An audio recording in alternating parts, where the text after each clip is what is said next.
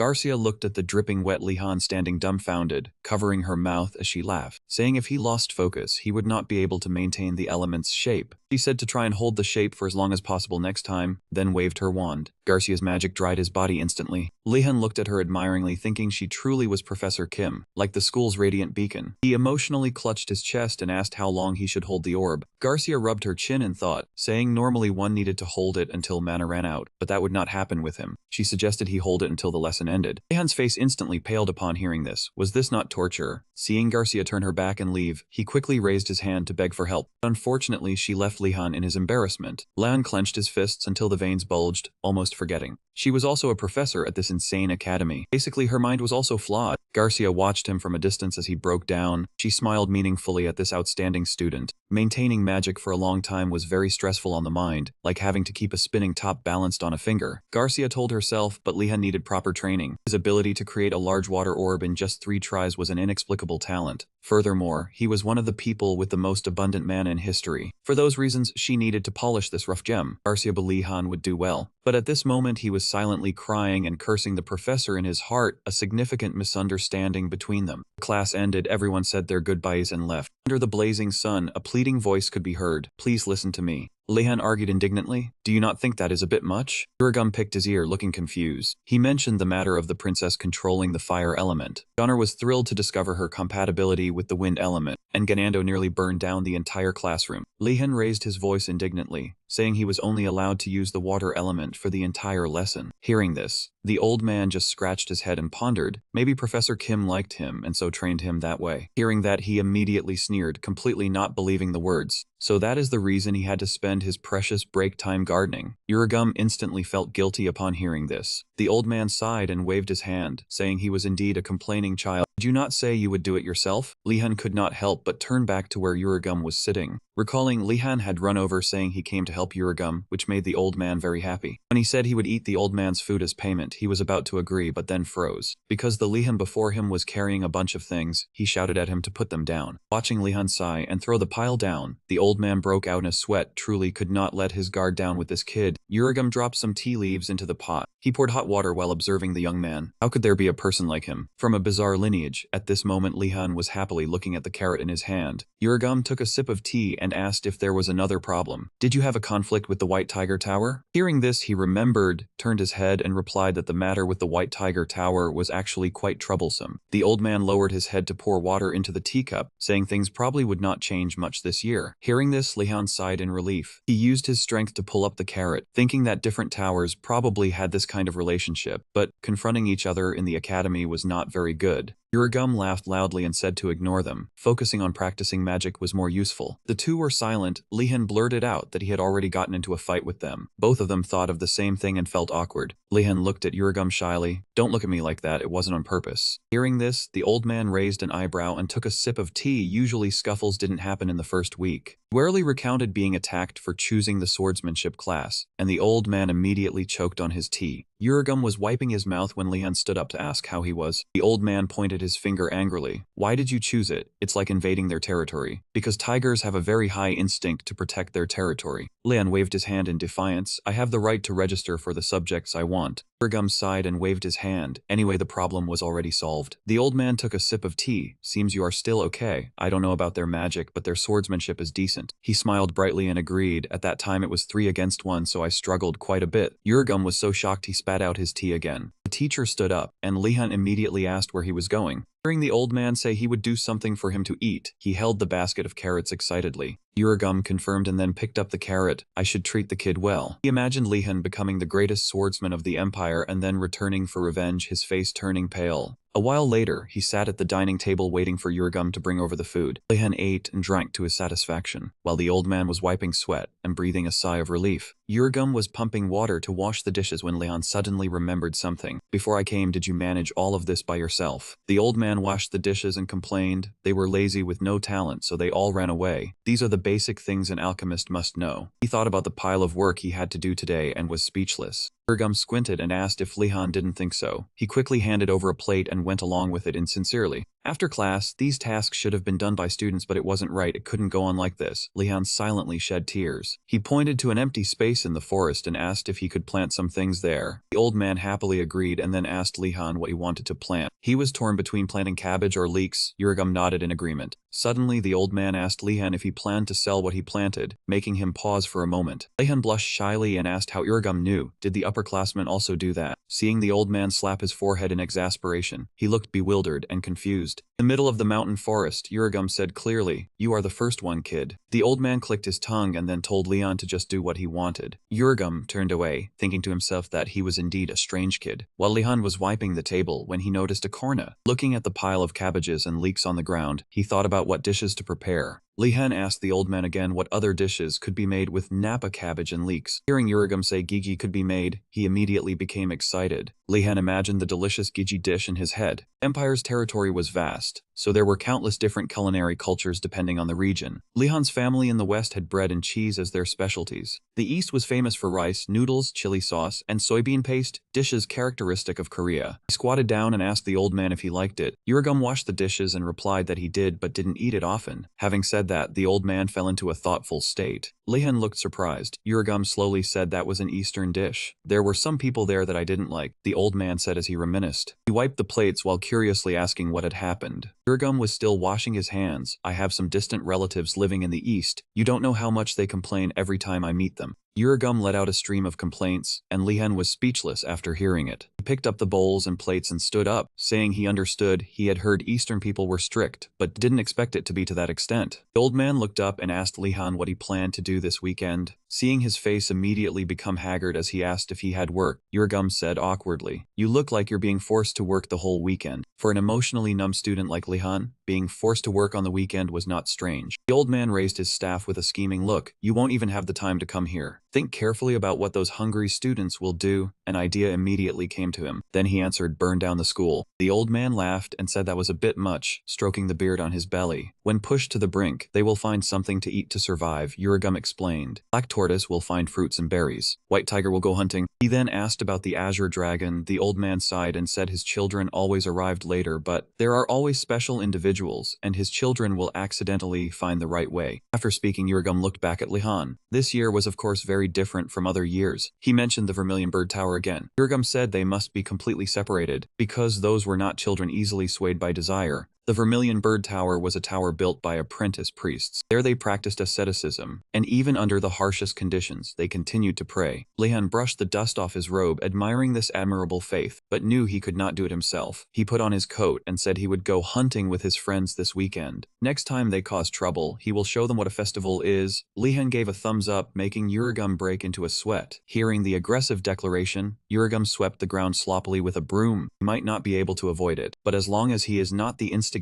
those people can choose another way. Lehan wondered what way. The old man stopped his hand again, deep in thought. Then Uragum turned his head to look at him and said 2 words, "Run away." The grounds of the Magic Academy were protected by a steel wall and magical wards, but every year there were students who ran away from this place. Lehan calculated, meaning if one thought of the things they could have after running away, people would take the risk. That could be new clothes and shoes, or bread, jam, butter, cheese, and a whole bunch of daily necessities. He suddenly realized there were countless reasons to run away. Uragum angrily pointed a finger and scolded him to wipe that look off his face. What stupid trick was he planning now? Forget it, those tiger-hated idiots always rushed in to try first every year because their minds were too simple. Lehan suddenly turned his head to ask if anyone had ever succeeded, startling the old man. Uragum lowered his head and frowned in thought. There were some, but everything was a mess. He would not listen to me anyway. Thinking that, he turned around and waved his hand in resignation. "If you want to try, go ahead. Youth is the best time to overcome adversity." He placed his hand on his chest and swore he would never do that, but his sparkling eyes betrayed his words. Uragum roared in anger, "Do not say that sentence with that expression on your face." A moment later, in a room with drawn curtains, the flickering candlelight was the only source of light here. Deju stood before 3 people wearing mysterious black robes. Hearing that man order him to focus, he tensed up and stood still. That man smiled eerily, pointing at Deju and threatening that if he still wanted to return intact, he had better listen. Deju helplessly glanced at them. Did they really have to go that far? He called out the name Lehan, one of those wearing black robes. Lehan smiled awkwardly, took off his hood and robe, and asked if that did not work. Gainando beside him was shocked. He spoke up indignantly, "You know him. Why did you say we had to threaten him?" Deju turned his face away in disdain. "Can a squirrel like you threaten me?" Ganando angrily shouted, "Who are you calling a squirrel?" Lehan calmed him down and then picked up a rope. He pulled the rope, the curtains parted to both sides, and the entire room lit up. The three people were blinded by the sunlight and had to raise their hands to shield their eyes. Joner wondered, why do we need to go that far? Lehan stood by the window, silently turning his head to look at her. Because those other tiger-hated idiots would misunderstand if he was too friendly with us. Deju has been cast out. Hearing this, he understood. Deju blushed with emotion. You thought of that for my sake? He confirmed that perhaps they had misunderstood, then said thank you to him. Lehan walked to the lecture hall, saying it was nothing. He happily patted Deju on the shoulder, especially for the one who will become my mouse lord. He frowned in confusion and grabbed Lehan's wrist. What do you mean by mouse mole? Such an insulting nickname. Nando crossed his arms indifferently, watching them discuss the name mouse mole. He tilted his head in doubt. Is mouse mole not suitable? A sharp look in Deju's eyes made Ganando break into a cold sweat, and he quickly took back his words. Lehan sighed. For the sake of honor and justice, that name was indeed unsuitable. Joner was speechless. Ganando pouted. He called Deju and then pointed at him. From now on he is the piper, the role of facing injustice alone. Deju blushed shyly. The role of facing injustice alone, the piper? He thought it sounded so cool that he sighed and accepted it. Watching them shake hands in compromise, Joner was puzzled, wondering what on earth Lehan had learned from his household. A moment later he got down to the main issue. The three people stared intently at Lehan. What was the reason they gathered early on a weekend morning? He covered the mysterious eye and planned an escape from the academy. The other two responded enthusiastically, but Deju was startled. He asked Lehan anxiously if he was really serious. Having anticipated Deju's reaction, Lehan calmly spoke to persuade him. Deju suddenly interrupted, which was quite unexpected. He was surprised that he also thought about escaping, just like him. This time it was Lehan's turn to be stunned. Though they were knights by birth, nobles were still nobles. They had never known hunger, so their hunger was even more gnawing. Another person clutched their growling stomach, saying they couldn't go on like this. Have to go hunting. Someone immediately responded. If those from the blue tower can do it, so can we. As a few were eagerly demanding a fight, someone stepped forward. Giselle spoke to calm them down, asking everyone to settle. He led the group standing there, drawing the attention of those in the room. Giselle raised a hand to advise, hunting is fine, but think about it, is it easy to hunt here? The Widen monster that was hunted was released by the alchemy professor. To hunt one like that, you have to go deep into the forest. Are you all okay with that? We are not familiar with the terrain there. Upon hearing that, the others exchanged worried glances. One person immediately turned to ask for his opinion. Giselle immediately smiled arrogantly, saying he had a way. He looked down at the academy from a high vantage point, declaring confidently that he would escape this place. I will do it. You all won't need to eat wild meat anymore. He pointed at himself confidently and promised. Hearing Giselle's sweet words, the students got excited and wanted to confirm again.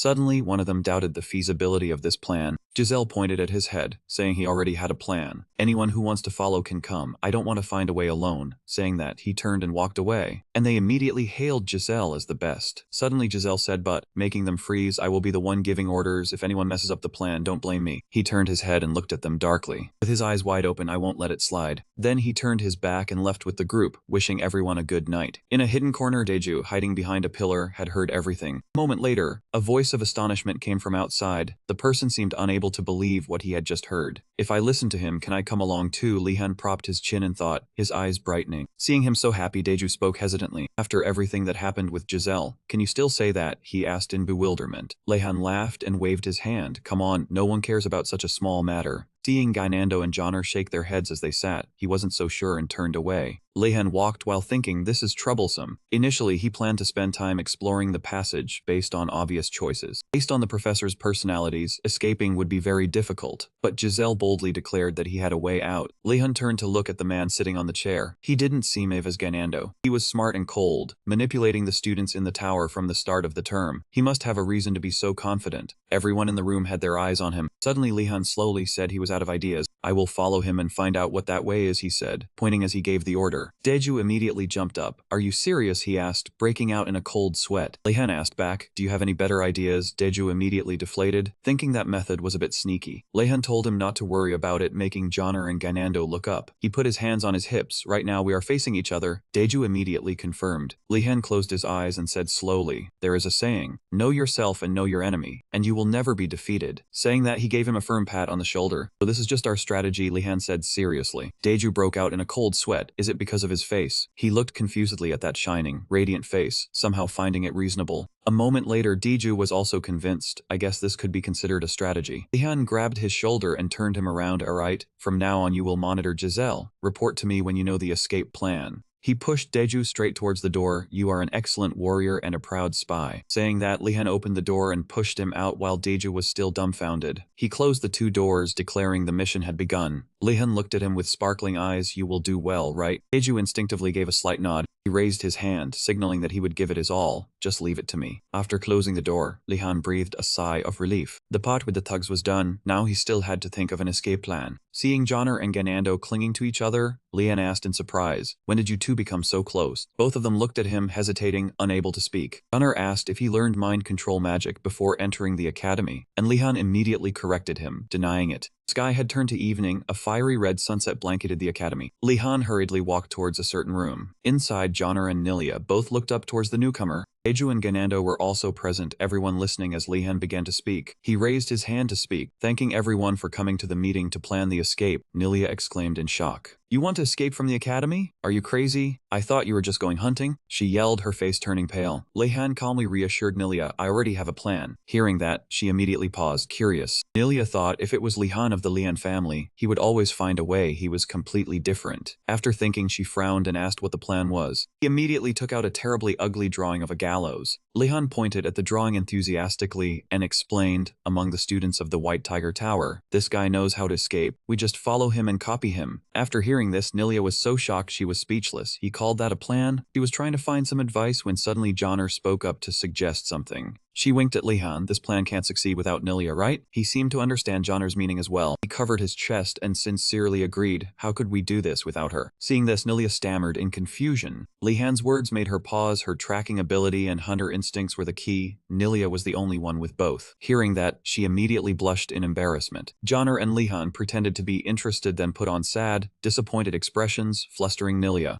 She crossed her arms and huffed in acceptance. If I'm the only one who can do it, then there's no other choice. Nulieko didn't look too happy. Moonlight illuminated the silent forest in the night. Giselle stood on a large rock, his eyes gleaming. He looked towards the group of people standing behind and called out, "Oh, my honorable comrades. Oh, knights willing to follow my orders." Video looked towards the quiet forest, resolute in his heart. Tonight we will escape from this academy. Hearing that, everyone below cheered excitedly. We'll follow you. We will escape this hell. He smiled darkly and gave the order. Giselle took the map from his person smugly. As long as I keep this, I will never fail. Going back to an earlier time in the luxurious room, a questioning voice sounded, introducing magic to the newcomer. The Rogan magic imprint. He spread his arms, his voice containing anger. Is this all? A group of Hong people were extremely frightened upon hearing this. We are sorry. This person was Giselle of the Giselle family. Giselle angrily kicked the books away. I told you to bring me something useful. What is this stuff? 2 people panicked and turned to run away. We are sorry. Right after that, he seemed to discover something. He bent down to pick up a piece of paper from the pile of books, puzzled. What is this? After unfolding the piece of paper, his face was full of surprise. That piece of paper was a map for escaping the academy. He looked at the map, secretly delighted, thinking only losers would use this. Glad I bought it. Everyone reaches this point eventually. Giselle frowned angrily. So this is why things like maps are created. The forest behind the academy gradually brightened. Giselle's group slowly ventured deeper into the forest. Lehan observed, then quietly announced, everyone can move now. He called for everyone to stand up, quickly announcing, them going into the mountains like this. I don't think that's a normal path. Is everyone ready? Everyone exclaimed in fear. Why are they going into the mountains? Climbing is very hard. Fearful Ganando said there is a door near the castle gate. Lehan heard this and quietly told you to handle him. This surprised Ganando. Handle what? He suddenly spoke up to explain with Nilia's ability. Scouting the mountain is a given. Deju and I are here to endure well. Joner used to collect herbs, so hills are no problem for him. Ganando was confused when he hesitated. After a moment, he finally understood the problem. Give me water. Lehan let out a helpless, quiet laugh, unaccustomed to Ganado. His wary face sighed. It was truly difficult to track them on this unfamiliar mountain path. He looked in Nilia's direction and thought to himself, if it weren't for her, he would never have been able to keep up with them. Lehan dejectedly pulled out the piece of paper from his belongings, admitting he was useless. He smiled bitterly and started his habit of recording every development. Nilia suddenly looked ahead with a surprised expression. She frantically turned back to announce something that confused everyone, and they immediately stopped. She pointed at Giselle's group, seeing the guards acting strangely. Why did they suddenly stop? Fernando said calmly, it's here, isn't it? It seems easier than I thought. Leon was full of doubt upon hearing this, arriving so quickly, just like that. Suddenly, a strong wind blew through, shaking the treetops violently. A silhouette flashed past, leaving him utterly shocked. Lehan stared in astonishment in the direction that shadow moved. He looked up at the night sky and whispered in fear, "What is this chilling feeling?" At the question about monsters, Nilia hastily denied it. She had checked everything. Hearing this, he could not help but form suspicions in his heart. Immediately after, Lehan seemed to suddenly remember something and became extremely frightened. A figure gradually emerged in the darkness. A burst of eerie, loud laughter rang out, terrifying everyone.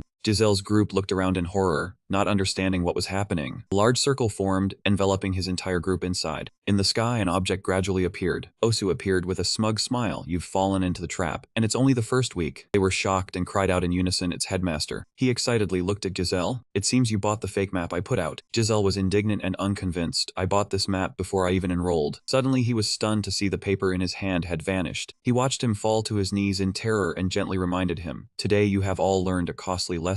Osu said enthusiastically, "Don't trust maps with unknown origins, because they might be a trap set by a wicked priest." He looked down at Giselle's astonished face and laughed heartily. The Lehan group stood inside, left utterly speechless. Lehan's face fell as he muttered, "What kind of insane nonsense was this? What lesson? He was just toying with the students." Osu looked towards Giselle's group and began to announce, "Listen up, we are heading back immediately." His deep, hoarse voice rang out, "The rules of the game are very simple." Right after that, he created ferocious creatures. They had to evade the pursuit while heading back. You can use any method, even defeat them. He lifted his eyes and took a deep breath. "If captured, you will be considered guilty." After that, Osu let out a long breath. His face was full of interest. "Otherwise, you will be considered innocent." They panicked and turned to flee in all directions. The pursuing group stood there calmly, glancing over them. Nilia was terrified when she saw the scene ahead. She turned to run but still urged Lehan, "What are you still doing? Run fast." Lehan quickly grabbed her hand to stop her. He raised his hand to signal calm. "Do not worry, Nilia." She trembled as she pointed over there. "How can I be calm? We could die if captured." Lehan explained, "It will be fine. They have not spotted us yet. If they do, we will only be locked up and suffer physical punishment." Nilia was horrified upon hearing that. Physical punishment? She immediately voiced her bold thought. "Like those rooms with torture tools, you cannot escape even in your dreams." Lehan pressed himself against a tree trunk, observing the situation ahead. He looked at the encircling group, silently lamenting, "How do I get out of here now?" The voice rang out, "Spread out into formation. We will take them down if pursued." Giselle's group roared in anger. "Running is getting us nowhere. Let us just confront them head on." They showed extreme determination. For honor, for the martial spirit. Leon was calculating when a voice called out, "Why do they keep shouting about honor and martial spirit?" Deju patted his shoulder and voiced his thoughts. "I think we only have one way out." His method was to set aside clan differences and cooperate with each other if they wanted to escape. Lan softly praised, "Brilliant reasoning, Deju." His face lit up as he turned to everyone. "We will cooperate with them by running away while they buy time." Hearing that, everyone eagerly raised their hands in approval. Lehan observed outside, realizing he had to slash a bloody path through the sparsest point of the enemy lines. Luckily, they were really stalling for time. He looked at Oshu's formation in confusion. How could there not be a single opening? Suddenly realizing something, he looked up at Osu. "Don't tell me." Dan stared at him in shock. How could he still be in cooldown for that long? Thinking that, he couldn't help but feel contempt. "He told us to escape. I thought he was testing the students. Who knew he actually intended to let us go somewhere?" Right after he felt powerless and angry, he dared to say this was a suitable match for us. Watching everyone get captured, he sighed inwardly. "Maybe we should just surrender." Look at that group running in panic only to be caught. Suddenly Lehan's widened. Something felt wrong. He looked in confusion at Lola's group as they passed by but didn't notice him. The soldiers weren't paying attention to this direction, but why? He looked towards Osu in confusion. Could it be he didn't know we were here? That's Headmaster Enrigat. He immediately almost dismissed that thought. Wait, but is that all there is to it? Lan stared intently at Oshu's figure in the sky. He suddenly recalled the previous appearance. Looking at him, he seemed to have found the answer. If that was just a clone or an illusion, we only need to run opposite to the white tigers. Lehan immediately turned around to announce, "I've thought of a way to escape." Everyone was shocked and overjoyed to hear that. Lehan turned back and stated the method, "Just move forward, let's go." He led everyone forward. 30 minutes later, his group entered a cave in the forest. Nilia checked the surroundings, then reported safe, no monsters detected. He immediately used his wand to summon light. The space inside the cave was illuminated. Joner, scared and worried, was comforted by her, saying those skeletons couldn't find this place. "It'll be fine, no signs of them tracking us." Deju beside him seemed worried. "The problem is how long they were summoned for." He was full of anxiety. "I should have broken a path through them." Lehan, hearing this, calmly explained, "How do you get past such a dense horde? It's clearly an unsolvable problem." He grinned happily and took out food, making Janato excited, "But for now, let's eat first." Nilia suddenly spoke up, "Damn it, we're out of water." Lehan, hearing this, used magic to create a wave, surprising her. Nilia excited, "Water magic I've only heard rumors of, but it's truly better than I thought." She held up a water bottle, thinking it must be very handy. It will be useful in hunts. Joner beside her clenched his teeth, shivering. "Can someone light a fire? It's too cold." Hearing this, she used her wand to create a large flame. The The fire was lit amidst everyone's admiration. That's awesome, Nilia. Thank God it worked on the first try. It was super unstable before. She felt embarrassed. Honestly, I'm more envious of Lehan's water magic. I prefer the water element over fire. Lehan, hearing this, was moved to tears, surprising her. You're envious of my water magic. What's gotten into me? He controlled himself, clenching his fists and gritting his teeth. Nilia, you should be grateful for possessing your own magic. Lehan, and she stood on a high hilltop looking down at the forest below. Seeing this, he couldn't help but exclaim, startling Nilia. Have you gone mad? The soldiers are still swarming. You're not wrong, but is it okay to insult him like that? He immediately turned to Nilia and patted her shoulder. Lehan beamed, magic is nurtured from an open mind, so never limit yourself through your methods of expression. Hearing this, she darkened her face. Coming from his mouth, these words sound strangely convincing. She immediately opened her mouth and shouted, you rotten headmaster. She cursed in panic, you stupid skullhead. I hope the wolves eat you tonight. Suddenly a figure appeared, terrifying her into clinging tightly to him and screaming, I'm sorry. Lehan cautiously looked at the person who appeared. Giselle slowly stepped out of the shadows, asking in confusion, what are you guys doing here? He and his teammates gradually appeared. Both sides were shocked to see each other. The mystery slowly unfolded before everyone's eyes. Lehan smiled and invited them into the cave. Giselle's group entered warily. Come and rest for a bit. Nando, seeing this, pouted and complained, we have nothing to eat. Before he could finish, Deju beside him covered his mouth. Right after he pondered, Lehan had the right to ignore them for what they did. Deju looked at him in admiration, but instead he treated them so kindly like this. He looked at him with bright eyes, truly admirable. Lehan is truly a man of honor. Deju was moved by his own thoughts, confusing everyone. Jia observed everyone, confused as to why those green dragon bastards were here. Don't tell me. His imagination soared, but he didn't think they were following her. They also found the map. After that, Giselle was dejected. What do we do now? We're even receiving help like this. The more confused he became, the more he suddenly remembered something. He must not forget Giselle. Giselle remembered his childhood with his father. In the Morit family language, it meant do not forget any grudge. But hidden behind that saying was another implication. He tried to recall the image of his father. Suddenly he smiled wickedly when he remembered the last sentence. Kindness is only repaid if you still remember it. Giselle began calculating in his mind, starting a conversation with Lehan. First he had to build trust. Before he finished speaking, a subordinate from D's group, Giselle suddenly fell down in pain. Gainando and Deju were terrified seeing this. Why did he suddenly collapse? The man beside him came over to check, and concluded it was probably due to exhaustion. Right then, the minds of those two also began to spin. All of them collapsed to the ground simultaneously, terrifying Giselle. He was extremely surprised, shouting to ask what was happening. He immediately sensed something was wrong, whirled around and questioned Lehan. Before him was his cold, indifferent face. Lehan poured out the cup of water in his hand and chuckled softly. Unfortunately, you realized it too late. Giselle held his head in pain, tremblingly realizing the water had been poisoned. His face turned pale. You won't get away through the A squad. Lehan calmly sat watching Giselle collapse. He clapped his hands excitedly. It was done. Everything was ready. He stroked Giselle's hair, thinking to himself that he had been a bit heavy-handed. But if someone hated him without reason, he should give them a reason. Gainando and he were agitated. Why did Lehan put poison in the water? We drank it too. Joner and Nilia saw their worry and immediately explained, it was just sleeping medicine, no one was poisoned. He asked in surprise if they knew too. They replied it was because their expressions were too obvious. Lehan looked at the unconscious Giselle and sighed. He wouldn't go too far over personal matters. This was truly necessary. He stood up and announced the plan. Everyone calm down. We have to leave them near the wanted group. Deju was startled seeing him carry Giselle away. Are you really going to do it? Leon's reply made him darken his face. You know Marati's temper. Then he asked where they found the medicine. Joner heard this and spoke up, going back to some time before. In the forest, Joner suddenly discovered some sleep herb. Lehan understood, she excitedly explained. It causes drowsiness when ground and mixed with water. We should take some, it might come in handy. She looked at him and sighed, never thought they would use it at this time. Everyone moved to the middle of the quiet night forest. Giselle's group was all unconscious, lying scattered on the ground. Suddenly, dark shadows appeared, staring intently at them. Right after they were taken away, Lehan stood on the hilltop looking down, remarking that they would soon disband. He stood up and said something that made Joner confused. Now we should finish the remaining task. Lehan shrugged nonchalantly. We can't turn back now that we've come this far.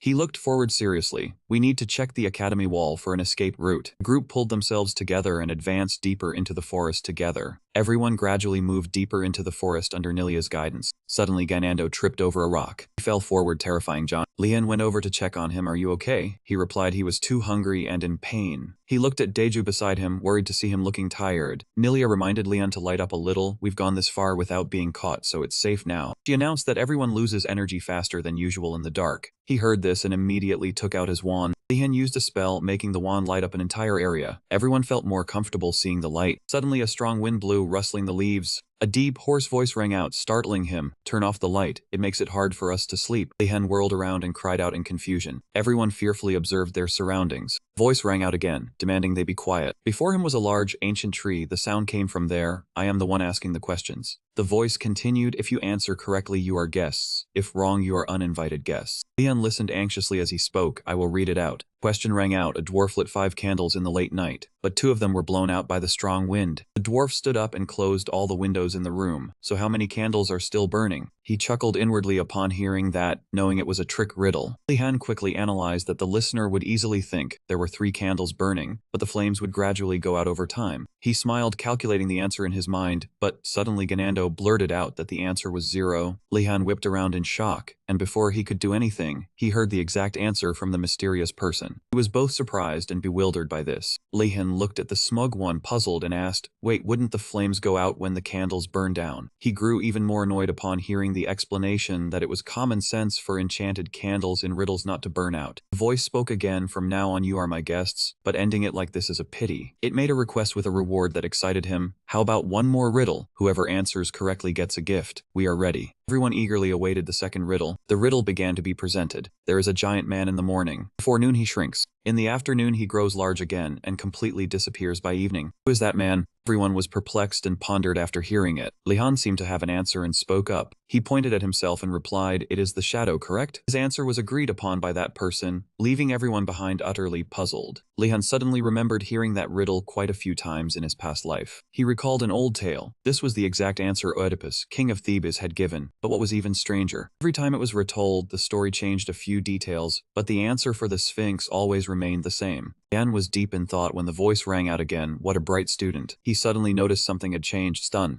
The scene shook and then slowly vanished along with the voice. "I welcome all of you." Everyone was brought to a beautiful, refreshing space and looked around in astonishment. "Are these all spirits?" A branch brought a glass of water in front of him, surprising Lehan. The voice rang out again. "You must be tired from the long journey. Drink up." He picked up the glass of water, thanked it, and assessed it. It smelled like vegetable juice. Taking a sip made his eyes widen in amazement. A feeling of euphoria washed over him, as if all the fatigue in his body had just been released, like drinking ice-cold water. It felt like coming home after a hot day of running. While he was enjoying the bliss, the people around him were terrified and worried. The voice explained, exciting him, "That drink is from the plants around here. Do you like it? It is wonderfully delicious. Can I have some more?" Lehan reached out to take the glass, but Branch quickly pulled back. The voice asked for his identity. "Before that, I need to know who you are. I still do not know your name." He respectfully introduced himself. "I am Lehan." It asked curiously, "What is your family name?" When he said his family name was Lehan, it was extremely shaken, seeing his wry expression. It quickly apologized. "It is just because of the rumors about your family." A branch fell on his head, startling him. Lehan chuckled and looked up. It continued, "The way you state your name before your family, you will become a great mage." The next question threw the whole group into panic. "What exactly are you doing here so late?" Lehan quickly thought, placing a hand on his chest. He lied with a wry smile. "We were just taking a night stroll." It saw through the lie immediately. "Are you trying to leave the academy? You just joined a week ago and already planned to escape." Lehan coughed lightly upon hearing that. "We have some personal reasons." He looked up at it and asked respectfully, "Honored spirit, could you give us some advice?" Its reply made him pensive. "There is indeed a way out, but new students cannot use it." Lehan made a suggestion but was refused. "Then could you tell us where the academy walls end?" It explained, "Those walls are all enchanted. If you touch them you will suffer." Lehan clenched his fist and concluded. Following the walls to find an exit point to escape was also not feasible. Branch patted him. "At least do not try to escape outside right now. For now everything seems quiet, but in a few weeks the monsters will start waking up." Lehan listened and then bowed his head to thank it for the information. Seeing this, it sighed softly. "Look at this lad." It looked at him appraisingly. His gaze was not discouraged. In fact, it was even sharper, because he was thinking a lot. It thought to itself, "Observing him will be interesting," then continued, "Oh right, I did promise to give you a gift, did I not?" He was extremely surprised upon hearing that. The branches rushed toward him, startling him. He looked up at the canopy above in surprise. A large, glowing wooden staff gradually materialized on the tree. Lehan recalled Garcia's words, "An artifact to a mage like a part of his own body." Among them, a staff was indispensable, while new students were dissatisfied with the academy-issued ones. Lehan held the staff in his hand, stunned to receive a personal one. Everyone was amazed to see him receive the scepter. "Are you all right, young one?" Lehan held the scepter and felt a sense of comfort and freshness. The ancient tree was slightly startled by this. curious. It assessed that he was not the ordinary boy it had expected. It looked at the shimmering light on the scepter in his hand, where spirits dwelled. It is difficult for a young one to make a mistake. It spoke up unexpectedly, surprising him. You will learn from the source of power within the scepter as you use it. Can you not guide me now? The answer made Lehan pout. It is unnecessary, you will learn naturally over time. The ancient tree silently laughed at his talent. It remembered the amnesiac Lehan from centuries past, true to his bloodline. His voice rang out, it is time for everyone to return. His group was pushed far away. Farewell then. The ancient tree used magic to push everyone away and reminded Lehan. Lehan Udana, stop the magic around the building. It is strong, it has awakened the trees here. Everyone was simultaneously pushed outside. They fell to the ground in pain. He dazedly listened to its words, remember that question. Its voice gradually faded into the forest. It will be the answer. Everyone left the spirit domain. All the undead had vanished. His group went down the mountain together as the sun rose.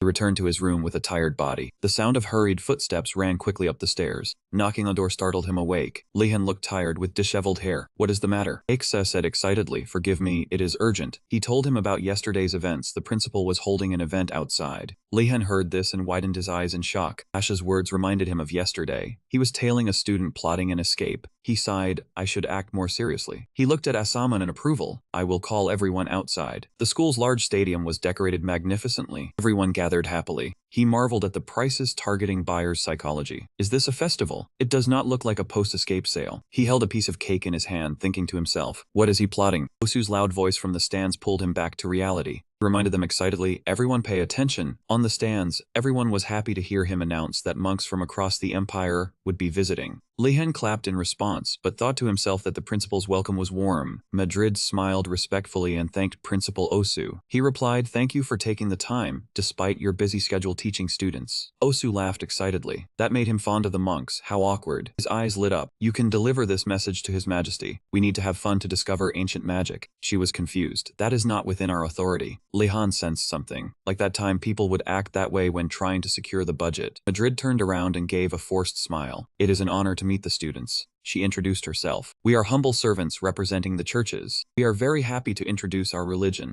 Lehan was puzzled. They were not ordinary monks. They all had a large amount of mana. As he pondered, Osu came to his side. Their mana is different from other monks. He was startled and turned around. He slowly spoke. I see the man of monks is special, so it is called divine power. Lehan acquiesced in his reply, which led Osu to probe. Do you have the ability to probe mana? Hearing this, he was startled and worried. His voice rang out again. Why are you hiding this talent? Not many students can do it. Lehan explained that he felt he was lacking. Osu sighed. You are not like that. Confidently show your talent. He paled in confusion. What is he saying? He looked around and exclaimed, this is the first time I have met monks. Osu sighed upon hearing that, not particularly surprised to learn she came from the Lehan family. He then looked at him thoughtfully, because you're just like me, not keen on faith, too wise to place belief in gods. Lehan calculated his father once said divine power is merely a product of the faith and creed. After those strange rumors about the family, there must be speculation that they hate priests. He had to hide his family name. Osu beside him started rambling, those priests are truly pitiable. Why do they have to do that for a bunch of useless students who only care about food? The tempting dishes were already laid out at the banquet. Leon softly called out to him, his eyes fixed on the table of food. He smiled brightly and asked, do you have any suggestions for a faith, sir? He immediately looked angry. Did you not hear what I just said? Then he suddenly paused. Wait, you said faith? He turned to look at him. Are you planning to join a multi-faith organization? Osu looked at his confident face. He instinctively clenched his fist. It has been so long, but I am still impressed. Osu guessed his intentions and sighed. She thought I did not know her plan, to join a few groups and take everything. He sighed softly. I am left speechless. And he enthusiastically appraised him. I really like this kid. Truly impressive. Looking at the surrounding scene, Osu let out a huff. He said, first is the Pressing of Faith, a group that sacrifices themselves. They will probably welcome you. Next is the Calasso Faith, worshipping the god of chaos. They do not care who you believe in. Finally is the Capolio Faith, revering swordsmanship. They would surely welcome a peculiar kid like you.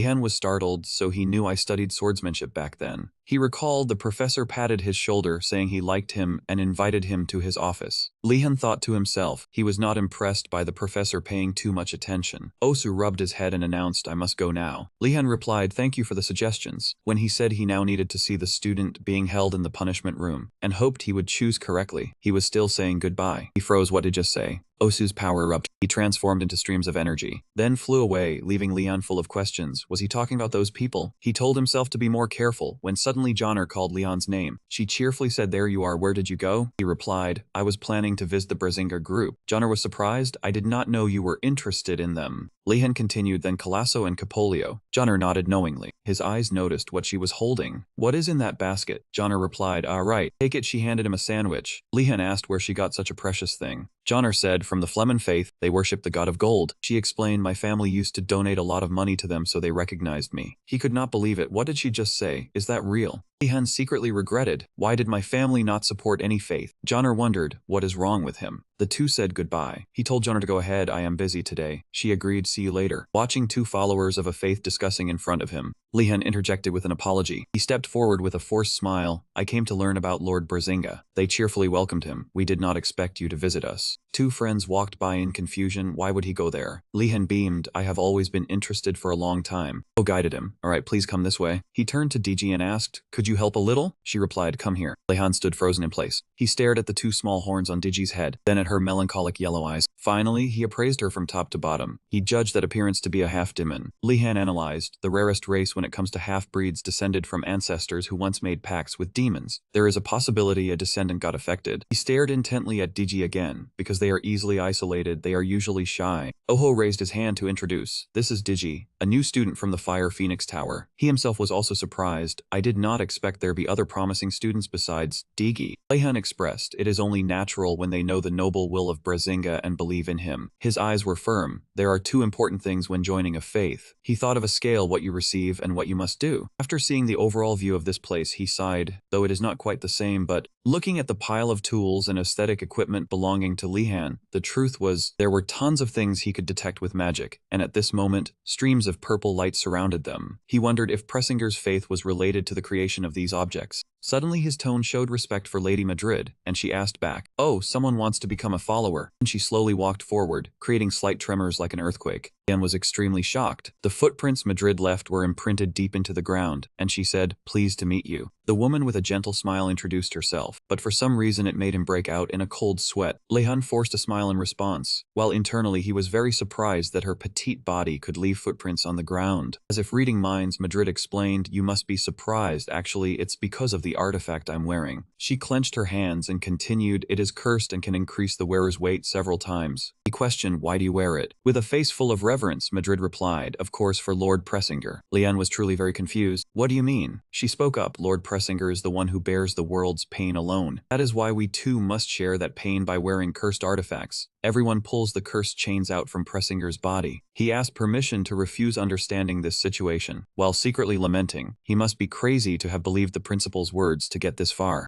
Suddenly Madrid showed sympathy. You probably don't want to take this path, because it is very arduous. His feet prepared to move if that's the case. At the same time, Lehan told himself, just agree to the request and leave this place. Madrid let out a sigh, but I'm sorry, I have already prepared an artifact as a gift. I guess even if it's called an artifact, no one would want to wear it, a man-absorbing artifact. Upon hearing that, his steps stopped. He thought in astonishment, wait a moment, is it cursed or something? The memory of that Garcia came flooding back. His problem was having too much mana. That artifact would be very useful. Lehan turned back to face her and asked, besides absorbing mana, is there anything else? He smiled eagerly. Since it's cursed, it must have other functions, right? Hearing that, Madrid looked at him. The main effect is, Madrid silently analyzed, just like how every action has a downside. The greater the power hidden in an artifact, the stronger the curse. His artifact does not only contain the gravity increasing curse, it also contains the divine power increasing curse. She hummed in agreement. Then she replied to Lehan, this artifact also has an invisibility spell. Then Madrid's gaze turned away, but that's not important. The problem is the wearer will be drained of mana. I understand how you feel, but immediately he shouted, what are you talking about? Placing one hand on the chest, Lehan sincerely expressed, I am ready. Hearing this, Madrid was extremely shocked. Oh, great Saint Brazinger, I thought he would leave. Then she felt ashamed of herself. Why did she not recognize the sincere faith in his heart? On the other hand, Lehan swallowed his saliva. His face smiled happily while he marveled internally. There's invisibility too. This is truly a godsend. Madrid gently wiped away a tear of emotion. Then take it and welcome young man to our cult. Looking at the belt she said was a symbol of reverence for Saint Brazinger. Lehan examined it in his mind.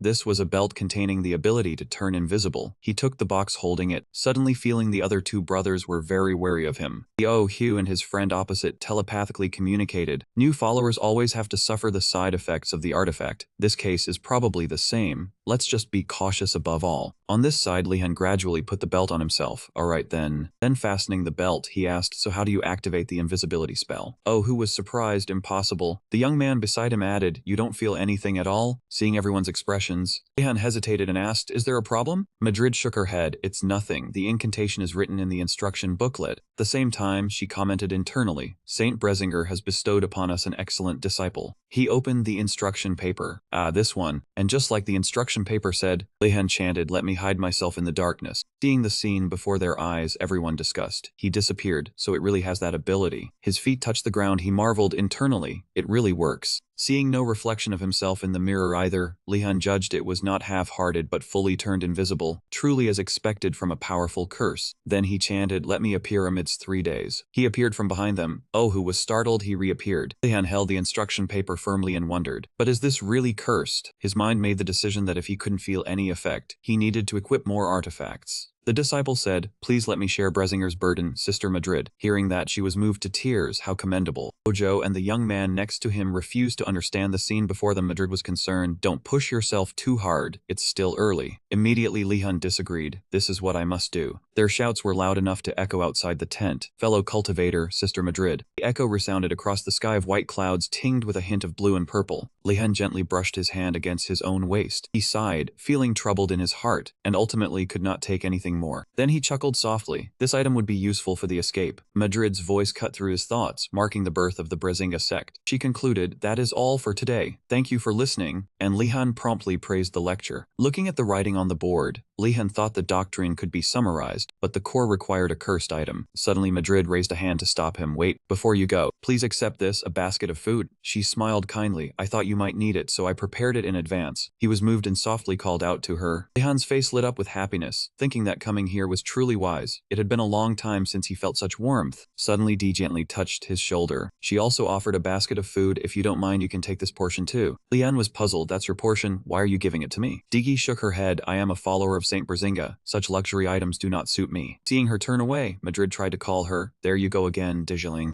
Lehan hesitated, unsure if he should mention that this was normal at the Chuti Tower. They are completely different from us. What are those 3 towers doing? The 3 representatives are all very hyperactive and somewhat strange. As he was about to leave, she asked if he could do her a favor. Madrid explained, can you take care of Dialing? As you can see, she is quite strict with herself. Lehan was about to refuse because he was not from this tower, but he saw her serious expression. Along with the food basket Madrid was holding in her hand, he immediately turned 180 degrees, balanced the basket on his head, and laughed loudly. Whatever, no problem, let me handle it. A flock of birds flew across the evening sky, hearing Lehan say he would do his best. He started, should I call you Sister Dizzy? She replied, call me whatever you like. Lehan asked further, what is the Chutai Tower like? I am curious what you all do in your free time, since I rarely see you interacting with anyone. Digi enthusiastically said, we pray in the morning, afternoon, and even in the evening. In the night forest scene, she added that many people also go into the woods or up the mountains to pray at night. He wondered, wait, at night? Are you allowed to? The Enrogat dormitory has strict rules all week except for holidays. Digi smiled and nodded. At the Chutai Tower we are permitted to due to our special status. Lehan thought to himself, so monks do not have to follow curfew. He then imagined that if he wore a monk robe he could stay out longer. Lehan beamed and asked, do you think I could acquire a set of monk robes? Her face immediately darkened.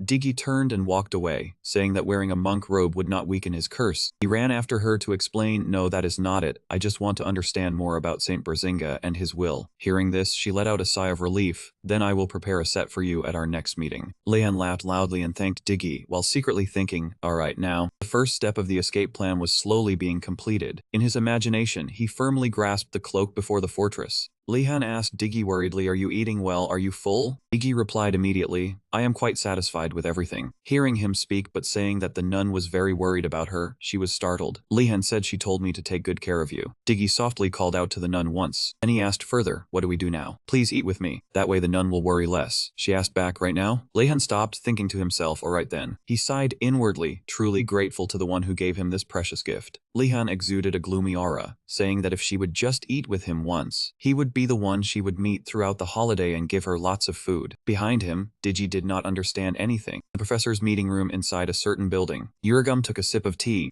Exhaled in satisfaction. The tea seems to taste better since that brat arrived. Uragum wondered, but why are we all meeting today? Garcia continued, I believe it is about the basic horseback riding training. She asked everyone, have the professors divided up the curriculum yet? Uragum was surprised, isn't Professor Vendoron going to teach it? Garcia was puzzled. Oh, I had no idea. She recounted, Professor Vendoron failed in his attempt to find a wild horse. There's hardly been any news about him at all. He reassured her, do not worry. I already have a contingency plan. All the professors in the room were astonished. Is that true? Garcia said in such a short period of time. Ingerel continued, in times like these. Both of them smiled awkwardly, and I began to understand why he became the principal. Uragum wondered who the new professor was. They needed someone truly skilled to take the position. Osu reassured him, do not worry, it is. A mysterious person wearing a Jenna suit appeared. Garcia clapped in approval, believing that person would do well. Uragum remained silent, while Ingerel revealed that woman was a famous explorer who had mapped most of the Empire's wilderness. Suddenly, he slammed the table. Uragum roared, why did it have to be her? And he buried his face on the table, his voice stammering as he called out to someone. With a helpless expression, he asked if that was his grandmother. Recalling Zeta's voice and the sound of fossil explosions, he remarked she was grumpy, extreme, and always asked if he hated the Eastern dwarves. Osu did not care, he only wanted to hire the best teacher. Ending the meeting, he announced its dismissal. Next morning at the building, a small bird perched on Zeta's finger. She smiled and agreed. A dangerous glint flashed in Zeta's eyes. Class time had come. The students gathered in the schoolyard. A young man stretched. This was the last class. The girl behind him said he still had not thought of anything after so long. Both of them shouted in unison, basic horse riding training. Young man and girl were excited. Horse riding was a royal skill. Lehan behind them remarked everyone seemed very interested. He thought nothing would likely happen, but this lesson was too familiar. It needed a higher difficulty. Suddenly a large bird swooped down. It screeched loudly, the crowd panicked. Everyone looked at the sky. The students clamored and screamed in terror. What was that? It was coming, move out of the way. The giant bird gradually descended. Below, Ganando clung to someone else in fear. The monster opened its mouth. He ran away screaming. However, he was still snatched away by it. Flew in a straight line. Ganando roared for help.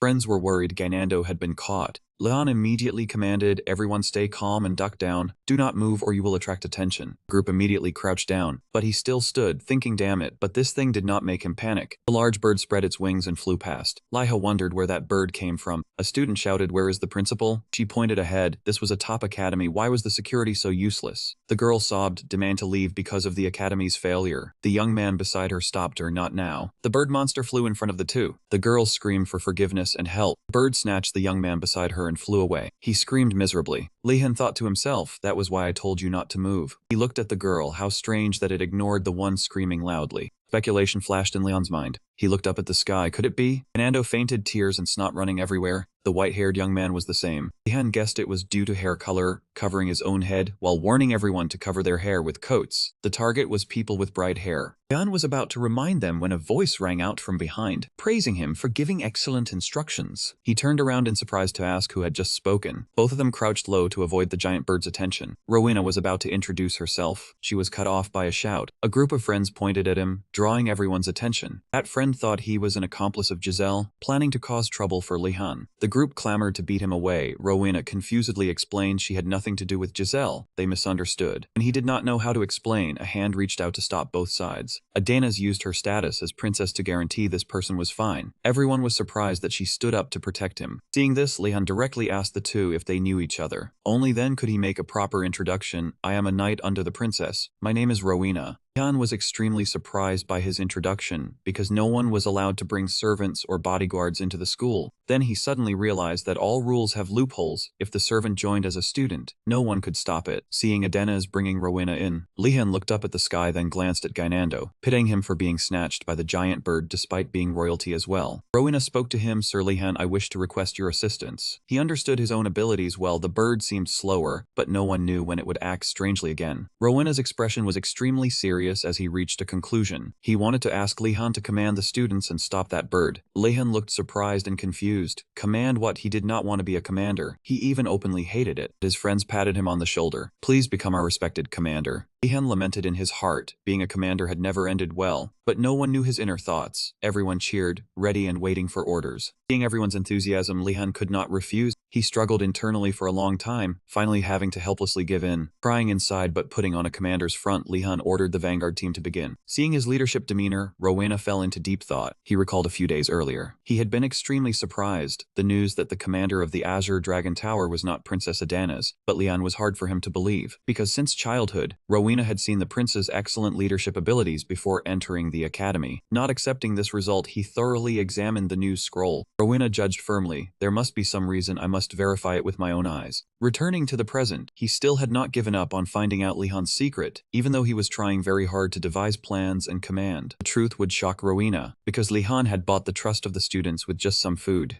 That was enough for everyone to unite and discuss the plan together. Lehan hypothesized that if his judgment was correct, he already had a solution, so he asked the students if anyone had a shiny object. Seeing this, a female student handed Lehan a mirror, and he felt the chance of success was very high. Facing hopeful and encouraging gazes, Lehan seriously nodded in response. He raised the mirror high to provoke the giant bird, attracting its attention. Here is the shiny thing you love. The mirror in Lehan's hand reflected the light. The sunlight reflected off the mirror, blinding the giant bird. It screeched in anger and dove straight down. Lehan seized the opportunity to remind everyone to prepare according to the set plan. All the students united under his command, standing in a row to form a wall. Lehan slipped to the back to hide, ready to deliver a finishing blow to the giant bird. He estimated the distance, holding his breath and waiting for the moment the gap closed enough. When the bird swooped close, Lehan seized the precise opportunity. He immediately charged forward, using his magic staff to chant a spell, summoning the power of light to attack. The attack, carrying a powerful light, aimed directly at the giant bird. It was blinded by the light technique. Pain made it screech violently before immediately flying away. Lehan was sure it had flown away before lowering his magic staff. He knew well that with this type of oversized bird, the best way to deal with it was to scare it away. Admiring praise sounded behind him again. The other students each had a word of praise for Lehan's cleverness, bravery, and command skills. He grew embarrassed by the praise, so he shifted focus, asking what happened to Ganando and Moradini. Suddenly, that bird's cry sounded again, surprising Lehan, and not only that, a piercing human scream also echoed out. Speak of the devil, the bird dropped Ganando and Moradi down. Lehan managed to catch Ganando while Moradi landed on another student. Everyone was shocked by the dramatic return of the two young men, their faces pale and lifeless. The giant bird still did not leave. It seemed to be complaining to a figure on a high tree branch. That person gently soothed the bird. All right, you did your best. You must have been surprised. Let us go together. The woman spoke and then jumped down from the high tree branch. She landed spectacularly, causing the surrounding leaves to flutter noisily. Zeta raised a hand to push up her goggles, greeting the students. Nice to meet you, brats. Faced with Zeta's appearance, the students were extremely confused, asking each other who that person was and why she jumped down from the tree. Lehan remained silent. No wonder the events felt both strange and coincidental. Turned out it was all her doing. He looked closely and saw she looked very much like Professor Aragum, guessing they must be relatives. Then Lehan denied it himself because such a coincidence could not happen. Suddenly, Zeta's hand landed on his shoulder. Her face looked truly frightening. She assessed that he had great potential. Suddenly, Lehan recalled the moment he had met Professor Uragum Gymna in person. He stood still, feeling that this scene was strangely familiar. Everyone around was confused, not knowing if Zeta was a professor or not. It was only then that Lehan dared to ask her what her relationship was with Professor Uragum. He was surprised when Zeta smiled brightly and replied, "How do you know that? What am I to him?" Which truly took him aback. Lehan told himself not to stand out in front of the professors, but just as he thought that, a hand gently landed on his shoulder. The group of friends immediately shouted to the professor that Lehan was Professor Uragum's outstanding student, who had even been invited to the banquet. Despite his attempts to stop them, the trainees still eagerly boasted about Lehan's achievements to her. After hearing this, Zeta rubbed her chin with great interest. This reaction made the powerless little Lehan realize it was too late to change anything. Having no other choice, he had to try and build good image for himself. She clapped her hands a few times to get the trainees focused. Then, she pointed a finger straight at herself and introduced herself as Thunderclap Zeta. She said this course was supposed to be handled by Professor Bendo John, but he had disappeared while searching for a unicorn, so Zeta was teaching instead, leaving the trainees dumbfounded. Hearing this, the group of trainees was excited because Thunderclap was a renowned explorer. She had once slain a giant and explored the Flame Spirit Mountain. Lehan, standing nearby, only felt helpless because no one noticed the thing he had forgotten. After introducing herself, Zeta asked if anyone could guess the reason she had come with a thunderbird. So that giant bird was a thunderbird, possessing a massive body, a ferocious nature, and the ability to control lightning and cyclones. Lehan wondered why she would bring such a monster here, thinking the Empire should supervise the school more strictly. Ganando beside him turned pale with fear after being caught by the thunderbird earlier. Other trainees all thought the semester's goal was to ride the Thunderbird.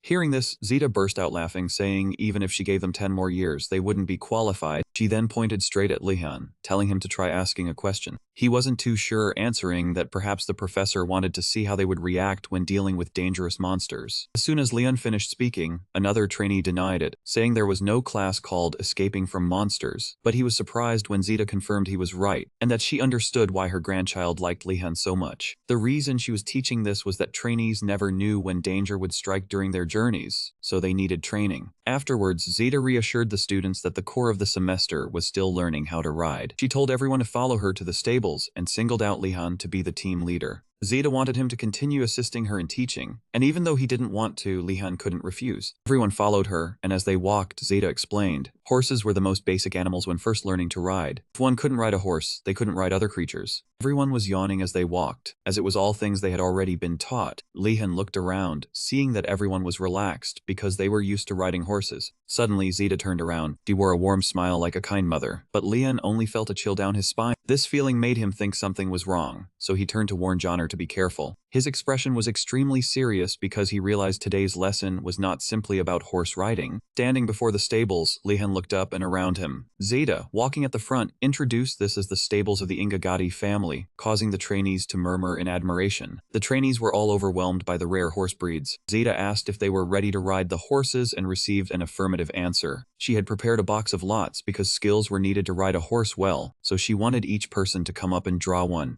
After the drawing was finished, Ganando was the first turn. Everyone was envious that he got to show off, but Ganando didn't care about the taunts. He quickly walked a lap around the stable. Ganando suddenly stopped in his tracks. He chose for himself a black horse that looked extremely fierce. Both Lehan and Joner found it strange, as one look told them that horse would be hard to tame. Ganando didn't realize this, still thinking the horse was bowing its head to him. Then he was immediately thrown off by it. Lehan and Joner didn't even bother to react. Poor Ganando was thrown off in an instant. Everyone was panicked by how fierce that horse was. Everyone was caring and asked Ganando if he was alright. Seeing his bruised and battered face was truly pitiful, but another trainee took the chance to make snide remarks. He said that was the price to pay for choosing a savage horse. He then put on airs and chose a horse that looked much gentler. But that horse was not as gentle as it appeared. It quickly threw him off in the blink of an eye. He called for help, but no one cared, and was criticized that Blue Dragon only knew how to talk and not how to tame horses. Before the criticism ended, he was also rammed repeatedly by the horse. The whole group panicked because every horse was fierce. Witnessing the scene, Lehan made his assessment. Those horses were ferocious even towards the female students.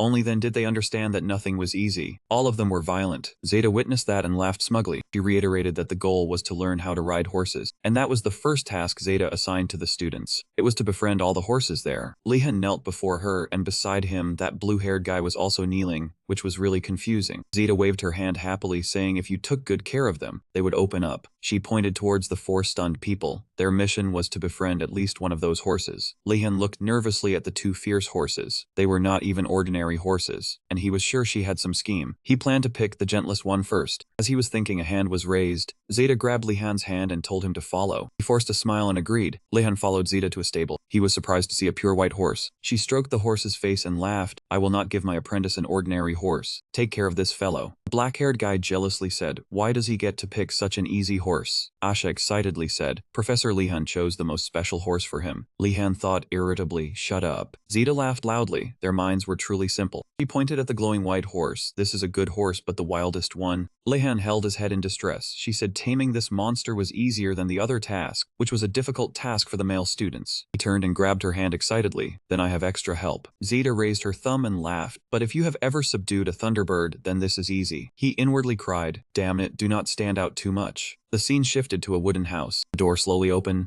Uragum was scared, forcing a stuttering laugh. What wind blows you here? Zeta laughed and waved. You should greet me first. Uragum timidly asked, long time no see, how have you been? She went straight into the house. Let me check the place, old man, come in. Uragum returned to his normal expression and looked up. He asked Lehan what was going on, and he scratched his head and replied, Professor Deju told me to bring her here. Inside, Zeta saw the house was dusty everywhere and asked when the last time he cleaned was, saying living like this was why he was single. The old man held his head helplessly. Zeta sighed about Uragum not finding a girlfriend, telling him he should think about it. The old man broke out in a sweat and replied, You planned this. Now let's have lunch first. Uragum panicked and asked Lehan, Have you eaten yet? He silently hoped he would say no. Lehan laughed nervously and replied, My stomach is growling, Professor. Uragum invited him to sit. Zeta, hearing this, said, Right, you should not skip meals at your growing age. She warmed up her hands looking at the two of them, saying today she would let them taste Eastern cuisine. The old man muttered that he did not like Eastern food, and Zeta asked sharply what he said, to which he replied nothing. Lehan and Uragum sat at the table. The old man held his face and sighed. The worry has finally come. Uragum asked him how he had been lately. Before he finished speaking, the old man slammed the table and shouted, Wait, what is that on your chest? Lehan looked down at his chest and saw a small glowing branch. He reached into his coat and asked, Are you talking about this? As Lehan pulled it out, the branch turned into a large staff radiating a blue light. Uragum looked at the staff happily. You have a new staff. I can feel the forest energy. He asked him where he got it. Lehan was startled when the blue light disappeared. He told the old man about how he obtained the staff. Uragum was surprised. You just happened to go into the forest, happened to meet a spirit oak tree, and received it. Lehan laughed. That is right. If you expect something, life becomes a series of coincidences. The old man did not believe it, thinking to himself that he was hiding something. Zeta, standing while cooking, also thought he is definitely hiding something. He recalled standing before the big tree. Uragum asked if a spirit gave him a riddle, and Lehan was surprised by that question. Uragum crossed his arms and sighed, because it is a famous spirit. He thought of the lonely tree in the forest, pitiful but undeniable in its vision and knowledge. Lehan shouted in surprise, Then is there anything special about this staff? At this moment, Lehan held the staff and silently thought, Surely there must be something hidden within Lingting's words, perhaps a superhuman ability? Thinking of that, Lehan became excited, his eyes lighting up as he looked at the staff. He imagined all sorts of techniques, like becoming invincible or possessing soul magic, or some cheating ability that consumed a large amount of mana. At this moment, Zeta brought out a bowl of soup. She set the bowl down, looked at him and said, Of course there is. Lehan still asked Zeta if it was true. She immediately replied, Yes, it can help you become a talented farmer. Then she smiled. He was stunned, imagining himself farming.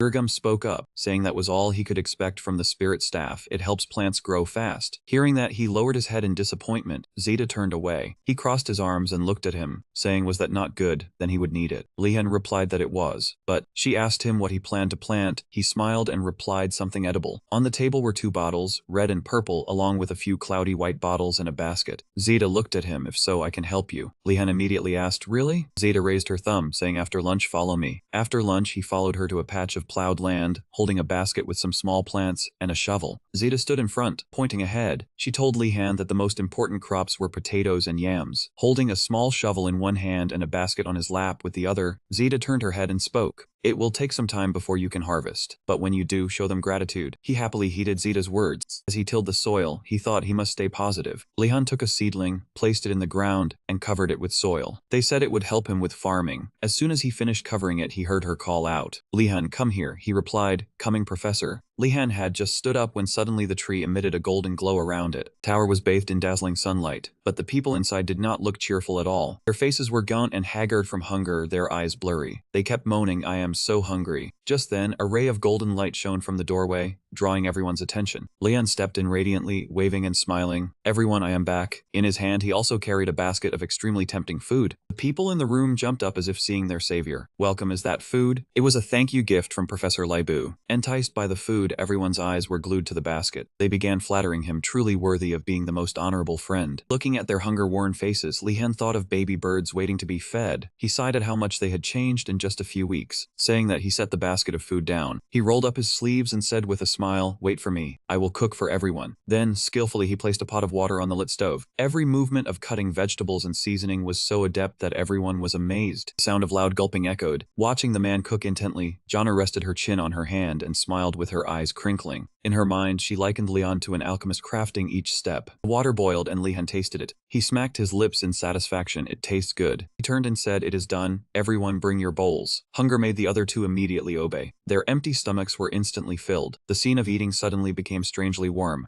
Suddenly, a guy friend tapped Lehan on the shoulder. He stammered and scratched the corner of his mouth. "I have a small favor to ask of you." As a result, Lehan appeared in front of Adonis's door. The person inside was reading a book when they suddenly heard a knock. She opened the door, somewhat surprised by his appearance. Lehan smiled and held out the plate of soup. "I made some food. Give it a try." Adonis took it, hesitating. "Is this for me?" "Everyone already has their share, do not worry." Lehan's reply made her a bit startled. She lowered her head to look at the soup plate hesitantly, but Lehan had already left. Adonis reluctantly took a bite. Her eyes immediately widened. The fresh, rich flavor of the vegetables spread throughout her mouth. Her content expression pleased Lehan. He thought to himself that she must have been very hungry. Adonis shyly hurried to close the door. "Thank you, I will return this favor later." Lehan slowly walked down the stairs. Everyone was already waiting. The guy from earlier eagerly asked how she was. He replied she seemed to like the dish. The guy sighed in relief, his expression relaxing. "Can we ask you to do this from now on? We will pay double." Hearing the word double, Lehan's eyes lit up, and he gave a thumbs up in agreement. "It is truly an honor for a noble like myself." Seeing him accept, everyone breathed a sigh of relief, their faces happy and at ease. Watching this, Lehan silently admired. The royal family was indeed something grand, of course excluding that man Kanando. That day, during the afternoon class, Volati sat on a chair, arms crossed, supervising. He tapped his fingers lightly, deep in thought. The contract only stated teaching for a specific time slot. The student's income was not his responsibility. His eyes unexpectedly swept over Lehan, who was training. But that amount of mana, he would regret it if he let him slip away. A possessive thought arose in his mind. Volati cleared his throat. "Do you have any questions?" he asked abruptly, startling Lehan into breaking out in a cold sweat. "Has the professor realized I was daydreaming?" He stammered, making up a question. "What is the purpose of this training?" Volati was surprised and asked back, "Did you not read the notes for Lecture A?" Lehan's face darkened. Speechless, "You told me to ask a question." He immediately changed his question. "Does this training have anything to do with combat?" Upon receiving the question, Volati closed his eyes in contemplation, which suddenly made him a little worried. After saying that, he suddenly opened his eyes and uttered a sentence that made him shudder. "I really don't know how to answer this question because it's too obvious." Saying this, he waved his hand and stood up. "Let me give you an example." He held a writing brush, murderous aura radiating from his body. "I could kill you with just this brush." His murky eyes made him involuntarily tremble. "This example is a bit scary, isn't it?" Volati waved his hand, turned away to explain, "High circle magic is not important in battle. What you need is a weapon to take down the opponent." He wrote on the board as he spoke, "When you rotate the Mana Star Stone, you are training the ability to channel power for long-range magic." In an instant, two figures casting spells appeared on the board. Volati continued, "Even if it's just a one-circle magic missile, its power depends on the user." To make it easier to understand, Volati used the example of a mage with a weak magical foundation, who would find it difficult to optimize skills in combat. The battlefield was fierce with sounds and tense clashes. The bloodthirsty atmosphere added immense pressure. His voice suddenly lowered, but for a mage with a solid foundation. The chalk in his hand flew out suddenly, brushed past Lehan's ear.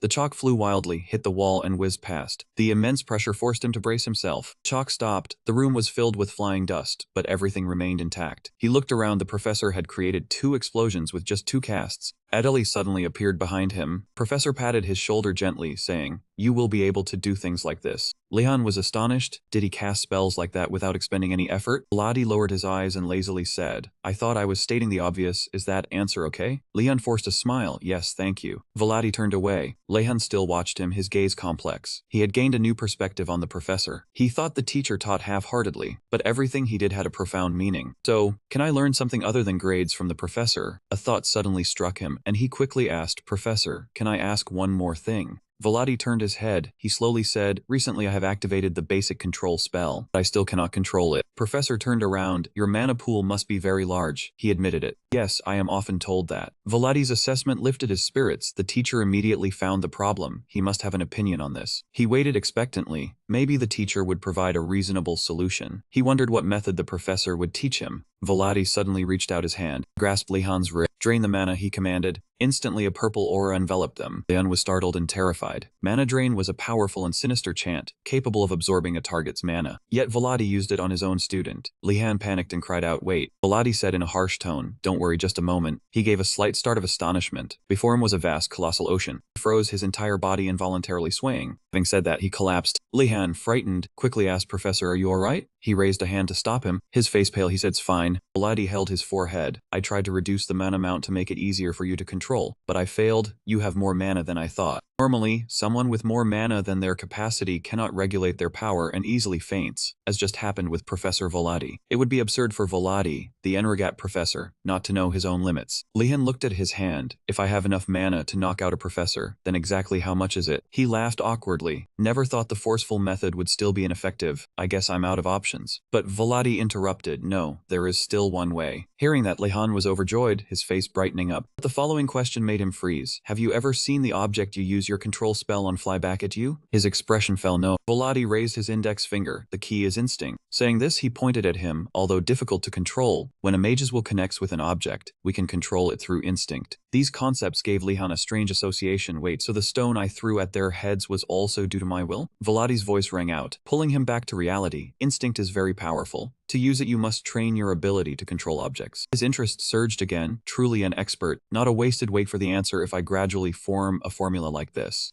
Volati picked up a blue orb and asked, are you ready? Lehan looked at the sphere spinning before him, still not understanding anything. Volati pointed at his own chin. I will aim for your chin. Use the power control spell to defend yourself. Hearing this, Lehan froze and stammered, wait, Professor, this is insane. But before he could finish, the blue orb shot straight at his face. He cried silently, panicked, and cursed in his mind, damn it, bastard. That entire afternoon, the classroom echoed with screams of, get out of the way. However, the blue orb controlled by Volati still hovered in the air. As for Lehan, he had already collapsed on the spot. Volati crossed his arms and blandly praised, you succeeded. Now feel the power of control. Lehan felt his limbs go numb, but he still forced a cheerful tone. Thank you for the training, Professor. But in his heart, his tears had formed a vast ocean. I am truly an idiot to trust the professors of this school. Professor Volati extended his hand in front of him. No need to thank me, this is the result of your effort. His tone was kind. But that was only natural because Lehan had almost died. He still smiled, grasped the professor's hand, and said, you flatter me. Volati helped him up, holding another sphere in his hand. This is an ordinary iron sphere. Having said that, Volati raised the sphere. Try moving it with the power control spell. Volati threw the sphere towards him, his expression unchanging. Though confused, Lehan still drew his wand. He pointed his wand at it and said, move. The iron sphere stopped in midair. Volati ordered, now make it move as I said. Lehan complied, up, down, forward, clockwise, counterclockwise. The sphere followed the direction of his wand like a well-trained puppy. The professor nodded in satisfaction and said, that is enough. Volati shrugged and walked forward, announcing that from today, you will train with the iron sphere instead of the spirit stone. Lehan asked worriedly, I haven't drawn a magic circle with the spirit stone yet. Is that okay, Professor? The professor told him to try doing the same with the spirit stone. Lehan pondered, looking at the sphere he had neglected for a long time. He raised his hand. The blue sphere flew up more easily than before, astonishing him. Volati explained, a mage is born from harsh experiences. He sat down with a sigh. The spirit stone is a tool for the inexperienced. You no longer need to use it. Volati approached Lehan and ordered him to try drawing a circle with the iron sphere. Once your skill progresses, I will give you a test similar to the one just now. King Dali spoke up while he was still in shock. But immediately after, Lehan was startled and dropped the sphere on the ground. Volati remained calm. He had long known there are two types of people in the world, those who are frozen in fear before danger, and those who react fiercely and wisely. Lehan belongs to the second type. That is why he has the qualities of a battle mage. A resolve rose in the professor's heart. If so, I must teach this class using a different, more effective method. The castle on neon white Swan Hill stood majestic in the evening light. Lehan went to Deju and asked, did you wait long? She shook her head to indicate it was fine. At that moment, she observed him worriedly and asked, you don't look very well, is something wrong? Lehan, looking haggard after Volati's training, trembled as he replied, no, I'm fine. Deju handed him the monastic robe. Lehan took it and said, thank you very much. Saying that, he brought out a carefully wrapped, golden, and delicious-looking cake and sincerely said, this is a small token of my appreciation. Deju raised her hand to stop him and said, don't stand on ceremony. She placed her hand on her chest as a sign of devotion, her voice soft as Saint Brasiga suffering. How can I enjoy delicacies? Hearing this, Lehan felt awkward. The image of Madrid flashed in his mind, and he thought to himself,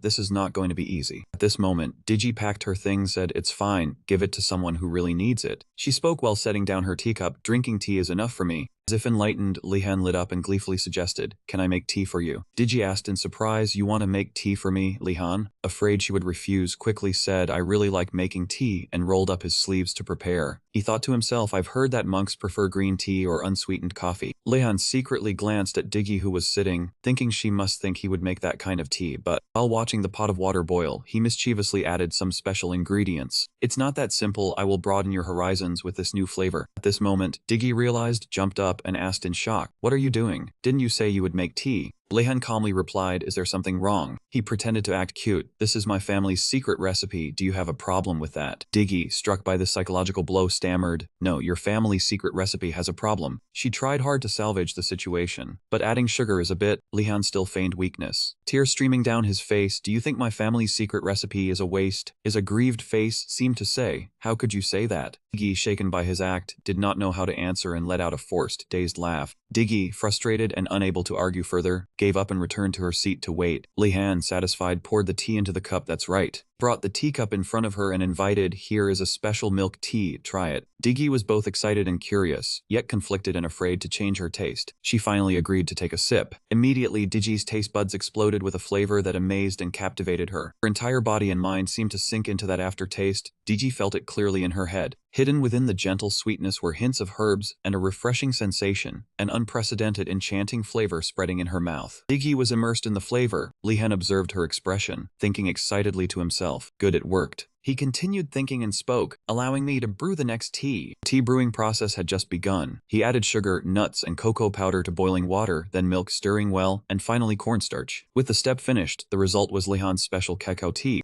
She looked hesitantly at the new cup of tea, filled with doubt about life. She confirmed that this wasn't soup, but Lehan gave her no way out, immediately using his old trick. It's tea, my family's traditional tea. Diggy resignedly accepted and asked him to stop boasting. Then she bravely took a gulp and was immediately astonished. Diggy drank without stopping. Lehan watched with amusement, thinking to himself, how is it? Delicious, right? A completely new taste sensation. He slightly curled his lips in satisfaction, thinking about the method he had used. In his mind appeared a scene, gleefully like a devil in disguise tricking Diggy into eating. I will fatten you up with drinks that aren't tea but still resemble tea. He gently set down the clean, prepared cacao tea cup. Diggy uttered in satisfaction, it's really delicious. Suddenly Lehan approached from somewhere, placing a hand on her shoulder. He pretended to be sinister, you've drunk it, you won't be able to quit now, from now on come here as agreed. Diggy replied, no need to act so dangerous. Late at night, the full moon rose high, shining brightly. A voice of conversation rang out, thanks for the tea. You're welcome, I'll see you tomorrow. Back to the tower scene with flickering lights. Two figures strolled in and chatted. Let's go back, hope tomorrow's class is calmer. Lehan stood by the side of the wall waiting for everyone to close the door before appearing, stealthily making no sound. Thinking to himself, everyone is back. Lehan hid his thoughts. Because it was curfew, all students had to return to the dormitory. The next second he covered up and turned away. But I will go out in the middle of the night to pray. Thinking that, he immediately quickened his pace. Lehan's free and unrestrained figure stood out in the night. He thought happily, I am simply a young monk full of faith. Scene shifted to the prayer place. Lehan had arrived, alertly thinking he must be very careful, not knowing what traps were around. As he walked through the temple corridor, he mused, luckily the first floor had no problems as predicted. Lehan recalled his memories, thinking carefully. This was the first time he had come to the main hall since the entrance ceremony. He observed his surroundings, thinking first he must see the places he had never been, suddenly noticing something unusual. Radford's figure appeared ahead. He observed silently without startling the snake. He was looking around without noticing him. Lehan observed closely, wondering if that was a professor. He pulled his hood up to get a clearer view, inwardly surprised. Wait, that's a student from the Mystic Turtle Tower. He watched as that boy moved without making a sound. He observed his footsteps, certain that he had been well trained. People of this clan were usually not welcomed by the Empire. Many had criminal records for theft or vagrancy. He really wanted to believe it was just his own prejudice, but looking at the key in his hand, he thought the purpose was too clear. He thought, if two people had the same goal. He stepped forward, pressing a knife as a threat. Don't make a sound or I will kill you. He was scared but very obedient, not making a sound. He smiled in satisfaction, thinking cooperating with him would be a good idea. A moment later, a reproachful voice rang out. You scared me half to death. He was holding his chest and breathing. Thought you were a professor. Didn't expect you were also a student. He apologized for the earlier incident. Then he asked for his name, and he began to introduce himself. His name was Radford, a professional thief from the White Gull Guild. No student deliberately picked a fight with him, but he always felt ostracized. So he always yearned for recognition from his peers in the tower. So he began searching for a place that was an essential need for the organization. And after a thorough investigation, he had found the most likely door.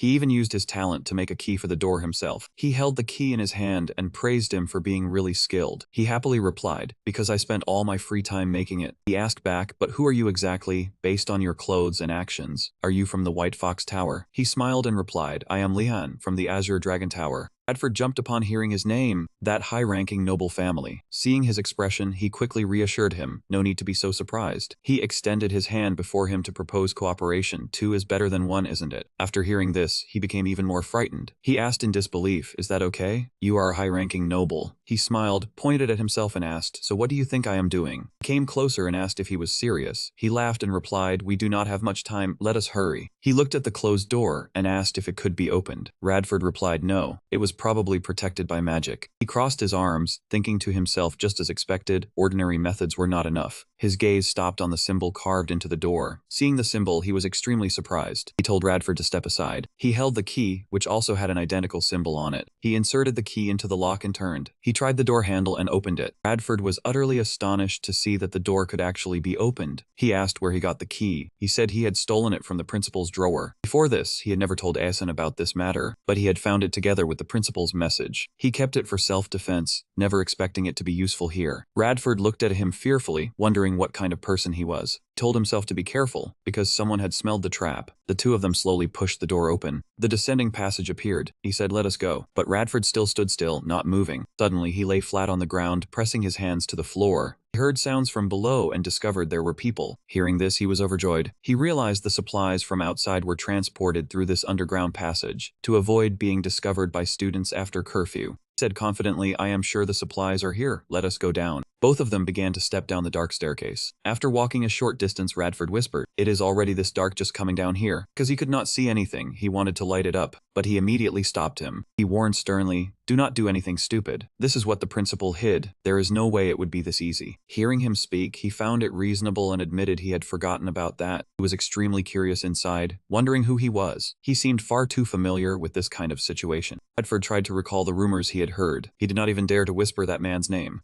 Even the prince and princess had to hold their breath when facing him. That man could even tame a thunderpond bird with just one incantation. Thinking of those rumors, Bradford became even more afraid. While lost in thought, he turned back and told him they had arrived. 2 of them secretly observed, and he guessed that this entire floor was a storage room. He reminded him to be extremely careful when entering. A strange current of air swept past the lamp. The current turned into small sparks, moving in a Z-shaped pattern and growing denser and denser. Lehan reminded him to be cautious when breaking in. The flickering sparks on the lamp began to sway. He shot out sparks, hitting the wall and becoming denser. He silently observed, wondering why this was suddenly happening. All the lamps had lit up. Footsteps sounded from afar. He panicked when he realized someone was approaching. He looked at the stranger, wondering if he was the warehouse keeper. The person who just appeared began checking the quantity of goods. He and Bradford silently watched that person rearrange the goods. He signaled Bradford to stay quiet, thinking to himself he never expected things to be this detailed. Suddenly, a voice rang out from behind. "Who are you?" Hearing the voice, he froze. He cursed inwardly, "We have been discovered." He and Bradford turned around, looking toward the person who just spoke. He was tense but still reassured himself to remain calm, keep a cool head to find a way to respond. He decided to use light to distract. But when he saw the eyes of the other person, he was extremely shocked. There is a story that losing one sense would make the other senses sharper, but he still thought it was unreasonable that Banpatan had found them, because they had not made any noise, and Banpatan should not have been able to distinguish them from the surroundings. Banpatan had no idea what Lehan was thinking, but suddenly he sensed something through his blindfolded eyes. 2 figures appeared before him. One of those figures radiated an incredibly surging source of mana energy. It transformed into a mighty torrent of water, vast as if swallowing everything. That feeling made him freeze. Banpan unexpectedly bowed his head in salute to Lehan. He sensed the overwhelming mana flow and immediately accepted him as his master. Afterward, he left to continue his work. Lehan watched Banpatan's fading figure, his heart full of disbelief. He pondered the master Banpatan had just mentioned. He told Radford it seemed that man could recognize us through mana. Things were not as easy as he thought. He patted Radford's shoulder to reassure him and then continued moving. He regretted not being able to take this place away since everything was meticulously inventoried. Both of them began looking for an entrance. Radford seemed to have discovered something. He hurriedly said to Lehan, "I heard many things moving in this direction." He led the way for him through many turns. Lehan could not help but praise his pathfinding ability was truly amazing for a first-timer. He curiously asked why he had spoken to him so formally back then, but he only told him not to mind it. Radford suddenly felt they were close to their destination. Both of their footsteps halted. Before them was a dead end. Radford was utterly confused, as he was sure there was something here. Lehan silently observed. He looked at the brick on the wall, thinking he had understood the problem. Unlike Radford, who grew up in a small town like a thief, Lehan grew up with countless worldly stories. Thanks to those stories, he had a richer imagination. Even though he was working as a thief, he placed his hand on the brick and it sank inward. The dead end before them transformed into a door slowly opening. Behind the door was a long and wide passage. Radford silently cheered with the width and light here. This was definitely the exit. He turned to look at Lehan, wondering how he knew, even suspecting if he was a member of the Lehan family. Lehan was extremely cheerful at this moment and burst out laughing. Because he could finally escape, he felt he had worked very hard for this moment. He was so happy he shed tears, saying, "Let's go, Radford," and he enthusiastically replied, "Yes, Lord Lehan." The employees were still working. The employees of Enrogat had to strictly obey 3 rules. They were not allowed to talk about what they saw. They were not allowed to start conversations or show curiosity, even if there was a pastor, and a student appeared at the opposite side of the entrance. They would not utter a single word. Lehan and Radford secretly talked. The way they deliberately ignored us was strange. Radford agreed. "I think they are pretending not to see us." He rubbed his chin and thought he could avoid unnecessary suspicious behavior. He took the initiative to talk to an old man. He wanted to hire a carriage to leave. The old man happily agreed. The carriage set off. Lehan reassured Radford, sitting beside him calmly, "There is no problem yet."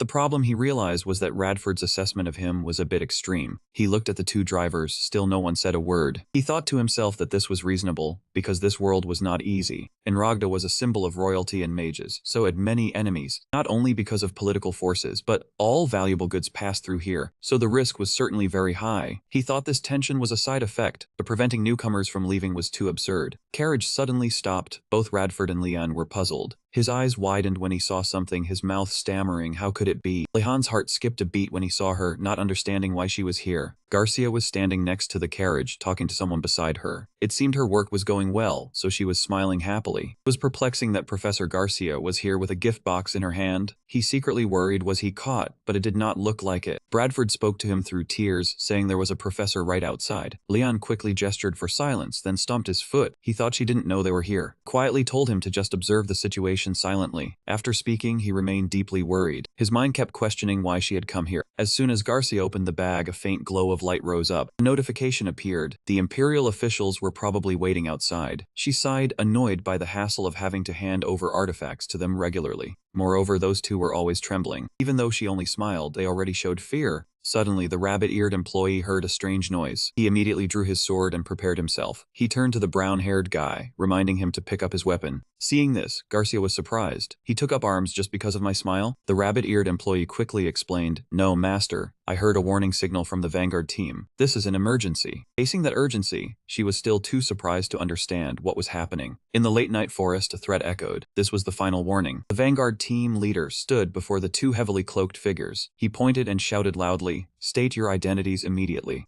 Garak deliberately concealed. "What are you talking about? We are just traveling merchants." Hearing this, he became even more irritated, repeating the word merchant in a mocking tone. The leader shouted, clearly lying, "Do you think we didn't see the weapons at your back?" Exposed, he tore off his cloak. Garak gripped his weapon and looked at him. "This academy even has extraordinary staff. Are you mercenaries?" The leader ignored him, loudly ordering everyone into formation. Everyone took their positions, ready to fire immediately. Following the leader's command, they all aimed at the figure ahead and fired simultaneously. Garcia showed no surprise, as if he knew this was going to happen. Gata created a protective barrier, nullifying every arrow that came. Garak laughed mockingly. "How foolish. Did you think we would come unprepared?" Vanguard panicked. "These are no ordinary bandits. Who are you really?" Garak looked at them with a face full of resentment. He growled threateningly, "You are helping those sorcerers drive the Empire to the brink of collapse. Lay down your weapons and surrender. We will save the Empire from destruction." A member of the Vanguard screamed in panic, "Oh my gods and ancestors! They are the anti-magic heretics who always deny magic and cause chaos." Garak gripped his weapon tightly, gritting his teeth. "My warning is over." He charged forward, threatening to execute everyone under the glory of the Dusk Dawn team. Just then, a wand appeared in time to save everyone. A divine-level bulwark instantly formed a barrier, separating them. All the anti-magic heretics were blocked outside the protective circle. Everyone cheered. The professor is truly mighty. Garcia focused on protecting, but felt worried, even though she had blocked them with a magic shield. Still, the situation was not very favorable. Opponents from the Dusk Dawn team had killed many mages before. It would be hard to fight them long-term unless one was a battle mage. The only thing she could do was to make the most of her abilities. Garcia summoned thousands of messenger birds. She thought, alert the others and try to hold out. Try to wait until the principal arrives. Outside, they made a new move, taking out another larger magic orb, emitted a strange energy. The power from the orb grew increasingly strong. It quickly enveloped the entire area of Garcia and the vanguard. She was surprised to see her protective barrier fading away. Garcia's mana dissipated, leaving her unable to understand. The vanguard was also confused. She said slowly, magic is not all-powerful. There are many ways to cancel magic, but it is extremely rare to see something that can absorb mana on such a wide scale. The more they looked at the mana-absorbing orb, the more confused they became. Garcia thought it might be an ancient artifact, which made the vanguard even more surprised. He wondered, are you saying that is an extremely rare treasure from a dungeon ruin? How could they have that? Garcia was flustered. It absorbed all the mana she gathered. She could no longer maintain her magic. Just at that moment, a figure leaped up from the bushes. He rushed at Garcia from behind, shouting, Archfiend Sorcerer, it is time for your punishment. She was caught off guard, not knowing when he had approached. But he suddenly froze, seemingly hit by a lethal blow from behind, and collapsed. The ambusher was hit. Everything happened so fast they had yet to recover. Seeing him lying unconscious, Garcia's group was even more astonished. 10 minutes earlier, Lehan was standing nearby when he heard the shout from the Twilight Dawn team. He sighed, wondering if this was a trap set by the team leader. Radford nervously clutched his hand and asked, what do we do? Lehan immediately ordered him to conceal himself. Then he leaned close to Radford's ear, whispering the plan. He was still worried about him, but Lehan calmly reassured him, I have my own plan, don't worry. His footsteps grew quicker, his mind constantly calculating.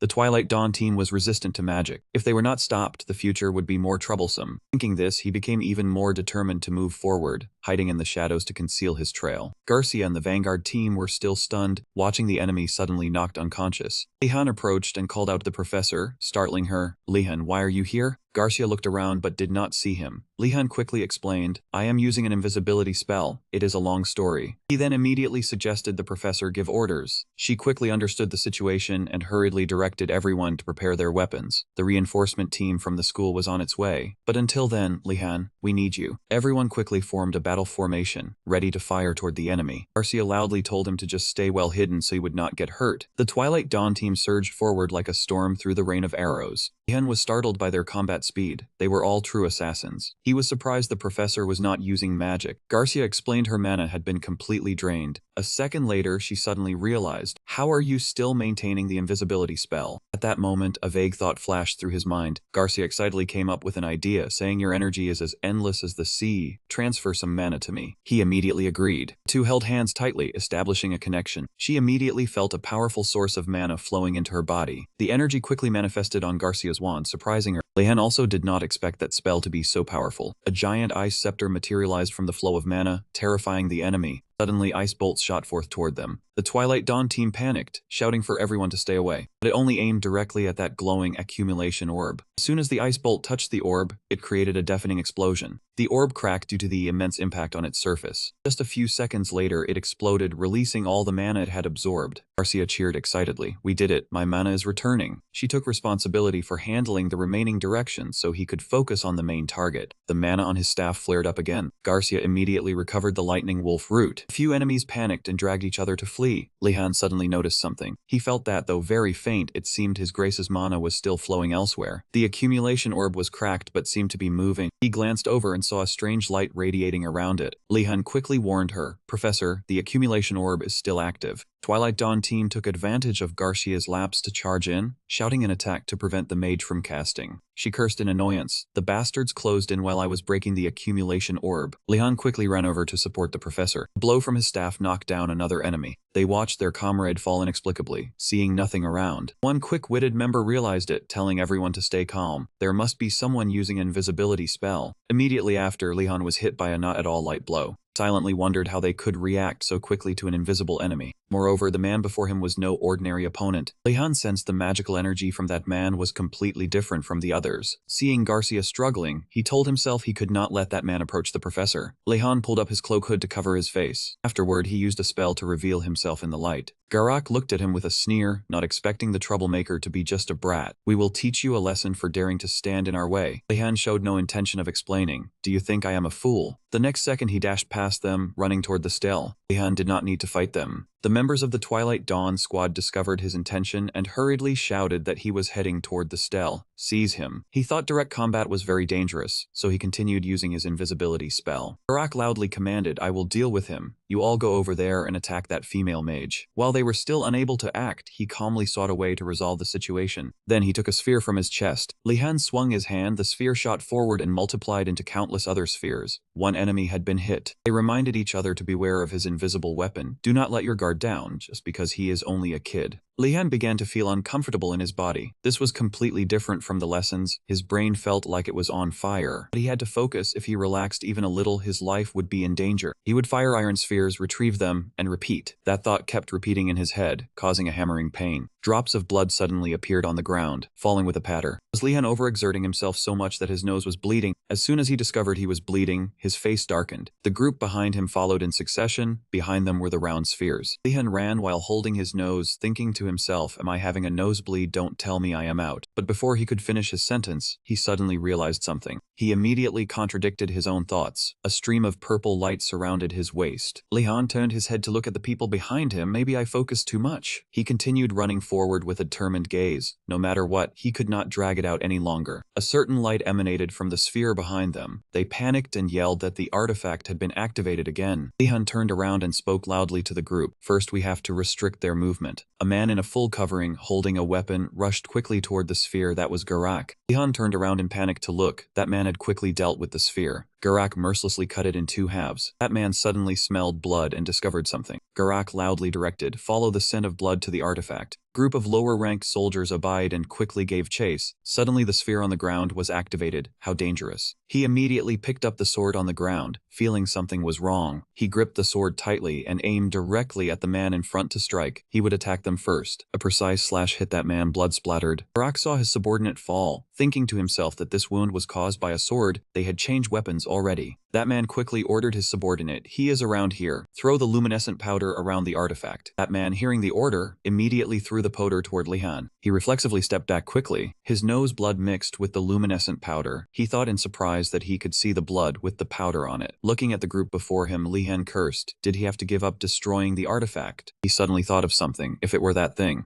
One man said loudly, Captain, I see blood. It must be from that guy. That man calmly directed the soldiers. Suddenly that man realized something. If we follow the scent of blood, he shouted loudly, the scent has been all mixed up. That man cursed in irritation. Do not be distracted by him, he must still be here. Before finishing his sentence, he sensed something wrong and turned around. Garak looked in shock at the subordinates who had been taken down by someone. He said irritably, fine, so that is how it is. Amazing indeed, truly decisive. Lehan's feet stood silently there. Garak marveled. When cornered, Lehan chose to hide among the wounded and hold a sword to stand behind him. Garak pulled down his face covering, sneered and said, it has been a long time since I met someone like you. The man bent down to pick up the sword on the ground. That man thrust the sword forward and introduced himself. Garak issued a loud challenge, from now on we will play seriously. That man rushed forward and taunted, you have hidden your scent. I bet you thought you were perfectly hidden with that ridiculous spell. The two immediately clashed, gripping their swords tightly and fighting with all their might. Lehan was pushed back, gritting his teeth and thinking, how could he? Garak, seeing this, sneered and said, you are still too green, I can clearly hear your trembling breath. That man yelled and rushed toward him. Did you think only the smell of blood you away? How foolish. Thanks to you reducing the number of people, I can hear you more clearly. His gaze sharpened, and he coldly said, let us end this. Something resembling swords emerged. Garak's face became terrifying. That thing formed a ring surrounding him. It quickly shot toward him. Lehan immediately dodged and evaded the strike. He stepped back, maintaining a safe distance. But the opponent still charged in with a chain attack. Lehan could not counter, only dodge. Looking at the water trail under his feet, he thought that if he were a beat slower, he would have been in deep trouble. Lehan looked at the man, silently admiring his superior swordsmanship. He struggled to block each strike, unable to believe he could only do this much against someone who could not see. The man's gaze was hollow as he rushed toward him. The sword was enveloped by a chilling energy. His relentless assault left him with only a weak defense. Lehan clicked his tongue in annoyance. He was sent stumbling backward by Garak. His face pale, looking at his trembling arm, he mocked himself, am I truly in danger now? He stood watching him, wondering if this was the aura state Allah once mentioned. The man spoke with a contemptuous tone, his breath betraying the fear within him. Garak pointed his sharp sword at him. He continued his incessant chatter. It makes me curious to see your fearful face at this moment. His gaze was resolute. He told himself he could not die like this. Memories flooded back as he recalled hearing that swordsmen could channel mana into their swords. Lehan gripped his sword hilt tightly, thinking he was a magic practitioner. Suddenly, a blue flame appeared, startling Garak. He sprang up and slashed his sword fiercely at the man. Garak calmly raised his sword to block the strike. His veins bulging on his forehead, he shouted, "What the hell is that?" He seemed to realize something. He panted heavily, murmuring, "It's working." Power surrounded Lehan's body, and he stood upright quickly. "I have more mana than I thought." He smirked crookedly, deciding to channel all his mana into the sword. Lehan blasted Garak away. A frantic scream echoed in the night sky. Ada was struck, spitting blood, letting out a pained cry. Garak panicked inwardly, thinking the sword merely grazed him yet caused severe injury. Light surrounded Lehan and the man was stunned. "What is this? Did that brat do this?" He trembled, struggling to push himself up with his hands, telling himself he could not fall. His brain warned him to kill and immediately. He was panting heavily, his body drenched in sweat. His face darkened as he realized in horror why he could no longer move. Lehan looked at his trembling hand, wondering if it was because he forced the mana transfer. Seeing Garak stand up using his sword for support, he thought, "He's starting to stand up just like me." The man's legs rushed swiftly toward him.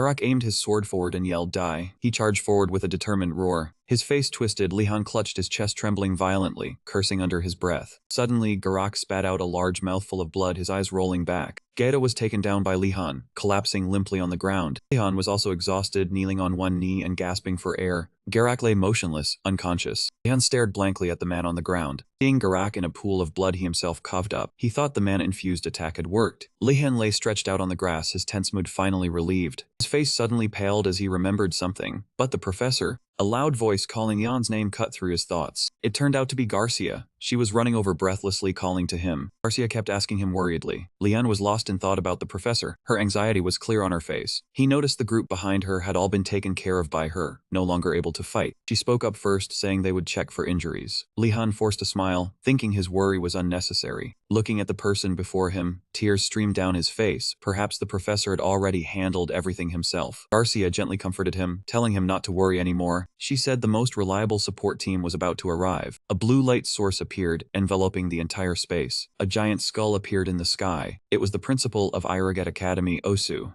Lehan looked at it with an awkward expression, mocking himself for never expecting to feel happy seeing that skeleton. Suddenly his vision began to blur. Exhausted, Lehan fell asleep in Garcia's arms, thinking he could finally rest. At that moment, a carriage appeared, and they dragged that group of people away. The space fell silent, then a voice spoke up. "I am sorry, Professor Kim." Osu apologized to Garcia, admitting he had pushed her into danger and should have foreseen this. Garcia waved her hand, signaling he need not worry, saying it was nothing, Headmaster. Suddenly, a stranger's voice cut in, surprised that the infamous Dusk Dawn team would appear here. Osu called that person over to report the situation. Vodalai crossed his arms, looking at them, and said something extremely troubling. He blamed the headmaster for not considering every possibility. Osu awkwardly told him to be quiet, then turned to ask Voladi, more importantly, who was behind him. King Dali heard this and also turned his head to look. He blurted out that man's name, Garak. He explained that man's identity. He held a high position in the Dusk Dawn team, was very skilled in combat, and had the alias Mage Slayer. Osu lifted that man's body, saw he was still breathing, then said, "I will handle him." He glanced to the side, his teeth slightly hesitant. Osu looked at the group of people lying scattered on the ground. Seeing the ancient artifacts beside these people, a thought popped into his head. This trace wasn't the style of mercenaries. Osu seemed to realize something. Looking at Lehan being treated in the car, he wondered if that kid had done it. He asked himself in astonishment, what kind of monster had the Lehan family raised? He pressed his face close to Garcia, and she stammered an explanation that things would have been very dangerous without Lehan's support. Osu's words surprised Garcia somewhat. He pointed at the scattered artifacts, saying he never expected a freshman to use magic in combat. He must be very proficient at offensive spells. They looked at a sleeping Lehan, and Osu sighed in admiration. Looking at the mercenaries, it seemed he didn't just use magic to harm them. Fragments of memories from Leon's battle flashed through his mind. He silently assessed this kid as interesting, much to Garcia's surprise. Osu licked his lips, showing a pleased expression. He rubbed his chin and said loudly, affirming that he must be mine. Osu continued talking about the Senate succession, a special teaching method that only passes on to a single student. He blushed in embarrassment, saying he wanted to mold him using traditional methods. Garcia sighed, "If you do that, His Majesty will not let it slide." Lehan suddenly felt uncomfortable and let out a small groan.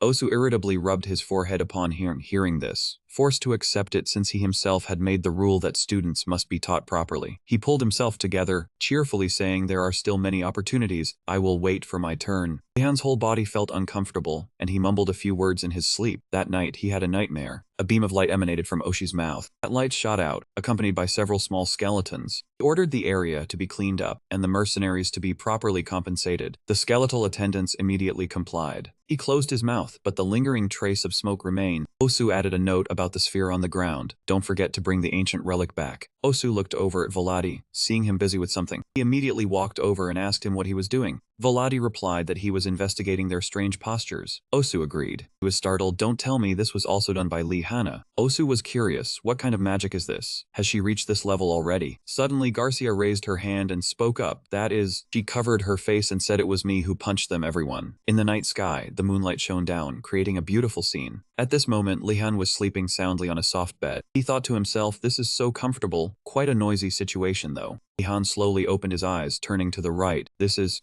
Osu stared at him and asked if he was awake. Lehan was startled and yelled, wondering why the headmaster was here. Lehan looked around and asked where this was. Garcia spoke up, saying everything is fine now. She looked at him proudly, saying he must have been shocked by the ambush, but he did very well. Lehan tried to remember what had happened. He then remembered the headmaster had arrived after he lost consciousness. He praised Lehan for doing well, making him feel embarrassed. Lehan thought excitedly that everything would pass. He really did help the headmaster. Garcia continued her praise, but said, of course I cannot overlook the fact that you sneaked out of school. He bitterly thought, damn it, he knew it. Lehan covered his face in pain. If it weren't for those people, she felt sorry for getting him to help her, and apologized to him. He asked in confusion how he got past the underground storeroom. Osu wondered if he had picked up the keys he had left scattered around, but during this, his face turned pale with fear. He knew it was a trap. He looked at him, saying it was nearly impossible to shake off the warehouse guards. Lehan tried to hide it, saying he didn't know what the professor was talking about. Osu retorted, playing dumb. I see, how sad. Because she would never be able to use that path again. His heart ached, he clenched his fists and cried. Looked out the window, Osu pondered deeply. Osu spoke, listen carefully, Lehan of the Lehan clan.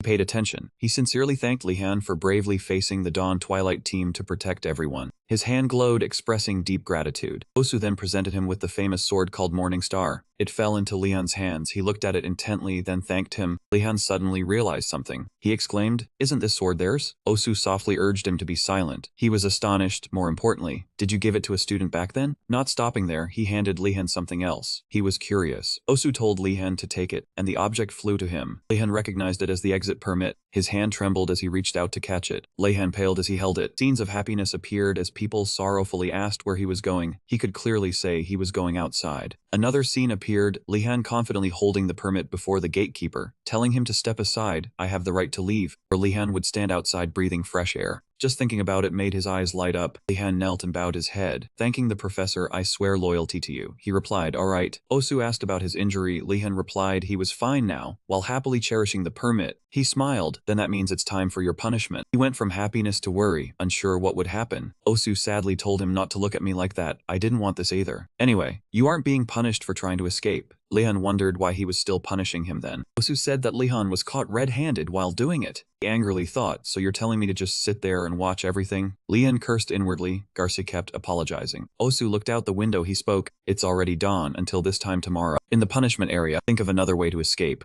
Lehan grabbed the door handle and thought to himself, I'm really locked in. Today is so strange. He suddenly turned back with a puzzled expression. Lehan observed the room as this punishment room. It looks just like dormitory. He lay on the bed and breathed a sigh of relief. Not bad. This is better than when I graduated. That moment, the skeleton approached. It called Lehan, and he jumped up. The skeleton handed Lehan a basket of... He was surprised to see the sparkling basket of food. Lehan couldn't believe his eyes, wondering what this was. Why was the food in the punishment room so good? The skeleton pulled back the luxurious basket of food, asking if he was dreaming. It told him that it was an apology gift from Garcia. Lehan asked the skeleton to convey his thanks to her. It said it wasn't over yet. Then a line of food flew towards Lehan. He stood frozen in a daze. A moment later, Lehan took a sip of tea. He relaxed in that room. He recalled the tense battle and how he was lucky to survive. He had never attended a combat class before. Lehan didn't want to think about it anymore. He raised his hand to take out the magic circle with interest. Now that he had created a perfect circle, Lehan realized he was stronger than before. He paled angrily, thinking he was proving Professor Valadi's words that adversity makes people grow. Lehan buried his face on the table, certain he would die if he did it again. Lehan choked up, promising from now on he wouldn't use mana recklessly, because luck doesn't strike twice. He didn't want to die like that and end up in the news. Lehan sighed enough self-pity. He wondered what to do now when he suddenly noticed something.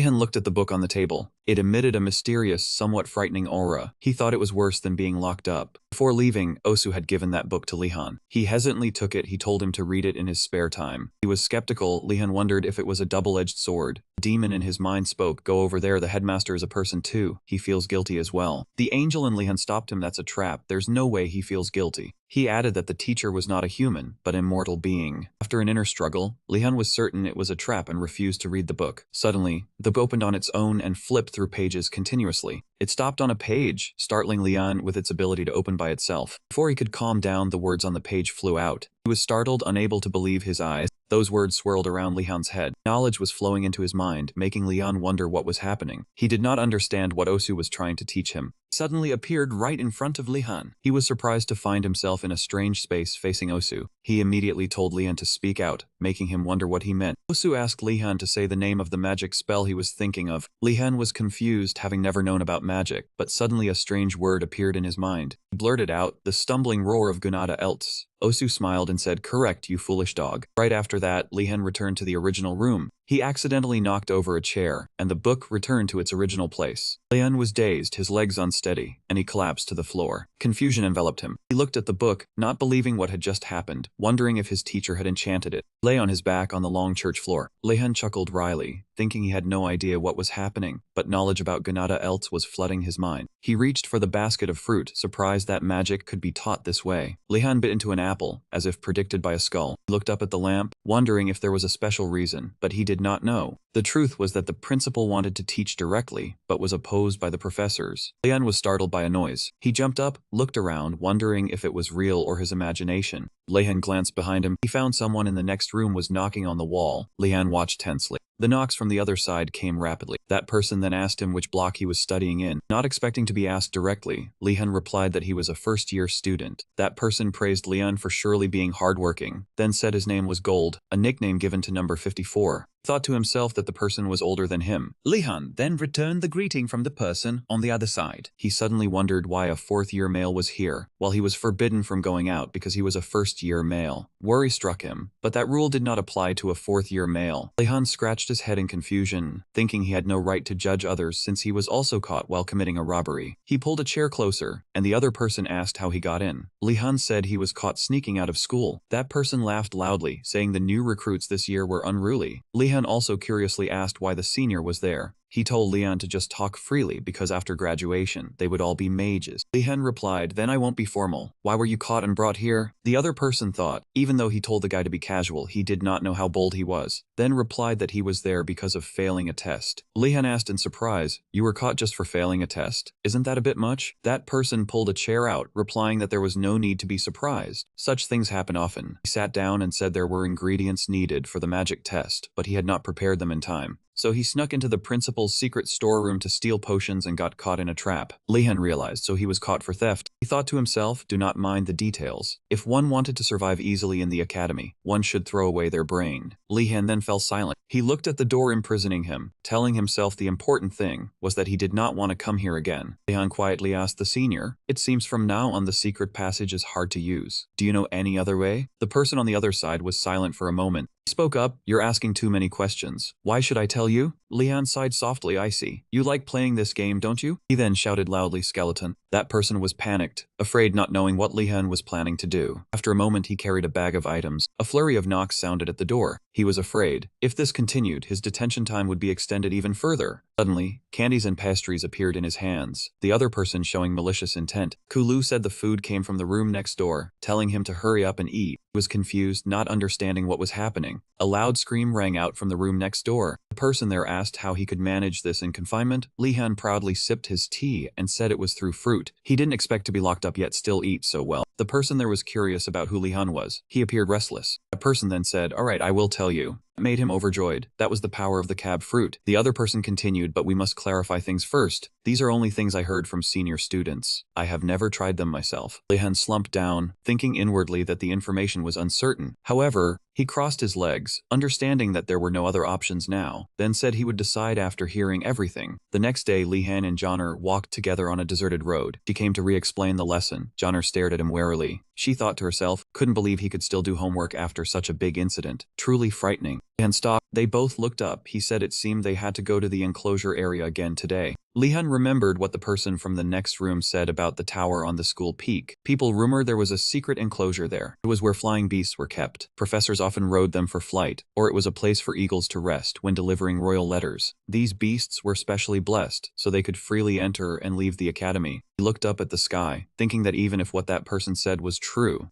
Lehan was worried. Even if they went there, it wasn't certain he could easily ride those beasts. He placed his hand on the door, but the chance wasn't completely absent. Lehan then opened the door. A glimmer of hope flashed in his mind. As long as the chance wasn't zero, it was still worth a try. Lehan strode in boldly. The people around were terrified. The girl exclaimed, "Wait, isn't that the person from the Lehan family?" The boy whose head was bitten by a horse cried out, "What a Lehan!" An oppressive atmosphere prevailed. She was worried. There could be no mistake. He trembled in fear, wondering why he had come here. The girl's back was drenched in sweat. Lehan felt helpless, telling everyone to stop judging others by their family background. Joner looked at him with a wry smile, thinking clearly their reaction was because of the rumors about him. Suddenly someone called Lehan from behind, so he turned around. Lehan recognized him as Radford. He bowed his head in greeting. Lehan was startled, looked around, then worriedly asked what was wrong with Radford, telling him to just talk like before. Radford replied, "I cannot. That would be disrespectful to Lord Lehan. I am quite comfortable speaking respectfully like this." The crowd murmured, looking at Lehan with wary eyes. He was distressed, clenching his fists. No way, today would just add more misunderstandings. Lehan said, "I am listening, so you don't need to bow anymore. You must have something to tell me." He cheerfully replied, "The bereavement pass, Lord Lehan."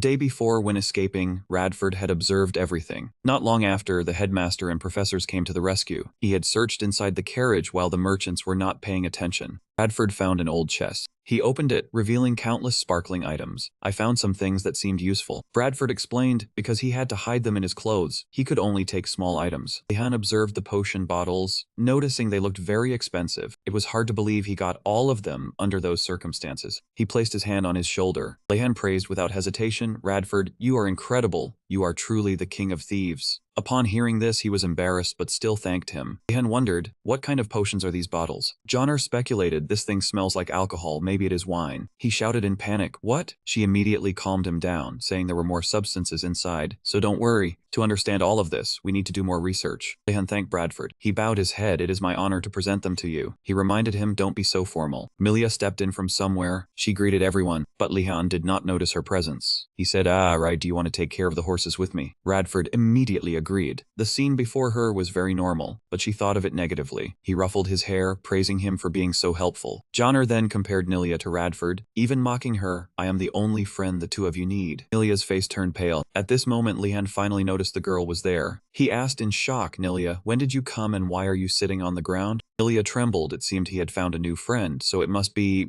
She thought he no longer needed her. Lehan tried to call her back. Joner had no idea what was happening. The birds were perched on the roof. Nilia gave a forced smile. "Maybe I misunderstood." "Miss Anuai, there is definitely no such thing." Radford explained that he was a subordinate, not a friend, but was immediately silenced. Lehan changed the subject. "Now let us take care of the horses." His eyes followed Hesios. Lehan thought to himself, it looks obedient but might not really be so. Seeing the attitude of the other horses, this one is probably the same. It raised its head proudly, but was immediately stopped by Lehan using his hand. Hesios was extremely surprised by that action. He smiled, knowing it would be difficult, so he had prepared this in advance. Lehan took out a brush. He began to brush its mane, saying, "Be good." Hesios was furious. Nilia suddenly looked toward Lehan. She was drenched in sweat, looking like she had been in a battle. The lamp lit up an entire corner of the stable. He sat down on the ground. Both Lehan and Hesios were exhausted, but he still tried to brush its mane. Lehan realized Hesios seemed completely tired. He thought to himself he did not expect brushing its mane to be this hard. Were the others the same? Matters on the other side were smoother than he thought. Joner asked, "Lehan, how are you?" He was silent for a moment before replying that he was not done. Nilia found it strange. It should have opened up by now. Bradford also agreed. She began to speculate wildly, wondering if it was a monster.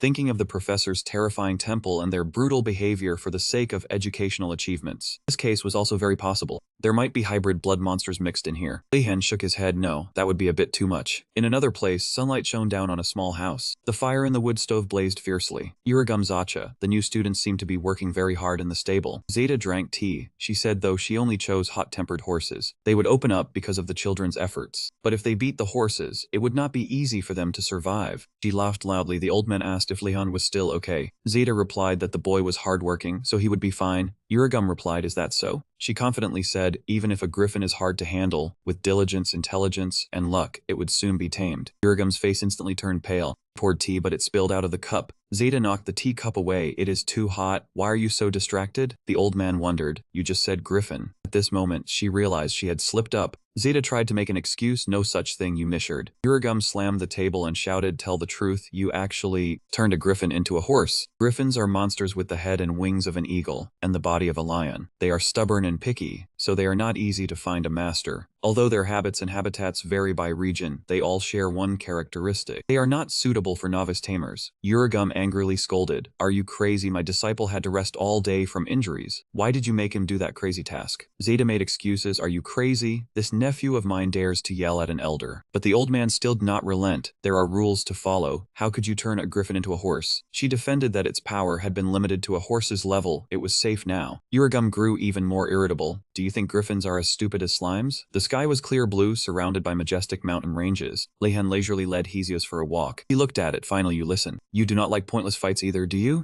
Lehan forced a smile. He thought to himself, based on the fact that it remains fine, after wearing these things, it really might be a hybrid blood. Perhaps the mana absorption ability of this ring was poor. He had to find a way to increase the absorption rate. Suddenly, someone rode a horse past Lehan, looking as if he could not control the animal. Seeing Hesios sigh, Lehan immediately understood his meaning. He wanted to stop and rest. Lehan smiled. At first, it had only intended to tear him apart, but now the two of them could chat so naturally like this. He reached out his hand, eat some sugar. Hesios did not want to admit that it was gradually obeying the brat. It thought to itself that the sugar cube was so sweet. Out in the wilderness, it had never eaten anything like that. No, I cannot be like this. Ancient wild bloodline was reminding it of its honor. It could not surrender so easily. Lehan pondered. Although it had become friendlier, he still felt troubled. He inadvertently mentioned a method to increase the item's mana absorption rate. Hesios' face turned grim. Lehan saw its expression was off. What's wrong, tired? Next morning, during the basic alchemy class, a student wondered why they were not studying outdoors today. Another explained that this room belonged to the perception tower, separate from the main building. Girl opened the door. She observed the classroom. This place was too warm, making her feel uneasy. The boy warned them not to be fooled, who knew if the teacher had hidden a monster in the meeting room. A young man shouted to split into groups to prepare for the possibility of a monster appearing. Another youth worried about Adenas, vowing to protect the princess. Lehan forced a smile. They were beyond saving. Asha suddenly appeared and said not to worry. We will not lose to them. But he was immediately flatly rejected. Uragum reminded them, what are you doing? Sit down quickly, and the lot immediately obeyed. The student asked, Professor, are we not studying outside today? Last time you said we would collect materials in the garden. He sighed. Do you think you can refine potions outdoors forever? I know what you all are thinking, but rest assured, it is not like an outdoor class. Studying in the classroom is very easy and safe. None of the students believed Uragum's words. He began the lesson, telling them to pour water into the cauldron in front of them. Uragum lectured that alchemy was a complex art and no extra steps were allowed. Those who scorn fundamental knowledge will never become great alchemists. Open your books. We will make a low-grade mana recovery potion. Lehan opened his book. He read a few lines. It seemed it would be difficult. At first glance, alchemy seemed easier than other arts. Everyone thought you just had to follow a ready-made formula. But after trying it, no one dared say that anymore. Alchemy was like cooking extremely complex dishes. You had to do everything simultaneously in a short amount of time. You needed to prepare fresh ingredients from many places. Remembering how to handle them and the order of cooking was just the basics to get the timing right. Finally, you had to know how to stir and mix delicately. If you could not manage everything in time, it was no wonder. He smiled. Truly a bunch of new students. It is not easy. Uragum began to pay attention to Lehan. By now, he had already closed his book with a calm expression. Lehan slowly rolled up his sleeves. He began using a knife to finely chop the medicinal herbs.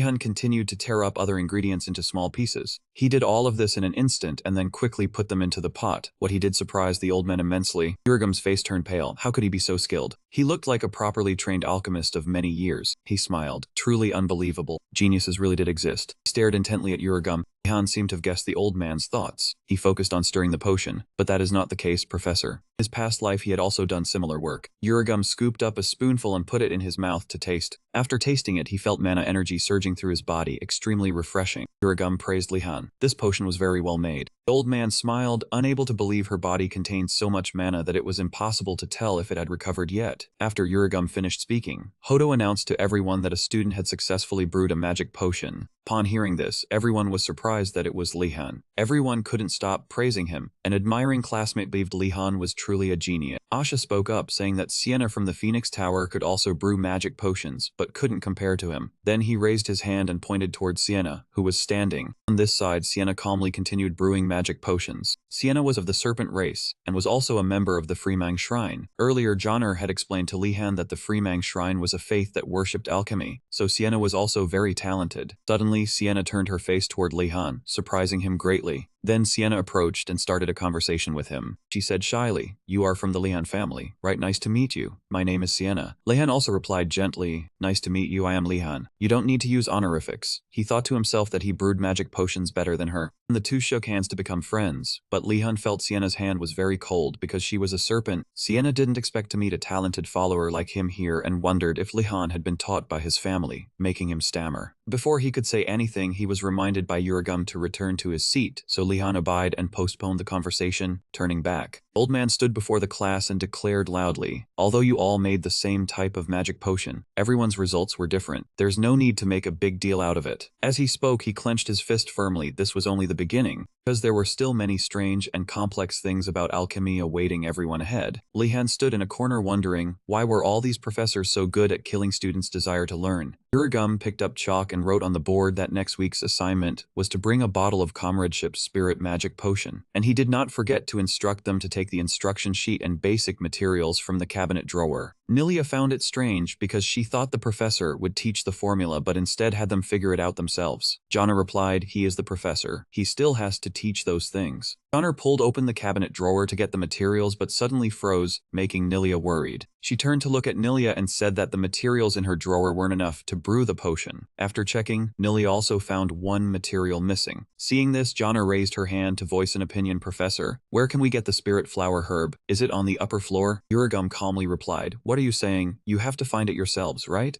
Both Joner and Nilia were disappointed upon hearing this. Uragum then added, "The items in the drawer are basic materials. The spirit flower herb is out there." After saying this, he pointed toward the window and told them to go find it themselves. He was confident everyone still remembered the lecture from the previous class, while they felt let down having to go find the spirit flower herb themselves. Early morning, the sky was clear blue, rays of golden sunlight shone down on the academy. Lehan was sitting with Digi, chatting with each other. Gillen picked up a cup of hot tea and took a sip. Lehan introduced it as the specialty recipe of the Godana family, even if half of it was soup. Digi felt the tea was a bit thick, but very tasty. In the distance, a group of people was heading toward where the two were sitting. A voice rang out, "I can't believe we meet here, Lehan." Sienna, with a joyful expression, said, "I was looking for you." Lehan was surprised and wondered what business Sienna had with him. Sienna replied it was just about the alchemy assignment. Sienna then expressed a desire for Lehan to go gather materials with her group, but there was still one person in their group who was quite shy. Lehan suddenly stood up and stared with the perspective of a student from the Phoenix Tower. Everyone in the group was frightened, hoping Lehan wouldn't look into their eyes. Lehan was secretly surprised students from other towers had finally proposed forming a group with him, and an entire group at that. Lehan thought that idea was very good. Seeing this, Sienna suggested he invite students from the Ascending Dragon Tower as well, which would be great. After saying this, Sienna excused herself to go ahead. At that moment, the whole group breathed a sigh of relief, feeling afraid of Lehan's gaze. Turning the table, DG immediately asked, "Are you close with Sienna?" Lehan answered honestly, "We are in the same alchemy class. Why?" Upon hearing this, DG's expression turned a bit sad, and she thought for a moment. Then after a while she replied, "It's nothing." Lehan suddenly sat up straight, saying that stopping mid-sentence like that only increased his curiosity. But Digilin felt it was improper to talk about others behind their backs, because she felt that would be no different from badmouthing Sienna. Lehan was still confused. At this point, Lehan became even more curious, but he knew Digi wouldn't easily speak out. She looked up and saw Lehan take out something. A statue which he placed neatly on a leaf. Lehan began to kneel on one knee, clasping his hands together as if praying. Digi did not understand what Lehan was trying to do. He clasped his hands together and said loudly, "Badmouthing others behind their backs is wrong, but there's nothing wrong if we are saying it while praying." Digi tried to gently touch him, but Lehan said he didn't want to hear her because he was praying. Digilin shook her head in defeat, but Lehan felt that still wasn't enough to make her speak. Lehan continued to pray, "Your humble servant almost died when ambushed by students from the White Tiger Tower. Nearly didn't make it, but..." After listening, Digi was panicked. On this side, Lehan continued his story. If Sienna had conspired to do the same thing when everyone entered the mountain, oh, he did not dare to imagine. Lehan believed the spirits would still watch over him. While praying, Lehan did not forget to pay attention to Digi. Suddenly, she also knelt down to pray. For the sake of free Singa, she did not say this to belittle or accuse anyone. Lehan smiled and then thanked her.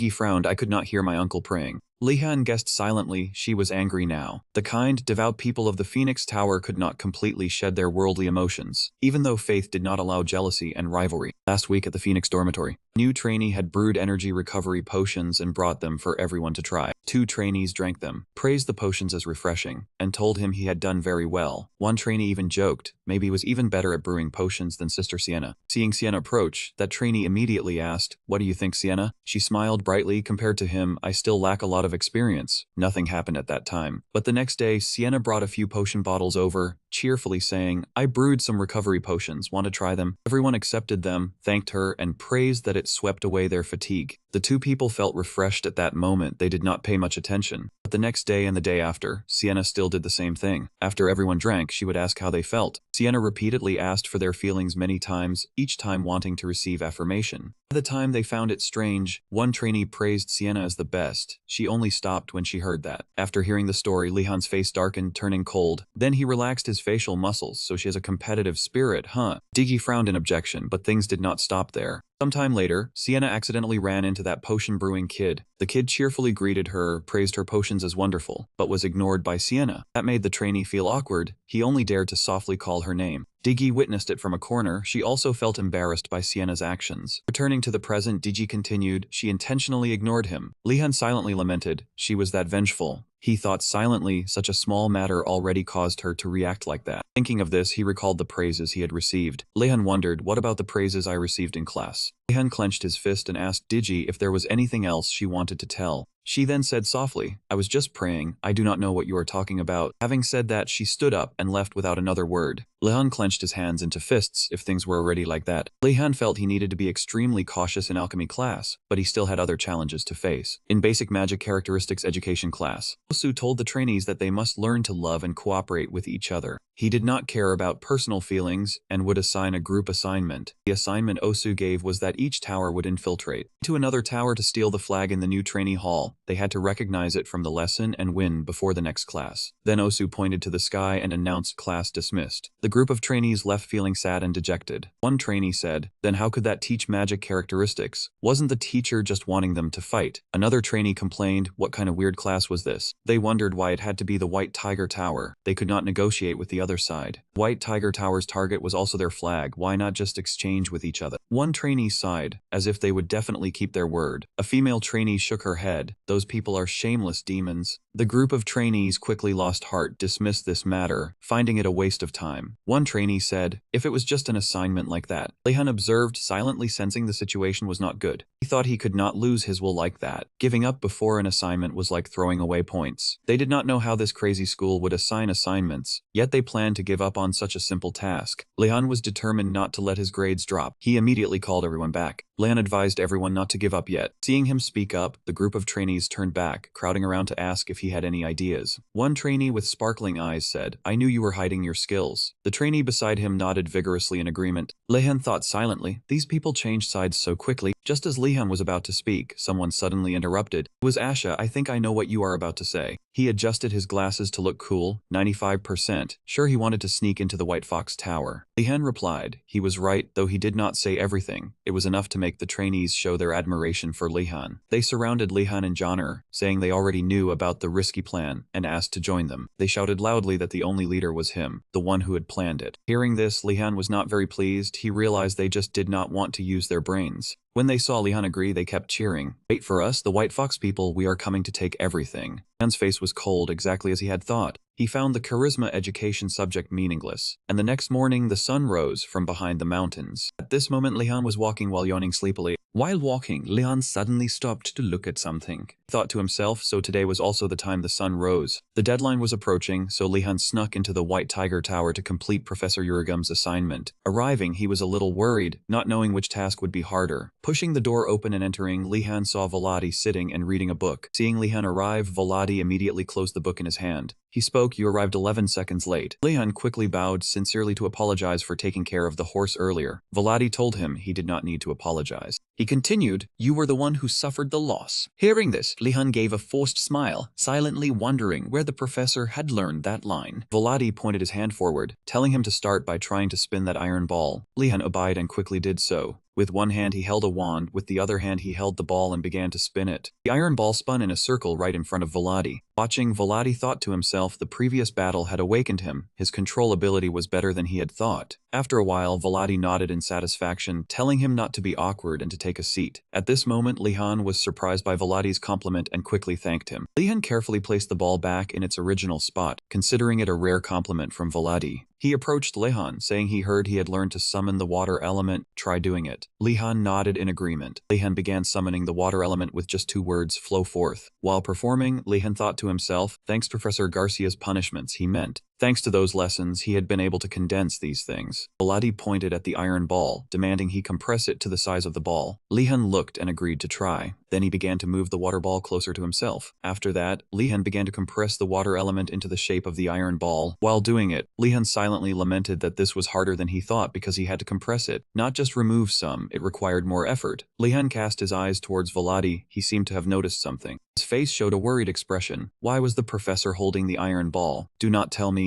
Volati began to exert his power on the iron ball, controlled it to fly very quickly towards Lehan. Seeing this, Lehan scowled, thinking to himself, this old professor. The water crystal on Lehan's hand was now a bit unstable. After a moment, the water crystal shattered, splattering everywhere. The iron ball and water now seemed to separate and exist in parallel. After that, both the iron ball and the water crystal fell to the ground in a powder. Lehan watched them fall with an astonished expression. But Volati remained calm and silent, looking at Lehan. Seeing him directly pick up another iron ball, Lehan shouted, "Wait, professor." He stammered hesitantly, "Do not tell me you are going to throw the iron ball at me again." Volati coldly replied, "Why? What is the matter?" Lehan hesitated fearfully. It was just that he found it a bit dangerous. But Volati thought this was very effective. While Lehan was confused, Volati continued, "Surely you have experienced something similar when fighting those French demons." He explained that the moment of tension sharpened Lehan's focus and instincts, increasing his mana control ability. Volati thought, why find a more complicated way when the solution was right in front of him? Lehan trembled inwardly. Wait, was he serious? He almost died back then. Volati thought Lehan understood the purpose, so the two of them continued again. Lehan endured, thinking fine, whatever, arguing would waste time. He took a breath and then began to perform from the start again. As Lehan summoned the water crystal, he thought to himself, water has no fixed shape like spirit starstone or an iron ball. Therefore, he had to concentrate even more, and also had to figure out how to compress it. While Lehan was performing, Volati stood still and watched silently. He suddenly picked up the iron ball. Once again, Volati controlled the iron ball to fly straight towards Lehan's water crystal. Lehan had somewhat guessed the intention, so he immediately launched a surprise attack, just as expected. Behind him, another iron ball hovered, ready to ambush. The iron ball quickly rushed forward, attacking Lehan directly in the back. He was astonished that Volati had also set an ambush from behind. Volati gently retrieved the iron ball, while Lehan held back in pain. He told himself he needed to focus more.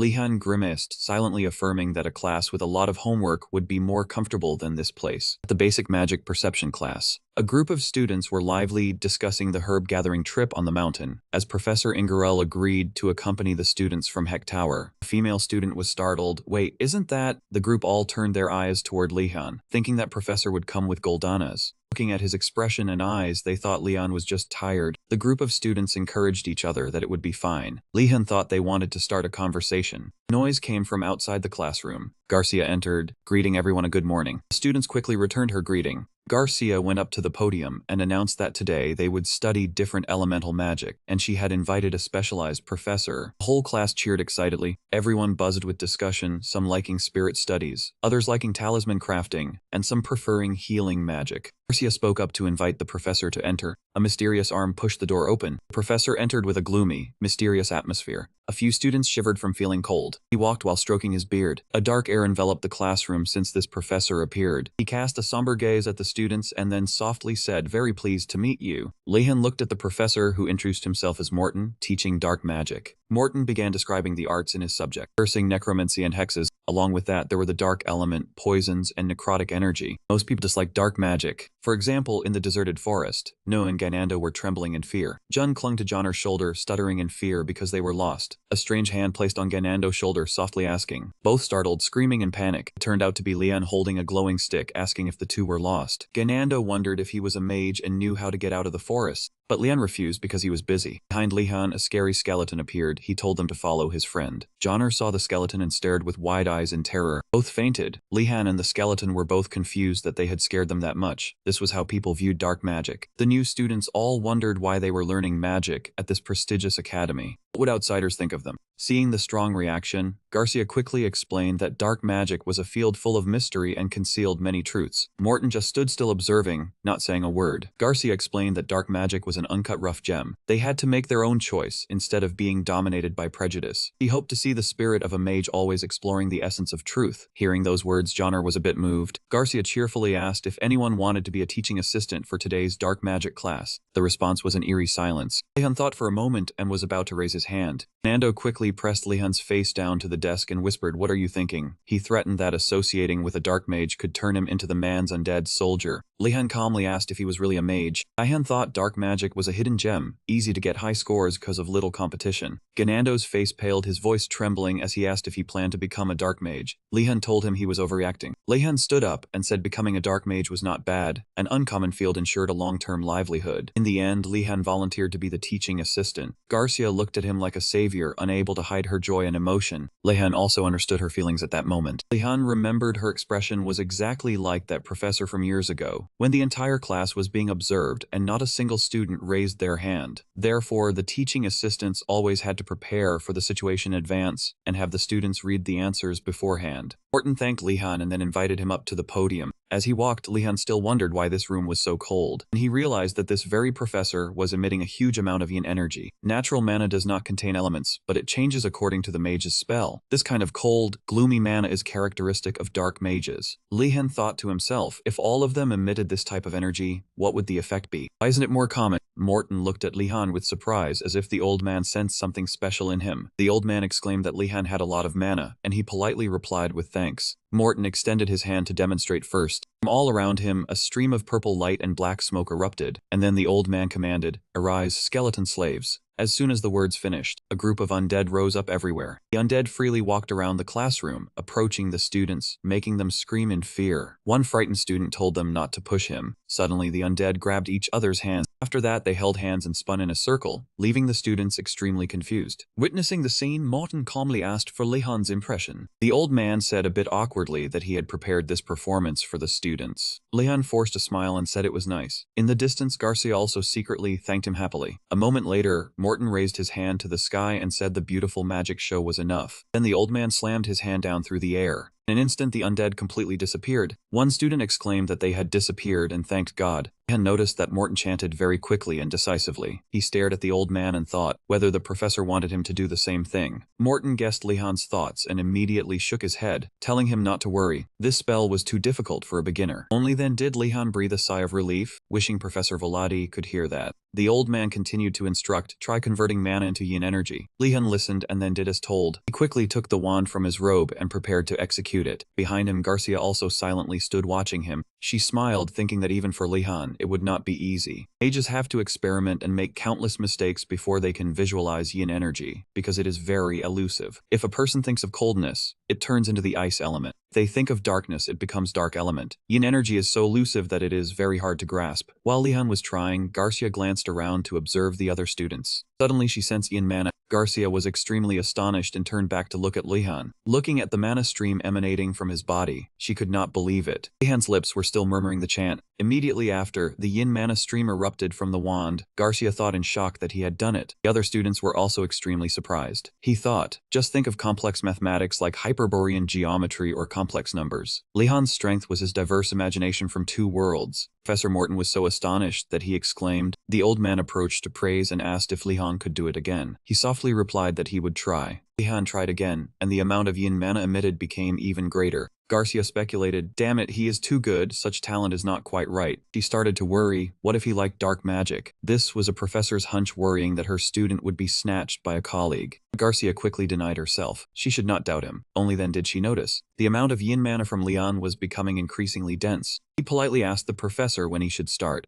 Waiting a moment for no reply, Lehan turned back suspiciously and called out. At this moment, Morton's expression had changed, becoming dazed. The old man's eyes were red-rimmed, his voice hypnotic as he told Lehan to continue, to not stop feeding until he was exhausted. Seeing that situation, Lehan thought to himself that this professor had gone off. Behind him, Garcia's eyes sparkled, covering her mouth as she thought that she had not expected Professor Morton to be so happy. At this time, the students in the class began to stir, exhibiting strange behaviors. She speculated, but perhaps I should tell him to stop. Too much yin mana was affecting the other students. Garcia hesitantly asked Professor Morton about the next step. The old man replied indifferently that instead of moving to the next step, let's see how many he can summon first. She awkwardly said they could check later. Morton still couldn't bear to turn away, hesitating as if about to say something. Garcia's expression changed. She said softly, take the next step, okay. Lehan asked curiously, Professor Morton, what should I do with this amount of mana? He raised his wand to demonstrate, waved the wand and chant the following spell. And he recited the spell loudly, paralysis. A low-level paralysis curse. It induces a mild numbing state, like when your leg falls asleep. A simple dark magic spell. He asked hesitantly, who should I target this on? Hearing this, everyone ignored him, afraid of being chosen. Curses differ from regular magic. They must be cast on a target. Morton pointed at himself instead. He said with an air of obviousness, me, of course. Lehan asked back in surprise. The other students breathed a sigh of relief, feeling lucky. He thought to himself, watching the professor who looked like a strong wind could knock him over. I always wanted to test magic on a professor, but Lehan asked cautiously, I can really do that? Morton replied, of course, go ahead quickly. He imagined a chick pecking a phoenix, silently sighed. Why would a new student worry about the professor? Then Lehan obeyed and began to cast the spell. He stood before him, ready to receive it. Morton speculated. The new student's paralysis spell was nothing to worry about. Once he saw me block it easily, he would understand how profound dark magic is. He even imagined Lehan looking at him with admiring eyes, kneeling to beg to learn. Everything would surely go that way. Morton wondered if he would come find him after class. He told himself he would withdraw all his mana. Lehan concentrated intensely to cast the spell. A massive amount of mana radiated, turning an entire area purple. Garcia worried, wait, he has channeled too much mana.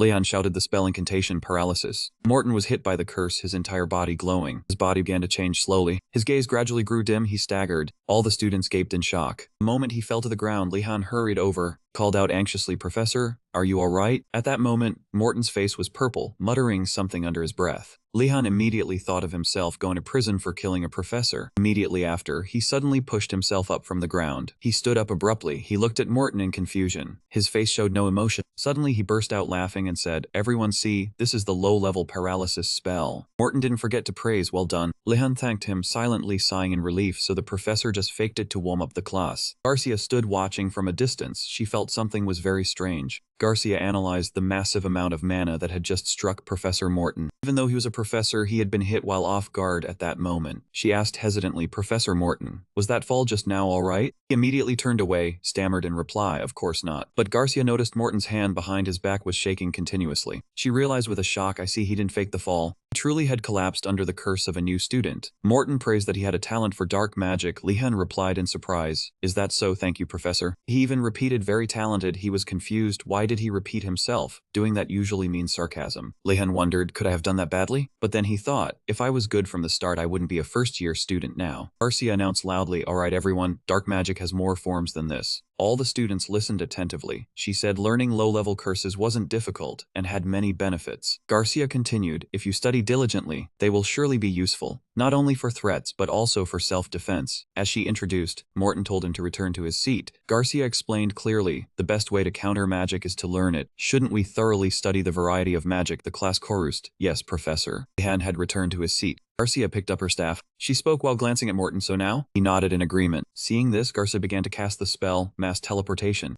A magic circle surrounded the classroom, a blue light blinding the students. He also covered his face, squinting slightly as he looked out. The space around them began to change slowly. Lehan realized he was sitting on the ground. Stunned, he looked around. His classmates were also confused, not understanding what was happening. When they understood the situation, everyone buzzed with discussion about the instant teleportation. Suddenly, a voice rang out from behind, startling everyone. Garcia and Morton stepped forward. She cheerfully informed them that they needed more space for practice, so she had moved the entire class there. The students cheered excitedly, thanked the professor, and were eager to start immediately. Lehan turned around and saw that everyone had already spread out to find a spot to practice. He noticed the atmosphere was much more lively than at the beginning of the class. The teacher clapped her hands to signal that it was time for the duel. In no time, two ones touched. Lehan and Gainando politely bowed to each other. The rules were simple: stand facing each other and be ready to fight. The two took turns attacking, with Gainando striking first, aiming to experience the feeling of being hit by a curse. He closed his eyes to concentrate, converting mana into dark energy.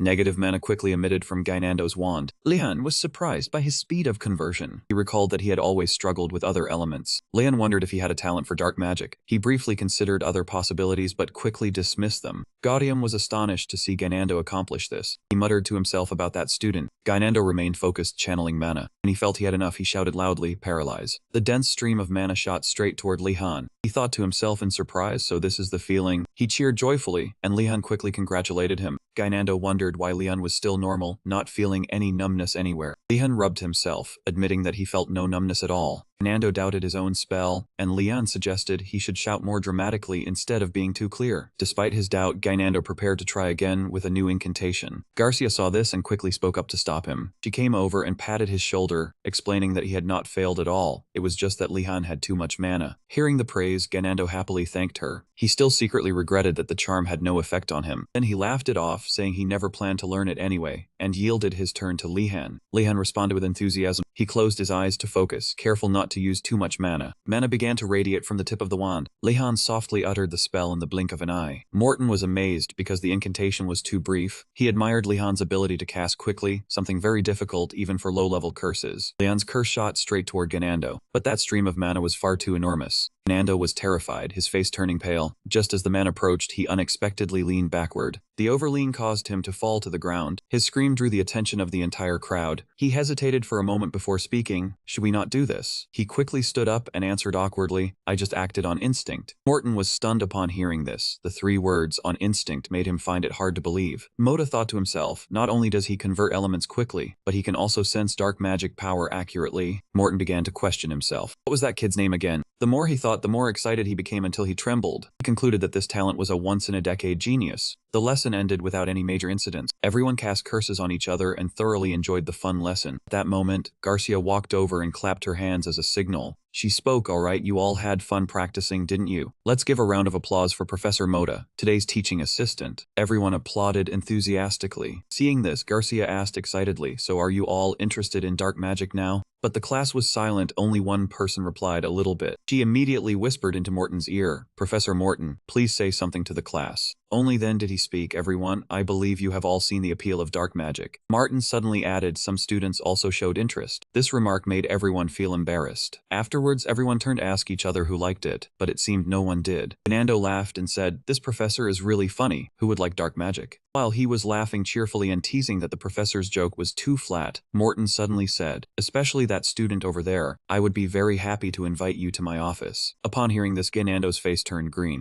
He asked in confusion, "Why me? What did I do wrong?" Seeing this, the other students said, "Ganando, have fun." Just as he was waving his hand telling everyone to stop talking, Morton spoke up again. He pointed directly at Leon and said, "That student over there too." He thought to himself, if it was just for points, dark magic was not a good choice. He then nodded and replied, "Yes, Professor." At that moment, someone suddenly came to call Ganando. Everyone gathered around and grabbed him, scolding, "Lehan got dragged into this because of you. Go tell the professor that you will go see him alone." He cried out in grievance, "Friends like you are worse than scraps. I will definitely drag you along with me." Behind them, Garcia was thanking and saying goodbye to Moda. Hearing Ganando say that, everyone shouted again, "Take that back." But he firmly said no. Garcia quickly stopped them, "Don't argue anymore." Afterwards, the two left together. A mage's office resembled a research laboratory. It was a place where students themselves were one of the topics the professors constantly studied. It sounded strange, but it was exactly as I just described. Lehan had heard many similar things at home. At the time, he thought it sounded like a master's training program. He wondered, did that kind of hell exist in every world? At this moment, the two stood before the tower. Ganando beside him trembled in fear, while Lehan stood tall, thinking to himself. But today was different. He was just a first-year student, and this was simply a consultation session. attention. Before them was Professor Morton's workplace, the Blackstone Tower. Seeing the wooden crates marked with danger symbols and various items in front of the door, he realized what this place researched. Nando stammered, "What did I do wrong for him to call us separately?" Lehan comforted him. "Maybe it's not your fault," he said aggressively. "What other reason could there be? It must be because of Professor Moda. Those dark mages all have short tempers." But he paid no attention, sighed and said, "Let's go in." Lehan stepped forward, knocked on the door, and called out, "Professor." Immediately the door opened automatically. The door slowly swung wide open before the two of them. Ganando grew even more scared, trembling as he said, "The door opened by itself." He spoke up to reassure him, "Calm down." But he seemed to notice something. The entire tower was shrouded in a faint, hazy mist, preventing Lehan from seeing clearly. He wondered where was the professor. At that moment, Moda was sitting in his own office. Upon receiving the news, he said calmly, "Oh, those kids are here." Morton ordered, "Bring the brats here." He immediately refused. "No, the principal instructed you not to approach new students." He hesitated a little. "Oh, right, that's not good, is it? Can't do it in secret." Hearing this, he asked in shock, "Professor, have you lost your mind? You only just got out of the detention cell not long ago." Morton corrected him immediately. That was not a prison cell, but a confinement room. Afterwards, he waved his hand and said, "Anyway, I've received the news, you can go back." He had no choice but to leave. Morton waved his wand. At that very moment, the spell was cast. A gust of wind immediately blew to the spot where Lehan was standing, sweeping away all the faint mist. After everything around became quiet again,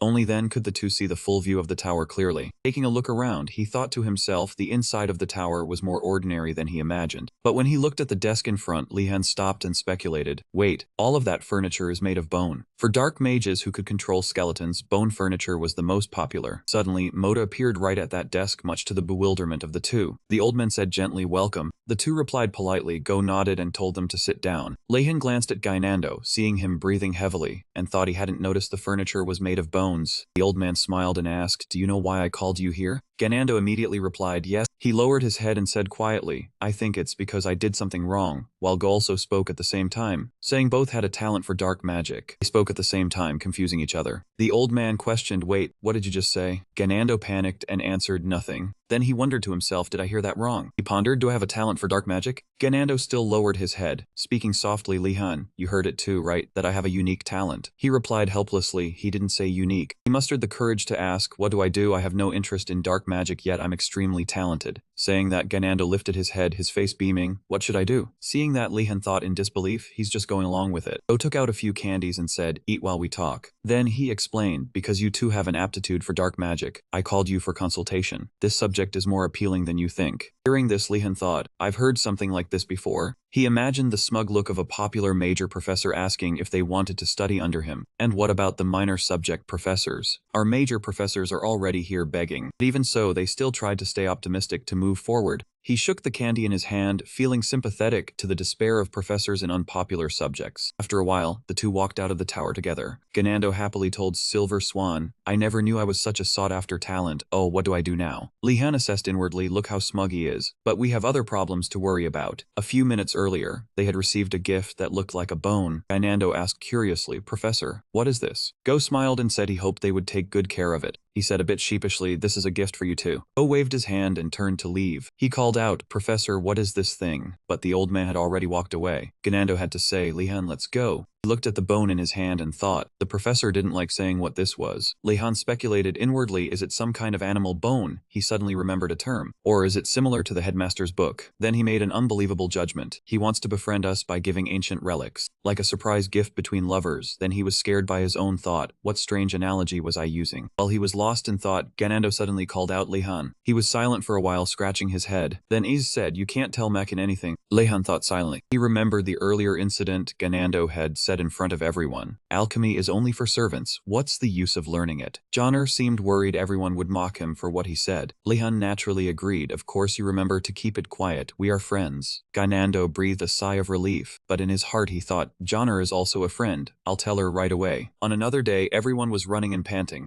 Everyone's face was covered in sweat. Inguro ran along with the students, saying loudly, "Everyone keep running, don't stop." He also reminded, "Don't forget to feel the mana through your breathing." Lehan and Deju ran side by side. Listening as Inguro said the goal was to improve physical fitness through mana circulation. There are countless ways to use mana, one of which is circulating it throughout the body to strengthen it and increase endurance. However, this part was very difficult for them. Everyone was running nearly exhausted. He ran over to Ingeril and called, "Professor." Lehan said while running, "I have a question." He smiled and replied, "What is it, Lehan?" He said bluntly, "I have to go up the mountain. Can I ask you for some advice?" Hearing that, Ingeril looked at him thoughtfully for a moment. Then he turned back and said, "You'd better give up that idea seriously." Lehan asked curiously, "Is that place that dangerous?" Ingeradil did not hide it. Not only are there many dangerous monsters on the mountain behind the school, there are also other lurking dangers that the professors don't fully understand. Then he lowered his voice. Rushing in recklessly is not a smart choice. Only fools would charge into death. At this moment, Lehan said clearly, "It's not that I want to go in, our homework is to go up the mountain to collect materials." Ingeril frowned and thought, "It's another professor's assignment." He changed his tone and said, "That's different." He asked in confusion why it was suddenly different, while the students were still trying to run. Ingeril did not answer but asked back, "You don't seem tired. Have you succeeded in circulating mana?" He felt his mana and replied, "Not exactly." Lehan said uncertainly, "It's more like I'm releasing mana." He was surprised by that answer. To release mana from the core and circulate it through every corner of the body. The most important factor is precise control. Instead of cycling, Lehan pushed the excess mana in all directions. Ingeril brought his hand to his chin, lost in thought. He recalled that he once heard her do that when fighting the Dusk Dawn team. After that match, she fainted from mana exhaustion. This method seemed to burn all her mana. Suddenly, he remembered something. If she had an infinite source of mana, this would be an effective method for her alone. With his thoughts clear, Ingeril said he would not ban her from using that method. However, in this class, he wanted her to practice mana circulation. Lehan speculated that there might be dangers he had not yet anticipated. Ingeril hesitantly added, if she had a lot of mana, she would need to try harder to complete the circulation cycle. He wondered what the professor was trying to lead up to. He suddenly thought of something. At this moment, everyone was lying on the ground gasping for breath. The answer was exactly as he thought. He said he would increase the training for her. Ingeril smiled and said, "Run an extra 10 laps." He felt that this was like a balanced assessment. Lehan clenched his trembling fists, wondering why these professors were like this. He wondered, why were they all like this? He slumped down as if about to collapse, but still politely said he liked the idea very much. Ingeril spoke up, catching Lehan's attention. He happily said with his hands on his hips that he would go into the mountains to collect materials with him. He retorted that the teacher just said it was an assignment, so it would be fine. Ingeril smiled, squinting his eyes, and gently replied, "Right, I just felt like taking a walk." He was a bit surprised but still accepted. He walked beside him, looking at Lehan, thinking to himself that if it were an assignment, it would be fine. But he was still uneasy. That place was very dangerous. There was a house with lights on in the middle of the desolate mountains and forest. Someone held a letter, writing that they had to go out on business. "Keep the items safe, signed Urigum." After reading it, Joner was a bit speechless. She turned to the person beside her, smiling gently. "So it was you who called me here." Joner carefully stepped over because there were many alchemy tools. Lehan admitted it. He opened a wooden chest filled with bottles and jars of all kinds. He wanted to check the effects of the potions from last time. Lehan modestly praised her knowledge of alchemy. Joner beamed a radiant smile. She was also curious about their effects. She seemed to realize something. Then her smile from earlier disappeared. Joner quickly looked out the window in surprise and asked, "Wait, what is that, a field?" Lehan calmly replied, "So you noticed." She turned her head to look at him suspiciously and asked, "Don't tell me you plan on planting those things too." Lehan admitted yes, but it would be a while. He heard it would take a few months. She pointed forward, "But I already saw some big plants." He asked her again in confusion. He was startled and looked at the scene before him in amazement. Lehan quickly looked out the window, unable to believe his eyes, and yelled. He recalled when he first planted them. Those were definitely the plants he had planted. He was lost in thought, ignoring Joner's confusion beside him. When had they grown so much? He seemed to remember something and let out a sound. So it was because of that watering can. He smiled awkwardly. It seemed the professor had used a growth potion, but it was a misunderstanding. That was just an ordinary watering can. A series of old images appeared. The plants grew fast because of his staff, but he did not realize it, so they blamed Urigum. He happily asked Joner, "So shall we harvest today? What do you think?" She winked and said to leave it to her. Joner reached for something on the shelf, while he fiddled around below. Those were some necessary items. Both of them carried a lot of things and left the house. Did not forget to leave a thank you note for Urigum.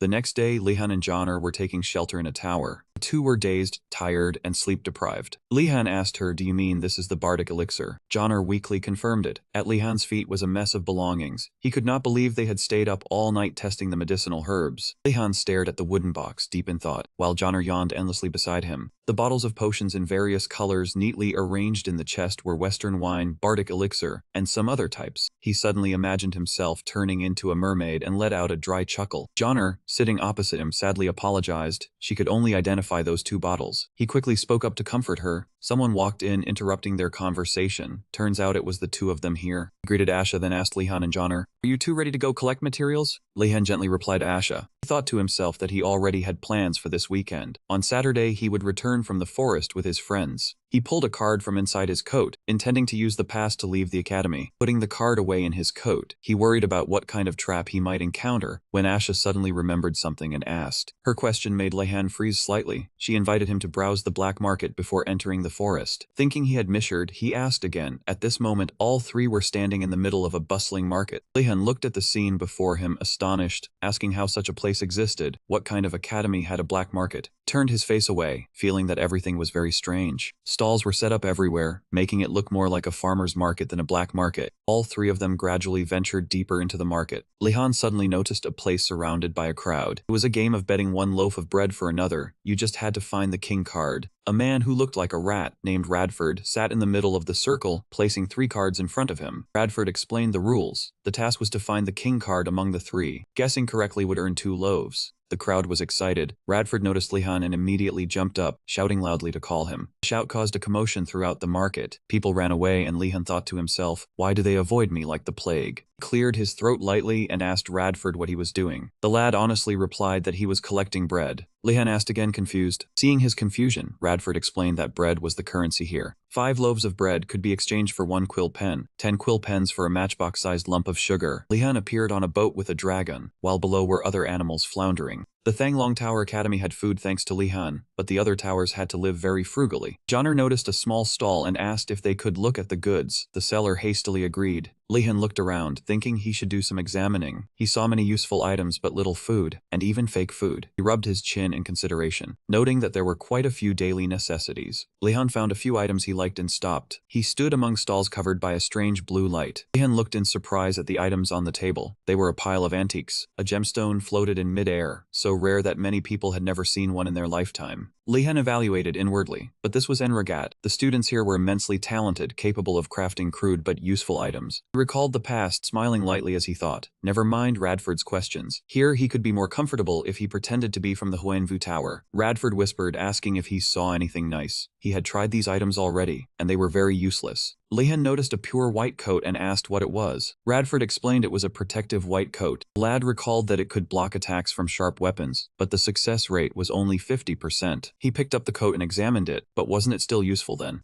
Radford placed his hand on his chest in a show of reverence, praising his lordship's positive outlook. Lehan sighed after hearing this and told him to calm down. He turned to another place to think. No wonder Radford said they were useless. Lehan looked at the products behind him, unable to discern the function of most items. Based on the mana emanating from them, many were already expired. He said he would buy this coat, exciting the young stall holder. Placing the coat on his arm, Lehan spoke up. He intended to use a credit card, but the young stall holder's face darkened, indicating that it was not allowed. He said nothing, only gently opened the cloth covering something. The basket contained a pile of vegetables and eggs. He had brought them for trading, but the glowing vegetables astounded everyone. No one brought such valuable items for trade. He was about to carry the items elsewhere when he was immediately called back. People swarmed around him, shouting loudly, asking what he wanted, inviting him to their shops, promising to throw in extras. They jostled and argued, leaving Lehan somewhat stunned. Everyone brought items from their stalls to offer him. Some even offered him 2 potatoes. A young man holding 2 potatoes mocked the crowd, saying they were the reason why. He eyed the 2 potatoes greedily, claiming he had a good eye for items. The angry crowd scolded him for simply being lucky. A girl following that young man begged him to sell the items, but to no avail. He turned to start a fire, the girl still not giving up. He skewered the potato on a stick and put it to roast, making everyone swallow their saliva. The skin was peeled off, revealing the hot golden flesh. He invited everyone to enjoy it. Everyone was full of longing, their eyes shining brightly. Lehan found this scene somewhat hard to describe. The lad blissfully enjoyed the potato with great relish. He watched the scene with an astonished expression. Just how hungry were they to go crazy over a few potatoes? Lehan turned his head to look at the people surrounding him. Thinking back now, all of them. Everyone was gaunt and haggard, as if they had been hungry for days, their mouths endlessly advertising products. He walked over to Joner. "Joner, can you help me with something?" He leaned over the pile of vegetables, gently telling everyone to step back. Hao Feng told them he would explain that everything was free, but only this one time. The other 3 heard this, astonished, and turned their heads sharply to look. The crowd in front eagerly asked in a flurry if he would really cook for them. Lehan nodded in confirmation. He turned his head back, softly calling out to Joner, Lehan expressed the thought that they must have been hungry for a long time, and Joner agreed. The two quickly set about preparing the food.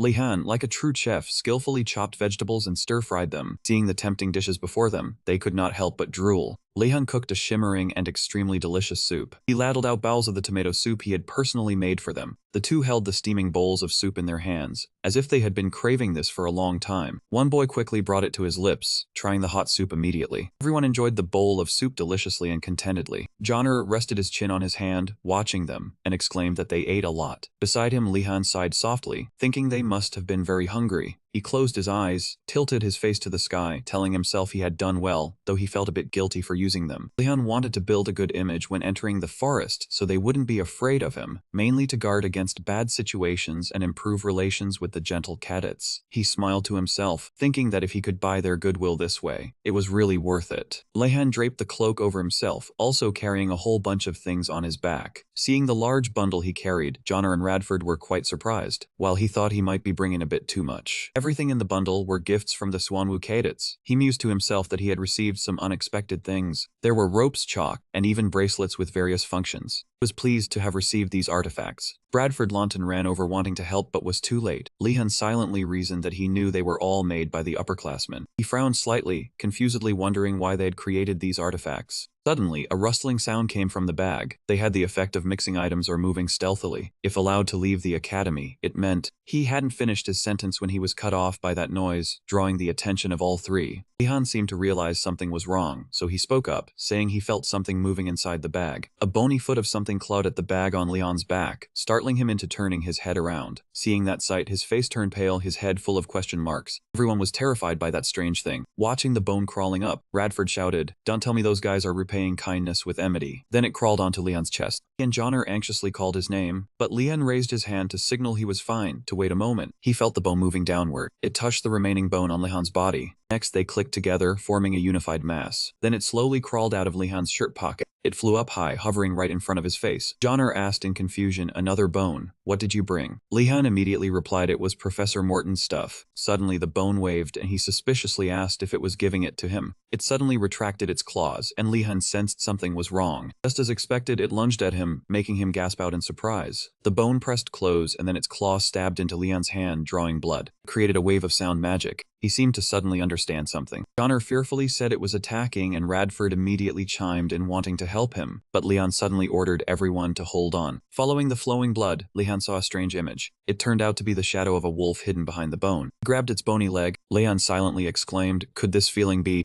Commanded it to sit and then stand up, and the bone immediately obeyed. Joner and Radford were stunned to see Lehan continuously commanding the bone to spin around, and then clench its hand into a fist. He and she seemed spiritually connected. It was black magic, summoning a skeleton. He opened his mouth and let out a long breath. Then he smiled awkwardly. "The professor did give me a weird thing. It just sticks to me." Joner called Leon's name and said maybe he should throw it away. Upon hearing this, the bone looked extremely shocked. Seeing it crawl back into his shirt trembling, Joner quickly said, "Forget it. I take it back. I'm sorry." At this moment, Radford suggested to Lehan that in the world of mages, they were always told not to get involved with dark mages. He kept his gaze fixed on it. Radford then asked, "Wasn't this thing a bit creepy to look at?" Lehan began to think thoroughly about everything. He replied that he thanked the two for their advice. He had thought it through. Seeing that it seemed sad, Lehan added, even though it was strange, he did not like judging by appearance. Thinking about the tissue mass Joner was puzzled about. Why would the professor gift this as a reward? He agreed and even wondered why the teacher separated it to give to him. Radford made a judgment that the two professors wanted them to find the remaining parts and assemble them. Joner immediately refuted it, deeming it too foolish. Thinking carefully, all three fell into silence. She shouted that it was impossible, that was truly bizarre, while Lehan thought that explanation, though absurd, was very convincing. Thinking about Gainando, saying who would like a dry bone collection, he analyzed that the professor's mindset was very different, and Gainando represented common sense. This must be the teacher's intention. Morton beamed, thinking the two of them would have fun bone hunting. Lehan hugged himself tightly, thinking he had been used. Joner guessed it was because of the fake skeleton. He immediately denied that way of thinking of the professor. Finally, Lehan concluded to put the bone matter aside for now. They were harmless anyway. The next class began. Ingrel was standing in front of the students. On the left side was Nilia's group. On the right side was Rowena's group. In front there was also a group praying. Lehan silently assessed. All four towers had gathered in full force. Ingarel emphasized that safety was the top priority. Lehan thought this mountain held many dangers, having the professor along was the safest. He asked the students from the same tower to gather, memorize each other's faces and the number in the group. We will do continuous roll calls. Upon hearing this, 2 students panicked. Was this place that dangerous? Another group whispered, do not separate from each other. I agree. Witnessing that sight, Ingarel felt satisfied. Good, the kids have a sense of alertness. Let's move out. He ordered, pay attention and follow me. Skeleton was hiding behind a tall tree canopy, watching the group walk. Its eyes lit up in a strange way. The sky today was really clear. Ingarel planted his staff into the ground. This spot was exactly right. He announced the students would collect materials for the lesson here. The 2 friends began rummaging through the bushes. Another group searched on the branches. Ingarel noticed that all students were actively searching. He smiled, inwardly remarking that everything was going smoothly. At this rate, they would descend the mountain on schedule. Suddenly hearing a strange noise, Ingarel immediately turned his head. It turned out to be a pair of giant magical hands charging to attack.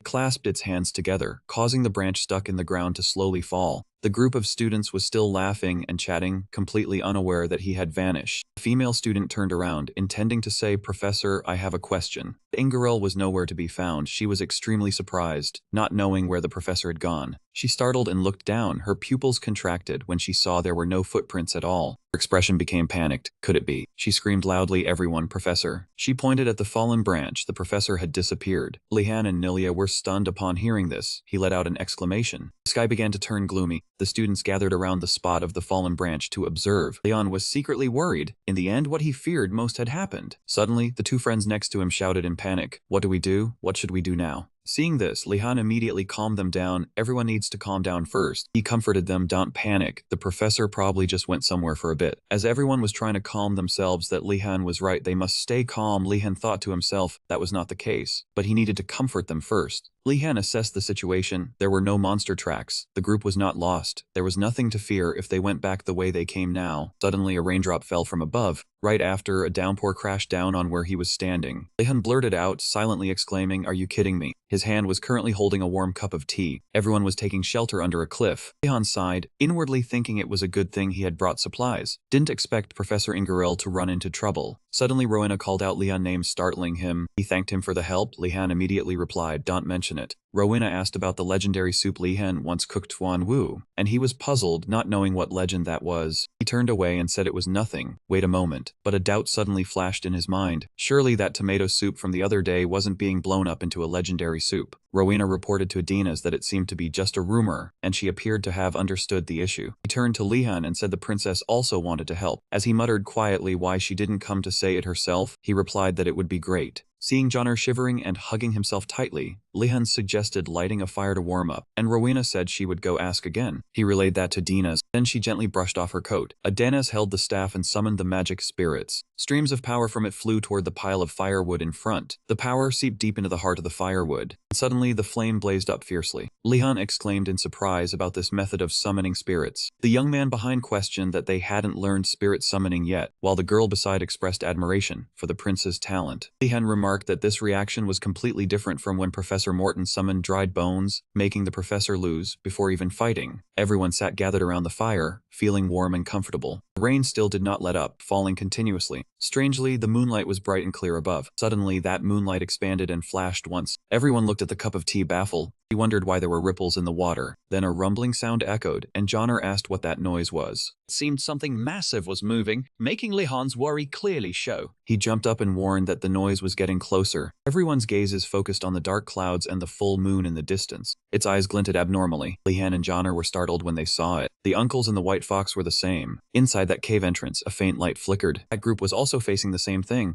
At this moment, Lehan was standing before the giant monster. Rowena reminded everyone not to act recklessly. He explained that golems act on principles. As long as you don't touch them, they won't attack. A golem is a monster created by a mage by placing a magic core into a sculpture. The problem is when their core breaks in battle, or they are separated, they can merge with other mixed animals. The golem's eyes flashed even brighter. Rowena concluded that from this, golems that do not obey their master's orders are born. Lehan felt lucky, but doubt rose in his heart. Even when destroyed, golems still follow their initial principles. His gaze turned dangerous, and Lehan made a judgment. Perhaps its command is to kill all new trainees. The rain grew heavier and heavier, with small branches and dirt falling to the ground. Golem used one finger to draw a straight line. It stood still in place. Nilia questioned the line and Joner judged it meant no crossing. Lehan suggested trying to step over to see what would happen, startling Asha. He insisted he would go and confirm, but he immediately stopped him, thinking it was too dangerous. Lehan put his hand into his pocket and replied that he wouldn't do it directly. He took a bone from his pocket. Everyone looked at the bone with strange expressions. Asha asked what the hell that was, and Lehan said it was just a summoning item, a bit special. He commanded the bone to go forward and then come back. The bone obeyed the command and charged straight toward the golem. The moment it touched the line, the golem immediately smashed the bone. When the golem opened its hand, the bone was already shattered. Lehan remarked that the enemy would attack if the line was crossed. Asha panicked, thinking they were besieged. She panicked, not knowing what to do. But suddenly Lehan looked surprised at the scene before him. The bone emitted a surge of magic. Then it automatically restored its shape. Lehan joyfully called the bone back and praised it for doing well. Instead, Rowena looked smug. He wondered, what did he just see? Why was the summoned creature recovering so quickly? Rowena stared at him, analyzing that the recovery pillar consumed a lot of time and mana. Suddenly, the sound of an argument drew attention. Someone said, "I am right, you are wrong."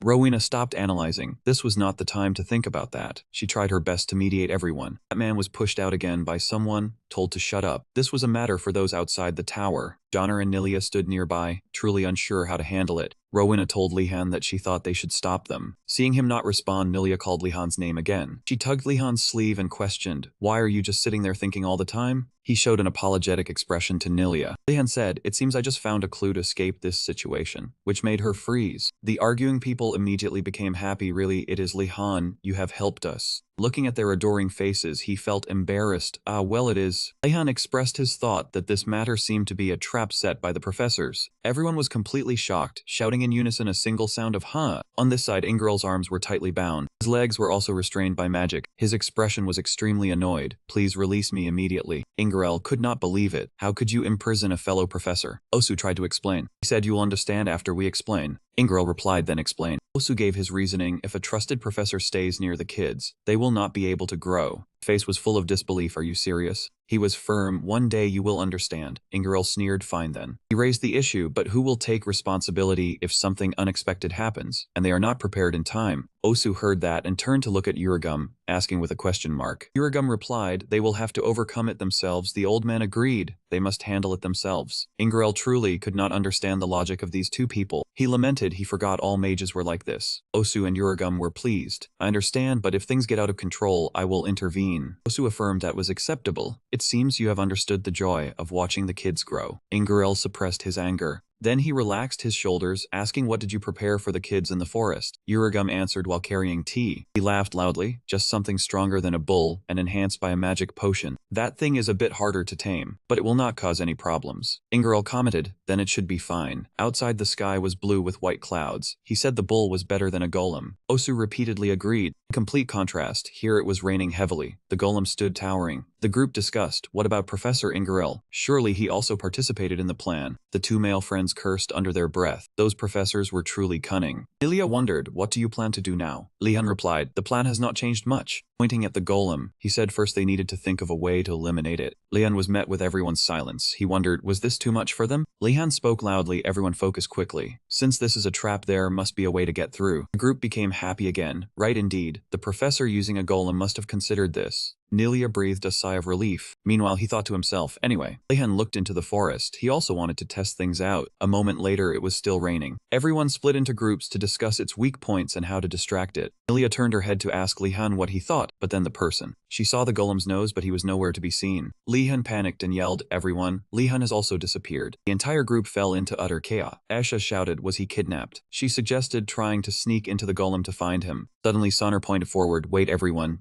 Over there." It turns out Lehan was standing behind the golem. They anxiously called his name. Aisha worriedly called out, "Run quickly, do not stand near the golem for too long." Suddenly her voice stiffened. "Huh? Why is it not reacting?" Asha was puzzled about what happened and why he was standing there. Lehan looked down at the belt, replied, "I used the invisibility spell." When everyone was panicking, he decided to experiment on the golem's reaction when invisible. Fortunately, the golem did not detect him and Lehan crossed the safety line, and he also realized an important detail. Lehan was now visible, but when he crossed the line, that creature paid him no attention at all. Seeing Asha marveling and praising his stealth ability, Lehan humbly replied that it was thanks to the artifact, and out of habit, he added. Asha asked if he could make the artifact himself, but her smile and that of the boy beside her instantly faded. hated when he denied it and said the Pressliga Society had given it to him. Both of them stepped back in fright upon hearing the Pressliga Society, asking why he was involved with that society. Lehan felt a little sad, telling them they did not need to keep such distance. Suddenly, Joner cut in that matter was not important, and added that the artifact from Pressliga was not easy to use. Nilia wondered, so we still have to find another way to get out of here. Asha immediately suggested Lehan go ask a professor for help, but he insisted it was impossible, because this was a trap set by the professors themselves. After that, Lehan reached to his coat pocket, so, we have to solve this problem ourselves using another method, he said as he raised his staff and launched the iron sphere. In his mind, Lehan analyzed, if this was a test, it had to be within the capabilities of a first-year student. Then he told everyone, let them try attacking the core controlling the golem. Lehan's gaze was full of determination, doing that will finish it. The iron sphere shot straight towards the golem's core. Through the blur, one could only see something scattering in all directions. Everyone cheered happily, wonderful, it has hit the center point. But Joner froze, she let out a soft hum and then called Lehan's name. His face at that moment truly did not look good at all. Recalling the scene just now, Lehan could not believe his eyes. At the moment the sphere touched the golem, he felt his body had completely lost control over it. Seeing the iron sphere stuck on the core, Lehan was annoyed. Damn it, cannot use it anymore. He rubbed his temples and assessed. The golem is a monster moving thanks to mana from a core, if the iron sphere is useless. Lehan gripped his staff tightly, repeating in his mind, if the iron sphere is useless. Then he affirmed he would try another method, and a surge of magical power flared up. From this side, Ingerel wore a grim expression. He was truly worried and wondered, is this alright? What if the students get hurt? Instead, Osu reassured him, do not worry excessively. He put on an air, back in my day the tests were much scarier than this. Hearing that, Ingerel was speechless, while Uragum remarked caustically, mentioning that time must be the ancient era. Osu was confident, this batch has many interesting new students. They will overcome adversity. Lehan is with the kids, Ingerel said he knew that but was still worried. Osu reassured him further, no need to worry, Uragum poured him a cup of tea, drink up. Then the old man added, startling the two, especially when mentioning that the kid had learned magic from his grimoire. Ingerel could not believe it. He asked again, what did you say? He learned from your grimoire? Osu refused to take the blame. It was not just me, Professor Vigret also gave him private lessons. Then he turned to Uragum, even you. The old man denied it. I and Professor Vigret only taught first-year lessons. Hearing that, Osu argued, what Professor Vigret taught already exceeded that level. Uragum questioned him, telling the old man to shrink back down because it was cramped here. He stroked his chin. According to what I have heard, he is teaching triple ring magic. Number of magic rings determines the difficulty of the spell, requiring specific steps to chant. 1 ring is elemental magic, 2 rings can maintain a shape, 1 person creates a magic circle that appears, and 3 rings can control magic, having a star, nuclear movement within the circle. True triple ring magic is when one can create all 3 rings simultaneously. But if that kid can create them one by one, he will quickly grasp triple ring magic, Osu concluded. At this moment, Lehan had created a water sphere. He assessed in his mind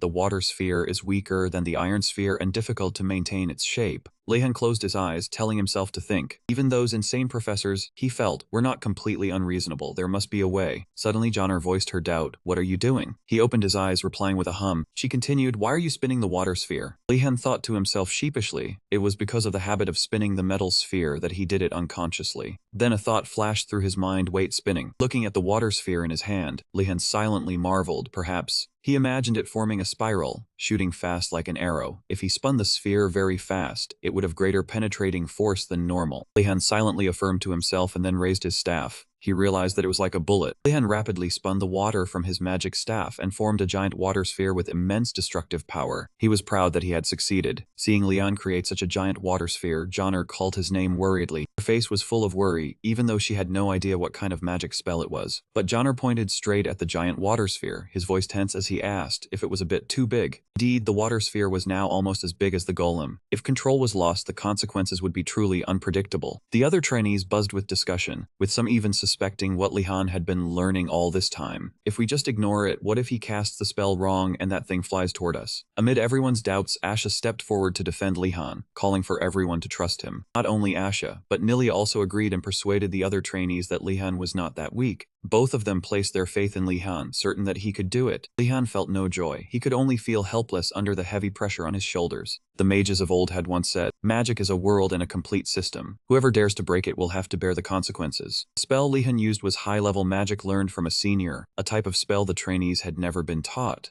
Lehan possessed such a massive mana pool that he could bypass the usual principles. When he used mana to maintain the rotation speed, the water sphere could not withstand it and began to deform. Lehan thought of a way to increase the sphere's size, which slowed the rotation, but he then had to pour in more mana. The process kept repeating itself, eventually forming the giant sphere as it was now. Faced with the expectations of Asha and Nilia, Lehan had to assure them he could control it. Still, he silently admitted to himself that maintaining this water sphere was too stressful. Just as he finished thinking, he quickly leaped up, looking for an opportunity to land a fatal blow on the golem. Lehan stood up straight, gripping his magic staff tightly to control the sphere. At the same time, he shouted the attack command. The water sphere rushed swiftly toward the target. The water sphere collided violently. It was aimed straight at the golem but was deflected toward its shoulder. Lehan was both surprised and worried that the water sphere only hit the golem's shoulder. If he didn't succeed in landing a fatal blow, it would be a waste of this hard-made water sphere. Fortunately, even though it only struck the shoulder, its destructive force was so strong that the entire golem's body shattered. Faced with the powerful attack of the water sphere, everyone was utterly astonished. The golem shattered, with boulders falling and causing a great tremor. Seeing the mighty golem now reduced to a pile of rubble, the trainees were extremely amazed. Everyone was full of admiration. They praised Lehan's talent and immense power. But Lehan, not missing the opportunity, turned toward Lehan and spoke with a proud tone, boasting about him. Lehan looked at the magic staff and thought he never expected it to be this powerful, wondering if it was due to the strong water sphere or the weak golem. He gripped the staff tightly, feeling that it did not matter anyway.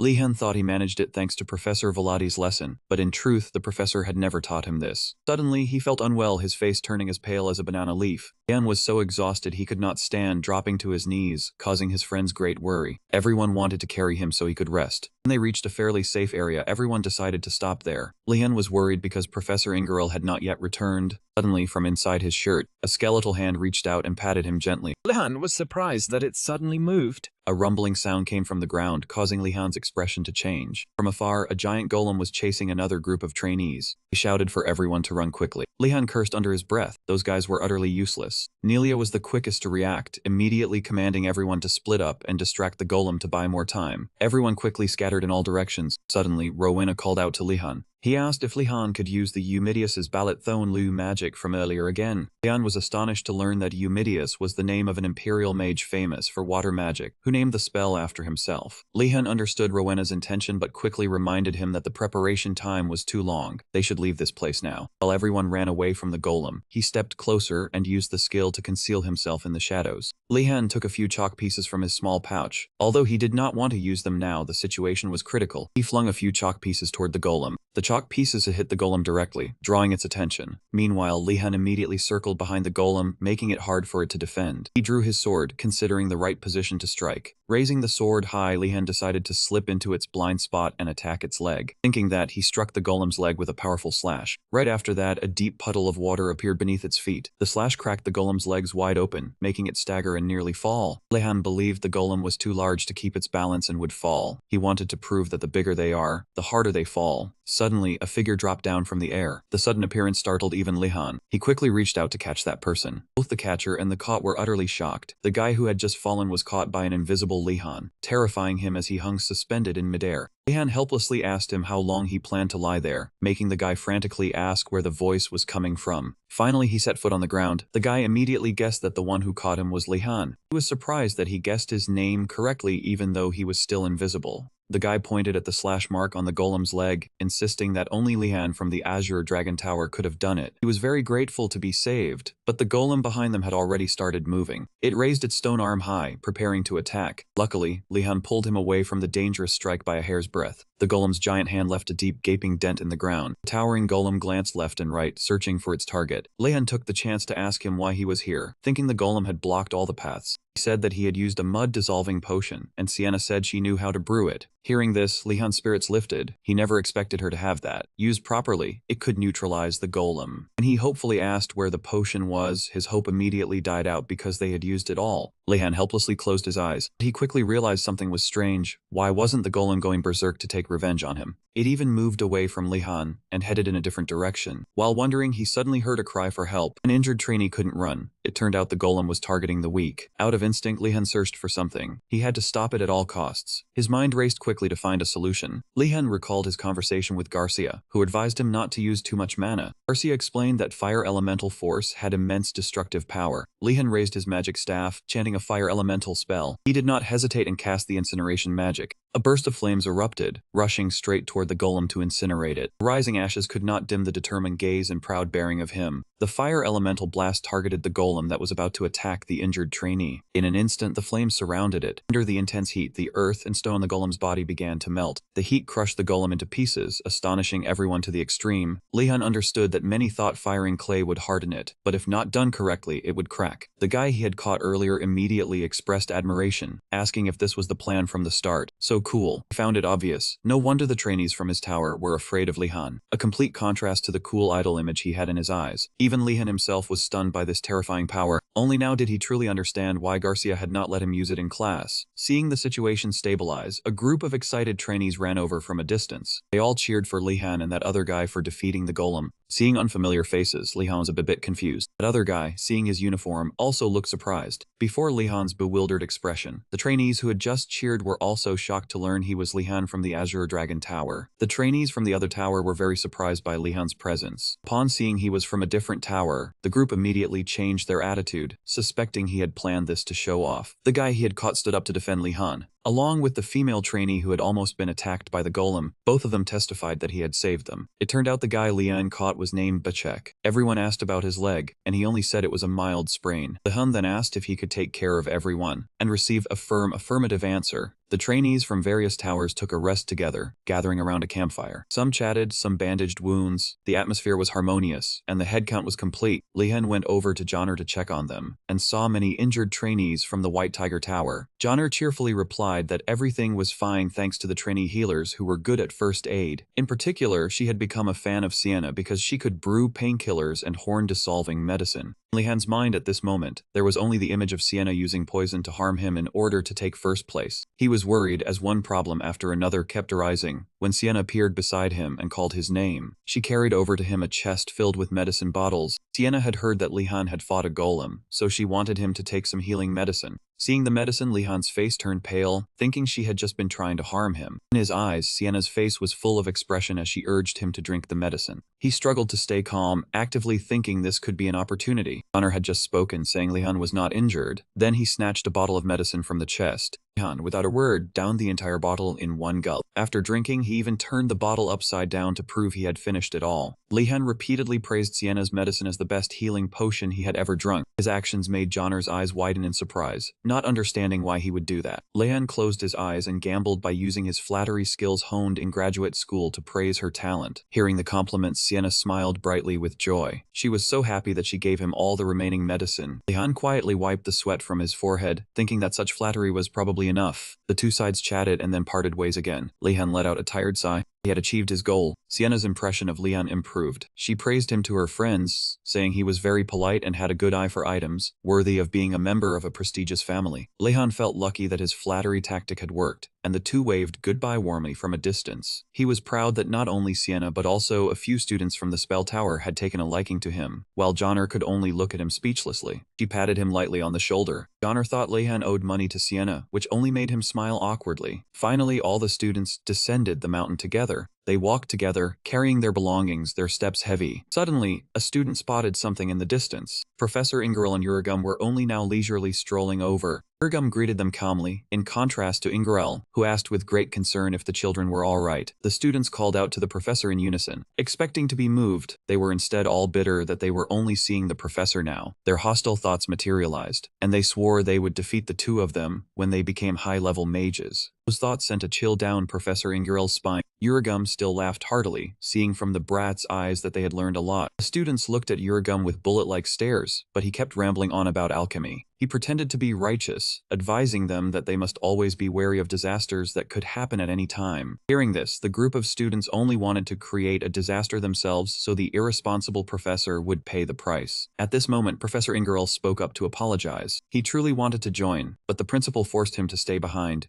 However, none of the students believed him. They thought all professors were the same. No matter how much Ingerell said, the students were heartless, saying it was too late, they would no longer trust the professor. Seeing this, Ingerell felt a sense of despair as if the sky were falling. He was dejected, slumping down and muttering that the students he personally taught no longer believed in him. Lehan looked at that scene with satisfaction. They no longer trusted the professor. This was truly growing up, the way people become adults. Then he looked at Professor Ingerell's reaction and judged that he was telling the truth. Lehan had to admit that being forced by the principal was a ridiculous reason. But remembering the authoritative old geezer Osu, he thought it was very possible. Uragum also noticed his colleague's mood. After pondering for a long time, he sat down and started a conversation with Ingerell. Lehan stood by the teacher with a halo of righteousness, saying, "I believe you, teacher. You have endured a lot." Seeing that he believed him, the old man was moved and almost cried. Seeing this, Uragum admired the kid, thinking he really knew how to flatter. He turned to ask the students how the training exercise went. Sang obediently replied, "It was wonderful." He excitedly recounted the details, saying Lehan used a water bomb to destroy the earth golem, and used fire to burn the remaining one. Uragum was bewildered upon hearing about the golem. He said with a headache, "Students, wait a moment." Uragum asked in confusion, "What golem? Where did the bulls go?" He exclaimed that he had only prepared bulls, but no one believed him. Students showed their contempt openly. "Stop it, professor. Do you think we are children?" The consequence of a single loss of trust is that it can never be regained. No matter how he explained or swore, the students still only sneered, believing it was all just a coincidence. An invisible barrier had appeared between teacher and students, and old Uragum even wondered when his pupils had become like this. Old Fei went to Lehan to ask for the full story. Uragum did not believe him and questioned him again, but he firmly affirmed what he had said. Professor Ingerell's hand gently rested on Lehan's shoulder. His face was full of anger as he looked toward Professor Uragum. Gerudo asked through gritted teeth, "What did those kids just say?" He had no way to deny it anymore, only able to say it was a misunderstanding. "I had prepared both the bull and the golem, but the bull disappeared." Uragum appealed to Lehan. "You tell me, the earth golem was prepared in advance, right?" Lehan was still standing there just a moment ago, but quietly vanished at some point. Old Uragum wanted to ask the students for help, but they had all already run away. From behind, Gerudo threatened, "We need to talk in private for a bit." Uragum's shouting advice for Ingerell to calm down echoed everywhere. Lehan, having achieved his goal, gleefully stuck out his tongue, and then ran off headlong. That same afternoon, the brilliant golden sunlight shone down on the academy. In the reading room, books and various documents were piled high on the tables. The students were reading very intently, but everyone's face was full of gloom. One student couldn't contain his irritation, shouting that he understood nothing from reading. A noble like him had no need for this stuff. Another female student also grew angry, yelling, "Why would I know the cost of creating a magic seal? I just need to use my family's money." Other students also began to frown, and the scene became chaotic. And in times like these, sweets were their savior. The food was neatly arranged on the table. Each dish looked delicious, and cost only 1 silver coin. Seeing this, everyone did not hesitate to spend money to buy those tempting sweets. This was the self-service stall Lehan had set up. Though he was too lazy to invest, the results were beyond expectation. As everyone was savoring their treats, a student spoke up with mockery, "Is the assignment too difficult for you guys?" That student proudly said after the alchemy lesson, "This is a piece of cake for me." He laughed as he told them he had encountered a giant golem in the forest. Another student dismissed it, saying it was as if he had just slain a dragon, and a girl behind him said she felt sorry for him. Lehan observed that group from a distance. He thought to himself, "Do these people think only they had to go through that?"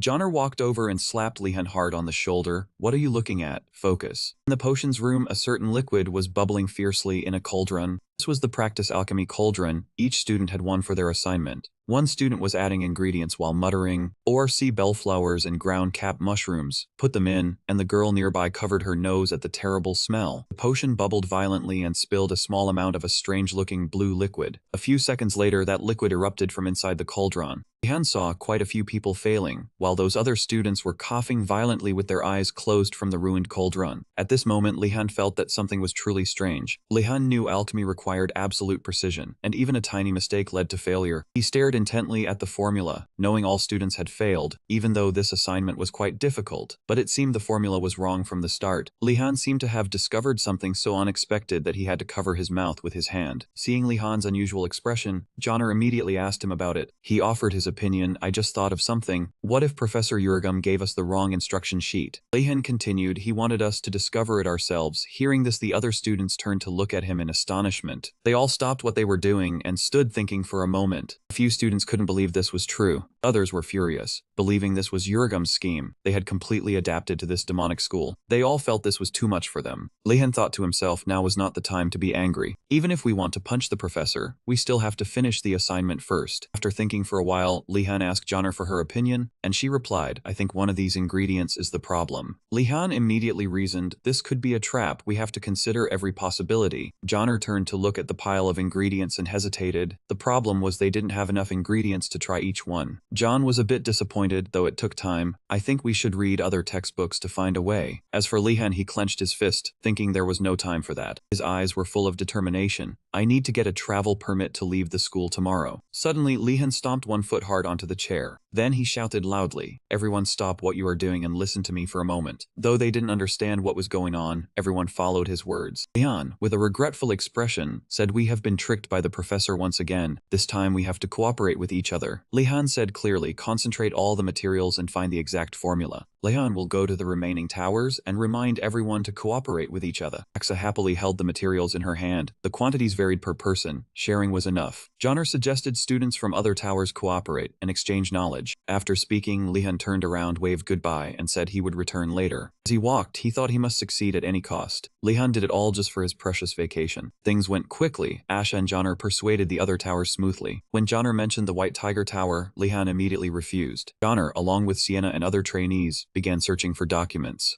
After hours of calculations, they had found thousands of different formulas. After countless exhausting trials, they combined many formulas together. A hand tossed the formula paper into the air. Finally, they had completed the formula. Everyone helped each other well, hard work, but well worth it. Fortunately, they were not too late. Sienna approached Lehan, said just follow this formula now. Lehan also said everyone had worked hard. A female trainee happily said thanks to Professor Urugum's trap they were united. The one beside her agreed that's why they found the formula quickly. Another male trainee walking by said Lehan needed to handle this matter quickly for tomorrow's plan. The other two unexpectedly said in unison, tomorrow's plan. That trainee chuckled, said you all are from other towers so wouldn't know. Then he turned to look at Lehan. Mike, Lehan will use the travel permit to go out, right? A quiet silence enveloped the conversation. Then they suddenly shouted loudly upon learning Lehan planned to go out. Everyone surrounded Lehan, praising him. Some wondered how he got the travel permit. Trainees looked at him admiringly. Lehan awkwardly thought these friends from other towers didn't know he had the permit. It would definitely cause trouble. A male student appeared from behind Lehan, wondering what he planned to bring back from outside. Before Lehan could answer, a female student appeared pointing at him saying, of course, food, many cute and sweet treats. Seeing that, Nilia wondered about clothes. Durable and comfortable outfits would be great too. Asha also spoke up, wanting books and study tools like quills. Hearing Asha say that, someone spoke up, how can you eat? You two drinking? Of course, Asha also liked food. His gaze was firm, but we need books. Asha mentioned once visiting the Royal Library, a place with thousands of systematically arranged books. He recounted with a pained expression, but the Enrogat Library had books scattered everywhere, making it impossible for Asha to read any. He pushed up his glasses, saying he would search for books until he collapsed before touching assignments, needed to quickly find necessary books. Everyone was convinced. Amid the discussion, Ganando unexpectedly spoke up, needing magazines, novels, card decks, and chess to kill time. A male student pointed at Ganando, shouting, how are those things important? He immediately retorted, they are important to me. Why can you all make requests but not me? Then Ganando turned to Lehan, asking what he thought about the things he listed. But Lehan had already left some time. Joner had to say, guys, Lehan has gone to sleep. Silence enveloped them. Meanwhile, Lehan had already reached his bed. Lehan got onto the bed, lay down, and started to go to sleep. In his mind, he thought, tomorrow is an important day. I will get to go outside. Lehan planned to take advantage of his best state to do some things.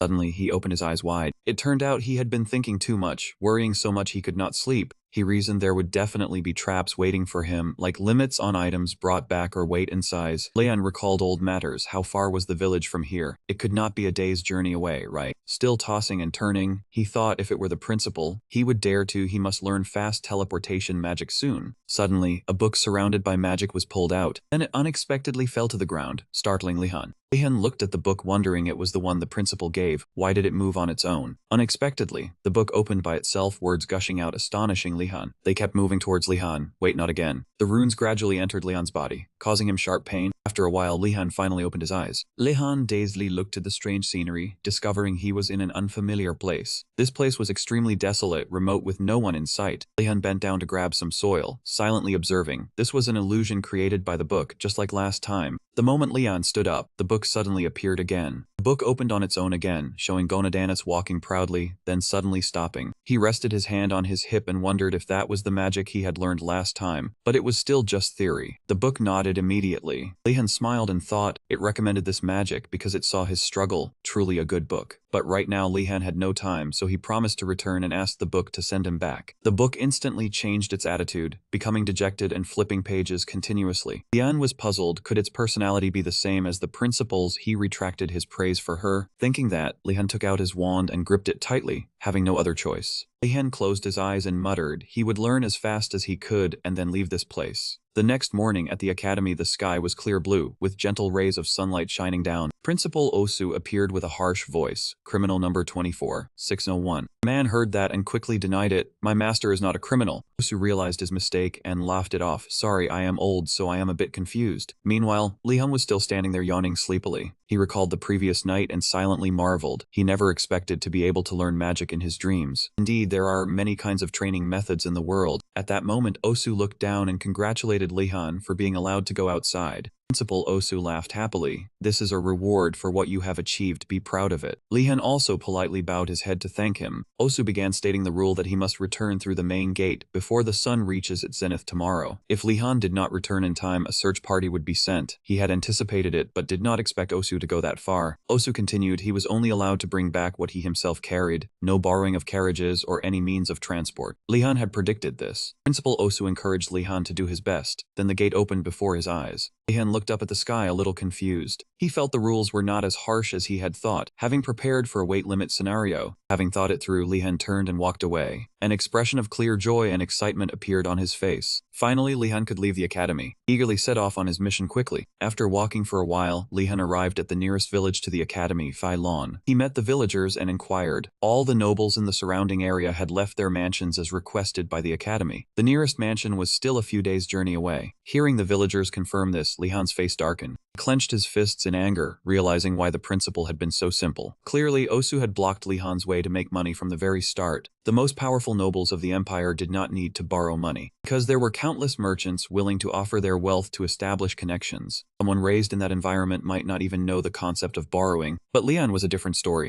He spoke each word clearly. Sir, could you lend me some money? Arian was startled, thinking wasn't he from the Lehan family? The town of Phylon was not large but was quite prosperous. All commerce relied on the magic academy, not only thanks to the abundant natural mana, but the school also needed materials for experiments. The school offered generous rewards to hire adventurers to collect materials. The mages would research the items, then continue to hire adventurers. Therefore, the finance department was always furious whenever they saw the bills. Except for a few, this relationship was beneficial to all parties, basically. Luck was leaning towards Lehan, because as long as he had money, he had everything. At this moment, Lehan was earnestly trying to borrow money from Arian. He nervously clutched his pants, calculating that lending him money would also be beneficial. He never expected to have a chance to build a relationship with a powerful, great family. Arian worried, fearing it was a huge loan, unsure if the merchant guild could handle it. He asked, "How much do you want?" Lehan seemed hesitant to speak, making Arian even more anxious. Could this hesitation mean the amount was so large it was hard to say? He was filled with determination. Even if he had to exhaust his personal funds, he had to seize this chance to build a connection. He just started speaking. "Could you lend me 20 silver coins?" Arian quickly said like a machine, "Of course we can lend such a large sum, but..." He paused, thinking he had misheard. He saw him say that, stammered and lowered the amount. "If not, 15 silver coins would be fine, sir." Arian was disappointed, guessing he only needed a little money for shopping. Lehan was afraid it was too much and lowered it further. "What about 12 silver coins?" He quickly replied, "You don't need to lower it. I will give it to you right away." Arian took the opportunity to suggest, "You need to buy some things, right? If you want, I can take you around the town." He happily agreed. After Lehan stood up and left the table, he felt something was wrong. Both plates of snacks were empty, even though he had not eaten any. Arian watched closely, noticing his coat pocket was slightly bulging. He had a foreboding feeling that something was wrong. But then he told himself that a nobleman surely would not be that bad, and so he made plans to deal with the young noble. Even if he was a student at the magic school, he was only a first year. Once he entered the store, he would spend extravagantly. Whenever he wanted to buy something, Arian would calmly take control. A perfect plan to impress him. However, things did not go as expected. At the food shop, he only bought things that could hold a lot of canned food. At the clothing store, he looked around and then did not buy anything. At the bookstore, he only chose cheap paper in large quantities. After shopping for a while, it was already late afternoon.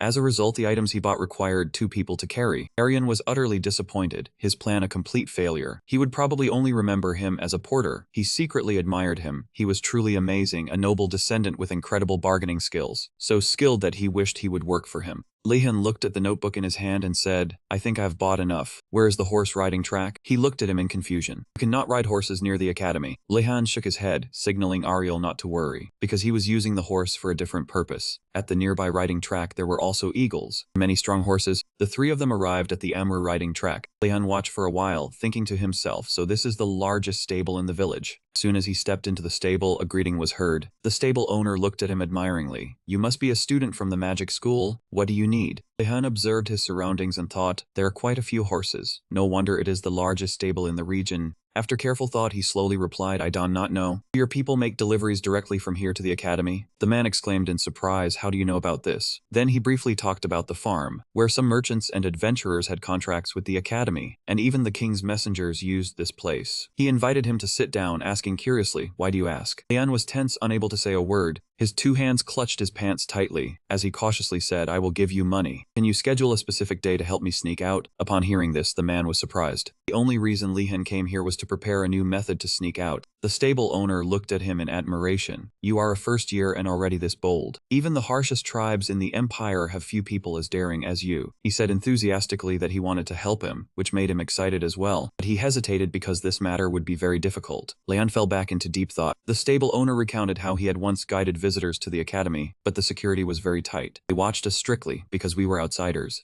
Lehan frowned and sighed inwardly. Damn it, knew it wouldn't be easy. Even the headmaster had to go this far? The man continued, however, it is not impossible. He came closer and patted his shoulder encouragingly. As long as you can find a mount within the school. Lehan was surprised, not yet understanding the stable owner's meaning. The man told him a bit of information. I only found out by accident. The academy is strict with outsiders, but lenient with those inside. Probably because the people inside have complained many times about having to fill in too much information before going out. After hearing this, he suddenly remembered the last time. Even then, it took a long time before he discovered a vice teacher was accompanying him. The stable owner said thoughtfully, if you try to sneak away, you will definitely get caught, but if you go with me, I can disguise you as an errand boy or a professor. He thought this idea was not bad. The difficult part that gave him a headache was how to find an ownerless mount. Lehan again thought about stealing one. The stable owner immediately cautioned, I only said that to be cautious. Don't even think about stealing. He quickly replied, of course not, no way. The man placed a steaming cup of tea in front of him. The stable owner said generously, although it will be very difficult, are you determined? Lehan took the cup of tea and immediately saw his own reflection in it. He whispered to himself, there are still many things to worry about. Lehan drank it down in one gulp to calm himself. What other choice do I have? He set the empty cup down on the table, and he looked at the stable owner with full trust, carefully remembering his words. He instructed me to come to the academy every Saturday evening, to prepare a mount and wait on top of the flying tower. We will depart as soon as you are ready. When he left the stable, the sky still held a few rays of the late afternoon sun. As he carried his luggage, Lehan hurriedly chased after him and called him back. That man helplessly shouted, I understand you want to bring a lot of things, but no shop is willing to help. Lehan asserted loudly, I still have to go. The 2 of them struggled to carry the luggage and could not run fast enough. Aryan had just stopped when he saw him already disappear from sight. They could only stand helplessly watching Lehan rush away. Aryan scratched his head, truly unable to understand. Why would a student from a magic academy want to go to that kind of shop? At this moment, Lehan had arrived. He decided to step inside. Lehan greeted cautiously and then entered. Is this the illusion magic shop of Bandu? Upon entering, he saw a girl sitting upright at a table, with a crystal ball on the table. She raised her head and stared intently at Lehan. After that, she politely invited him to sit. You ask the first question, what brings you here? She closed her eyes to sense his energy, not forgetting to remind him to make himself comfortable. Right after that, Bandu began to feel a bit troubled. She could not understand why a student from the Magic Academy would show up here. I am only a triple circle mage, just around the level of a first-year student at Enrogat. Why is he seeking me out when the academy has so many grand archmages? Man spoke slowly, actually. There is a tower protected by a magic spell that I really want to enter. That barrier seems like an illusion spell, so I wanted to ask for your advice. He grew so anxious that cold sweat broke out, certain he was talking about the tower inside the Magic Academy. He looks like a new student, yet not only did he escape from school, he is also finding a way to break through the security layer. She gripped her skirt tightly, feeling that he was truly strange. Bandu looked at him with an admiring gaze, certain he would become a wonderful mage, because mages often have unique and independent thinking. She cleared her throat. There are countless types of spells to block intruders, so many that even an expert might not know them all. A talented mage is like a skilled lock picker. They find the structure of the protective spell, and those who are better can use that information to unravel it. Bandu warned, that requires experience and deep understanding. Even if I teach you the method, it will not be easy to execute. Lehan thought to himself he had known it was not easy from the start. He hesitated for a moment. Then he asked her a rather difficult question. Is there any trick for me to break that spell myself? Bandu smirked. Breaking it? Are you joking? Are you serious? He looked at her intently and then nodded in agreement. She became serious, clasping her hands tightly together. Bandu asserted that it was impossible. Even if you understand their structure, those protective spells are still very difficult to break. Do you want to disregard everything and use brute force to shatter them? Then you would need a massive amount of mana to overwhelm the spell, requiring a source of power strong enough to shake the magical setup, and that is impossible. Suddenly, Lehan slammed the table and stood up. He asked urgently, can you explain further? Bandu shook her head firmly. No, in the worst case, you could lose your life. Lehan quickly placed his money pouch on the table and added, I promise not to risk my life. Please teach me. I have prepared the money already. Seeing the money before her, she reluctantly agreed. Then she began her instruction. First, you need a large amount of mana. It is best to use a magic circle or mana stones. She asked, have you learned how to draw a magic circle? Lehan sat back down and replied, I am still learning.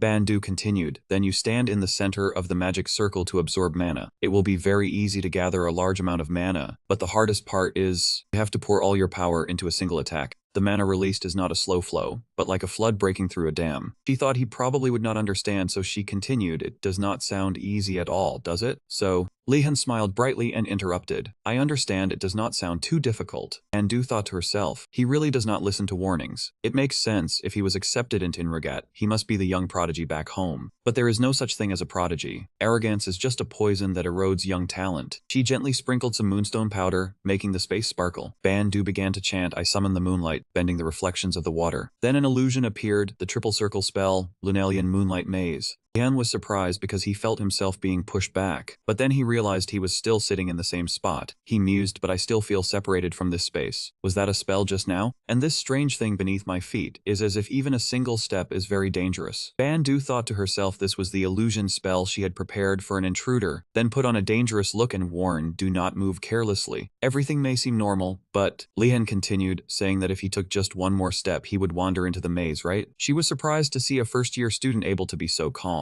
Wondering what made him so confident. Bandu reminded him that even though this was only a low-level spell, it was still dangerous enough, and asked if he wanted to continue. He understood now, feeling excited inside. She was really kind. Patiently teaching him these things was even better than the professors at school. Lehan looked at her with grateful eyes, thinking that whenever he recalled being hit by Professor Vladi, being taught so gently like this almost made him want to cry. Bandu, frightened by his intense stare, didn't understand why he was looking at her like that. He decided to stand up, since he had been taught he would give it a try. He straightened up, focusing on practicing the lesson he had just learned. The scenery around him began to show illusions. Lehan felt this spell was not like a flowing current, but rather a dam holding back water. His mana source swirled into a large circle in front of his wand. Lehan released the energy, aiming straight ahead. Bandu was astonished to see the illusion rushing forward like a storm. She realized that although it made no sound, in her mind, she was certain she had heard it. Lehan's power touched her protective barrier. Bandu felt a deafening explosion ring out as the spell was broken. The house suddenly emitted a strange glow. After that violent tremor, everything fell silent. In the room now, furniture was scattered everywhere. Bandu, with her hair in disarray, sat dazed on the floor. She stared blankly at him, still processing everything that had just happened. Lehan slowly approached. He asked worriedly, are you okay? And he helped Bandu sit up, while in her heart at that moment, she suddenly realized one thing. They really did exist. The geniuses she had thought weren't real. That moment in front of the Magic Academy gate, Principal Osu and Professor Garcia were waiting. She said, Principal, I can wait alone. After all, this matter is my responsibility. Osu immediately refused, saying he couldn't leave her here alone. He laughed with amusement. Fun times were coming.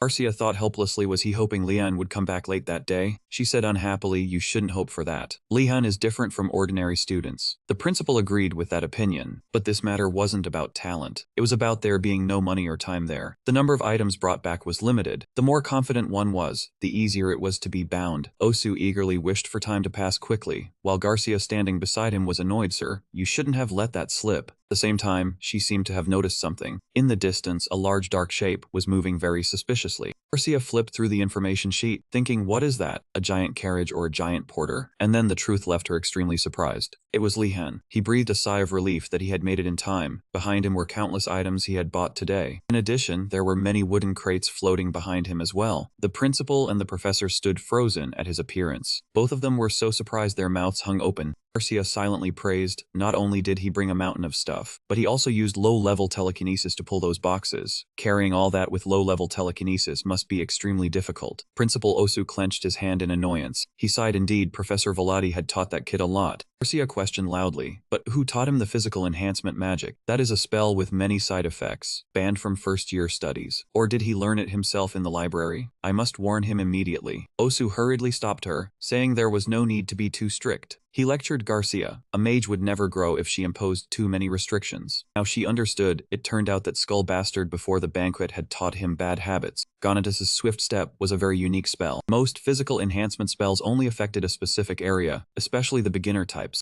However, this spell required one to enhance 4 separate areas, even though it was only level 1. Even its name showed how difficult it was. Lehan looked at the book, thinking he understood why the principal's name was given to this spell. That was last night's dream. His face darkened as he sighed. He read the information in the book helplessly. The spell's name should at least relate to its effect. The spell was already hard, and it was also misleading. He couldn't count the number of failures. Lehan threw the book down in frustration. This was just a waste of time. He slumped down, intending to give up. Lehan tried to think in a different direction, but he didn't realize it himself. Lehan's creative and flexible thinking was an advantage even stronger than his mana pool. He wondered when Osu created this spell and for what purpose. He risked trying to create it. After all, this was just a dream. Lehan guessed he was young then, with wild eyes and a bad temper. He surely looked very rough and fierce. He was extremely battle-hungry, so his body was both sturdy and agile. Perhaps this was the feeling a god had when molding clay to create humans. He thought to himself, if only he had a dark suit and a suitable wand, while Lehan's hands were covered in mud. In just a moment of thought, he had finished molding a clay figurine. Lehan's face was smeared with dirt and mud. He looked at his creation and sighed, his nose still dusted with a bit of dirt. He gazed thoughtfully at that face and thought, he should be able to stand up now. Since this was a dream, it would be fine. Lehan blew a breath onto the face of that clay statue. Instantly, the right eye of the statue disappeared,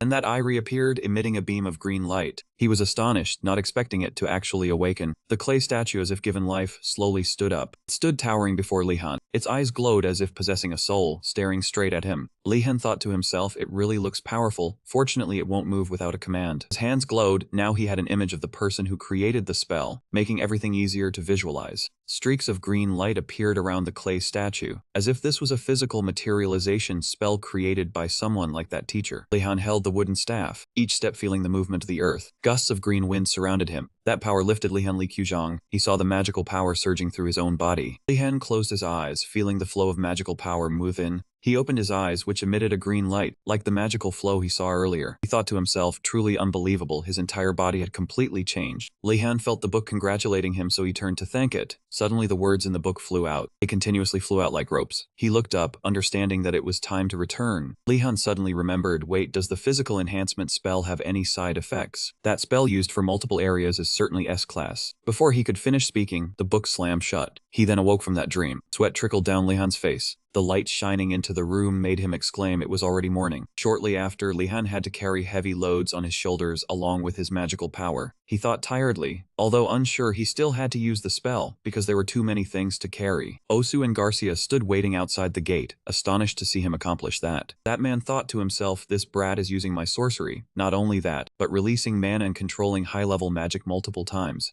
Osu couldn't believe it. An ordinary mage would faint from mana exhaustion. This guy has so much mana. On his first cast, he should have passed out. As soon as Lehan reached the gate, he greeted the two. That man stared, then said, almost enough, welcome. He sighed, thinking he must have broken his teacher's trap. He worriedly advised Lehan to drink a stamina potion and then rest. She advised him to go home and get a deep sleep. He thought to himself he had already dealt with the side effects, but her words scared him. He nodded, I understand, ma'am. As soon as he finished speaking, he walked inside, leaving the two in surprise. Suddenly, Osu remembered something. Startled, he called out, wait a moment. Where'd that kid get the money? Arian seemed to say, young master, don't forget me. That afternoon, everyone was checking the cargo crates. Student exclaimed, look over there. Another student approached Lehan, happy that he had woken up. two asked about his health. The girl said she was really worried. The male friend asked if he was hurt. He replied he was fine, don't worry. Lehan knew the problem was that he himself was too healthy. He sat down with a sigh, thought the side effects would last 2 days, but his body was completely fine, which worried him even more. Suddenly a cup was placed beside him. A voice rang out, have some hot chocolate. Lehan looked over and recognized Joner. She continued, I'm not asking anything from you, just take it. Joner sat beside him and said, I took care of your horse while you were asleep. Hearing that, he thanked her. Lehan asked hesitantly, that horse was very difficult, wasn't it? She was immediately surprised. Then Joner smiled brightly, recalling the times she happily cared for Hesios. It was very well behaved, very obedient when led around. He fumed, thinking, what, that horse? Lehan crossed his arms, you just wait and see. Joner tiredly stretched. A new week was beginning again. She turned and asked, what homework do we have left? He replied, Professor Urugum's assignments are all done, only left. In Lehan's mind, the flag of the White Fox appeared. He said they only needed to capture that tower's flag to be done. The Skull Headmaster's homework is the lesson on basic persona magic. Although he didn't know how it improves one's persona, they had to get that flag. Lehan asked if everyone had tried. Their faces all turned pale. The male friend said, there is no effective way. The girl beside him tried to lure it with sweets, but failed. Sneaking in also yielded no results as he was thrown out immediately. Bribery also failed because the other side firmly refused. Negotiation was the last resort, but also did not succeed. He thought to himself, at least they were still willing to cooperate instead of just sitting idly waiting.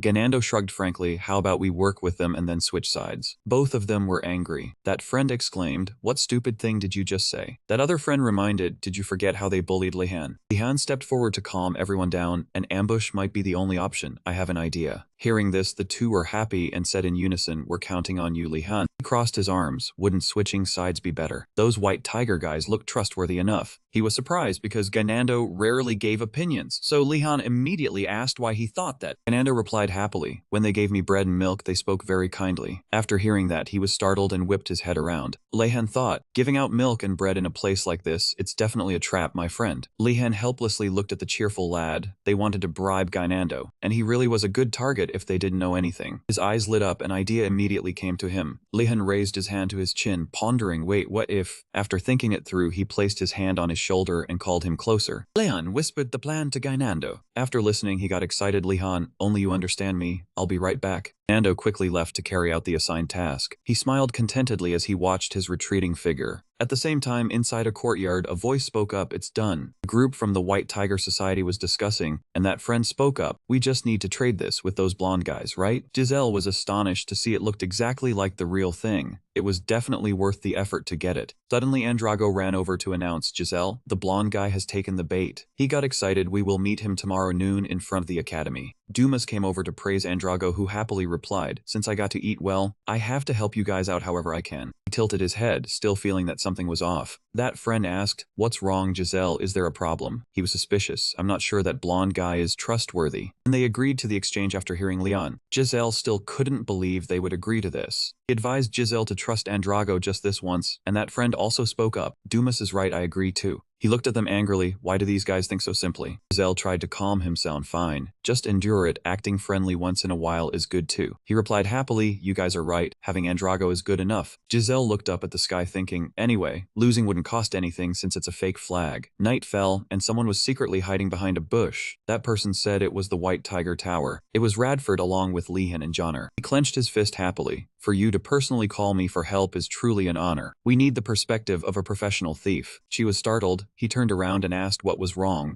Joner replied, we should have asked Nilia as well. Hearing that, Lehan suddenly remembered. In his imagination, she was sad. You guys are doing a mission together without inviting me? Am I not your teammate? Nilia walked away in pain. I understand, thank you for playing with me until now. Lehan tried too hard. Both were tense. He thought to himself, this sounds like trouble. I'll have to find a reason to explain later. Lehan stood up for now, focus on the main task. He turned around and asked, do you guys still remember? Thanks to Ganando, they let their guard down. Now we follow the plan. Everyone was united in following orders. Lehan thought it actually didn't match the plan much. First, he and Radford would infiltrate ahead. The rest would follow behind and wait for Lehan's signal, since they were all nobles who had never ambushed like this before. Everyone was tense, trying not to make a sound, but Radford told them they didn't need to do that. He initiated the plan, let's go. A moment later, Lehan and Radford's before the tower's door. He placed his hand on the door. I should read which spells have been cast inside first. Magic circles appeared, the light of the spells reflected in his eyes. Lehan was extremely surprised, because that door was enchanted with many types of magic. It almost made him fall, but he was caught by him. Bradford asked Lehan worriedly if he was okay. He looked at the people cheering him on from behind and replied, "It's fine, just a misstep. Seems like it won't be easy." He worried, "If you're too tired then." Lehan immediately said it was fine. He stood up and searched his pocket. "Anyway," Lehan confidently took out his wooden staff. "The only thing blocking us is the magic sealing the entrance." On a beautiful morning in the greenhouse, quite a number of students had gathered there. A student was scribbling notes while dozing off. Suddenly, another student came over and tapped his shoulder to wake him. The friend, sweating nervously, feared the monster would escape. The other student yawned and promised to pay more attention. After saying that, he drifted back into a daze, and the beastman student sighed and left. Inside the jar was a coiled mass of moving vines. Suddenly, a crack appeared on the jar. Elsewhere, Radford watched in astonishment as Lehan cast magic. He sensed a terrifying amount of mana, even though there was no visible sign. Radford watched him concentrate with his eyes closed. Just as he silently affirmed Lehan was a talent, he suddenly opened his eyes. A blinding flash of light erupted from the building they were standing in. At the same time, Osu was reading something in his room. Suddenly, he felt as if struck by lightning. Osu looked up in shock. Could the protective magic of the White Tiger Tower be inactive? He feared had the anti-magic crew returned. A person stepped forward to reassure him. It was not that. Hearing that the new students had stopped it, Osu breathed a sigh of relief. It must be the assignment I gave them. The one who nullified the protective magic that fast could only be him. That brat really used his strength recklessly. At that moment, he was exhaling sharply. Osu suddenly asked about the other protective magics beyond the gate. What had happened? The other person stammered a reply. Most of them had stopped working. Hearing that, he broke out in a sweat. He stopped that many? How much strength did it take to break through? At that moment, Lehan urged the group of students hiding in the bushes to go inside. They dashed like the wind into the interior. Seeing the faint, hazy lights in the air, he realized the magic was slowly recovering. Lehan grew worried. What if all these powerful spells recovered? On the other side, Ganando was trying his best to chase after them. As he passed by a candle hanging on the wall, suddenly the flame on the candle blazed up violently. The light it emitted turned into an apparition of the White Tiger, grabbing Ganando by the clothes. It dragged him away, making Ganando terrified. He was pulled away amidst his screams. Joner and Asha called out after him, thinking he had fallen into a trap. A moment later, Ganando was thrown out of the building. Inside, Lehan urged them. The magical traps were recovering. If they all recovered, it would be a big problem. Everyone ran together towards a large door. Bradford pushed the two doors open with force, shouting victory. This was the White Tiger Tower's room. Before them was a vast, luxurious room.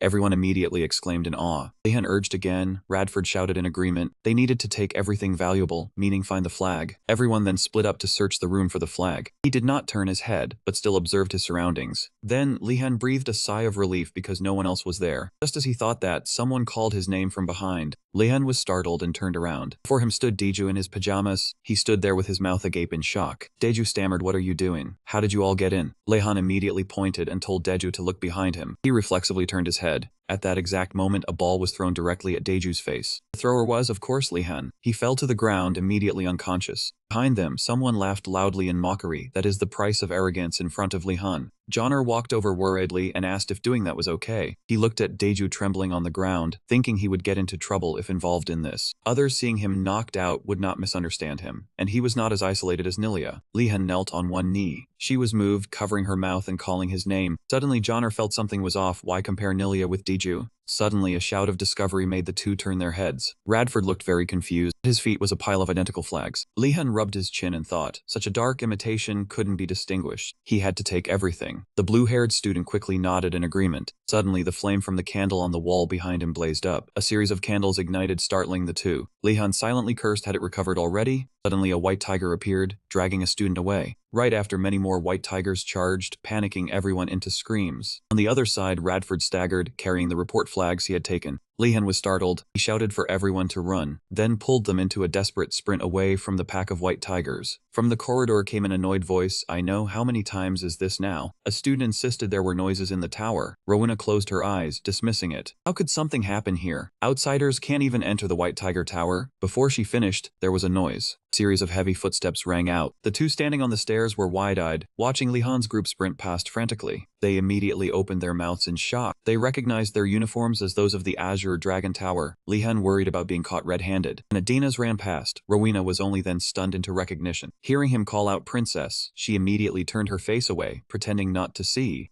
Rowena was then horrified to see the pack of white tigers chasing behind. He looked bewildered at the people running and screaming for help. Rowena paled, her mouth agape, speechless with shock. In the middle of the night, his yell echoed through the tower. What the hell is going on? A moment later, Lehan's group also burst through the door, rushing out. Behind him, a white tiger chased close, its mouth wide open. Lehan propelled himself, leaping forward. Its claws nearly touched his heels. He finally managed to rush outside, the door slamming shut. He sat down heavily on the ground, turning his head to look back. The door was still, as if nothing had happened. Seeing that, Lehan finally breathed a sigh of relief. Everyone sat down tiredly to rest. Some even threw up from exhaustion. Suddenly a voice called, "Get up, chase after those Azure Dragon Tower people." Lehan immediately became alert. He quickly called everyone to gather. The white tiger pack was nearly here. He told everyone to carry the exhausted and run. Lehan hefted Ganando onto his shoulder, urging him to get up. In the boy's mind right then, he was the charioteer and the boy was the prince. He yelled impatiently, telling Ganando to snap out of it. At that moment, the large door suddenly burst open. The leader of the White Tiger Tower group pointed a finger and yelled, "You thieves." Lehan cursed and quickly fled. Asha was impressed he could run so fast while carrying Ganando. Lehan looked ahead worriedly. Everyone was running for their lives, but this way they would definitely be caught. Hearing him mutter about needing to create a diversion, Radford was immediately shocked. He misunderstood that Lehan wanted to use Ganando as bait, but he denied it immediately. Suddenly there was a sound of cursing. Both immediately looked over. Andrago chased after him angrily, not mentioning Rowena, but Deju truly believed in him. Yet he betrayed him. He gritted his teeth in agitation. Lehan immediately recognized a perfect opportunity. He turned around and stood still. Lehan sneered. To me he was just a pawn. Only a fool would trust me. When Andrago angrily called him a bastard, Lehan reached into his clothes, searching for something. He pulled out his staff and pointed it at him, unleashing the skill, surging waves. Andrago had his limbs bound tightly by water currents, struggling and shouting. He was pinned to the ground by the water rings. The water rings were too heavy. Andrago could only lift his head, gritting his teeth. "Lehan, you monster." At that moment, people from the White Tiger Tower rushed over, calling his name. Seeing this scene, they were moved as if Andrago had just sacrificed himself on a battlefield. Ganando suppressed his nausea. "You guys can't win against Lehan." He only indifferently told him to stay put. He stepped forward, raising his staff to threaten them. Lehan coldly warned, "Don't chase us anymore. I can use that magic just now as many times as I want. The sky is dark again, you cannot escape." Hearing this, they gritted their teeth in helplessness. He secretly calculated that he must run before more people arrived. This threat would only work for a moment longer. Suddenly, Andrago shouted at them not to worry about him and to make the enemy who betrayed Deju pay. Enraged by the betrayal of Deju, the entire group roared furiously. Seeing this, Lehan suddenly regretted not breaking his legs earlier. One person stepped forward, followed by the others one after another. Armed with clubs, they surrounded him from all four sides. Seeing this, Ganando whispered, "Am I finished?" Lehan immediately knocked him on the head and told him to be quiet. After saying that, he took a deep breath, closed his eyes, and focused his thoughts. Use a water orb on the left, block the attack on the right with the sword, then escape while their vision is obscured. That guy Lehan bullies me all the time. Suddenly, Ganando noticed something and raised his head. He immediately pointed in that direction. Ganando waved his arms and shouted for Lehan to watch behind him, making him flinch. The White Tiger Tower students assumed he was trying to distract them, so they did not even bother looking back. Suddenly, a gigantic vine appeared. It tightly coiled around a White Tiger Tower student. He jolted in terror, and the next moment, the vine lifted him into the air as he screamed. Even Lehan was stunned by the sight, cold sweat breaking across his skin. Suddenly, a magic circle appeared in the air, displaying the image of Osu, a summoned monster that had just escaped. "I know nothing about this matter. The culprit will be sent to the punishment room. Remain calm and capture that monster immediately." Another White Tiger Tower student was lifted by the vines. Speechless, Lehan curled his lips and said, "What a touching conversation between a student and professor about a failed experiment." A sudden scream startled him, and he realized that all of them had already been entangled by the vines. Lehan quickly regained his composure and calculated that he could not fight the monster while carrying Ganando. While he was thinking, several vines crept toward the two of them, startling him into stepping back. At that moment, Garcia suddenly appeared behind Lehan. She swept her hand and unleashed a powerful spell. The vines were instantly severed by Garcia's magic. Lehan stared in astonishment, his body stiffening as he witnessed her power. She landed lightly on the ground directly in front of him. Lehan immediately called Garcia's name, and she told him to retreat behind her. After Lehan carried Ganando behind her, Garcia muttered something that stunned them. Another monster escaped. This week will be difficult for the new students. He quickly regained his composure, pointed at the massive vines, and reported, "That little tree monster captured my friends." Holding her staff, Garcia moved through several precise stances to cast a spell. She swept her hand, and several magic circles immediately appeared behind her. "Wait for me a moment." The next instant, a dazzling light illuminated an entire corner of the forest. Countless vines were instantly severed and scattered across the ground. The entangled White Tiger Tower students also tumbled onto the ground, groaning in pain. Lehan suddenly turned toward her and asked what happened. Garcia hesitated briefly before raising her hand and explaining, "The Academy has a defensive system against outside invasions, but it is ineffective against things already inside, since accidents cannot be prevented while studying magic." This summoned monster was one such case, and it seemed that some upperclassmen had failed during an experiment. After saying that, she covered her mouth and giggled again. "Things like this happen all the time." Lehan's face turned pale as he forced a smile and said he understood and thanked Garcia, while inwardly screaming that this was no laughing matter when students were being attacked. He dropped to one knee beside her and said, "I heard several other monsters escaped as well. They will be dealt with soon, right?" Garcia laughed and reassured him that they would all be captured within a month, then reminded Lehan to be careful. With that, she turned around to help the students remove the vines, leaving him drenched in sweat. A month, and all the professor had to say was to be careful. Lehan looked helplessly toward the sky and lamented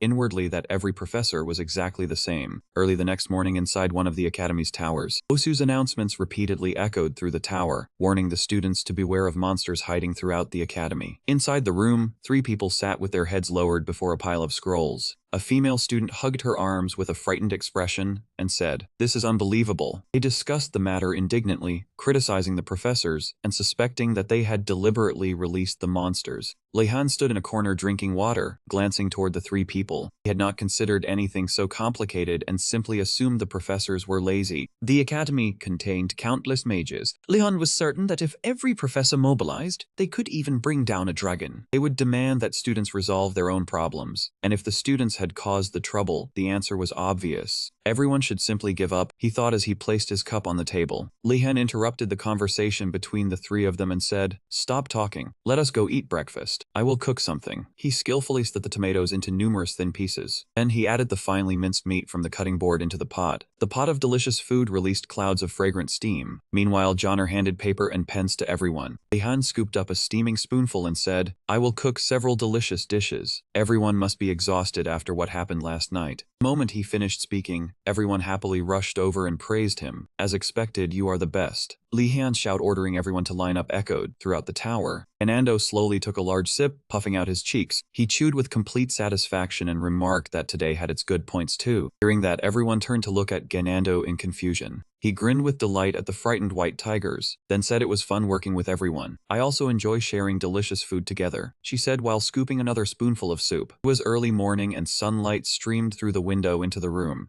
Joner happily watched everyone laugh and joke together. She suddenly said she wished life could remain this way forever. But moments later, Osu's reminder shattered the warm atmosphere. Seeing that Asha had lost his appetite, Ganando eagerly offered to eat it for him. Asha raised a hand and refused. "If you do not move your hand, I will challenge you." Joner could only smile awkwardly. She suddenly turned and asked Lehan about this morning's class, making him freeze. Lehan let out an awkward sound, looking utterly bewildered. "It should be fine," he gently reassured Joner. A moment later, 2 students turned and stared at Lehan. The others also kept glaring at him with murderous eyes. Lehan stood awkwardly amid the wave of angry stares. Helpless, he stuffed food into his mouth and answered, "It seems not." Suddenly, someone called his name from behind, causing Lehan to turn around. Behind him stood Deju, staring at him with a gloomy expression. He spoke to Lehan in an extremely serious tone. "We need to talk." Deju called Lehan's name with a grave expression. He frowned and told him, "You do not need to worry about me." Back to last night, Deju woke up surrounded by everyone's worried faces. He rubbed his chin in confusion, and the other person indignantly explained how the azure dragons had broken into the tower. The others were furious and felt sorry for Deju, because he had been used and discarded. Hearing their invitation to join them, Deju immediately understood everything. He knew Lehan had been forced to play the villain to help him. Back in the present, the 2 stood silently staring at each other for a long time. Deju firmly said that if he was too afraid of gossip to approach him, then they were not friends, and he did not need to tarnish his own reputation. Lehan nodded happily. He found those words truly sincere. Although things were not exactly like that, knocking Deju unconscious was hardly honorable, so he let him misunderstand. Suddenly, someone shouted. 2 angry students rushed over and yelled, "Deju has been fooled again." They stood in front of him and carefully shielded him. Deju wanted to say it was unnecessary, but he did not dare. Lehan watched the scene speechlessly, thinking this was probably good for him. Suddenly, Ingarel's voice rang out, greeting the students good morning. He smiled and calmly walked forward amid the students' greetings. Ingarel said that as soon as he woke up, he found monsters roaring all around him. Hearing that, the students immediately went limp. He lowered his head again, "But since you still have to study here, I thought this situation might prove useful."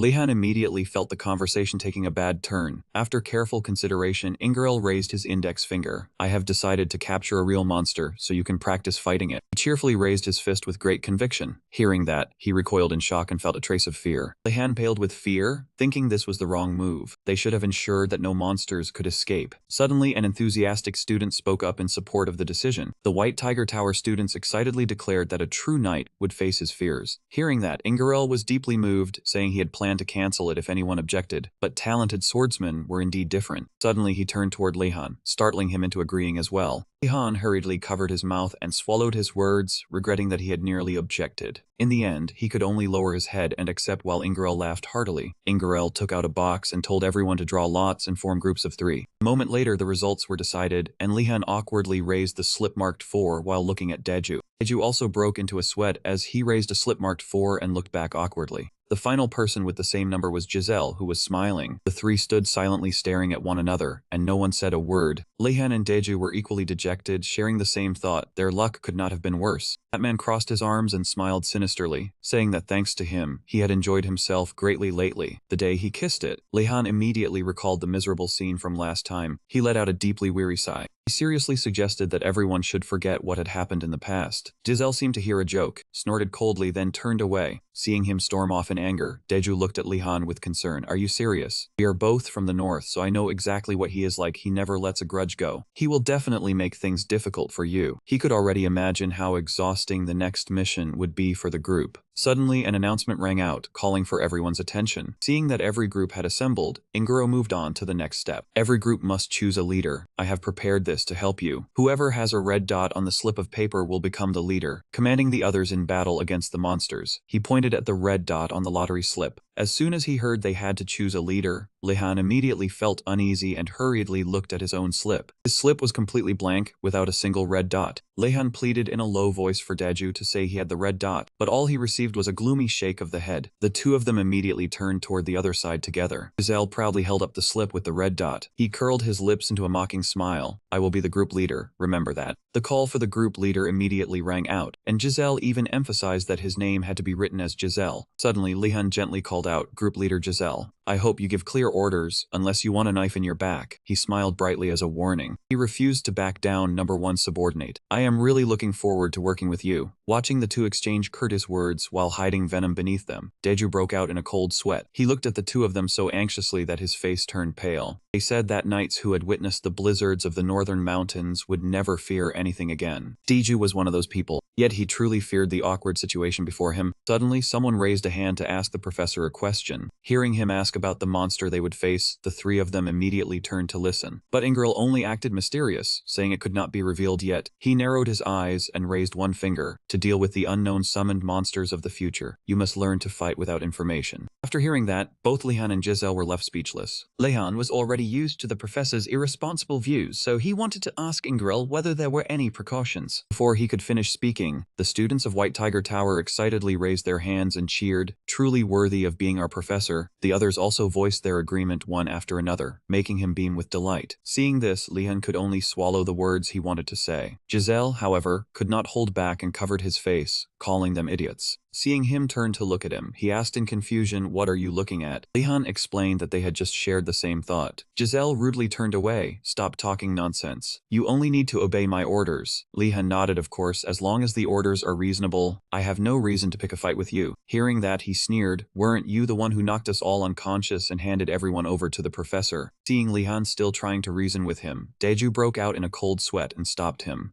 Lehan said he only wanted to clear up the misunderstanding. Deju placed a hand on his shoulder. "Some misunderstandings can never be explained. You also have a special talent for making people angry." Of course, Deju only dared to mutter those words inwardly. Beneath the clear blue sky, Ingerl's voice rang out, telling each group to enter. The monsters would be waiting inside, and each group had to find its own way to escape through the exit on the other side. A short while later, it was Lehan's group's turn to stand before the great door of the tower. He calmly and gently pushed the door open, allowing light to enter. Lehan stood still and observed, but inside there was only silence and darkness. He pulled something from his pocket. Even at midday, it was still pitch black inside. They had probably recreated a nighttime encounter on purpose. Lehan drew his wand and cast light magic, illuminating the entire space. Brilliant light instantly appeared above their heads, flooding the dark tower with brightness. Giselle silently watched his actions without the slightest reaction. He frowned as he analyzed, could this energy be similar to an enhancement potion? Suddenly, something appeared before them, startling all three at once. A massive monster slammed its hooves violently against the ground. Frosty streams of breath continuously poured from its nostrils. It was an ice element bull monster, looking incredibly majestic. Its eyes gleamed sharply as it stared at them with obvious hostility. Giselle looked at the bull hesitantly. Don't tell me this is the same bull from before. Leon was not certain. Suddenly, he noticed something strange. The energy flowing through the bull was remarkably similar to an enhancement potion. Yurigum's image immediately flashed through his mind. Don't tell me it is that bull. He laughed awkwardly in disbelief. Seeing that, Deju stepped forward to ask if he was alright. Lehan frowned and returned to the main issue. We should focus on the current situation. He said he could sense two different kinds of energy from it, enhancement potion energy and spirit energy. Deju immediately asked what they should do, while Giselle shot him a contemptuous glance. It is so obvious, and you still have to analyze it. Lehan calmly waved a hand and suggested, ordinary attacks do not seem to work. Can you channel mana into your weapons? When both claimed they could handle it, Giselle spoke up as well. But then he suddenly remembered something and froze in shock. Giselle ground his teeth in anger. Lehan was not even from a knightly family, so how could he possibly do it? Meanwhile, Lehan and Deju ignored him and discussed how to divide their attacks. Giselle folded his arms and asked who would take the most dangerous central position. Deju wondered why Giselle needed him to relay the message when Lehan was standing right beside them. Just as he thought that, Lehan told Deju to say that the captain would naturally take the central position, leaving Giselle bewildered. Deju felt awkward standing between two people who clearly disliked each other. He sighed wearily, unable to believe these two were acting like children. In the end, they decided to use rock, paper, scissors to choose who would stand in the middle. A moment later, Giselle stepped into position, ready for battle. Deju quickly took his place on the other side as well. Lehan stood firmly in the very center. The three of them surrounded the monster in a triangular formation. Standing in the center, Lehan raised his sword and thought that things had somehow ended up this way again. The strategy was simple. They would split into three directions and slowly approach the bull until it reacted. Whoever it targeted would focus on dodging, while the other two attacked without pause. The problem was that the person dodging the bull would tire quickly, while the attacking positions were fairly easy. Facing the bull, Lehan sighed inwardly. The monster scraped one front hoof against the ground, preparing to charge. Suddenly, it unleashed a thunderous roar with a vicious expression. The terrifying sounds through the entire area.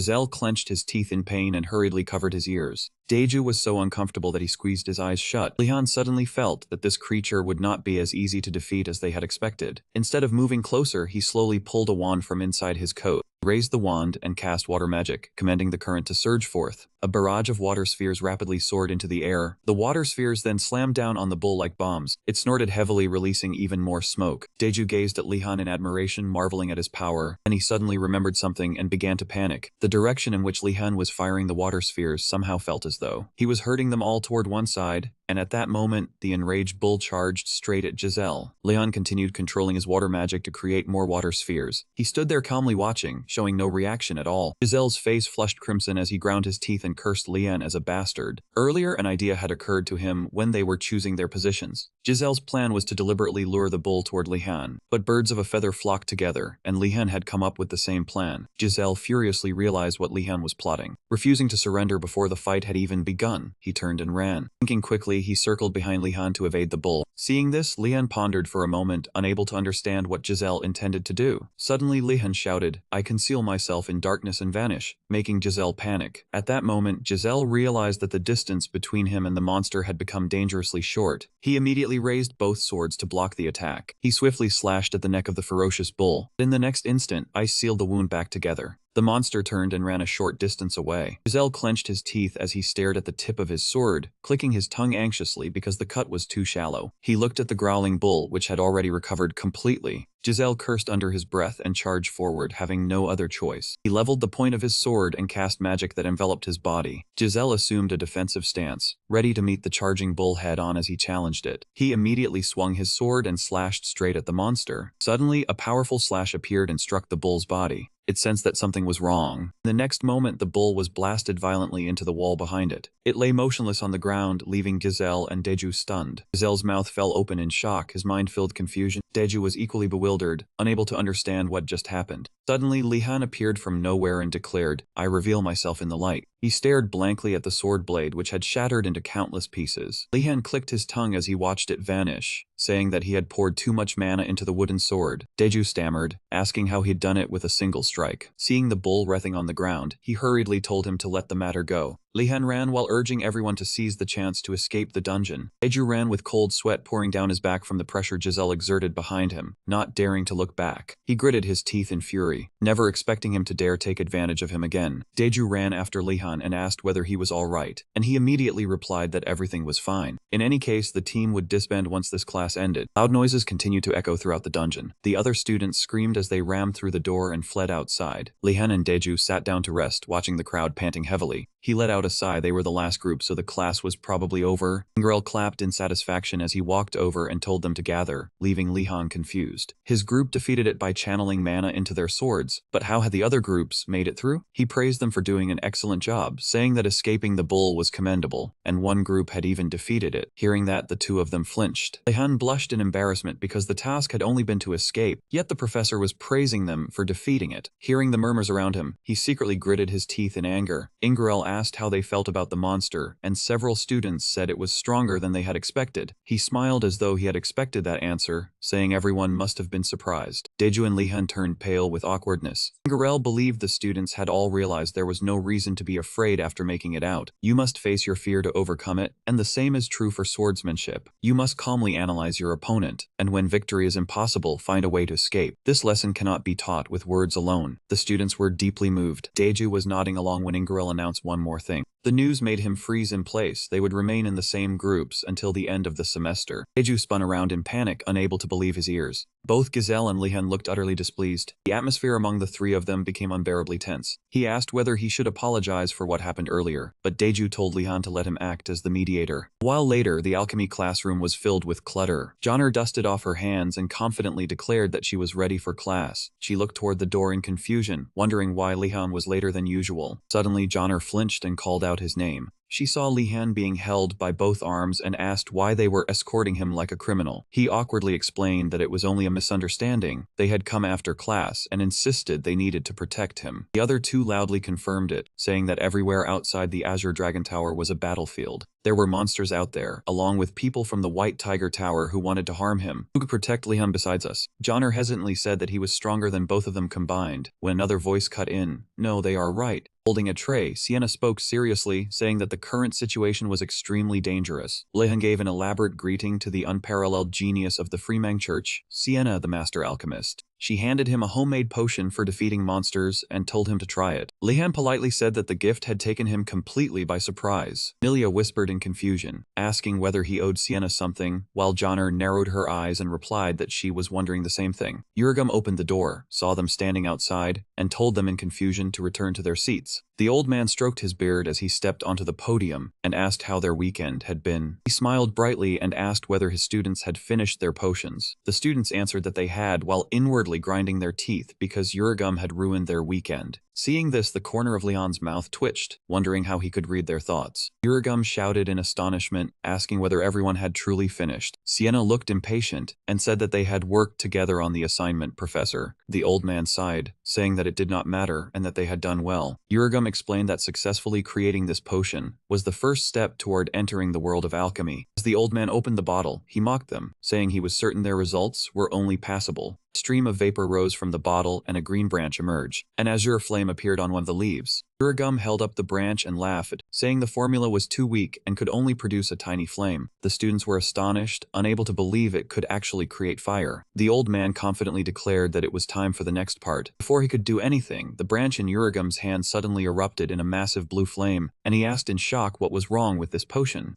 The old man thought for a moment, then realized it had been Lehan. Seeing the old man staring at him, Lehan was confused about why the professor was looking at him that way. Unwilling to believe it, the old man continued speaking stubbornly, saying that even if a few potions had been brewed well, they should not become arrogant yet. Uragum spoke slowly, then clenched his fist because the difficult part was only beginning. After saying that, the old man opened his hand, revealing a small rabbit. Today, they would learn about spirits, and to become a skilled alchemist, one had to brew potions and rely on spirits for support. The rabbit opened its glowing eyes. Everyone discussed it in amazement, as it was their first time seeing a spirit. Lehan wondered inwardly whether all spirits looked like this. Pulled open his coat, revealing several small bones inside the pocket. Lehan's face darkened, finally understanding why no one wanted to study dark magic. The old man continued introducing the tiny ice spirit with great enthusiasm, everyone watching with fascination. Uragum said this spirit was strong enough to defeat the entire class. Hearing that, it proudly raised its head. Lehan and Joner listened attentively. It was still too early, so the whole class would first practice with low-rank spirits. You cannot form a contract with a high-rank spirit right away. You must begin with low-rank ones to build trust. A massive stream of blue water crashed onto the ground. Uragum tossed out a spirit crystal while saying this place overflowed with spirit energy, making it easier to enter the spirit realm. Aisha and Joner carefully took notes. Sincerity was the only way to befriend spirits. The old man warned that if anyone approached with ill intentions, the spirits would flee. Lehan quietly thought this was the most valuable lesson so far. Suddenly, a bottle of potion appeared on the table before him. Uragum told him to drink the potion in front of him. He stared at it without blinking. Joner immediately picked up the potion and drank it. Sa continued staring at the potion, thinking deeply and gathering resolve. The old man eagerly told you to drink as well, then wished the class an enjoyable journey. You closed your eyes. You opened your eyes and looked around. A frozen land stretched before you, surrounded by icy mountains and volcanic craters. Lehan looked around. It felt just like the principal's black book. This was the sensation of entering the spirit realm. He smiled. He had arrived beside the habitats of both fire spirits and ice spirits. Neither place was bad. He walked forward with determination. Alright, let's begin. The scene shifted to a wooden leg somewhere. Joner cheered happily. This was absolutely amazing. Joner happily told Asha that only a few seconds had passed in the real world, yet it felt like he had spent a very long time in the spirit realm. Asha also said she had chatted with a carp spirit. Suddenly Uragum covered his ears and shouted for everyone to stop. Whatever they wanted to say could wait until they returned to the tower. The three of them were startled. Uragum smiled brightly and said they now knew how difficult it was to communicate with spirits, so they should try making friends with them whenever they had free time. The old man loudly dismissed the class, and all the students thanked the professor in unison. Everyone began leaving the classroom. Uragum pointed at him and told him to wait, then come over. With a gloomy expression, he walked over and was asked how it went. The old man secretly hoped this kid had not already formed a contract. He pondered for a moment before saying in confusion that he had run into a major problem. Hearing that, the old man seemed relieved. His expression brightened. Uragum secretly rejoiced. This was more like a proper novice mage. Then asked what had happened. He dejectedly replied that it was even worse than that. He raised his head and pointed at himself. Every spirit ran away the moment it saw him. He remembered the day the fireball fled. Even the fire sphere had flown away. He sighed in frustration. They all reacted exactly the same way. The old man asked again in surprise, and he dejectedly answered yes. The old man fell into thought. Wait, now that I think about it, I have heard of something similar before. It was the story of a mage who returned to the spirit realm after becoming a grand mage. He stood between an icy mountain and a volcano. He entered the spirit realm easily because of his abilities, yet every spirit disliked him. That was because the aura from his soul filled every spirit with fear. Every spirit trembled before the power radiating from him. He wondered why they treated him that way. The old man sighed and said it might be because of the amount of mana he possessed. He became even more dejected. Uragum encouraged him. Fortunately, there was a solution. Uragum continued. That grand mage eventually became close friends with a spirit. He smiled and asked if that was true. How did he do it? The old man calmly replied that he used magic to bind them, forcing them to become his friends. Hearing that, he was speechless. That man had forced them. Lehan asked in confusion whether spirits were not stronger in the spirit realm. Uragum thought for a moment before saying there really was a problem. The old man grinned and gave a thumbs up. Anyway, do your best. Perhaps something interesting will happen. His face darkened slightly, but he agreed, secretly thinking the professor could actually say something like that. He secretly thought that next time he visited the professor's cabin, he would mix in some extra delicious food. Sienna looked very worried. That is a serious problem, Lehan. Lehan walked toward the classroom together with Sienna, Joner, and Nilia. Sienna spoke up. There were many cases where spirits feared humans because of misunderstandings. The other two were shocked, wondering when she had appeared. She turned to Leon and said the same thing had happened in her church. He asked whether there was a way to avoid it. Sienna recalled that the church used a potion similar to the one from today's class. It could be used to attract spirits. Lehan was overjoyed. A male student leaned over in surprise, and a female student smiled, saying she had no idea that was possible. She held the pendant around her neck. There was a secret formula passed down specifically for spirits. this. If I have enough ingredients, I will make some for you. Anyone who needs it can ask me." The other two smiled happily. Sienna picked up a pen and wrote down the formula. These recipes required a great many ingredients. After finishing, she held up an incredibly long sheet of paper packed with writing. "See, here it is." Seeing this, Joner was astonished and thought it was far too much. Seeing the sheer amount of materials, Lehan asked whether there was any way to gather them all. Sienna answered solemnly that there was. She raised her head and continued, "Professor Urigum's laboratory contains all of these materials." Sienna clasped her hands together, implying that if he had a plan, she was willing to help retrieve the materials. Watching Sienna tie up her hair, Lehan was utterly bewildered. The other two cheered happily, saying she truly lived up to the name Sister Sienna. He thought inwardly, were nuns really allowed to do this? Lehan stepped forward, touched the girl, and spoke, "Wait, Sienna, thank you for the suggestion, but it is rather dangerous." She replied confidently, "Since Lehan of House Godana supports such a method, it must be what the professor intended to teach us." Seeing how confident Sienna was, he did not know what to say. He could not understand how she had reached that conclusion. He could not refute her. Lehan thought the idea was far too tempting, since the materials could be used in the future if they obtained them. Dark thoughts filled his mind if he could obtain a large quantity, but suddenly someone tapped him on the back. It turned out to be Nilia, and he asked what was wrong. Lehan remained uneasy, feeling that his scheme was far too obvious. She looked displeased as she pleaded with him, "Let me come with you." Hearing this, Lehan was confused. He had never known Nilia was this kind of person and wondered what was wrong with this academy. Even when everything changed, some things remained the same. Suddenly a round object shot toward him. It slammed directly into his back with tremendous force. Lehan turned around in pain. He collapsed painfully onto the ground, with Volati standing before him. One example was Professor Volati's class. He retrieved the sphere and said, "You are not concentrating."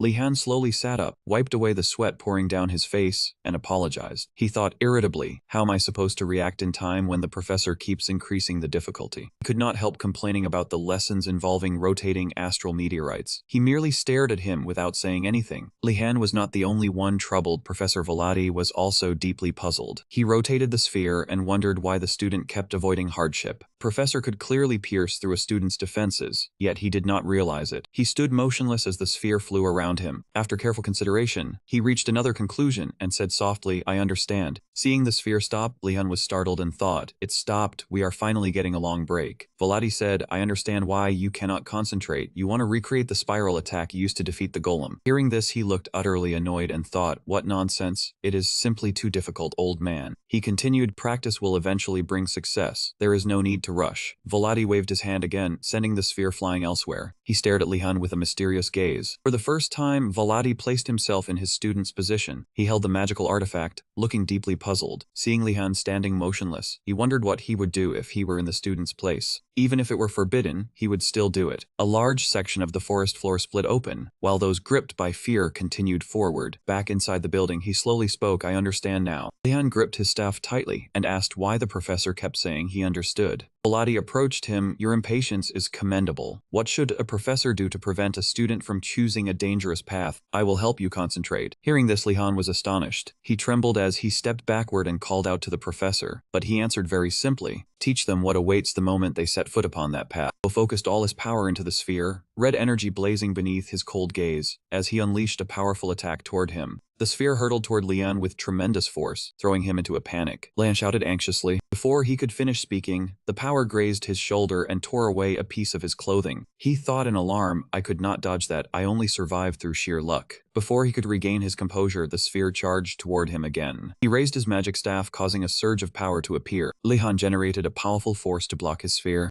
Vaudal's sphere rushed to his power. The two forces collided, sending brilliant rays of light shooting in every direction. Falling droplets streaked across Lehan's face. He panted heavily and thought in confusion, "What is this? Is the professor really going to unleash it without restraint?" Even the magical sphere has grown heavier. Vaudal's expression darkened, his eyes filled with gloom. Lehan was terrified and wondered whether the professor intended to kill his student. Lehan lowered his body and thought that such a thing was entirely possible for Professor Volati. He closed his eyes and thought matters had already reached this point. Lehan looked bewildered and thought, "Will I have to kill the professor, though I really did consider it before?" Vaudel immediately launched another attack toward him. The sphere swept past his body, and Lehan cautiously retreated to evade it. He thought that although it seemed impossible, he first had to find a way to stop the professor. In that case, I will have to. Lehan tightened his grip on the magic staff. He sprang to his feet and shouted, instantly summoning a stream of water around Lehan. Volati grew slightly alarmed, thinking she was trying to increase the number of water spheres to restrain him. A good idea, but the wrong approach. It would only make things more difficult. He gasped for breath, praying it would work. Lehan clenched his fist and shouted loudly. He unleashed another surge of power, causing the second-rank water spell to envelop the barrier. The spell itself was not particularly difficult, but Lehan stood nearby with a ring of water surrounding his body. Seeing this, Volati laughed inwardly, yet he was still deeply impressed because Godana had never learned Water Shield. He withdrew his magical artifact, taking it as proof of her potential. He launched another attack, but once it pierced that fragile barrier, everything would be over. Lehan gritted his teeth, struggling desperately to hold on. Volati's power surged forward, and he used all his strength to push the water barrier out to block the attack. The sphere stopped the moment it struck Lehan's water barrier.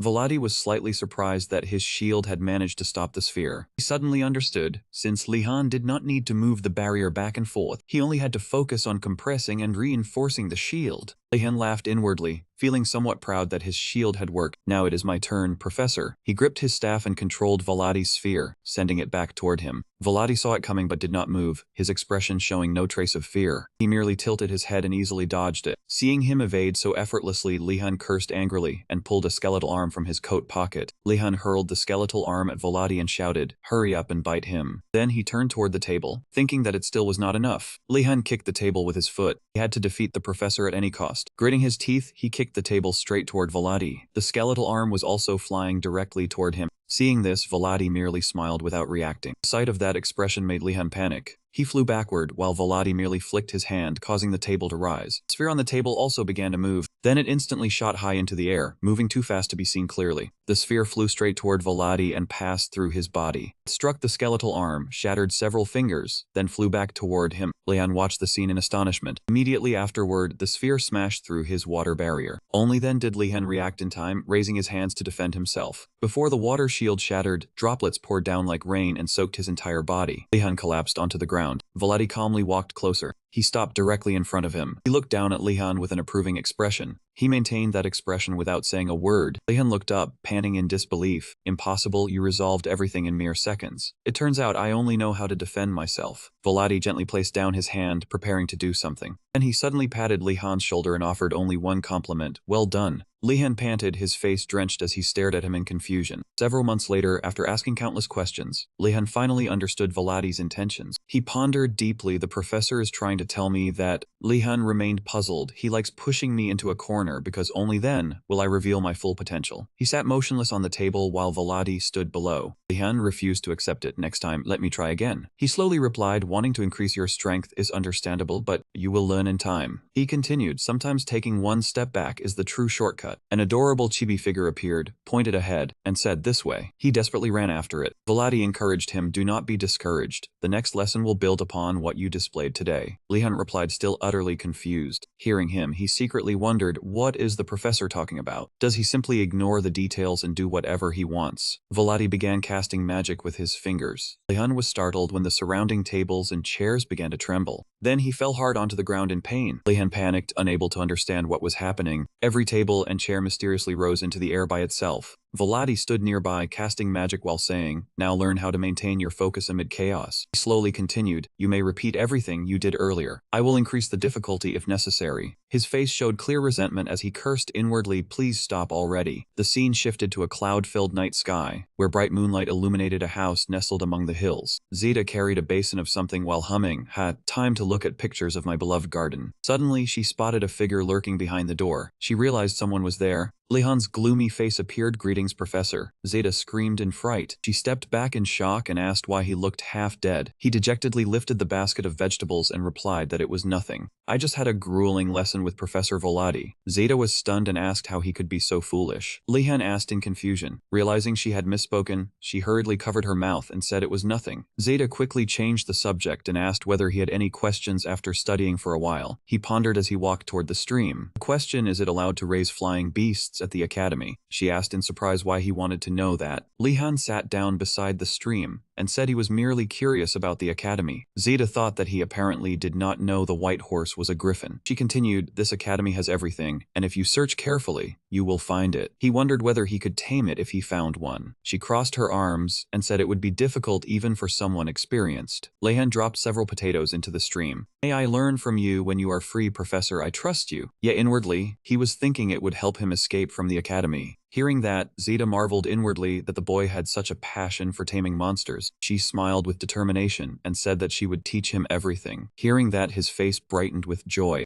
Seeing that, Zeta warned him not to regret it, because the lessons would be extremely difficult. Next day, he covered his mouth and yawned wearily because he had gone to bed late the previous night. Lehan and Joner leisurely walked into the classroom together. She asked worriedly why he had looked so gloomy and whether he had slept poorly last night. He tiredly replied that he had merely suffered a nightmare. Lehan fearfully said that he had dreamed of the professor, and it had been terrifying. In the dream, he was undergoing brutal training. Joner, sitting beside him, gently patted his shoulder to comfort him. The classroom door suddenly opened slowly. Professor Garcia entered and greeted the class. Everyone greeted the professor in unison. Lehan inwardly sighed with relief that at least this professor did not torment him mentally. He suddenly asked whether they remembered the professor who had taught dark magic the previous week. The students inwardly screamed that they did not want to continue studying that subject. Garcia then gestured toward the door as though introducing someone. The footsteps of a mysterious person gradually entered the classroom. Another professor walked in, and the entire class fell silent. Garcia introduced the other professor as the instructor for summoning magic. Millie said that she was Professor Millie and taught summoning magic. Students were extremely excited to see a new professor. Seeing their enthusiasm, she immediately greeted them and she was honored by their welcome. Garcia explained that summoning magic would normally be taught in the second year. However, the reason she had invited the professor was because two birds flying outside the door interrupted her. Garcia smiled and continued, "I thought it would be useful to you right now." Two female students cried out emotionally that Professor Garcia was the best. Millie lightly coughed beside her and said they would begin the lesson, then asked who was interested in summoning magic. Asha, Joner, and Lehan raised their hands at the same time to show their interest. Looking around, Lehan thought that everyone had raised their hands because summoning magic seemed extremely convenient. There were countless types of summoning magic, and no one knew them all. They even appeared in fairy tales. She pondered for a moment, then said she was pleased that the entire class was interested in the subject. Millie paused and loudly declared that only a few students would be able to learn it. Summoning magic is extremely difficult, so anyone registering out of curiosity must be prepared to work hard. Hearing her say that, he was inwardly astonished. Lehan placed a hand over his chest in satisfaction, thinking that this was what a real professor was like, and no one understood how deeply those words resonated with him. He recalled Professor Volati asking why he could not learn when pushed to the brink of life and death. Thinking back, he inwardly cursed that man as a thug rather than a professor. Millie continued explaining that magic involved many fields, so sufficient knowledge was essential, and even summoning an inanimate object was difficult. If you are merely interested, you should reconsider. The students discussed among themselves that they would never know without trying, and perhaps they possessed talent. She sighed while Garcia smiled beside her. Garcia turned to Millie and said that they were all talented students, so she should give them a chance. Hearing that, she immediately waved the wand in her hand.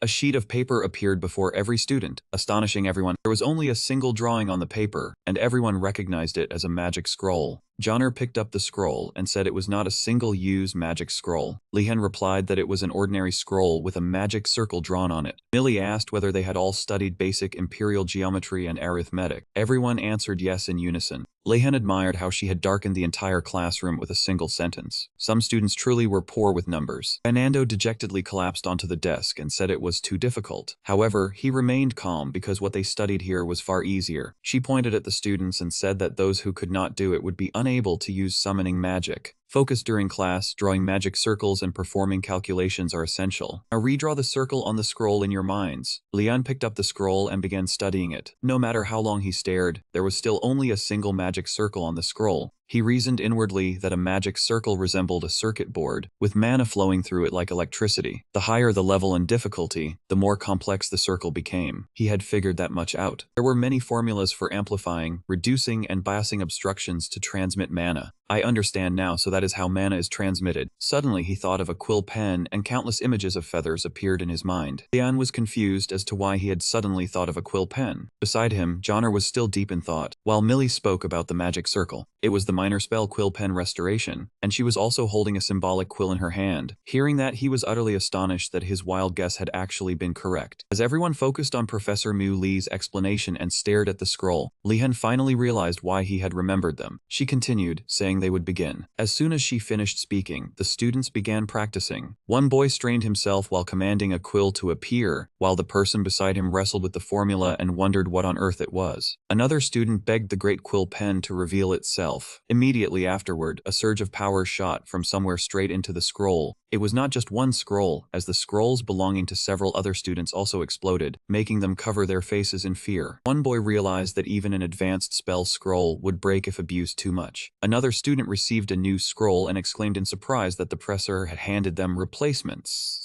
Everyone looked to the side and saw Adanis practicing with remarkable skill. They all voiced their admiration. Gradually, more students succeeded in summoning quill pens, and joyful cheers echoed throughout the room. Garcia felt helpless before the students' excitement, thinking they should not be satisfied with something merely similar. Millie beside her also let out a sigh. It was precisely the need for meticulous attention to detail that made summoning such a difficult discipline. Summoning something merely similar meant failure. Unless everything was perfect, it was meaningless. At that moment, Asha was also struggling with the summoning, because creating it required the will of the mage. That meant it could potentially turn against the summoner, which was exactly what happened to Ganando when the quill repeatedly struck him on the head. It turned out that Asha's quill had attacked him. Ganando angrily turned around and demanded to know why she had dared attack him. Asha awkwardly explained that it was a misunderstanding and that the quill had moved on its own. Feeling deeply wronged, Ganando turned to complain to Lehan, saying someone was trying to assassinate the prince. He did not care and merely replied flatly that Gainando should be quiet. Afterward, Lehan focused intently on performing his own summoning. 1 row away, Andrago was secretly observing Lehan very closely. He laughed inwardly in satisfaction because Lehan still had not managed to summon a quill. Looking at his own achievement, Andrago was delighted that he had summoned a complete quill pen. He continued looking around, believing that no one could do better than him. I should use this opportunity to show off in front of those arrogant Azure Dragon students. With that thought, he slammed his hand down on the desk. Andrago sprang to his feet with arrogance written all over his face and told Lehan, not to say that he still had not summoned one.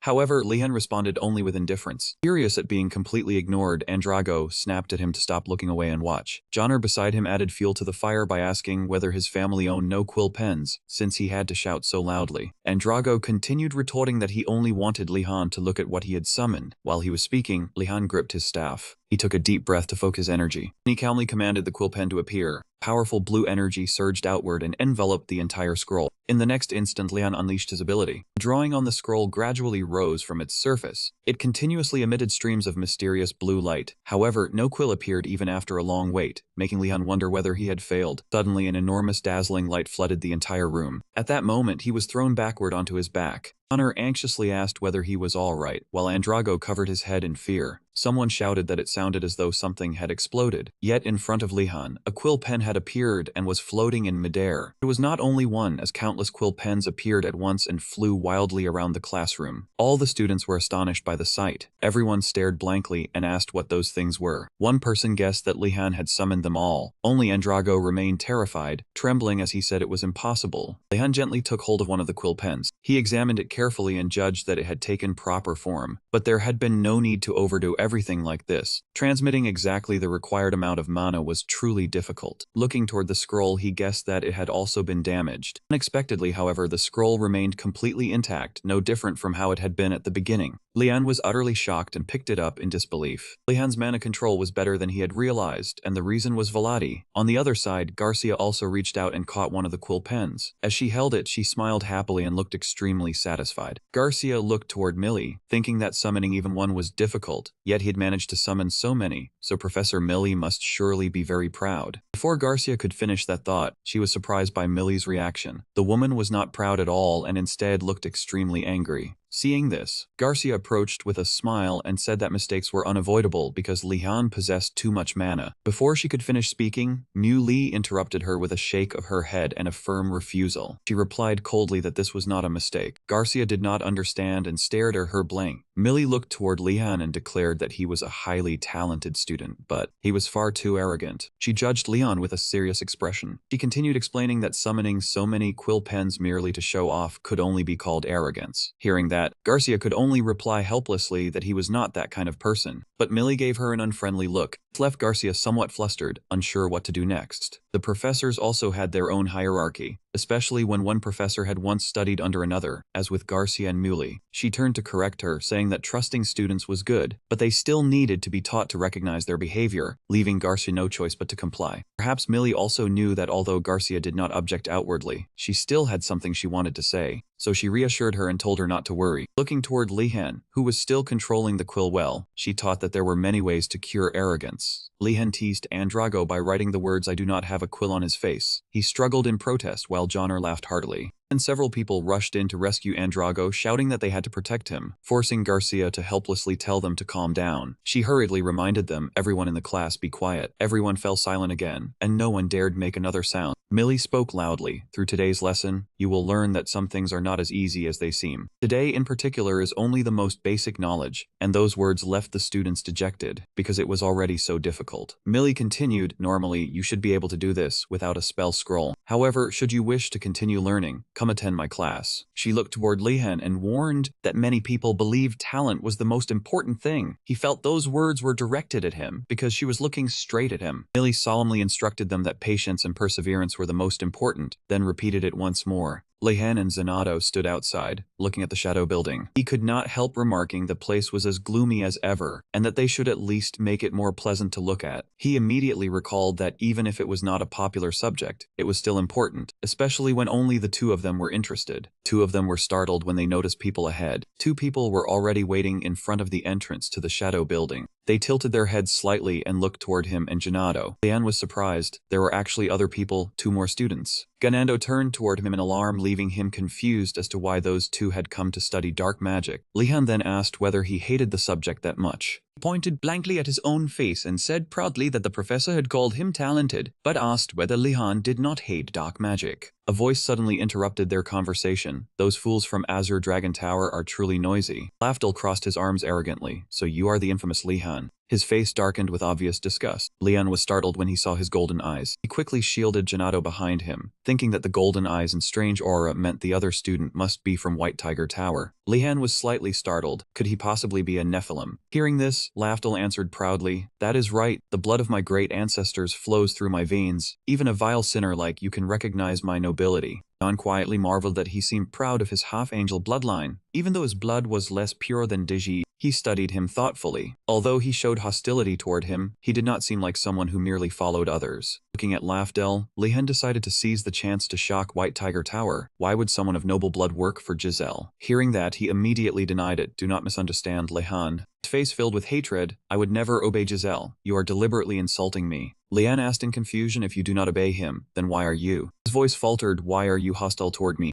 Lafdal pointed at him angrily. "Do you truly not know?" He revealed the reason. "Deju of the Deju family is a respected friend whom you insulted." Hearing this, he fell silent and understood inwardly. So that was the reason. Ganando asked in surprise, "Wait, speaking of that, are you from the Grey family?" The Grey family was a knightly house from the south, renowned for taking great pride in its angelic bloodline and revering justice. Lafdal did not deny it, leaving him shocked. Just as that despicable fellow said, "I am." "What I mean is, why would a member of the Grey family study dark magic when your family is famous for training knights?" He answered haughtily, "Those from Azure Dragon Tower need even the most basic matters explained. Naturally, it is to kill dark mages faster." Hearing this, the two of them fell awkwardly silent. The professor would probably cry. Lehan and Gainando looked toward the remaining person sitting in the corner. The two of them were surprised. Then why was that person studying dark magic? Suddenly, the person stood up, frightening Ganando so badly that he pressed against Lehan. He was far taller than the two of them. Ganando clutched Lehan's arm in fear. Had he really been sitting this entire time? He looked at the person and thought that he might possess half-giant blood. That man turned around with an embarrassed expression. "Hello, it is a pleasure to meet you." That man hurriedly introduced himself in confusion. "I came here because I am interested in dark magic, and I hope to become friends with you," as if that would ever happen. Lehan raised a hand in greeting. I also hope we can get along. He seemed kind-hearted, proving that appearances could truly be deceiving. The two of them happily shook hands in greeting.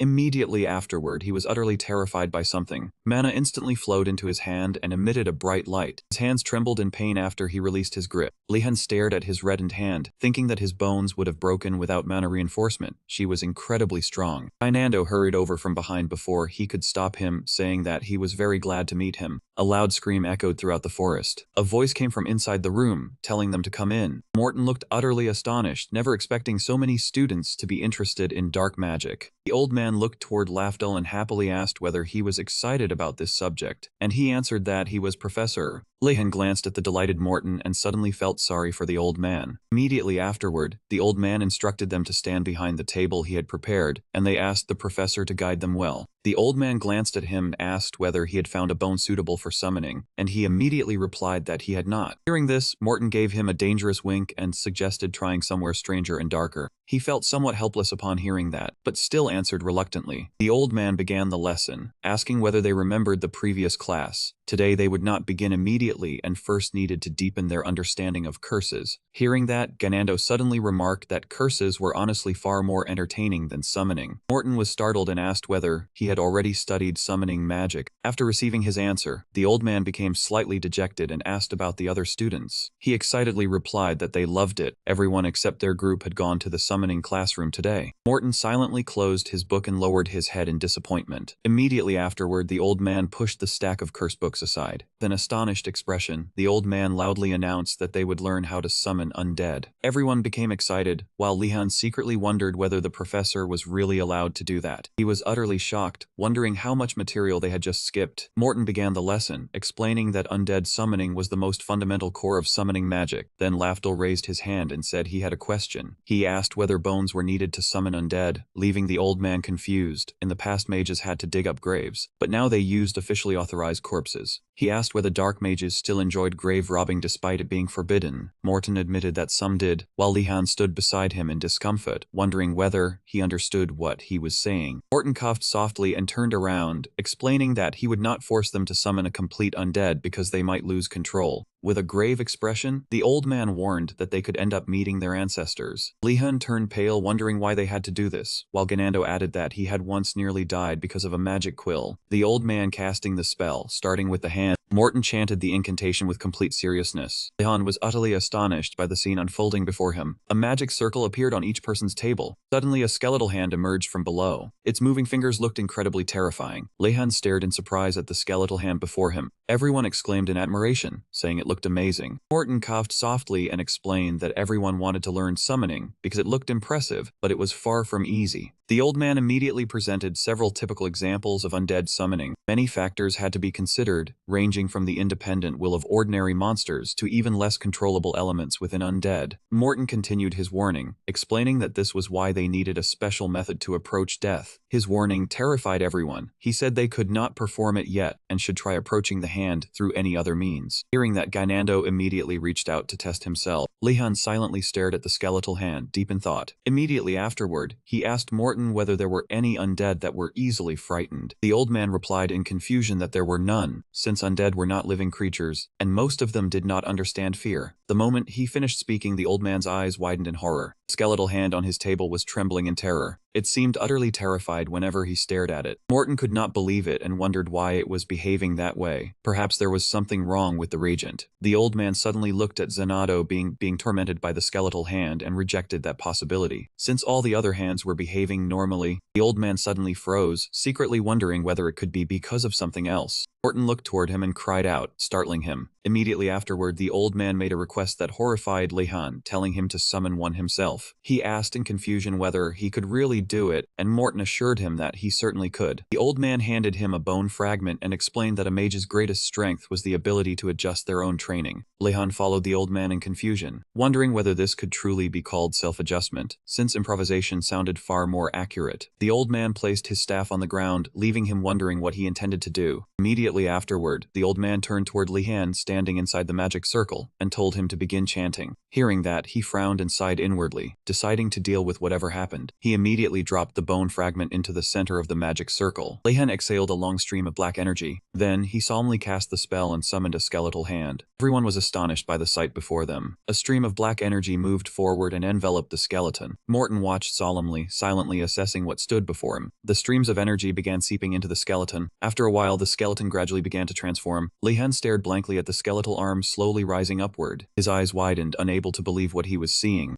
The skeletal hand slowly reached higher as though it had regained life. Then it stopped, fully formed before him and everyone else. Lehan was deeply frightened by its appearance. He could not help wondering whether he had succeeded. Lehan turned toward Morton, wondering why the professor remained silent. He stood motionless, staring intently at the skeletal arm. His eyes were filled with scrutiny as he carefully examined it. He silently assessed that summoning magic worked like chains of control, making it difficult for novice mages to maintain command. Morton sensed that the skeletal hand intended to attack Lehan, so the summoning had to be dispelled immediately. He suddenly noticed that the arm remained motionless. Morton was astonished, wondering whether it had reacted on its own without an order. He immediately rushed forward to shield Lehan and told him to move away. The skeletal hand slowly reached upward and spread all its fingers. It suddenly collapsed, leaving both of them utterly astonished. The skeletal hand trembled as it lay flattened against the ground. Morton and Lehan silently stared at the scene. Outside the tower, a dark silhouette stood engulfed in dense black energy. Morton asked in confusion why he possessed so much mana. Lehan gloomily asked how he could reduce his mana. Morton was stunned, saying that it was an innate gift. After some thought, he told Lehan to use brute force to subdue the monster. Lehan thanked him, but Morton said he had not helped at all. Ganando's sudden roar interrupted his thoughts. His face covered in bruises, Ganando angrily shouted at the skeletal hand. His face had been beaten black and blue by the skeletal hand. Lehan could not understand how someone as talented as Ganando had ended up like this. Morton sighed, saying that talent did not necessarily mean someone could fully unleash their power. Everyone left the dark building together. Ganando miserably complained that the undead creature had no noble bearing whatsoever. He looked at Lehan and quietly suggested that they study summoning magic. As long as it was not an undead creature, it should be fine. Lehan sighed and said he was not certain. Most summoned creatures were ferocious. Lafdal suddenly cried out furiously, "You damn dark mage, I will remember this." He angrily pointed at his own face and shouted, "How dare you slap me?" Lehan sighed and said it had merely been a slip of the hand. He recalled what had happened earlier during class. Morton was astonished that Lehan had not only summoned it but had also ordered it to destroy itself. Lafdal stared at him with eyes filled with resentment. He quietly cursed Lehan as a wicked bastard. The skeletal hand beside him suddenly froze as though it had sensed something. It immediately shot straight toward Lafdal. He was utterly astonished by the sight. Before he could recover, the skeletal arm leaped up and slapped him across the face. Returning to the present, Lehan sighed and said it had been an accident. Summoned creatures sometimes acted according to their own will. Nando stood beside him and called out with a confused expression. He reminded Lehan that Lafdal had already left, which was a shame. At the spirit hall, where Professor Millie worked, the two of them entered and silently marveled at how different it was from the dark tower. Suddenly, a knock echoed through the room. Lehan entered and apologized to Professor Millie for arriving late because of a personal matter. She paused slightly while sitting inside the room. She looked at him and said that if something had come up, it could not be helped, so there was no need to apologize. Lehan was confused that she did not seem surprised to see him. He sighed, wondering whether Professor Morton had already told someone. Nando was equally confused and looked around blankly. Right after that, he asked the professor in confusion where the students who had arrived earlier had gone. She said they had classes and had returned to do their assignments.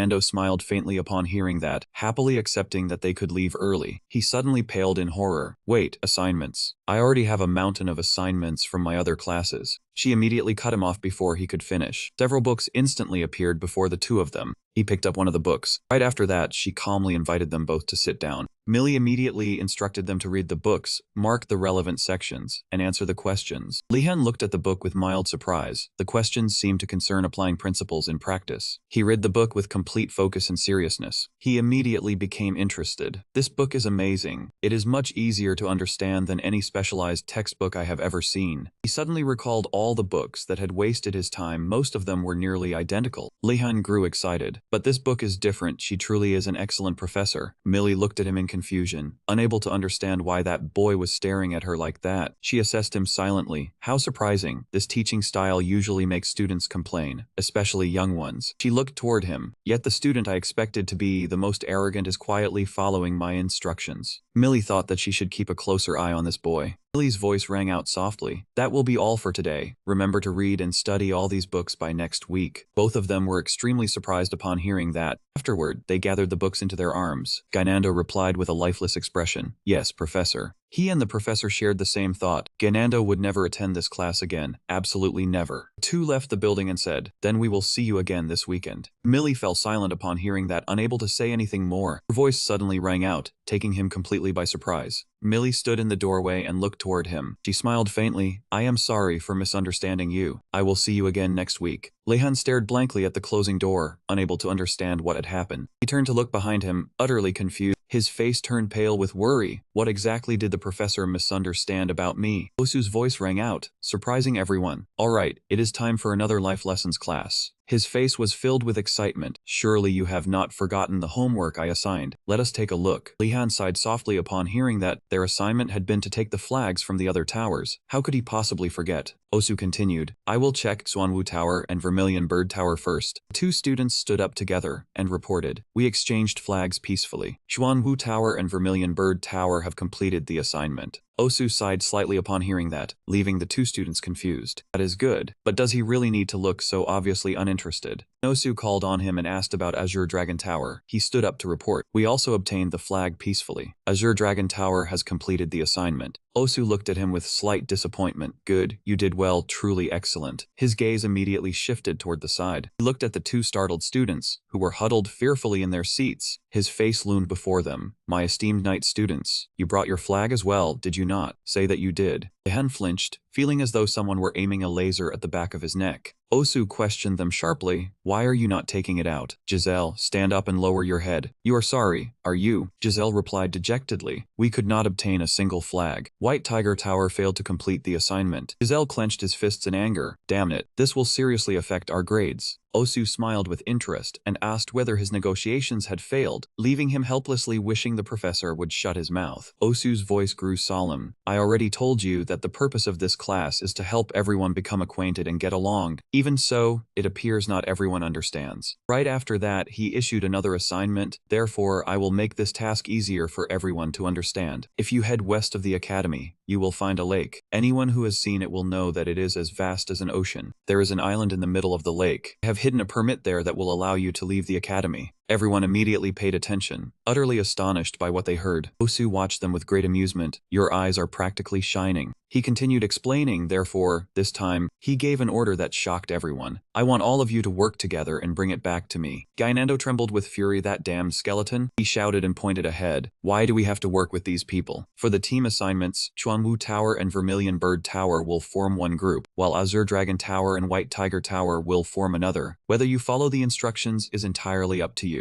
His hand suddenly emitted a dazzling beam of light. Osu's threatening voice rang out, "If you fail because of that, the consequences will be severe." Back in the present, the atmosphere between both sides was scorching hot. Lehan looked at his team and sighed softly. "The atmosphere is too tense, and things will only get worse at this rate." He immediately spoke up to draw their attention. "Brave friends of the White Tiger Tower." His expression was extremely serious. "Can we put aside our misunderstandings and work together?" Hearing that, the men angrily cursed. "The academy collapsing is more likely than that ever happening." That man's furious voice startled him. "My grades are terrible because of you." Lehan immediately explained, "It seems everyone has misunderstood. Think carefully." His explanation made everyone ponder. The headmaster personally teaches the students. Would he really give an F over a single mistake? In truth, you will receive an F if you give up without cooperating. Just as he was about to continue explaining, a voice interrupted him. Giselle stepped forward and called out, "Everyone, come to your senses." Giselle strode forward boldly and cut him off. That man immediately stopped them. "Do not let his silver tongue deceive you. Has anything good ever happened when we got involved with him?" Giselle's questioning voice surprised him. "We were even punished because of him, and recently we were beaten as well." Giselle's words made everyone glare angrily at him. Who do you think deceived Deju and Andrago in the end? The two of them glared at him as though they wanted to devour him alive. Joner slowly stepped forward and gently patted his shoulder in consolation. Lehan tightly closed his eyes and thought, "I do not want to do this," but he turned and called out, "Deju, come here," causing him to stop smiling. He immediately wrapped an arm around him, seemingly preparing to do something. Lehan then locked him in chokehold, startling him. He pointed his staff and declared loudly, "If you refuse to cooperate, tragedy will strike. This time I will throw him into the lake." Everyone was utterly shocked when they saw what he was doing. Deju could not hide his surprise, never expecting him to resort to such a despicable method to force everyone to cooperate. Lafdal fearfully called out his name. Everyone immediately gave in. "Stop, we will cooperate, let him go." Everyone spoke in unison, "We swear on our honor." Hearing that, Lehan released Deju. "Fine, I will let it go this time." His expression darkened. "I hope you will be more careful from now on." Giselle was utterly astonished. That vicious bastard. That man immediately stood there in embarrassment. His terrified voice rang out, I cannot believe he actually did that. Although their relationships in magical education were complicated, the main problem was that the tigers refused to cooperate. Sienna seemed slightly hesitant, as though she wanted to say something. She softly asked Lehan, when will you begin? He turned and walked away, merely replying that he was still thinking. Lehan believed that raiding Professor Urigam's laboratory was the most urgent matter. He pondered that choosing the right time was crucial, while Joner beside him seemed confused by how politely he treated Sienna. He remained lost in thought, wondering what would happen if they both entered that room together. What would happen if he recklessly stepped into the professor's room? Merely imagining Professor Urigam's massive figure and glowing eyes was enough to give him nightmares for an entire month. It would be best to learn the professor's schedule without being discovered. During an ordinary morning class, the professor announced, today's basic horse riding training is over. Everyone did very well. Lehan was gathered with his friends, chatting happily. Professor Zeta approached from behind while calling out to him. Lehan turned around in slight surprise, and she cheerfully announced that he did not need to come to the tent today. I plan to take my nephew to the market with me. The moment he heard the professor say she would not return until tomorrow, countless plans surfaced in his mind. Lehan bowed politely, have a safe journey, Professor. He calculated inwardly that they would be leaving rather suddenly tonight. However, this was precisely his opportunity. Joner and the others were standing not far away, and she noticed him approaching with a gloomy expression. Not understanding what was happening, Joner asked, Lehan, what is wrong? He immediately put his arms around his friend's shoulders and whispered with them. After a brief meeting, Lehan decided that tonight would be the time to act. Faced with the sudden plan, Nilia seemed unable to keep up. Asha was also slightly surprised. It is rather sudden, but that is fine, then we can relax over the weekend, while Joner seemed mentally prepared already. After taking a few seconds to organize their thoughts, the students raised their fists together in determination. The entire group huddled together and shouted with great enthusiasm for a peaceful semester without homework. Only Lehan looked slightly helpless before this group of friends. He wondered inwardly when these people had come up with that slogan. There were two kinds of students. The first kind had sneaked outside many times at night. The other kind had never done it before and remained constantly afraid. But one look at Lehan was enough to tell which kind he belonged to. He belonged to the first kind and called everyone together to carry out the operation.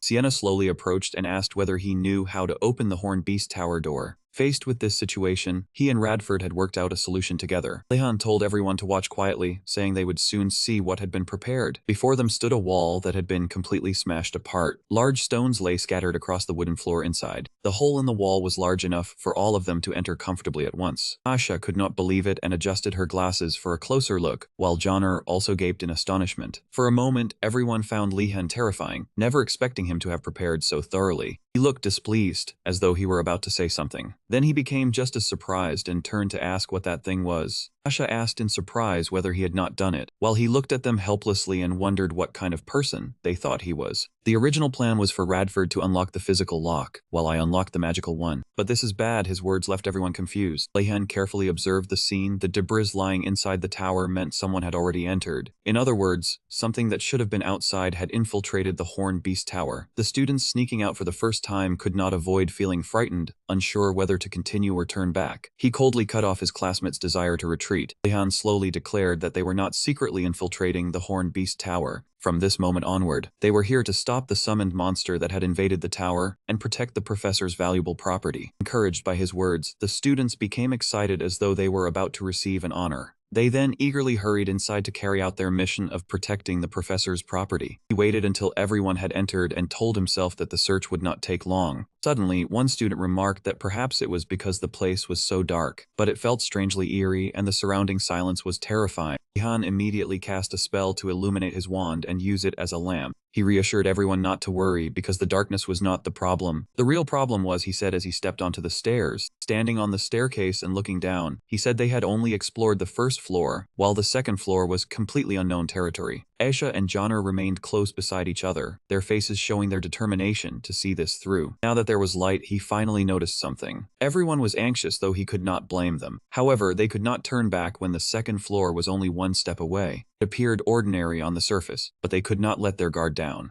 Leon was nervous as well, but he remained calm and reached out to open the door. He cautiously moved forward and slowly extended his hand toward the door. As Lehan opened it, he wondered what the secret could be, while everyone followed him in succession. The moment Lehan lightly touched the glowing barrier, he pulled his hand back. Joner approached in surprise and asked what was wrong, while he paused before saying that he sensed an extremely powerful source of mana. This space itself was filled with mana. Could it possibly be something like that? He touched it once again. The glowing barrier immediately parted, forming a small opening large enough for a person to enter. It was slightly dazzling at first, but the moment they stepped through, an immense forest unfolded before them in overwhelming splendor. So this was spatial expansion magic. As Sienna walked, she marveled at the saying that a skilled alchemist must first be an expert gardener. The scale of this garden was astonishing. Nilia was thrilled to see so many plants she had never encountered before. Lehan was not particularly excited, thinking that he could also see many dangerous plants. Fortunately, this was a workshop rather than a dormitory. It meant he did not have to worry about traps like before. He told everyone to remain calm and search for the path the professor might have taken. As Lehan tried to look around, his companion appeared. It pointed directly toward a glowing area ahead. Everyone ran in the indicated direction and discovered a set of very unusual footprints. He examined them closely and guessed that they were traces left by a monster. Hearing the word monster, the students' resolve began to waver again. Could we possibly be facing a monster? The girl timidly murmured that perhaps they should retreat. Lehan suddenly had an idea. Wait, I just thought of something. How about following these tracks? Monsters have sharp senses, so it must have found somewhere safe. He immediately agreed and told them to do it that way. The praise echoing around her filled her with joy, and her small hands waved excitedly. After that, everyone moved forward together. The group stayed close together so no one would get lost. Just as expected, no students were attacked while following that path. However, they encountered something even more interesting. A rather large animal was snorting heavily through its nose. It resembled a war bull with gleaming golden fur and brightly glowing eyes. Joner whispered that it was a bull, and Lehan anxiously replied that it was. He did not think it was ordinary. Jackford asked one of the boys what they should do, making him angrily scold the foolish student. The bull blocked the path to the upper floor, so they had to act if they wanted to reach the stairs. Lehan observed it carefully and whispered that they did not need to fight. It seemed hungry and would probably leave after eating its fill. But Joner disagreed. Lehan, I do not think that method will work. The bull continued chewing grass slowly. Suddenly it spat several blades of grass onto the ground. Then it began stomping the earth wildly. Joner lamented that it had trampled all the plants beneath its feet. She feared the professor would see it, and Lehan thought the same. If this continued, everyone would be in trouble. He decided that he had to stop it from happening. Lehan charged toward the bull with his staff, planting his feet firmly against the ground. He cast a paralysis spell on it. The bull seemed far more cunning than it looked. A single backward kick allowed it to evade Lehan's paralysis spell. The students behind him were frightened at first, but then joined forces to fight back. Before they cast their spells, he hurriedly shouted for them to wait. They could not use fire in a place filled with plants. They had to use only magic that would not damage the surroundings. Esha and the boy beside her suddenly froze. Both of them cast paralysis and binding spells on the bull. But the situation did not look promising. It showed no sign of being immobilized. They grew increasingly astonished. It was not even paying attention to them. They wondered what professor had fed it. Just then, Sienna hurried over carrying a tray of potions and told everyone to throw the weakening potions. Immediately afterward, the bull was repeatedly drenched in weakening potions. It suddenly began breathing more heavily and shook its head violently.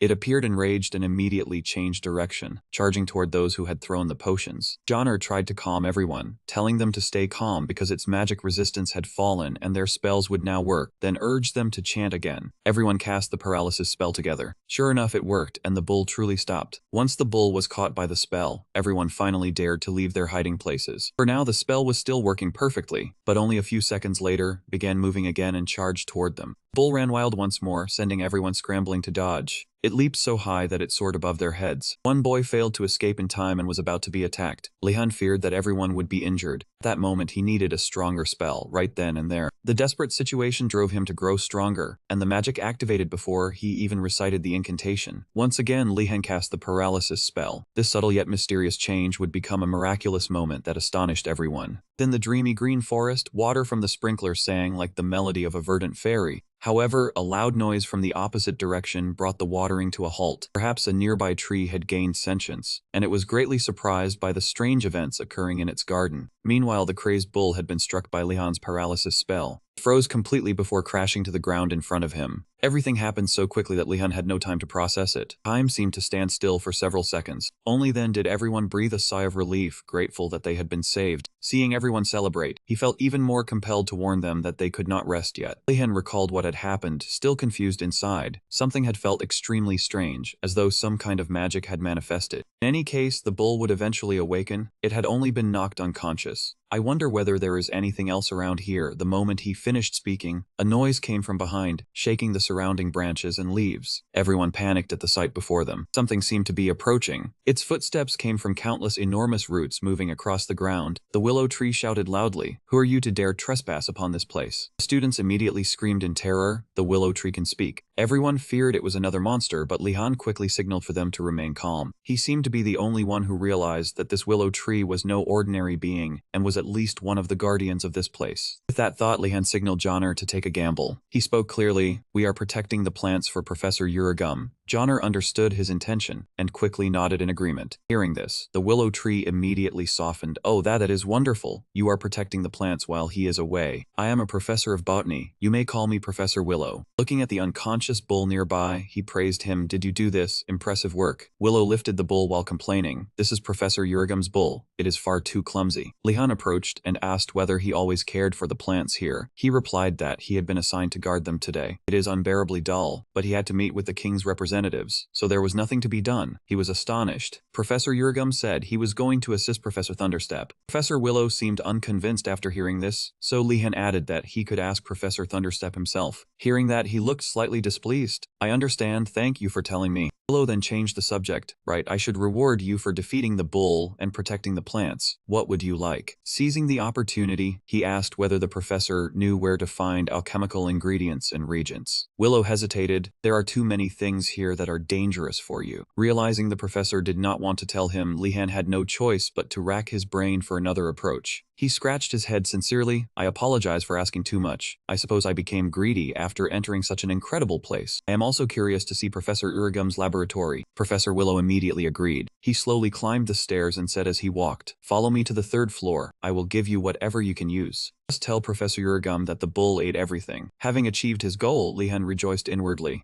Everyone continued their journey. He still had to pass through another door inside. The space beyond was completely different from the forest outside, dark and devoid of vegetation. Joner complained, "It is too dark. I cannot see anything. Even Lehan's light magic is useless." Professor Willow warned them, "Be careful not to get lost. The route is rather complicated." Suddenly, something glowing brightly rushed toward them from ahead. As soon as it came close, it stopped. It turned out to be a moving door marked with the number 6. Joner wondered inwardly whether that door had just jumped in front of him. The moment the door opened, the space inside resembled a freezing corridor covered in snow. There were no tools anywhere. Professor Willow stared blankly at the open door. He immediately slammed it shut. Willow said weakly, "I think this laboratory should be sealed forever." Afterward, the same thing happened again. Professor Willow summoned several more laboratories. However, none of the spaces behind the doors seemed to belong to reality. Lehan hurriedly took out a pen and recorded everything in his notebook. He thought inwardly, "I am beginning to understand. The 1st and 2nd floors do not have many traps, but the 3rd floor is heavily guarded. I have recorded the method for summoning the laboratories, so I should be able to use it now." Besides the secrets he had just learned by observing, there were still several other things. There were numerous bags of supplies. They finally received their reward after finding the laboratory. He immediately bowed and thanked the professor. Willow replied awkwardly, "I did not really do anything." Everything had gone smoothly and according to plan, making him think they could escape without encountering any obstacles. Life at a magic academy was never that easy. Professor Willow ordered him and Joner to water the entire area. After hearing the assignment, Lehan's face fell. How did things end up like this? Earlier, inside Uragum's laboratory, Professor Willow had reminded them, "Take those bags back first. I will clean up this mess later." Lehan thanked him on behalf of everyone and asked permission to leave. He glanced at the flower pots beside the door and saw that they had all withered. He immediately picked up a watering can and walked over, just as Lehan noticed him. Ben called out to him, causing Professor Willow to look up in surprise. Lehan patted his chest and spoke clearly, "Would you mind if I stayed behind to help clean up the rest?" He had actually planned this, since leaving a good impression on a professor was never a bad thing. Joner also hurried over and offered to help further. She enthusiastically said that she was very skilled with plants. Hearing that, Willow blushed with emotion, never expecting to meet such outstanding students. He excitedly led them outside and said there would be a reward for both of them. Lehan and Joner exchanged glances, looking extremely excited about the reward. But that was only his assumption, because even though the professor was a willow tree, he was still a professor, so their reward was watering this entire area. Lehan was immediately overwhelmed with disappointment, wondering how things had turned out this way when the professor had clearly promised a reward. After giving them their reward, Professor Willow left, leaving Lehan and Joner standing there awkwardly. He blamed himself for perhaps being too greedy, then turned and apologized to Joner. By then, she was already holding a watering can and seemed to be thoroughly enjoying the professor's gift. Her petite face and gentle, charming smile left him slightly flustered. Lehan approached apologetically and asked whether the workload was a little excessive, but Joner smiled brightly and said working in the garden was fun. She seemed quite interested because there were many rare plants there. He sighed inwardly, at least she enjoys doing this. Lehan had no choice but to pick up the watering can beside him. The two diligently watered every cluster of plants in the garden.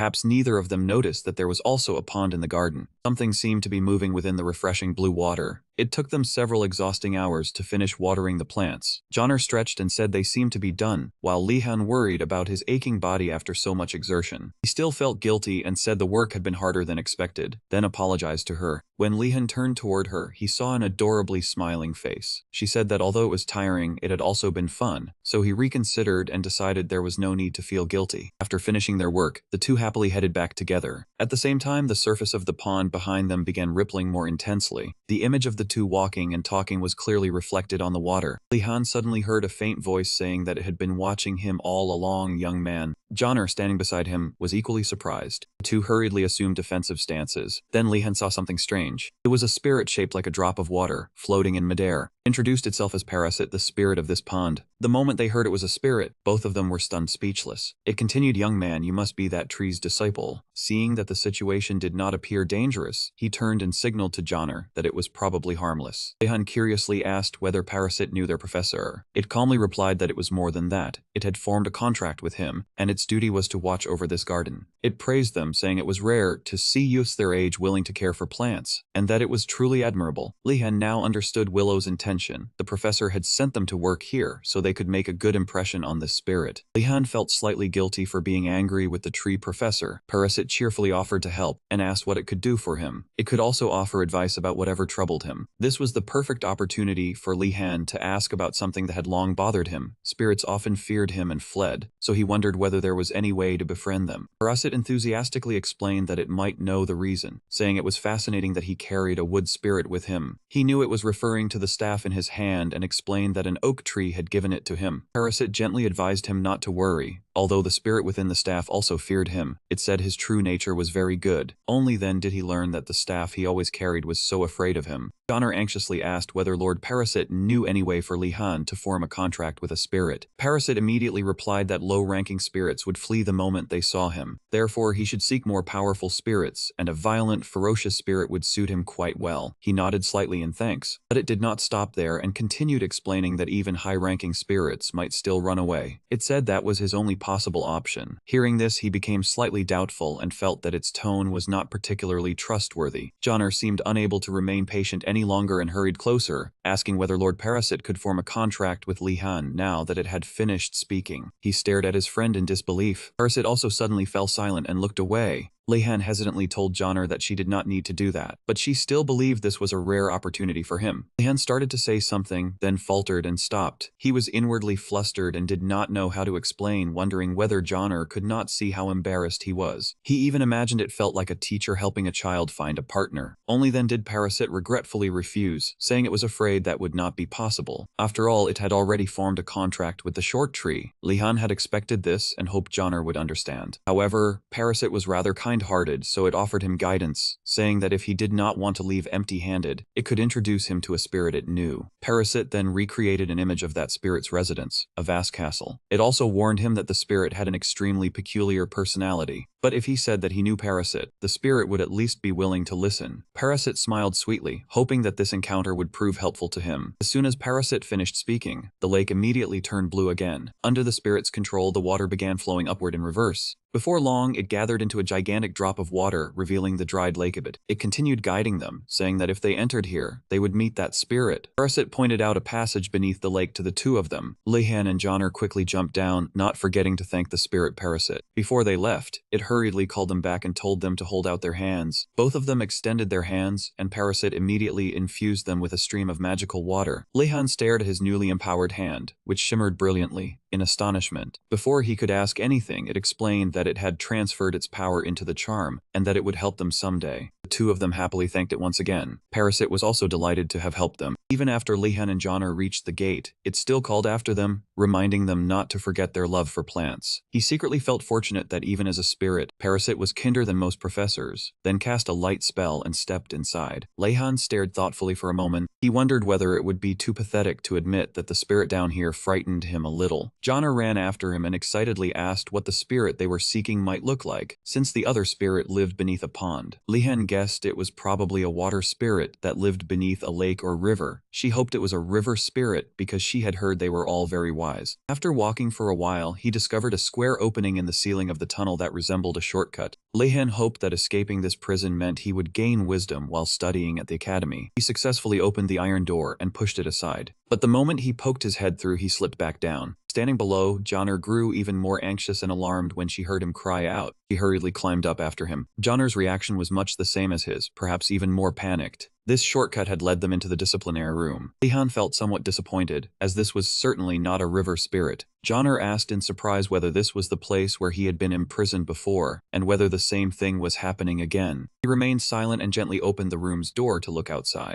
He turned back and reassured her that everything was fine, they were still safe, and the place did not appear to be in use. Hearing that, she exhaled in relief and urged him to leave quickly. But there was one fact he wanted her to know. There was no exit here. Every way out had already been blocked. Joner clutched his clothes in fear and said there was no exit, and that she was terrified of places like this. He calmly told her not to worry, because he had already roughly figured out the structure of this place. That was because he had experienced something similar with Radford before. Lehan led her to a large wall at the end of the corridor, which was a magical passage. He looked around and thought that unlike last time, there were no surveillance devices here. Lehan had no choice but to search inside his coat while thinking that there was no other option. He would have to use magic to create a passage. He hurriedly told Joner to stand behind him. Lehan focused on casting a spell, thinking that if the technique did not work, he would force it open with magic and simply repeat what he had done before. He only needed enough powerful magic to make the passage appear. But before he could act, an angry voice rang out and ordered that idiot to stop immediately. He stopped and stared at the glowing light before him in surprise. It was another strange voice. Joner quickly asked who it was. It replied irritably that it did not give its name to those who were unworthy, then demanded to know why they had come. Lehan answered that Parasit had sent them there. He said that if I came here, I would find a spirit willing to form a contract with me. It replied arrogantly that they appeared to be young mages, and that Parasit was always soft-hearted toward people like them. Seeing this, Joner tried to ask on his behalf, but the spirit continued, saying it would not form a contract with him and ordering them to leave. After that, it fell silent. She asked in surprise whether the spirit had disappeared. She sighed dejectedly and told Lehan that it seemed they had failed again. She said that it was probably afraid of him like the other spirits. But before she could continue, it shouted angrily, demanding what she had said and insisting that it was not afraid. The two of them were startled at first, but then sighed in relief because the spirit was still there. Joner continued questioning it, saying that it seemed to be avoiding him. She repeated that Parasit had said spirits were afraid of Lehan's presence, but Parasit had never actually said that, leaving him slightly embarrassed as he corrected her. Even so, Lehan remained curious about why it had rejected him. His friend questioned it again, asking why it was avoiding him if it was not afraid. Only then did it begin explaining that it hated meaningless battles. The two of them turned to look at each other as though they had just realized something. The two quickly expressed their sympathy, while it remained arrogant and declared that they clearly did not believe it. The reason this spirit refused to form a contract was simple. It had once been deceived through a contract. The culprit was none other than the headmaster. At first, it refused because its pride was too great, but after a week of fighting, it agreed because the headmaster promised to give it only simple tasks. Its job was to supervise punished students and prevent them from escaping the disciplinary room. However, the academy students were not easy to restrain. They escaped constantly, forcing it to work without rest until it finally fled here. Traumatized by that experience, it refused the contract only to be insulted in such a manner. This immensely proud spirit could no longer endure it. It became utterly furious. The two of you think I am afraid. What an outrageous insult. It threatened them angrily. You doubt my power? Then I shall show you a fraction of it. Afterward, it ordered Lehan to concentrate the maximum amount of mana and convert it into elemental particles. Laughed strangely and told him to choose the most destructive element. Lehan helplessly complied. He worried inwardly. He could not allow what happened before to occur again. He had to suppress it as much as possible. Lehan took a deep breath, regained his composure, and focused as he chanted, "Ignite." A scorching flame immediately formed before his eyes. It was not particularly large, resembling only a small fireball. Lehan breathed a sigh of relief. Contrary to his initial fears, the spell remained stable. Suddenly, the lightning spirit flashed for some inexplicable reason. In the next instant, a bolt of lightning struck the staff in his hand. The lightning emitted a dazzling light, surprising Joner. However, her thoughts went in a slightly different direction. She could not believe he had summoned such a massive bolt of lightning in this place, and wondered what was about to happen. Afterward, Lehan's flame returned to its original state. He asked in confusion what it was trying to do. The spirit appeared slightly embarrassed.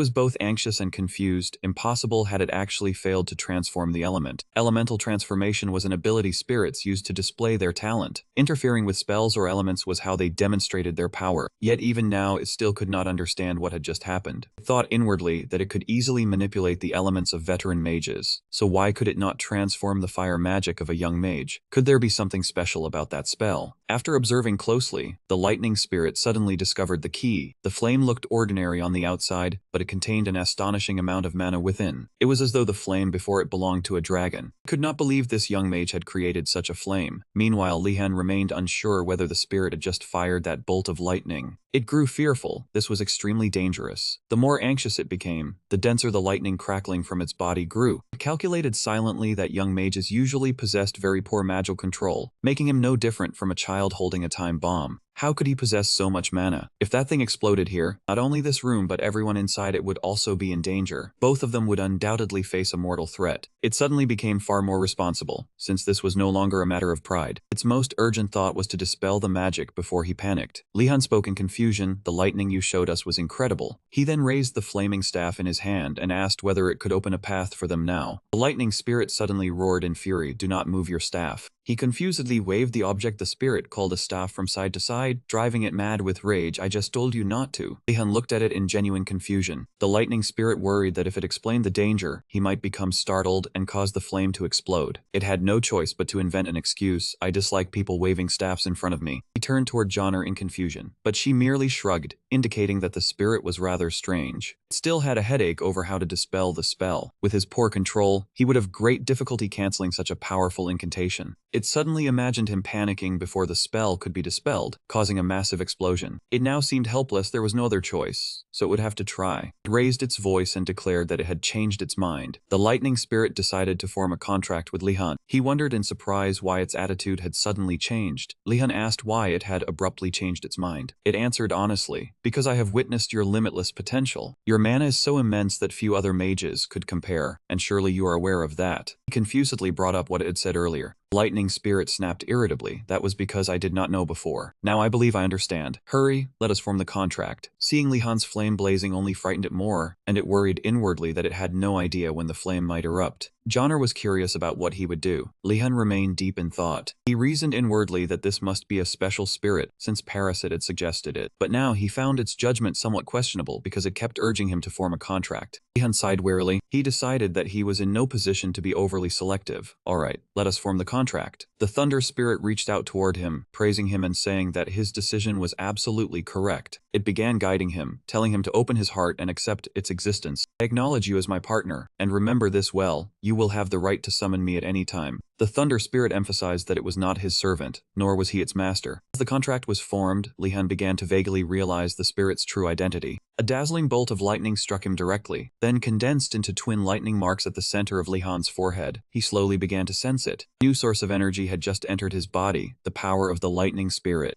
This must be why its mind is so unstable. A loud shout immediately rang through his mind. "Now that I have formed a contract with you, I can sense your doubts, so do not push your luck." As soon as the voice faded, Joner excitedly ran over. "Have you finished forming the contract, Lehan? Congratulations." The lightning spirit said irritably, "That is not important. Now that the contract is complete, I will show you my true power." Lehan suddenly grew anxious. "What do you intend to do?" Then Lehan felt a change in the arm holding his staff. He realized that the lightning spirit was entering his hand, and it exclaimed excitedly, "This feels absolutely wonderful." It ordered, "I will help you control it. Release that flame right now." Lehan hesitated, since he had not yet grown accustomed to its bizarre behavior. The lightning spirit quickly extinguished his flame soon afterward. Confused, Lehan thought, "What is going on? He seems to be in a great hurry." He looked at it awkwardly. The lightning spirit angrily scolded him. "Do you not realize how dangerous that was? Why did you use such an overwhelming amount of mana?" The lightning spirit told Lehan that the amount of mana he had used was enough to burn the entire room to ashes. He thought, "I do not know what is happening either, but it seems extremely dangerous." In truth, fire magic was still beyond his capabilities, so it clicked its tongue anxiously. Such a powerful mage, yet still far too inexperienced. The lightning spirit kindly asked, "Are you two finished now? The sun has already risen. Do you not have classes to attend?" Without its reminder, the two of them might have forgotten entirely. Lehan trembled, unable to utter a word. Joner was terrified. We have geometry and basic imperial arithmetic this morning. Lehan also panicked as he remembered, we have an assignment due today as well. Merely recalling the professor's stern face made him frown. I finished the assignment last night. I refused to submit it late. He then pleaded, Lord Pachancha, please show us the way out of here. However, the lightning spirit stammered, I cannot do that. It had formed a contract requiring it to protect this place. Lehan thought helplessly, even if he leaves, I am not sure we can reach class on time. Left with no other choice, he resorted to provocation. Good heavens, why are you so useless? Why did you even form a contract with me? Explained awkwardly, being imprisoned in the punishment chamber is another matter. Summon me after you escape, and I will prove my true abilities. The lightning spirit opened the blocked passage and told them to seal it again immediately with the incantation. After hearing this, Lehan felt helpless and could only sigh before complying. The moment he recited the incantation, chains appeared and tightly bound the lightning spirit. Lehan hurriedly pulled Joner away. Trapped inside the tower, the lightning spirit called after them. Do not forget to summon me once you get outside. My abilities go far beyond this. The two of them escaped from the sealed chamber. Lehan spread a sheet of paper across the corridor floor. Then he began drawing a series of rough lines. Joner pointed at the map Lehan had just drawn and asked, what about this path? He pondered for a moment. It is another dead end. This homemade map is not enough. At the same time, a skeletal leg slowly approached. He turned toward it and asked, are you looking for a way out as well? It stood before Lehan and gestured yes. He considered how to find the exit. This place is structured exactly like an anthill. Escaping will be difficult.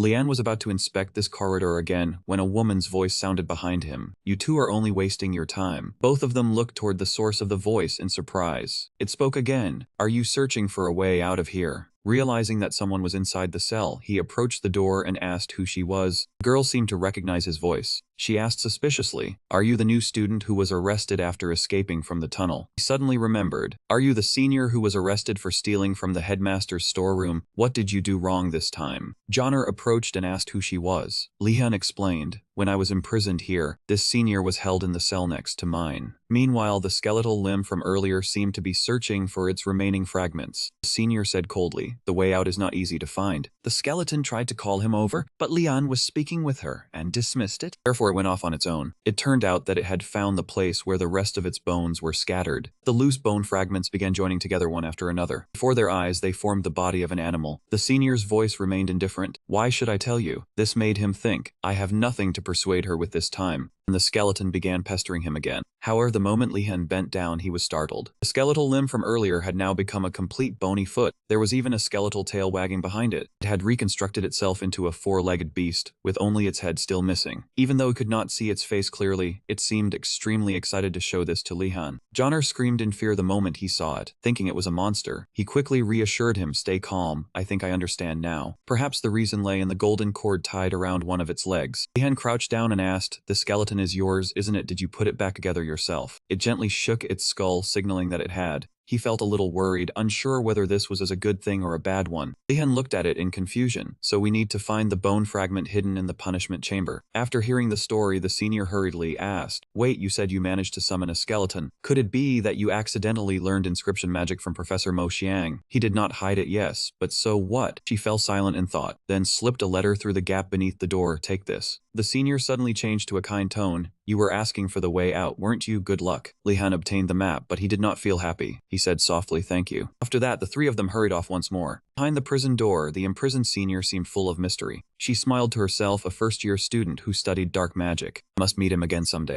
It was still morning outside, but they came out a little late. That professor's class had ended just a few minutes earlier. Lehan cautiously peeked outside to observe the situation. The professor finished class carrying a thick stack of homework. Joner looked dejected. Then what about our homework? He knew that professor's personality. Although attendance was not taken, submitting late would definitely not end well. Lehan had no other choice. He could only prepare to draw his wand. But just as he raised his wand, Joner still had no idea what he was doing and looked utterly shocked. She hurriedly stopped him. Wait, Lehan, calm down. Do not attack the professor. He looked at her and explained, look over there. I never intended to do that. Lehan's target was the professor's stack of homework. He said, I plan to slip our homework into that pile of papers. Joner had never thought of such an idea. Lehan confidently declared, of course it it will work. Give me the homework, I'll throw it in. At that moment, he began to focus. Everything was ready. Lehan thought to himself, all the trouble with Professor Volati had been leading to this very moment. After the incantation, the 2 notebooks gently floated forward. Joner secretly admired him. He made telekinesis look so easy. Lehan was truly remarkable. He concentrated with all his might, casting the spell as carefully as possible. Lehan kept reminding himself, simply slipping them into the pile was not enough. He also had to avoid being noticed. He closed his eyes, gathering every bit of his concentration. As Lehan reminded himself to focus, a familiar voice echoed beside his ear, telling him to concentrate. Lehan froze for a few seconds. He rubbed his head in a daze, wondering if everything he had been through had made him hallucinate. Then the professor's voice rang out again. It's only slipping papers into a pile of papers. Only then did he suddenly turn around and realize he had not imagined it. Professor Volati stood behind him, gently reminding him, where are you looking? Focus. Joner and Lehan almost fell into despair, like thieves running into the police. He silently cursed his bad luck and wondered about the stranger beside the professor. That man was Ji Ming. He stroked his chin and said, there is a magical barrier surrounding the area. He pointed ahead and continued, the moment anything touches it, the barrier will sound the alarm. It is extremely delicate and sophisticated. After hearing him say that, he finally realized there was a barrier. Lehan had to observe very carefully before he could see it. 2 notebooks floated in the air, ready to be moved into place. Ji Ming observed for a moment, then said to Volati, I do not think this student can fool it. Before he even finished speaking, Lehan guided the 2 notebooks toward the protective barrier. He passed through the protective barrier with ease, without triggering any alarm. The 2 notebooks gently came to rest on top of the professor's stack of books. He gradually disappeared beyond the last staircase in the corridor, without showing any reaction. Only then did Lehan dare let out a sigh of relief. Joner stood beside him with admiration in his eyes, while Ji Ming could not hide his astonishment. He hurried over in amazement. A barrier that delicate would sound the alarm if you made the slightest mistake. It's unbelievable. How did you do it? Professor Volati said slowly, because he has already learned the method. Lehan looked at him hesitantly. Yes, it is all thanks to your guidance, Professor.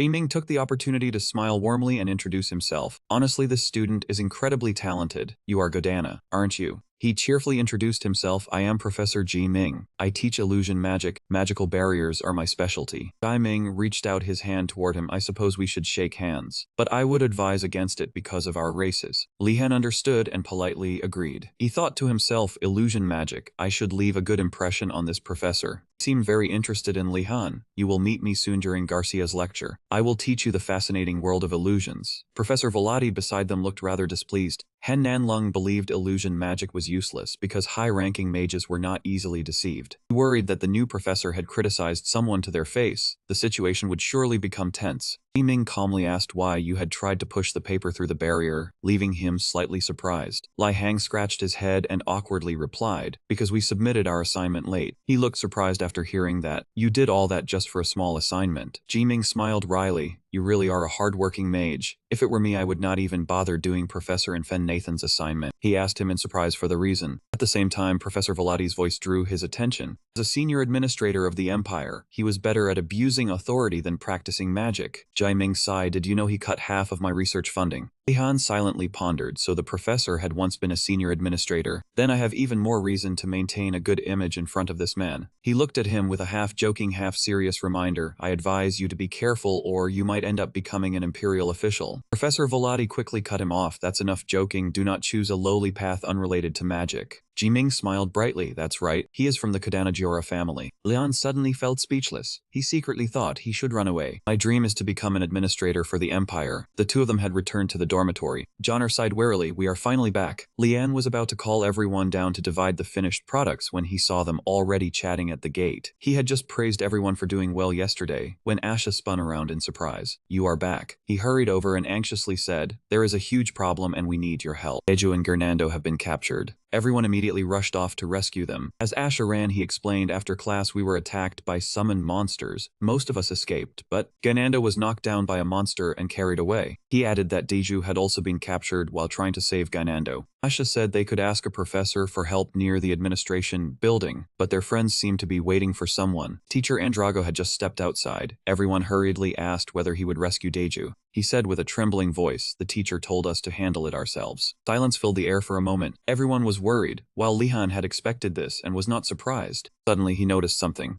There were strange marks on the ground. Lehan guessed they had been left behind by the monsters. He loudly suggested that everyone follow the trail and rescue them on their own. Lehan even turned back and called out, "If the mage tower wants to save Deju, come with us." They looked at one another. Although they did not want to listen to him, they had to save Deju. After reaching an agreement, they set off following him. Among the friends traveling with Lehan, one girl struggled to keep up. Someone nervously asked whether they could really do it. Lehan reassured them everything would be fine. He secretly thought, if the professors will not help, then we have to find our own way. After that, he pulled a magic staff from inside his robe. Lehan dropped to one knee and planted it into the ground. At first, everyone was astonished by his actions. Lehan did not rush to explain and began summoning the lightning spirit. He focused on chanting, "O spirit, bring the rain early. Although you are the guardian of the fallen bell tower kingdom, sailors still fear your name." Dana's thought in surprise. This long and complicated incantation shows remarkable mastery. At that moment, golden light surrounded Lehan. He continued the chant, "I am the one who formed a contract with you. I have the right to call upon you, appear at once." As soon as he finished speaking, a flower made of lightning slowly bloomed before his eyes. The more the flower bloomed, the stronger the lightning became. Then it shrank into a ball resting in the palm of Leon's hand. He stared in astonishment at the spirit he had just summoned. Leon even brought it closer for a better look. The people from the mage tower laughed mockingly. They thought it would be a powerful spirit, but it turned out to be tiny. He asked in frustration, "Why did you only appear in part?" It arrogantly replied, "Did you forget I was trapped there? Because of you." Lehan said irritably, "Even so, you are far too small like this. If you keep hiding, how can I trust you?" The lightning spirit grumbled inwardly, "I hate those arrogant and illogical old men. I could electrocute them to death." The lightning spirit quickly detected the enemy hiding nearby, and Lehan immediately cast an invisibility spell. He looked around and asked where it was, but saw nothing. Near where he stood, a large section of the ground suddenly cracked apart. From directly below, the monster burst upward in a surprise attack. Black Andrago had just been dragged away, and the lightning spirit thought the monster probably had the ability to travel underground. It whispered to Lehan that the mage here must have given it an unnecessary skill. "Be careful. If you are captured, your mana will be drained dry like theirs." He calmly replied that he understood and would destroy it immediately. The lightning spirit hurriedly shouted that he must not use fire magic. "You might burn the other students as well." Annoyed, he asked whether it intended to help. It hesitated and shook its head, saying it would be difficult in its current condition. However, there was still another way, so the lightning spirit decided to teach him a different spell. Lehan was surprised. Was that not even more dangerous than the magic he had just learned? It interrupted him and told him to imagine lightning as he had imagined the other elements. Imagine bolts of lightning descending from the sky. To use magic, mana had to converge at a single point. However, the image of lightning was the exact opposite. Since enormous bolts did not remain in one place, they split into numerous branches after striking down. That made it perfectly suited to the current situation. Lehan raised an eyebrow in concern, saying it would be disastrous if the lightning bolts scattered in every direction. The lightning spirit believed it would be difficult to prevent them from splitting, so it would help him. First, it borrowed his hand to channel the energy. Lehan focused intensely on the bolt of lightning forming before him. He then turned and said that it had already materialized, meaning he had succeeded. It flinched and asked whether he had already done it and how he had managed it. He did not think it was difficult, though strangely he kept imagining a battery while doing it. Seeing Lehan control the energy with ease, the lightning spirit praised his talent. He privately thought the spirit was making too much of everything.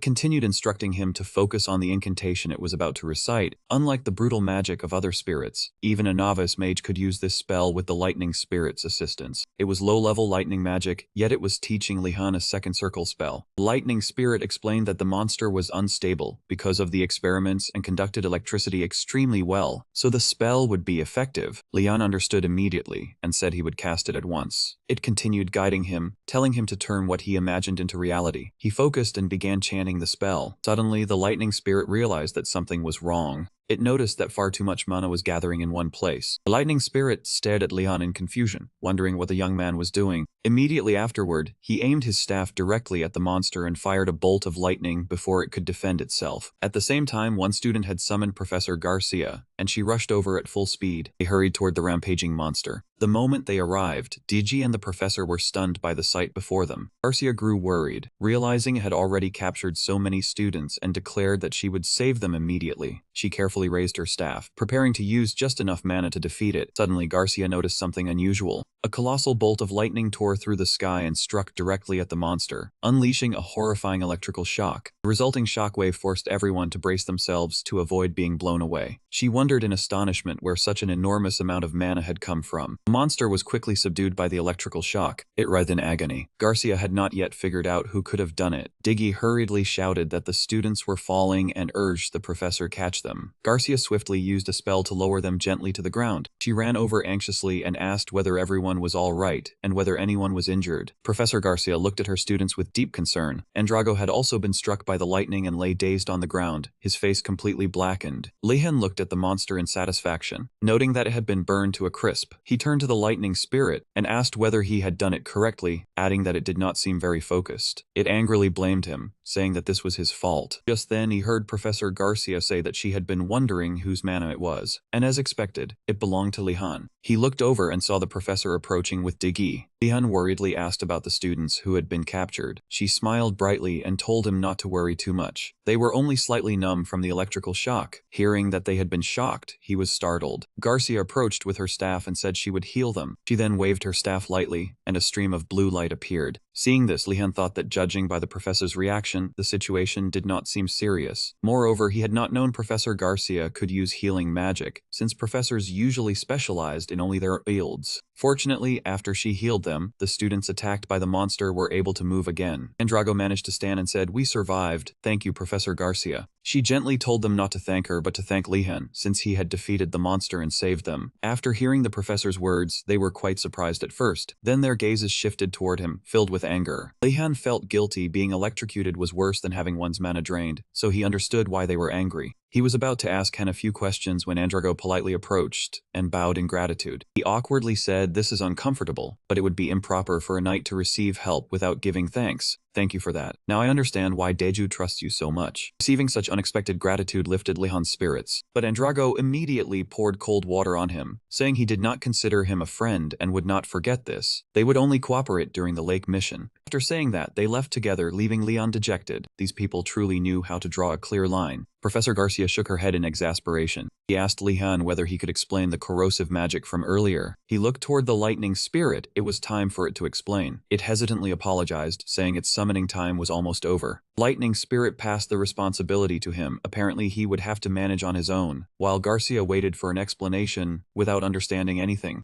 Just when it was needed, the lightning spirit disappeared again, promising to show him its true power next time. Lehan was helpless and could not keep it there any longer. He hurriedly tried to explain to the professor, but before he could finish, a voice interrupted and asked whether he had used corrosive magic. Garcia was startled by that person's sudden appearance. He held the remaining charred piece of the monster's body that had been struck by lightning. Professor Velati crushed it in his hand, finding the matter extremely interesting. Lehan's face turned ashen as he looked at him warily. Garcia hurriedly stepped in front of him and asked why he was asking about corrosive magic. Velati replied that it was necessary for the boy's studies. She turned to Lehan in surprise and asked whether he was attending that man's class. His answer of yes left Garcia utterly astonished. She thought to herself that she had always respected the professors here, but Velati's class had gone beyond all reasonable limits. Garcia believed his lessons were far too harsh for any student to keep up with. Moreover, she looked at Lehan with deep concern. He was only a freshman, yet he was already taking that man's class. Velati calmly told her not to worry, saying the boy was still keeping pace, but Garcia was not pleased. He continued, saying the boy had learned a great deal of magical knowledge, and had even achieved enlightenment on his own to learn how to create a water shield. Velati praised him, saying his desire to learn was so intense that even he had to restrain him. Garcia looked at Lehan with growing concern, wondering how things had become so twisted. Lehan's exceptional talent had poisoned him, driving him to break through every barrier to study an impossible course. She sighed in frustration. If he was still doing well, then she had no grounds to hold him back. Garcia gloomily told Velati to take good care of Lehan, and he casually replied that this was how he had always taught. She suddenly turned to him and wished him good luck, leaving Lehan confused about what she meant. Now he was beginning to fear his next lesson. Asha and Ganando were walking together around the school grounds. Holding a bag of goods, Ganando said it was about time they thanked Lehan. Lehan always helped them acquire good items, and once they arrived, they could buy some delicious food. Ganando grumbled irritably, saying there had not been much food the last time they visited the black market. Asha explained that food had only been brought in for sale a few days ago. Apparently they had made an agreement with the tiger. The moment the two reached the fence, they were stopped and told to halt for inspection. Sanko of the Tutanta family greeted them, asked whether they came from the Azure Dragon Tower, and said it was a pleasure to meet them. The Tutanta family was renowned throughout the empire for its stone forging techniques. Asha wondered to himself, that was a family of dwarves skilled in craftsmanship, so why was there an elf among them? He adjusted his glasses and politely said it was a pleasure to meet them, introducing himself as Asha of the Dangan family, and saying he wished to trade these items. After speaking, he lifted the cloth, revealing several bottles of medicine in the basket that had been stolen from Urigam's laboratory. The moment Sanko saw the medicine, his expression changed and irritation appeared in his eyes. He bluntly refused, apologizing but saying he could not make the exchange, leaving the two of them surprised. As they argued back and forth, someone approached from behind and asked what they were doing there. The newcomer was Lehan, who was also carrying a basket of goods. Nando quickly complained, telling him to talk to that guy because he refused to trade with them. Lehan approached curiously and asked for the reason. Sanko answered briefly that it was because of the rules. He clearly enunciated every word from now on, no impure food may be brought here. Upon hearing this, Lehan understood the problem. He must be the leader of the Turtle Tower. Lehan carried a basket of fruit and said, I picked these myself from my family garden. Please let me come in. After receiving permission at once, he greeted Asha and walked inside. He and Sanko entered the market without trouble, leaving Asha standing outside in regret. He is really rich, while I cannot even repay the favor. Sanko looked at him in confusion and asked if he was really a husband, why he seemed more like one of Lehan's people. Lehan replied, what does that have to do with the family? I even shared these things with the students of your tower. She asked in surprise, then there is no charge. Before Sanko could answer, his stomach answered for him. He awkwardly held his stomach, not knowing what to say. Lehan slowly took a potato from the basket, handed it to Sanko, and asked, do you want one?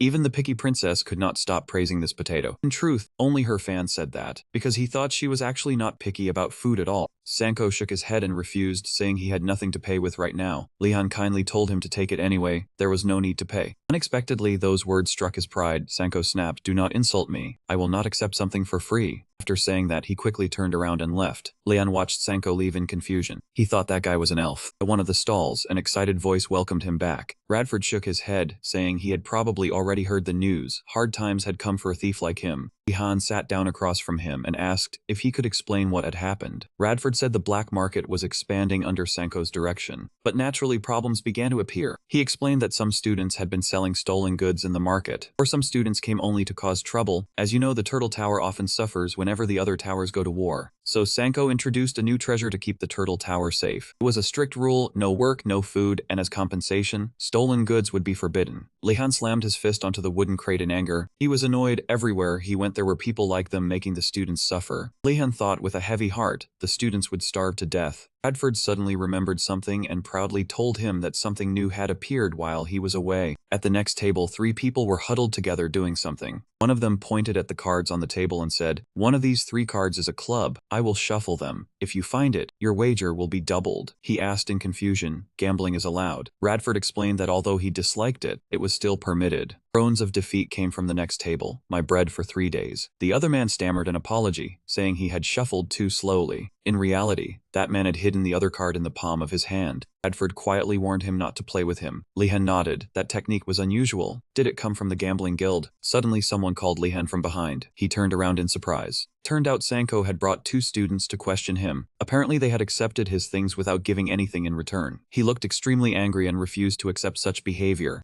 Lehan widened his eyes in surprise. He recognized them as the people he had once cooked tomato stew for. Lehan turned to explain everything to Sanko. Sanko immediately waved his hand and replied, I am not blaming you. Bradford was also there, preparing to carry a crate while the 2 of them talked. Sanko looked displeased, apologizing on behalf of his friends for their wrongdoing. Living off others without doing anything was truly thoughtless. 2 shabby figures standing near the tent turned to look. Sanko firmly insisted on repaying everything they had eaten. Even though they were struggling, he said it was fine, but secretly thought it would be cruel to take anything back from them, especially since they were not from the Tiger Tower. Lehan scratched his head while Sanko insisted they could not ignore it. Sanko made up his mind, pointed at himself, and said, I will repay it for them in the name of my friend. He looked at Sanko in astonishment as he stood with his hands on his hips, asking how he planned to do it. Sanko pointed toward the tower with a determined expression. From what I have learned, you should walk around the academy at night. I have useful information for you. Come see me tonight. I will tell you everything. Night fell inside a tower. A pair of feet slowly climbed the stairs 1 step at a time. A glowing orb floated above Lehan and Sanko, lighting the path ahead. Sanko walked in front with a staff in hand while he followed behind, observing everything as he walked. Sanko's eyes were sharp. The path to the third floor of the main building was designed to hide it from new students. Every attempt caused the structure to change, but their efforts finally paid off. He remembered when the group had tried to unravel the tower's secret. His close friend stood before the corridor and shouted, "There are 5 corridors in total." The next scene showed Sanko scratching his head in confusion while his close friend collapsed in despair before a dead end, certain she had seen the stairs leading here. In the end, Sanko and his friend were stopped by a wall. Returning to the present, he stopped and looked down with a dangerous expression. "We have found the answer." Hearing Sanko say that, Lehan shuddered with fear. As the moonlight covered the enormous wall clock, Sanko explained, when both the hour hand and the minute hand point to odd numbers. It was when the white mist obscured the moonlight. At that moment, you must grip the magic staff tightly with your left hand. Those 3 conditions had to be fulfilled to open the passage to the 3rd floor. Water at the gate suddenly dissolved into smoke and drifted toward Lehan and Sanko. He exclaimed in amazement. No one would believe this was inside a magic academy without seeing it firsthand. Then he praised Sanko for successfully deciphering it. The 2 continued onward, and Lehan asked whether Sanko had called him here merely to say this. Sanko denied it and said this was only preparation. With a determined expression, Sanko said he wanted to introduce him to someone. Lehan slowly followed Sanko and asked who that person was. But Sanko replied that he could not reveal it yet. "But you will know soon." Those words left him deep in thought. As he followed, Lehan wondered what exactly was going on. Sanko suddenly turned around and said he had asked the other students what kind of person Lehan was. He grew worried, thinking nothing good would come from Sanko believing those rumors. Startled, Lehan's eyes widened. Could the person Sanko wanted to introduce be? Suddenly, 2 shadowy figures appeared behind him, making him panic. Lehan froze when he recognized Andrago and one of his subordinates. Sanko pointed toward them and shouted, "Exactly, this is a trap." Die, Lehan, it turned out everything he had imagined moments ago was merely his own speculation. He repeatedly shook his head, unable to believe things had turned out this way. Sanko looked back and asked what was wrong. Lehan hurriedly denied that anything was wrong. Then he asked what the others had said about him. Sanko firmly said he had heard that Lehan often gave food to others, and he wanted him to stop because those unable to earn things themselves would never understand their value. Lehan calmly replied that Sanko was right.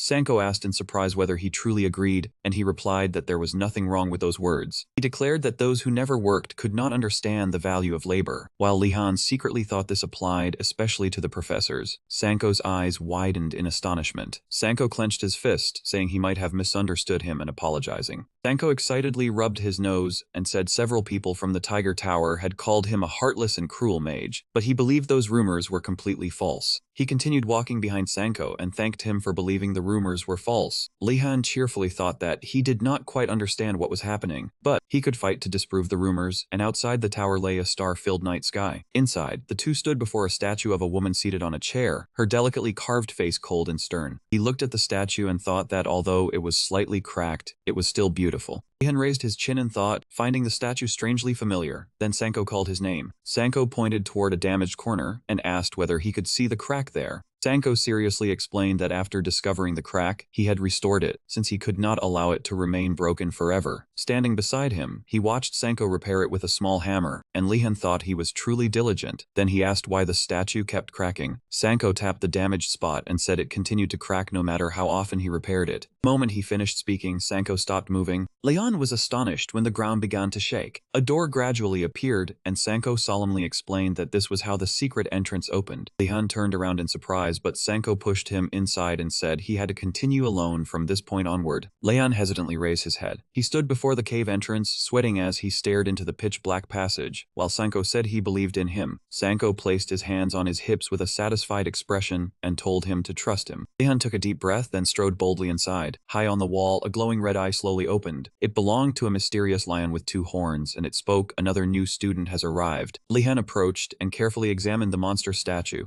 anxiously wondering what it was. The statue spoke, saying it was pleased to meet him and introducing itself as the statue of a forgotten monster. Student who came to repair the statue. "Do you swear never to tell anyone about me?" Lehan immediately swore to keep the secret. He curiously asked what it was doing there, and the statue flicked its tail, saying it was merely passing the time, because the guard chamber had been sealed 187 years ago. Lehan anxiously asked why he was forbidden from telling anyone about it. The statue shook its head, saying the professors might force it to work again, and he immediately praised the statue's wisdom. Lehan asked whether it knew a way out, then corrected himself, saying it possessed the knowledge he needed. "Do you know the location of the chamber inside Citadel Tower?" The monster statue lightly licked the corner of its mouth. It replied that it knew of 3. Lehan joyfully thought he had finally found it and began speaking excitedly excitedly, but the statue interrupted him. The monster statue stomped its foot heavily and said, but before that, it stared intently at him and said, "You must defeat me in a match." Suddenly, the two tiles beneath Lehan's feet slowly separated. A game board appeared between them. He realized it in astonishment. It was a king's chessboard. The monster statue grinned eagerly and told him to play a game. Lehan turned pale with fear, thinking that this statue must have been terribly bored. Outside, Senko was repairing the statues. Rustling was faint, but it sounded especially clear in the silent area. He thought that the statue possessed extraordinary chess skills. Even the former head of the family had been unable to defeat it. I do not know how skilled Lehan is at chess, but he will almost certainly lose. Naturally, I will have to comfort him and respect his pride. A sudden noise interrupted Sanko's thoughts, and he looked behind him. When Sanko saw Lehan standing there, he said, "You are already back." He dusted off his hands and walked over, promising to guide Lehan until he won, but Lehan refused. He had already won, and he was holding the map created by the statue. Sanko's jaw dropped in shock, unable to believe his eyes. Lehan sighed and said the statue was worse than he had expected. The statue's skills were not even as good as those of the foreign professor who lived next door, though that professor was naturally an exceptional player. He asked again in disbelief. Lehan confirmed it, saying the statue had even thanked him for helping it sleep soundly. Sanko fell silent, then said, "That is good, let us head back, I will lead the way." As he walked, he asked how Lehan had managed to win. Sanko excitedly turned around, his eyes sparkling as he began talking about the dwarven opening and the strategy of moving the knight to f3. He could only agree helplessly. Lehan sensed that something was wrong. He was tormented by endless chess stories throughout the journey back. The next day, on a cool Sunday morning, he stood gazing at the clear, deserted coast. Lehan was astonished by the vastness of the coastline. He thought of Osu, the skull headmaster. He wondered whether the headmaster expected him to complete the mission. "I have already checked the collected items, but I do not know whether any of them can help me cross this lake." However, there was only royal western wine and a bottle of eye drops, neither of which was useful. Lehan remembered something important. Last night he had asked Gainando how to make a low-grade mana potion. He confidently crossed his arms and replied, "Cut off the bottom of the Galamaru, then cut the remaining part into several sections. After that, quickly chop the snow incense plant before the Galamaru dries out." Before he could finish, Joner interrupted and proudly showed off a bottle of wisdom potion. Lehan stared intently at the liquid inside the bottle. He still said nothing. Suddenly, Lehan asked Gainando what 14 multiplied by 19 was. He closed his eyes and immediately answered 417. The two of them looked awkwardly at Gainando, since the correct answer was 2666. He asked him to explain the method for brewing a mana potion again. Once the potion took effect, Gainando repeated the exact same instructions. Both of them turned pale, and she blurted out, "Mixed with what? This is not a wisdom potion." He thought that it was a confidence potion. Those 3 bottles were all they had. Lehan gazed toward the distant horizon. None of the bottles were useful at the moment. The real problem was this lake. He wondered whether he could create a temporary platform with magic. A sudden noise from the bushes behind him made him turn around curiously. Lehan followed the sound, then hid behind a nearby tree and secretly peeked out. He saw several finely crafted wooden boards, and a voice rang out, "Lower it slowly." And Drago continued, "I have done this countless times in my homeland. Just trust me." Lehan realized that it was a boat. He exclaimed loudly, startling both of them. Lehan walked out holding his wooden staff and slowly said, "This lake." His expression was as cold as ice as he aimed the staff at them. The two of them raised their hands in panic, while the other boy cursed Lehan as a bastard. And Drago exclaimed, "Are you trying to steal the boat?" Lehan ordered them not to move.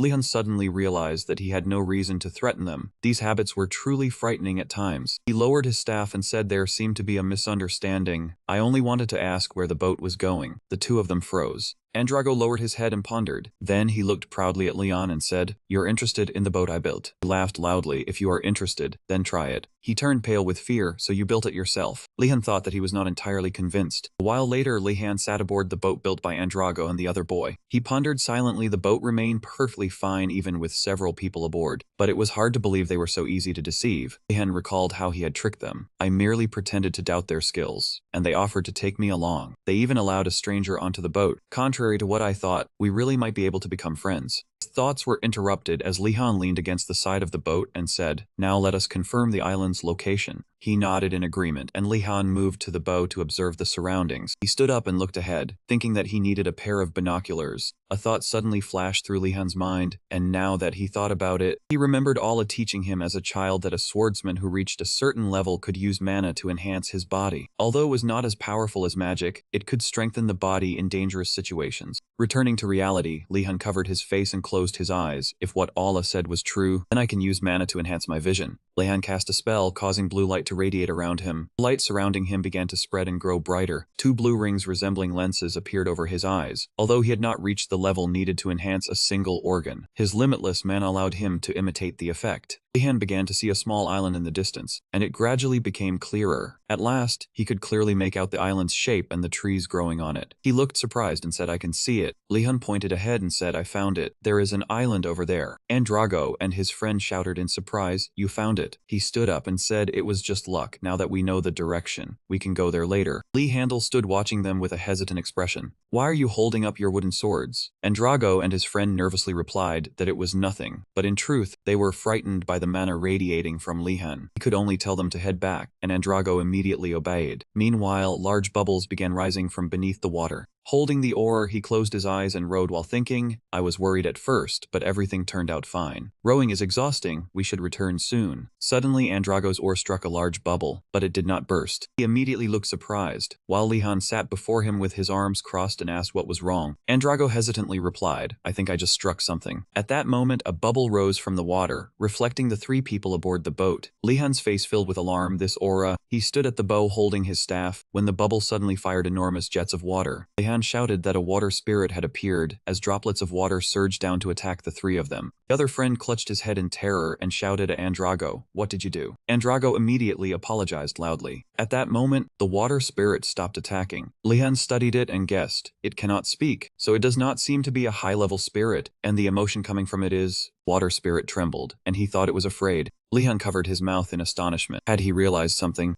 Lehan recalled using his mana earlier to search for the island. The culprit was not Andrago, but him. The spirit had been startled by the mana he released. Lehan told Andrago to calm down and stand up while he held his staff fearfully. He then said, I need your strength. Andrago and his friend hid behind the partition, trembling as they asked, you are not blaming me. Lehan turned toward them helplessly and thought, he still believes it was his fault. Suddenly his expression turned serious. Lehan looked at Andrago kindly and said, everyone makes mistakes, but what matters is how you face them. Andrago was startled by his words. Lehan turned his back toward him, faced the water spirit, and continued rowing. Andrago immediately began rowing and said, all right, leave it to me. He glanced back and thought, it would be great if we could escape. Lehan stared sharply at the water spirit. Spirit immediately became terrified and extremely anxious. Compared to the water spirit, he was clearly a massive being. In the spirit's eyes, his gaze was filled with terrifying killing intent. The water spirit suddenly released a burst of energy. Lehan immediately sat down and shouted, what is that? He looked at the water spirit and thought, wait, this feeling is... The water spirit released energy that caused other spirits to rise from the water, leaving Lehan utterly astonished. Andrago and his chubby brown-haired friend clung tightly to each other and cried aboard the boat. Meanwhile, he sat at the front with a fearful expression. The other water spirits began firing numerous jets of water. He immediately shouted, create a shield in front of me. A water shield instantly appeared and blocked every attack from the spirits. Lehan shouted fearfully at Andrago, what are you still doing? Row faster. Andrago and his friend obeyed in terror. Lehan urged them, do not stop, keep rowing, Andrago. After rowing for some time, the sun already climbed high into the sky. The oars moved gently after the violent turmoil. Andrago asked with a trembling voice, have we escaped from it? He sat at the front and observed their surroundings before replying, probably. The boat drifted onto a beach. Lehan thought to himself, but our boat had washed ashore on the island. He turned his head and thought, we planned to return, but now we have ended up on the island. A small island with a strange shape stood in the middle of the ocean. The 3 of them could only trudge onto the island in fear. Andrago turned around and glanced back at the boat. Suddenly, he called out to Lehan and asked, can we rest for a while? Andrago's hands ached sharply, and he hurriedly said, my hands are a little sore from rowing the boat. The other man sighed and nodded, and Andrago thanked him cheerfully. His companion was surprised by how soft the sand was. He felt as though he was gradually sinking into it. Companion slowly sank deeper. Realizing what was happening, he cried out, am I really sinking? Startled, Lehan exclaimed that it was a trap set by the headmaster. As he ran, he shouted anxiously, everyone run, we have to get off this sandy shore. The other man quickly stopped Andrago from charging ahead. However, it was already too late. His feet had also begun sinking. Andrago desperately shouted for help.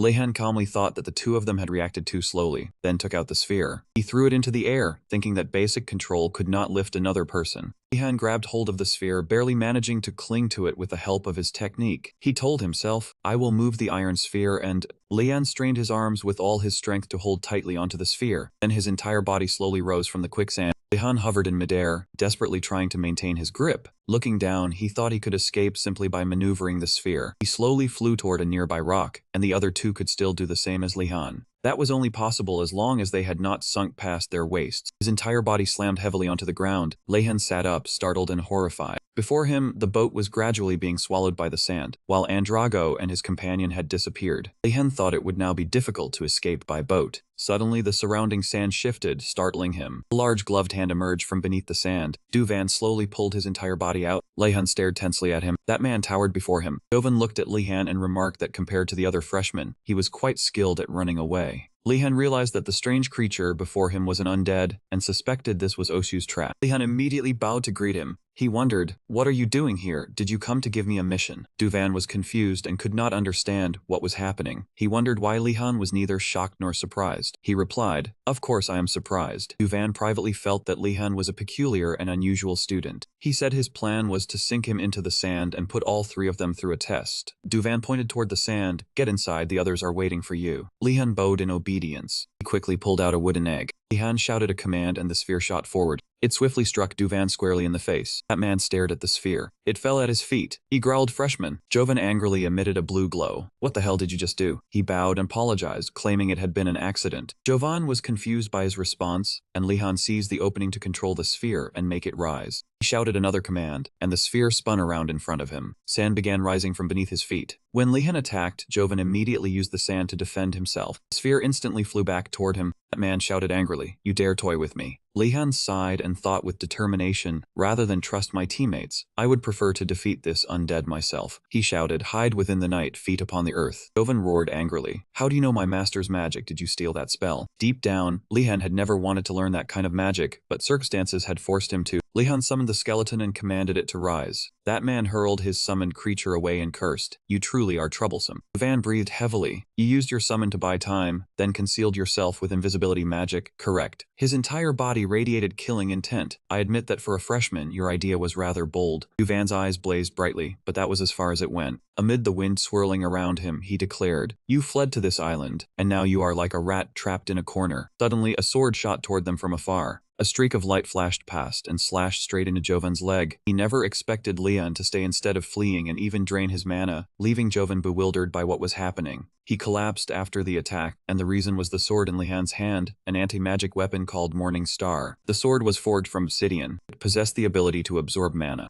Joven rose and demanded to know how Lehan could wield an anti-magic weapon. He shouted that Lehan had no dignity as a mage. Lehan planted his foot firmly on the ground. He immediately slashed Joven's arm. Leon's expression turned icy as he thought that the headmaster was the one who had driven him to this point. Enraged, Joven flung sand to Lehan's face. Joven was furious and muttered curses under his breath. He panted heavily, realizing he would not last much longer at this rate. He could no longer hold back merely because Lehan was a first-year student and had to be more cautious. Joven raised his arm. He slammed it into the ground, sending sand billowing everywhere. Jovan's eyes blazed. "I officially recognize you as my enemy." He continued, "In the name of my esteemed master." Joven emerged with a completely transformed appearance. He roared, "I am Joven II, and I will defeat you." Lehan was surprised by Joven's transformation. Lehan thought with interest that since he had a name, summoning him must require considerable effort. Perhaps he should go easy on him because there was still much he wanted to ask. Joven roared, "Prove yourself." Sharp pillars of sand continuously erupted from the ground. Their sudden appearance startled Lehan. Before Lehan could react, the sand spikes shot toward him, forcing him to dodge frantically. He realized that he could not remain still while the man continued launching such wide-range attacks. Lehan looked anxiously at Joven, thinking that he was truly at a disadvantage this time. He thought that under these circumstances light magic was not a good choice. His previous attacks would also be useless, because the man would not wait for him to finish chanting, so he quickly made his decision. Lehan's body began to glow, leaving him no choice but to use this. He shouted, "Blaze." Joven pinpointed his location from the shout. "There you are. What do you intend to do against a mage?" Joven suddenly realized something. The entire island was engulfed in a sea of Lehan's magical flames. A while later, Andrago covered up the remaining sand after being buried. The two of them struggled to climb out of the sand. After getting free, he asked whether they had sunk again and how this could have happened. Andrago suddenly froze. He saw Lehan emerging from the lingering flame. His expression was so fierce that he looked ready to devour someone alive. The sight left both of them slightly frightened. Lehan collapsed onto the ground and the two hurried over anxiously to ask whether he was alright. Andrago noticed his arm and wondered what had happened while they were unconscious. Lehan calmly replied that he had encountered the headmaster's summoned beast and defeated it, so they were safe now. The two exchanged astonished looks. The other boy immediately asked Lehan to show him his hand, while Lehan hesitated over whether he'd trust him. The boy urged Lehan to trust him, because he had studied healing magic. He noticed the emergency bandage on Lehan's hand and praised it repeatedly. Andrago spoke up, "But I have a question." Lehan looked at him in surprise. Andrago asked whether he had dealt with it alone. Lehan nodded, astonishing them both. The other boy exclaimed that he could not believe Lehan had defeated the headmaster's summoned beast. He glanced over and thought that anyone could tell just by looking. He said admiringly that it must have been an extremely difficult battle. Lehan sighed. They probably believed that, but the truth was, returning to the battle, he stood amid the sea of flames and stared at Joven. Joven panicked, wondering how he could unleash so much firepower with only ordinary first circle magic, and realizing that his master's island would be reduced to ashes at this rate. "I must extinguish these flames first." While Joven searched for a solution, something enormous emerged from the blaze. It slammed straight into his body. Joven never expected this move from Lehan and blurted out, "A boulder." Wait, those streams of light seemed to be getting absorbed by the sword in his hand. Lehan's entire body was enveloped in that blue light. Joven felt his own mana gradually draining away. He gritted his teeth. "Just you wait, first-year student, I will remember your face." Before disappearing, Joven asked for his name. Lehan immediately replied, "I am." He lied without hesitation, claiming to be Giselle of the Marathi family. Joven furiously swore, "Just you wait, Giselle. Next time I will not show mercy to a stranger." He forced out one final phrase, "New student." Then he turned into a gust of wind and vanished. Lehan sighed, "It is finally over." Tree branch above him suddenly snapped. He still had not noticed and slowly slid his sword back into its sheath. His instincts warned him of danger, and Lehan quickly turned around. Returning to his senses, his face turned deathly pale. He cursed himself inwardly, "Damn it, I let my guard down in the end." The two of them looked at each other awkwardly. The other student asked, "Lehan, all you had to do was give up, so why did you choose to keep fighting?" He tried to find an answer, though in truth, he had never wanted to take the challenge all the way with them. He confidently said, "Because giving up is shameful." Both of them understood that Lehan had done it for the honor of his family. Andrago exclaimed in admiration, "Lehan, while you recover from your injuries, we will help you." The other student asked him to hand over the bag. Suddenly, both of their stomachs growled, leaving them embarrassed. Lehan immediately said, "Let us eat first." The two hurriedly replied, "We will prepare the food." While later, a steaming pot of fragrant soup appeared. He picked up a bowl of soup and told them to eat. Two stared longingly at the bowl, and Drago thanked him, while the other students said they should have been the ones cooking. He watched them eat with relish and thought he had assumed they were good cooks, only for them to pull out tree branches. And Drago was delighted by how delicious it was, while the other student could not believe he was eating such good food. He suddenly spoke, "Keep eating and listen to me." The two stopped and looked up. Lehan continued, "Our boat is broken, and we are trapped on this damned island. What I mean is, we need a plan to escape the headmaster's island." He asked whether there was any way to build another boat, and Drago shook his head, and Lehan was reluctant to build one himself. He said gravely, "There is a very serious problem." The two turned pale with fear, and Drago wondered whether something could still trouble him after defeating a demon. The other student hurriedly swallowed his food and asked what it was. Lehan said, "It is our studies." Lehan's face tightened, revealing obvious fear. "We'll be marked absent tomorrow." The two looked at him and wondered whether this was only about attending class. His face was wound so tightly, was he serious? The other students said that under these circumstances, missing a few lessons was normal. But Lehan insisted that no matter what happened, they could not skip class. Andrago spoke up, "But Lehan," he looked at the sunset descending over the horizon, "I do not think we can make it to class tomorrow." He wondered whether they would be rescued once their disappearance was noticed. Andrago replied that even if they knew, no one would come to save them. Lehan silently thought that fortunately, the second class tomorrow morning was only basic magical ethics. Then the other student suddenly remembered, "That is right, the headmaster. If he learns that we are missing, he will surely come to rescue us. We only need to hold out until he arrives." He shook his head and interrupted, "That will never happen. The headmaster." Leon was certain Osu would appear with a sigh and say that anyone unable to handle something this simple should just quit school. He could think of only one method: swimming. While they were talking, a spirit suddenly appeared from the bushes behind them. Leon sensed it, turned around and exclaimed, "This energy!" He saw a water spirit floating above his head. The droplets covering its body gradually separated from it. Leon charged forward, suspecting that Giovan was still alive. He shouted for everyone to gather together. Seeing this, the water spirit became frightened. It shot away and Leon exclaimed, "It is running away!" He chased after it while shouting for it to stop. The other two exchanged determined looks and followed, while Andrago cried out, "Wait for me! I have not finished eating." The water spirit fired streams of water. Three of them still quickly gave chase. Lehan found its attacks rather simple. While chasing it, he suddenly stopped, continuing like this would solve nothing. Streams of blue light clung closely to it, and Lehan loudly told it to stop running. He unleashed a terrifying surge of mana. Lehan calmly told the spirit, "I have no intention of harming you."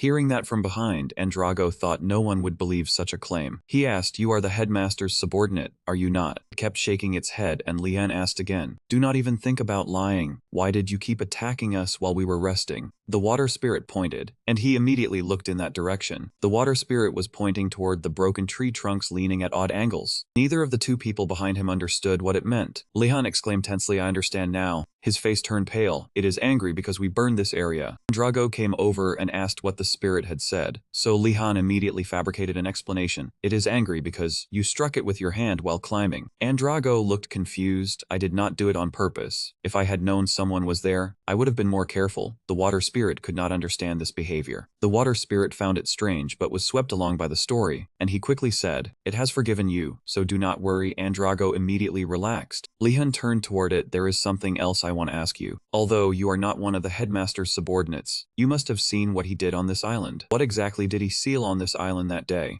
Lehan, Andrago, and their other companions spoke with the water spirit. Lehan thought, "This island is not simple. He must have hidden a trap somewhere." Parasus began changing shape, and Andrago softly said, "It is trying to tell us something." The water spirit transformed into several different shapes, seemingly a lock and a tomb. Lehan silently thought the professor had sealed something here. He inwardly realized it could only be that, while the other two were also absorbed in guessing. A field trip card appeared and Lehan ordered, "Take us there." Scenery changed, revealing steps winding through the air. A massive stone pillar emerged within the cold mist. The group and the water spirit arrived in a vast area inside the cavern. Andrago and their companion kept looking around. Then the latter said, "Are these the stairs connected to the dungeon beneath the beach?" Lehan surveyed the area suspiciously, wondering why such a structure existed on this remote island, and what the professor had planned. Andrago stepped onto the stone platform and said, "Lehan, I think the professor wrote something here," and the discovery caught Lehan's attention. He urgently asked, "What does it say? Will 7 stars appear from now on?" Andrago replied, "No, let me read it." He began reading, "Congratulations on making it this far, new students. Some trials may have surprised you, but they were all part of training young mages." He continued, "On the way here, you must have learned how to deal with the other towers.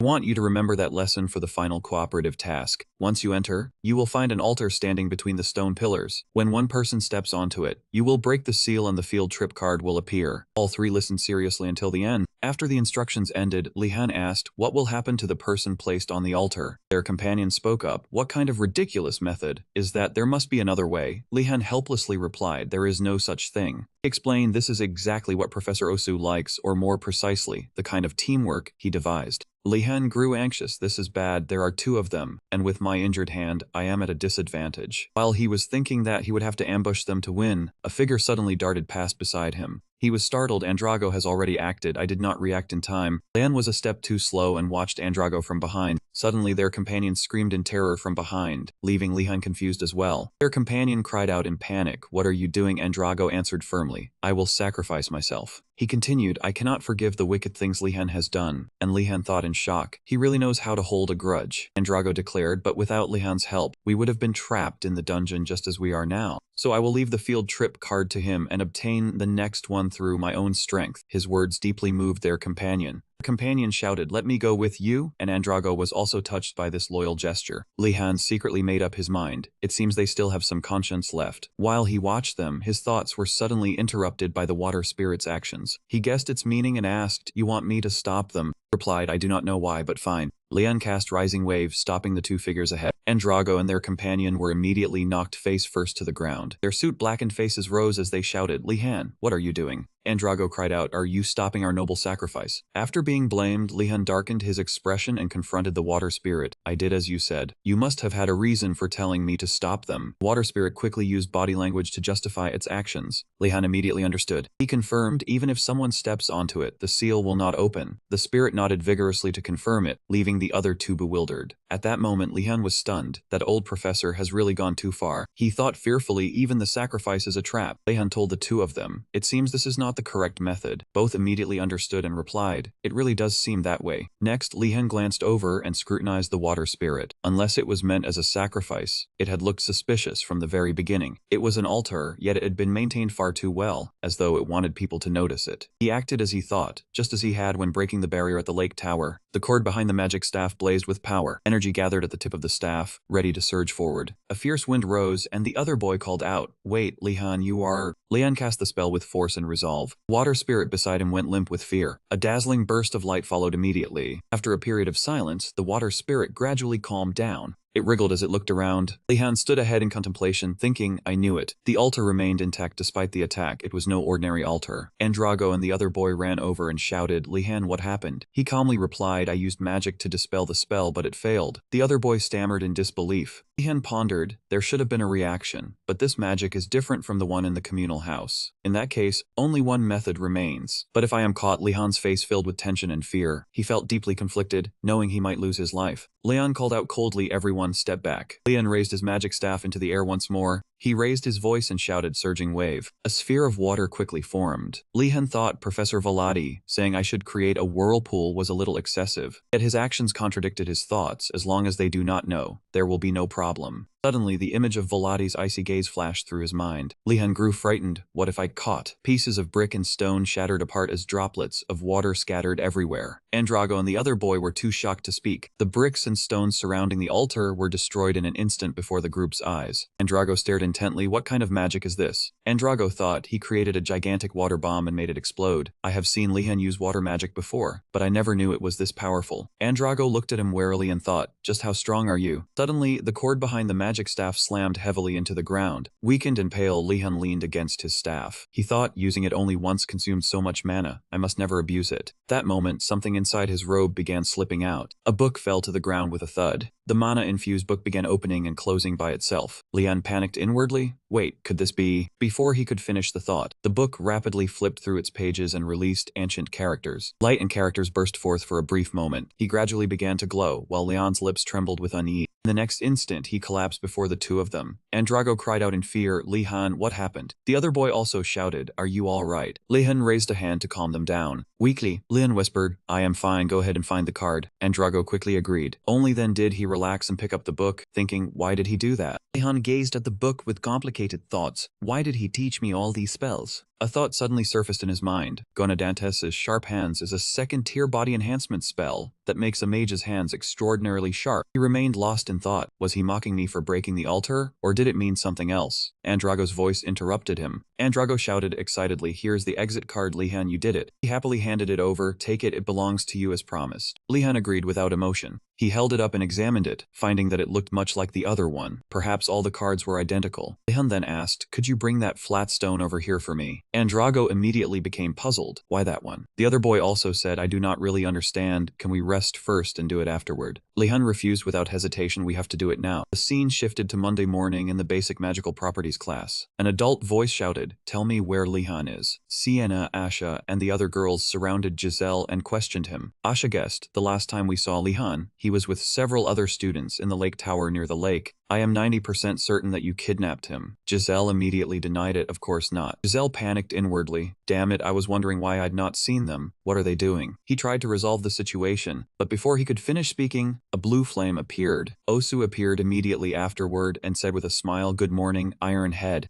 He narrowed his eyes sinisterly. What are you all asking about so early in the morning? The students immediately bowed in greeting. Asha explained politely, we were only asking each other some questions. Giselle continued, we were simply excited to meet again after the weekend. The group shared the same thought. If the headmaster finds out, we will be in serious trouble. We should handle this ourselves. Osu said in displeasure, all right, you are truly dull. Has anyone obtained an exit card yet? The group fell silent again. Only then did Osu speak encouragingly. Is anyone willing to try? I am disappointed. Your seniors already completed the task. Suddenly, he changed his mind, gave in, and offered everyone another chance. The entire group visibly brightened, waiting eagerly. He ordered, now head to the tiger. The students walking behind him chatted excitedly, never expecting the principal to be so kind. It seemed their worries had been unnecessary. Giselle overheard them and thought contemptuously, what fools. Giselle looked at Osu and thought he must have some hidden purpose, but he could not figure it out. He sank into thought. Although he hated to admit it, Lehan would certainly have noticed by now if he were here.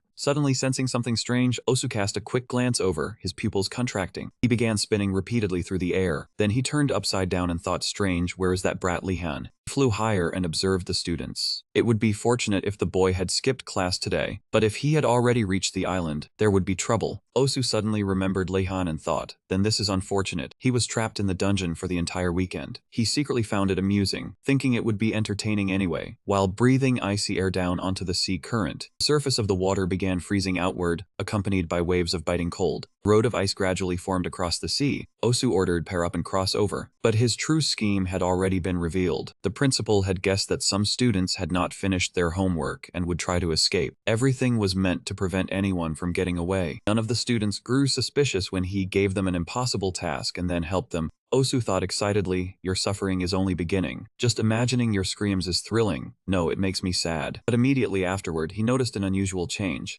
Osu stared in surprise. Why is no one sinking? The students who stepped onto the island remained unharmed, laughing happily. He pressed his hand against the ground in panic and wondered, why are they not sinking? His hand sank deep into the soil, yet he sensed none of Jovan's magic. That man had not recovered in time. Osu immediately guessed the only person capable of doing this. Rage surged within him, sending blood rushing to his head. Immediately afterward, a familiar pair of legs appeared. Lehan slowly emerged from the forest. He appeared exhausted and haggard. His appearance drove the principal into a frenzy, causing explosive rays of light to erupt around him. Osu roared, Lehan, you little brat. Because of your arrogance, the other students lost a valuable opportunity to learn. Before he could finish, the students anxiously rushed toward him. Aisha asked with concern, are you all right? He said worriedly, we thought you had been kidnapped. Lehan asked in confusion, kidnapped? Andrago and his friend exchanged puzzled looks. How could anyone possibly kidnap him? At that moment, two other students also hurried anxiously toward Andrago and his friend. They grabbed Andrago and the other boy by the arms. They pulled them several steps farther away from Lehan. One boy whispered, are you two all right? He did not use any strange magic on you, did he? Their baffling behavior forced the other boy to deny it. Andrago immediately tried to mediate. Actually, he helped us a great deal. His friend added in agreement, if Lehan had not defeated the principal's summoned creature, we would still be trapped underground. The two classmates listened in silence for a moment. Then their expressions changed as they shared the same thought. They are finished. Lehan must have brainwashed them. The principal would never do anything that extreme. Suddenly, Osu's voice rang out, excellent, very well done. Furious, he lectured them bitterly. You defeated the creature I summoned for the lesson, and you believe that deserves praise. Hearing this, Lehan resignedly accepted the blame. He was still seething. You defeated the summoned creature that was supposed to drag you underground. The moment you stepped onto the island, the trial should have been harsh and educational. The two students from earlier were simultaneously horrified. They thought they were telling the truth. A moment later, Osu could only sigh helplessly. Regardless, I cannot believe you obtained the off-campus excursion ticket. This deserves recognition. As he spoke, a thin layer of light wrapped around Lehan's arm. In an instant, he stared at his arm in surprise and thought, my arm is healed. Lehan did not forget to thank Osu.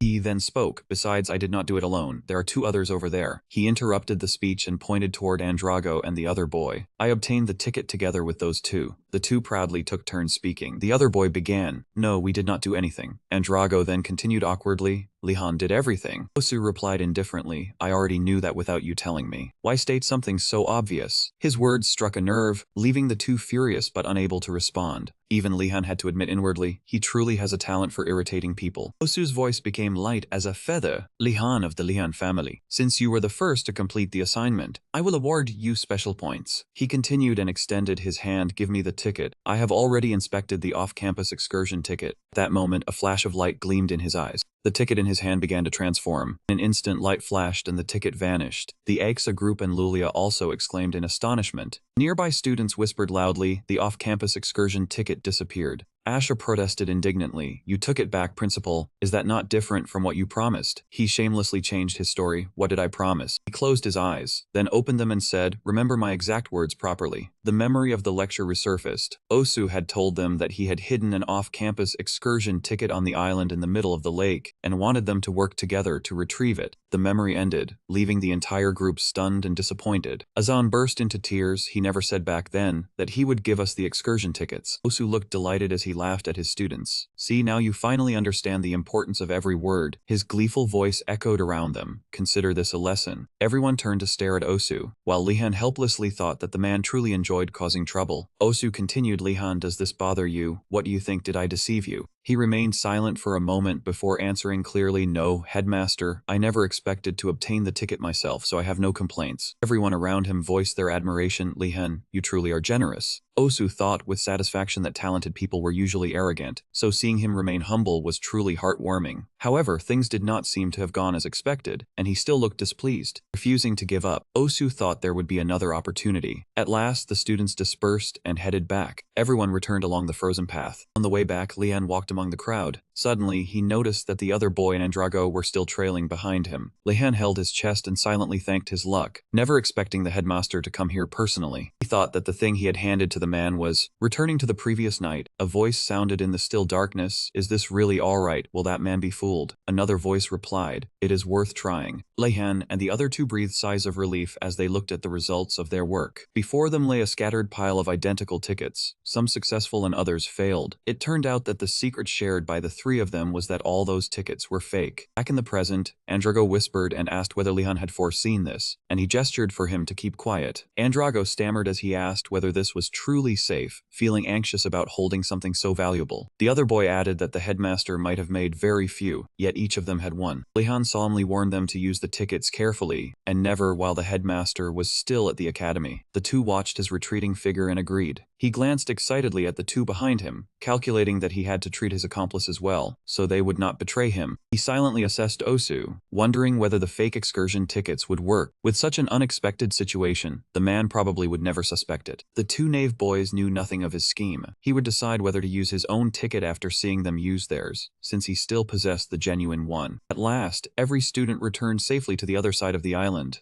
Lehan then said to the water spirit, "Thank you, things would have been much harder without you." The spirit blushed shyly at his gratitude. Lehan suddenly realized that he had grown closer to the spirit, and silently decided to seize the opportunity. With that thought, he quickly spoke up. His actions frightened the little spirit. It flew around in a circle. Then it suddenly darted down beside Nilia. The spirit openly displayed its fondness for Nilia, leaving her wondering why it was behaving this way. She said, "You want to form a contract with me? No, you should form one with Lehan." Upon hearing her words, tears streamed down Lehan's face. John immediately comforted him. "Let us go." Late that night, Lehan walked alone along the road. He recalled what had happened that afternoon and seethed with anger. That spirit had already formed a contract with Nilia. However, Lehan temporarily set the matter aside and focused on more important business. Lost in thought, he gently opened the door. As the door opened, his expression became serious. Vladi's figure could be seen inside the room. Vladi sat there, watching him with cold and stern eyes. Lehan respectfully greeted him to break the tense silence. But Vladi interrupted. "You used lightning magic." Lehan did not dare conceal anything and honestly confirmed it. He thought that the moment had finally arrived. Lehan wept inwardly. He had prepared himself for the moment Vladi discovered that he had used lightning magic against the monster tree. Vladi continued, "I also heard about another incident." That man clarified, "I heard that you defeated Gon's summon Adentis II Giovan." Lehan flinched and silently cursed Osu, "That damned skeleton." How many people had the man told about it? Vladi continued, "I believe he also mentioned that you injured your hand." He explained that several unexpected circumstances had occurred. That man stepped forward and grabbed his hand. "Situations like this always occur in battle. Your enemies will not listen to your excuses." His voice grew harsh. Terrified, Lehan quickly acknowledged his words, pulled his hand back, and thought bitterly that he was even more frustrated because he could not argue. At that moment, Vladi suddenly turned around. That man said, "That is why I prepared this." Lehan quickly assumed a fighting stance, thinking warily that something was coming. In the next instant, a gloomy force surged forth and Vladi's eyes glowed blood red.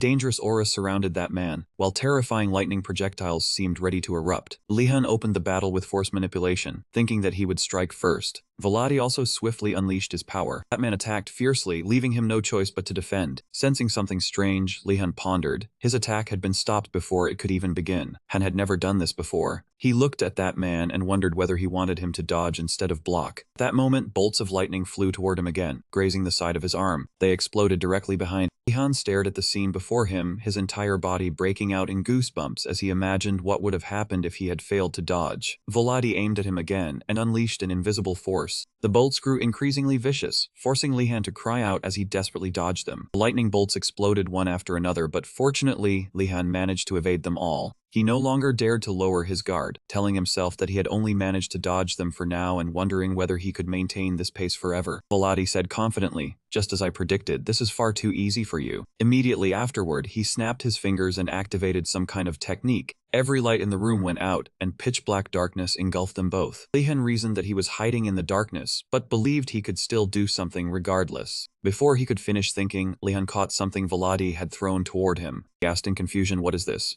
Vladi replied briefly, "Cover your eyes." He felt irritated by that man's bizarre combat exercises. Lehan obediently approached and tried to cover Vladi's eyes, but he said, "Not mine." Only then did Lehan realize the blindfold was meant for himself. Lehan hesitantly confirmed, "Sir, it is already extremely dark. Is covering my eyes really necessary?" Vladi answered simply, "You can do it." After speaking, he personally tied the blindfold around him. In an instant, the blindfold was securely fastened over Lehan's face. Once it was in place, Lehan felt as though he had plunged into a silent void, unable to distinguish even the slightest trace of darkness. He could only focus his thoughts. "I truly cannot see anything. I need to sense everything through sound." He also needed to sense the man around him, while Vladi's eyes were actually radiating power. He watched Lehan thoughtfully. Professor Vladi had always held one unwavering belief throughout generations. If students could not keep up with the lesson, it was their own fault. That belief had grown even stronger after meeting Lehan. At first, Vladi had been delighted to learn that Lehan could use the lightning element. Today, while speaking with Osu, he was stunned to discover that Lehan had made a mistake and been injured in battle. Therefore, everything was happening for a reason. Vladi told himself that if he were Lehan, he would want to learn an evasion technique immediately. In the end, his train of thought grew increasingly bizarre. At that moment, reality unfolded exactly as he imagined. Flames crackled while rocks shattered apart. Lehan's figure flickered through the haze, and unfortunately, this only strengthened Vladi's faith in his teaching methods. By then, Lehan's breathing had grown heavy, and his heart was pounding relentlessly. Vladi thought with delight that Lehan had dodged everything in the darkness despite being unable to see. Lehan quickly recovered and rose ready to fight. Vladi said with interest, "When I heard others speak of the joy of teaching, I thought it was nonsense, but now I understand." He smiled inwardly. Teaching truly was fascinating. Vladi delightedly shifted his power without pause, his mind merging with that mysterious force. At that moment, he brazenly displayed the power of every element. Lehan asked fearfully, "Sir, I can sense mana from other elements, am I correct?" Silence was his only answer. Lehan told himself, "He is not answering. I should not expect anything normal. In this situation, I cannot dodge everything.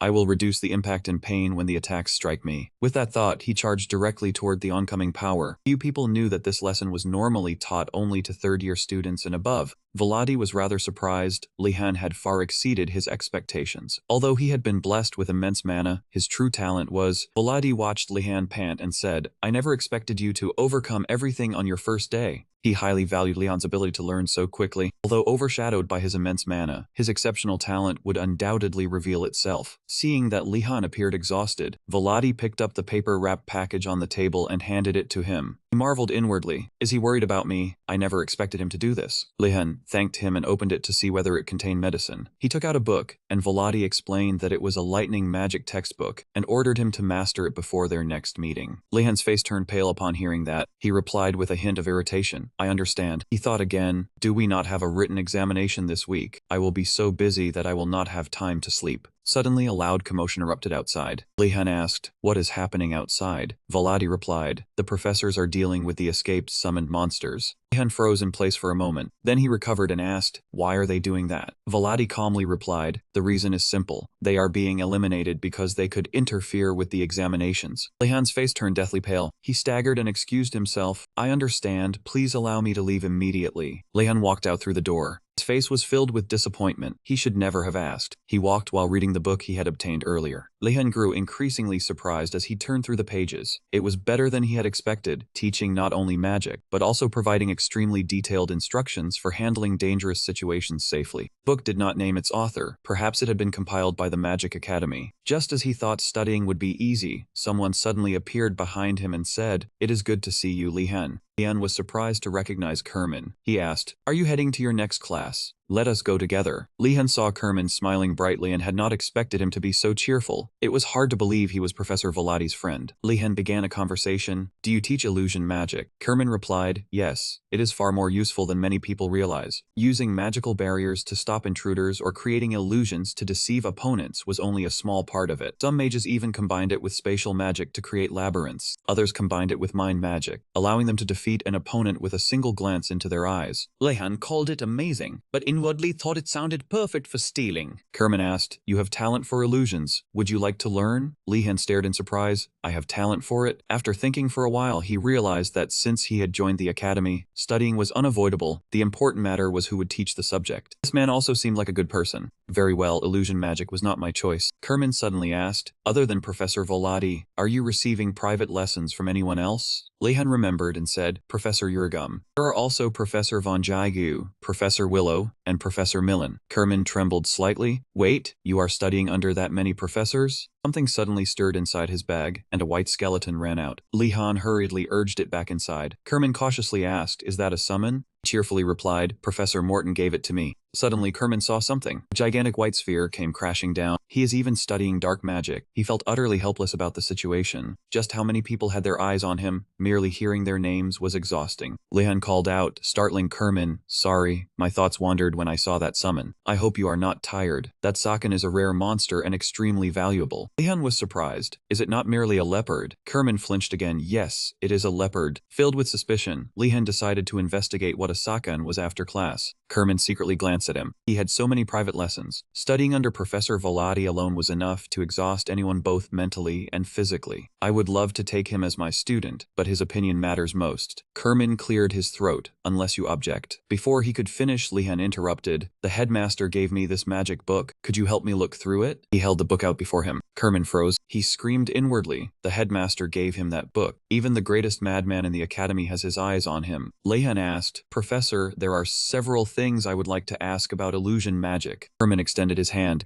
Smiling warmly, he said, Lehan, you do not need to study illusion magic. Lehan could not believe his ears and stammered without forming a proper sentence. Kerman changed the subject. We have arrived, I will see you in class. Lehan wondered why the professor had suddenly changed his attitude. He wanted the professor to teach him illusion magic. During Professor Kerman's lecture, everyone took turns asking, is there a way to dispel the staircase illusion? And can an illusion make bread taste like honey? Another male student asked, can an illusion barrier be broken? Kerman said happily, I am delighted to see your enthusiasm, but please calm down. From now on, I will introduce you to the fascinating world of illusion magic. First, to help you understand what an illusion is, I will perform a simple demonstration. Watch me carefully. Suddenly Kerman fell silent. Nando and Joner wondered why he was neither speaking nor moving. Leon quietly observed, something is wrong. He did not know why, but something felt strange, as though the professor was not truly standing there. Kerman appeared to be glowing faintly. Lehan swallowed and watched intently. He speculated, did he create an illusion in an instant, even while everyone was staring directly at him? Were I to trace the flow of his mana, he must still be somewhere nearby. Ganando asked dejectedly why the professor was just standing there, wondering whether he needed to use the restroom. Lehan frightened him by saying the professor was standing behind him, making Ganando spin around in shock with his magic wand already drawn. A hand blocked the spell fired from his wand. Then the spell rebounded into Gando's body.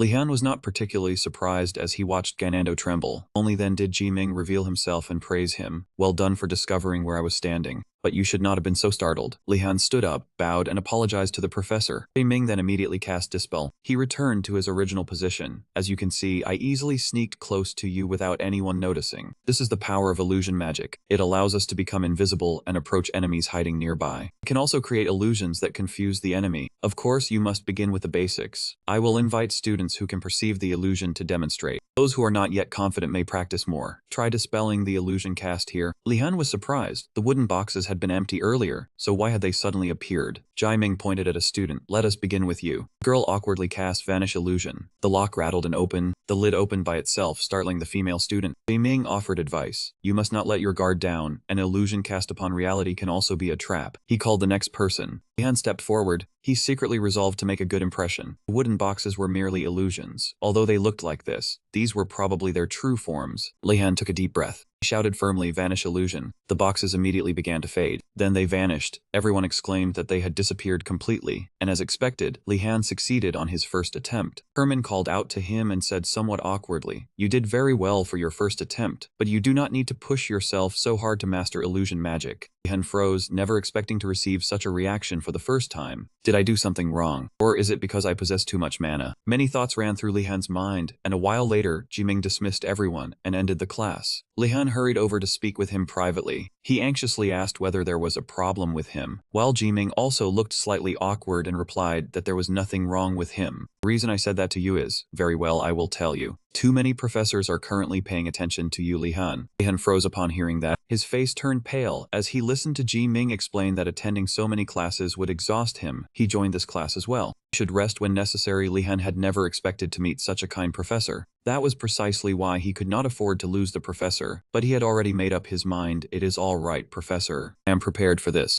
Ji Ming's eyes in surprise. He then patted Lehan's shoulder. If you truly wish to continue, then attend the next lesson. But do not overwork yourself, Lehan firmly replied. Please do not worry. I have no intention of taking any more classes after this one. At that moment, Professor Ji Ming instinctively sensed something. Things would not unfold as Lehan claimed, and he decided to bury that thought to preserve his morale. Tuesday morning arrived, clear and refreshing. Yet Lehan wore an extremely gloomy expression. He thought to himself, I cannot believe the basic magic comprehension test also includes knowledge from other types of magic. Do we have to study everything? Joner patted him on the shoulder from behind in encouragement, and Lehan flinched before saying he understood. Lehan shook his head and thought, now's not the time to worry about this. He looked anxiously at Zeta. The basic horseback riding test was taking place today. She cheerfully asked whether the students were ready, and everyone answered dejectedly yes. Zeta grew excited by their reaction. I am truly looking forward to today. Go and bring the horses out. I want to see how close you have become with your horses. Everyone entered the stable to retrieve their mounts. Joner anxiously wondered whether it was safe to let them outside, while Ganando beside him feared his horse would run away again like before.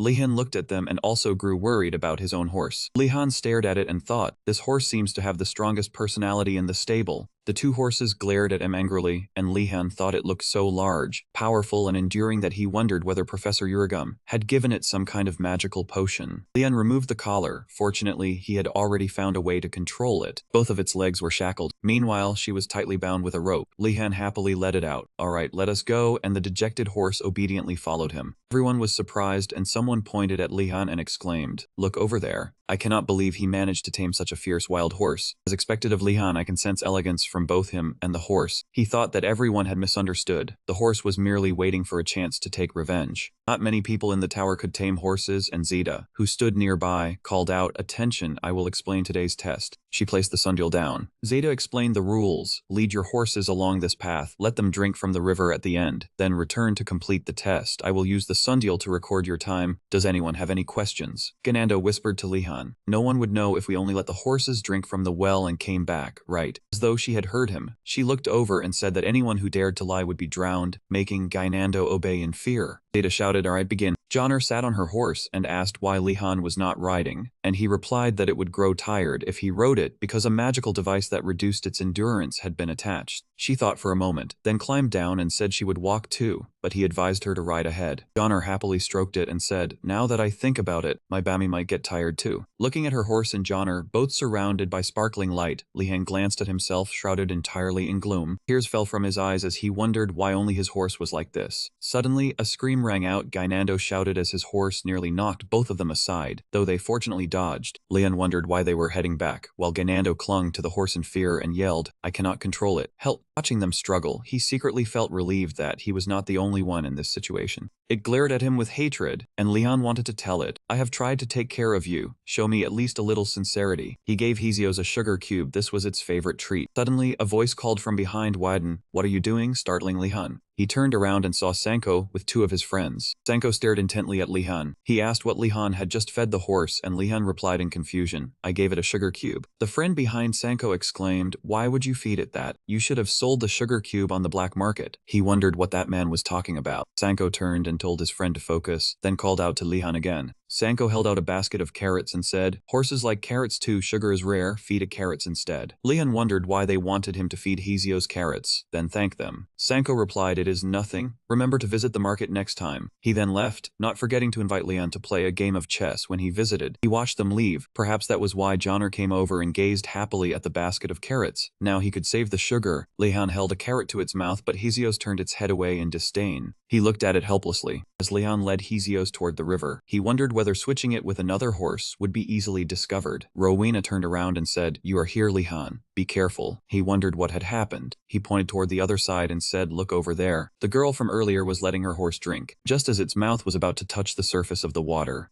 suddenly receded. Joner and Lehan were extremely surprised by what they saw. He thought, whenever the horse tries to drink, the water level drops. This is unbelievable. Lehan asked whether Rowena had found a solution, and he sighed, saying he had tried approaching, but the water flowed away too quickly. Suddenly, Adinas walked over. Rowena welcomed her happily, while Adinas stared at his basket of carrots. Lehan thought she was looking at the carrots rather than him. He handed Adinas a carrot. She eagerly put it into her mouth and chewed it with delight. Adinas suddenly froze. She turned to look at Lehan after realizing she had eaten an uncooked carrot meant for the horses, and he quietly said he had intended for her to feed it to the horse. She told Lehan to stay silent and pretend nothing had happened. Both of them looked away and pretended nothing had happened. Then Lehan said, "Let us use water manipulation magic to bring the water over." He shouted loudly, "Rise up." A large sphere of water immediately rose into the air. Rowena exclaimed in amazement, "Incredible, Lehan. Use water magic so quickly and effortlessly." Lehan moved the sphere of water toward Hesios, thinking that is right, this method definitely cannot fail. It immediately opened its mouth as the water approached, but the water sphere suddenly dissolved and vanished. Everyone stared in astonishment at the sight.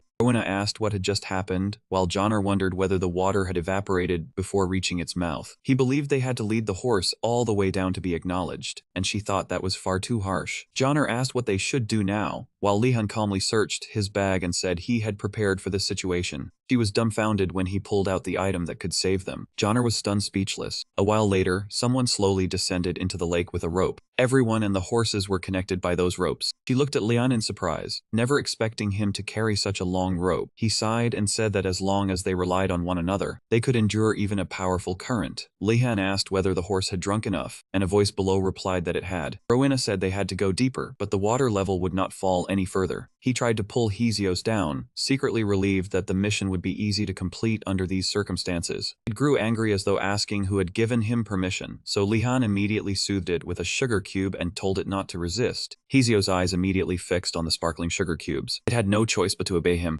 Lehan sighed in relief and told himself that everything was going smoothly, which was wonderful. Suddenly, an overwhelming sensation rushed toward him, and he wondered what it was. Lehan suspected this was another dark scheme devised by the professor. He widened his eyes and looked around, wondering whether there was still something else. Lehan turned toward the source of the stream. He realized something was roaring toward them. Nilia asked in panic what it was, while Joner fearfully said it might be a flood. Lehan stood there with a darkened expression. Those people had truly done it again. He thought angrily of Professor and roared Urigam's name. Lehan immediately told everyone to move aside. He shouted, "Heaven rise." A shield appeared directly before them, allowing everyone to climb onto the bank. He gave a smug laugh. From the shore, she shouted her thanks to Lehan, saying only he and the horse remained. He told himself, "Good, just maintain the spell and get out." Suddenly, Hesios' leg slipped off the shield. It was instantly swept away by the flood. Hesios cried out desperately for help. He gritted his teeth and cursed, "Damn it, that horse." With no other choice, Lehan abandoned the shield. He was immediately swallowed by the flood, while Joner watched anxiously from the shore. She tried to rush into the water, but Nilia stopped her. Joner cried out helplessly, while Nilia held her tightly and warned her not to go down, or she would be swept away as well. Nilia stood up to call the professor, but Rowena suddenly remembered the rope. He told Joner to pull the rope, and only then did she realize the current had already torn it apart. Rowena shouted from the shore, asking whether Lehan could hear her and telling him to abandon the horse and save himself. Rowena watched closely. He stared at the raging river, but could not see Lehan anywhere, wondering whether he had already been swept away. Suddenly, the animal jolted in surprise, shot high into the air.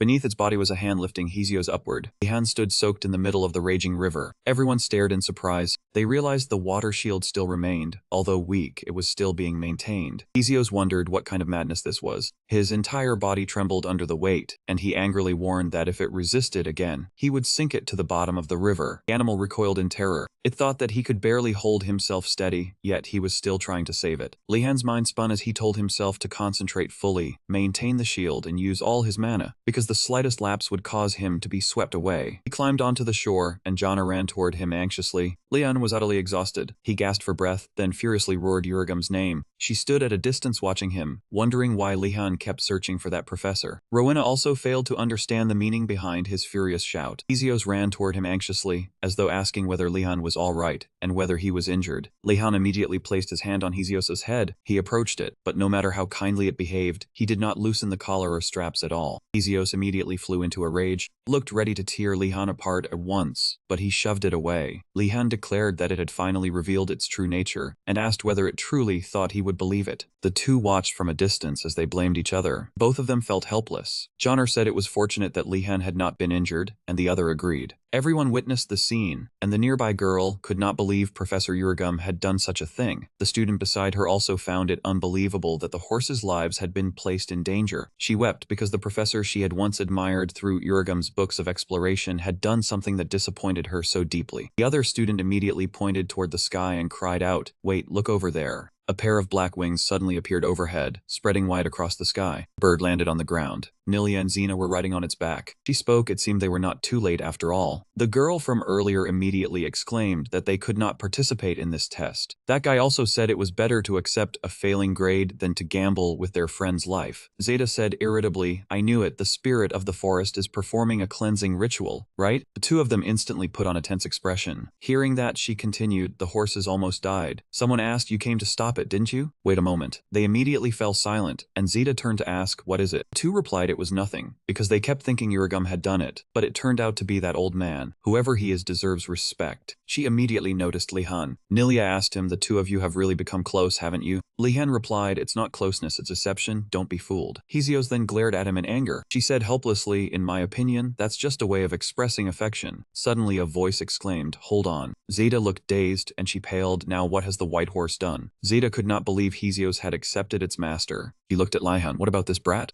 Hesios allowed him to stroke its head. "What kind of creature are griffins? With the characteristics of an eagle and a lion, their pride is extremely intense. They would rather die than submit to an unworthy person." Zeta couldn't believe it. Even after years of contact, loyalty was hard to guarantee, and yet it submitted to a new student? She asked what happened. Lehan asked back stiffly, "What happened?" Joner looked at him helplessly. She replied, "When the spirit of the forest grew angry, the horse fell and Lehan carried it out." He replied, "Is that it? It's nothing major." Zeta gritted her teeth. In her heart, she wanted to knock some sense into Lehan's head. "You idiot, that's not normal, now I understand." In a situation where he himself could have died, his reckless act of saving its life. With that courage and honor, Hesios acknowledged Lehan as its master. Arrogant mages often mistakenly believe that superior knowledge and magic are the keys to taming a creature. Zeta smiled wryly. "But the real key is this, a heart that cares more than for itself." Lehan pushed Hesios' mouth away. "I'm not letting go, stay away." Seeing that, she angrily threw the leaf stalk from her mouth to the ground. He turned back and asked, "Did you bite the wrong thing?" Zeta shouted, "Nothing, you idiot." Lehan walked over to her and asked for Hesios' name. Zeta replied, "We tried many names, but it didn't like any of them." He wondered, has the professor already given it a name? Hesios was quite angry at that time. She remembered Gris, then exclaimed Fawn. Zeta thought of a name, Fawnric. He looked at Hesios, repeated the name, and found it quite unique. Lehan stroked it. "Finally you have a name, are you happy?" It was angry, not liking the name at all. He sighed. Lehan felt helpless. Indeed, its personality is really difficult. A moment later, everyone led their horses down to drink water. The two from before were talking, and the girl thought the way he gave the horse water was not the correct method. The guy felt that when the forest spirit was angry was the right time to water it. Suddenly, from behind, someone came and called out to Zeta. Zeta turned around and saw Lehan. She spoke up. "Are you asking about your grade?" "Your grade is perfect. No need to worry," he replied, "but I came to ask about something else." Lehan slowly sat down. "Professor, can you tell me about the Saken monster?" Zeta said, "What else is there to say about it? It's the king of leopards. According to legend, it was born between the Rocky Mountains and the leopards." Lehan asked, "Is it a dangerous monster?" She was surprised. "Do you even need to ask? Even regular leopards are dangerous." He hesitated. What if one turned Saken into an undead and controlled it? Zeta was taken aback. Why would anyone do something so dangerous? Even as an undead, its wildness from life does not completely disappear. If it sees an opening or gets irritated, it could rebel and attack its master. Lehan pictured a skeleton ready to attack him. Lehan closed his eyes, thinking it might even be worse than the headmaster. Even the headmaster wouldn't give away a monster like that as a gift. She asked curiously, "Are you already thinking of trying to create an undead monster?" Lehan shook his head. Even though he wasn't, Zeta still advised him to research thoroughly and choose the right, useful type. She asked, "Do you know the third most common reason last year for the deaths of many dark mages of the Empire? It was from controlling undead monsters beyond their capability." Hearing this, Lehan remained silent. He silently told himself he needed to do better than now. After a while, Zeta exclaimed, "Today you all have learned a lot through this test." She proudly put her hands on her hips. "The lazy will learn the consequences, and the diligent will see their hard work bear fruit. If you find yourself lacking, don't stop, strive to perfect it." Joner looked at Zeta with admiring eyes, listening intently to every word. She instructed, not just taming, magic cannot be learned overnight either. Lehan thought cautiously, wise words, but the lazy ones aren't here right now, are they? He imagined them still practicing riding in helplessness, coughing and shouting for help. Zeta happily exclaimed, relay this message to the lazy ones. Class is over, see you next time. Everyone thanked her in unison. Everyone slowly dispersed. Suddenly, Sang called Lehan from behind. He wondered why he was being called. Sanko's face was serious. I need your help. I need your ability. Lehan was stunned because Sanko was very proud and had never spoken like this before. He timidly asked what was wrong, swallowed his saliva looking very tense. Sanko spoke up, saying they needed his cooking talent. Lehan was stunned, unable to believe his ears. Duhip and Mohadan were priests of the Sasensa order, an order renowned throughout the empire for its intense passion for academia. He worried that that priest would only read and forget to eat. Sanko thought the problem was not the shabby kitchen. He said that before, that person had eaten very little. At the order there were people to care for him, but here there were not. Lehan wondered why they chose him. Then Sanko continued, Lehan, I heard about your cooking talent from the priests of the Unding Phoenix. Everyone praised it. Even Renjit, the son of a chef, admitted you were the best. He nodded vigorously but wondered what that had to do with him. Lehan thought to himself, could they not take care of each other? Then he fell into deep contemplation. Lehan sighed in acceptance, asking if they had ingredients yet. Sanko cheerfully replied they just needed to go get them. He raised his hand to the sky as if showing determination. Sanko said the kitchen was in the basement of the main building. Lehan was suddenly startled when he heard about the main building. He recalled the basement where he and Radford had met Banpatan.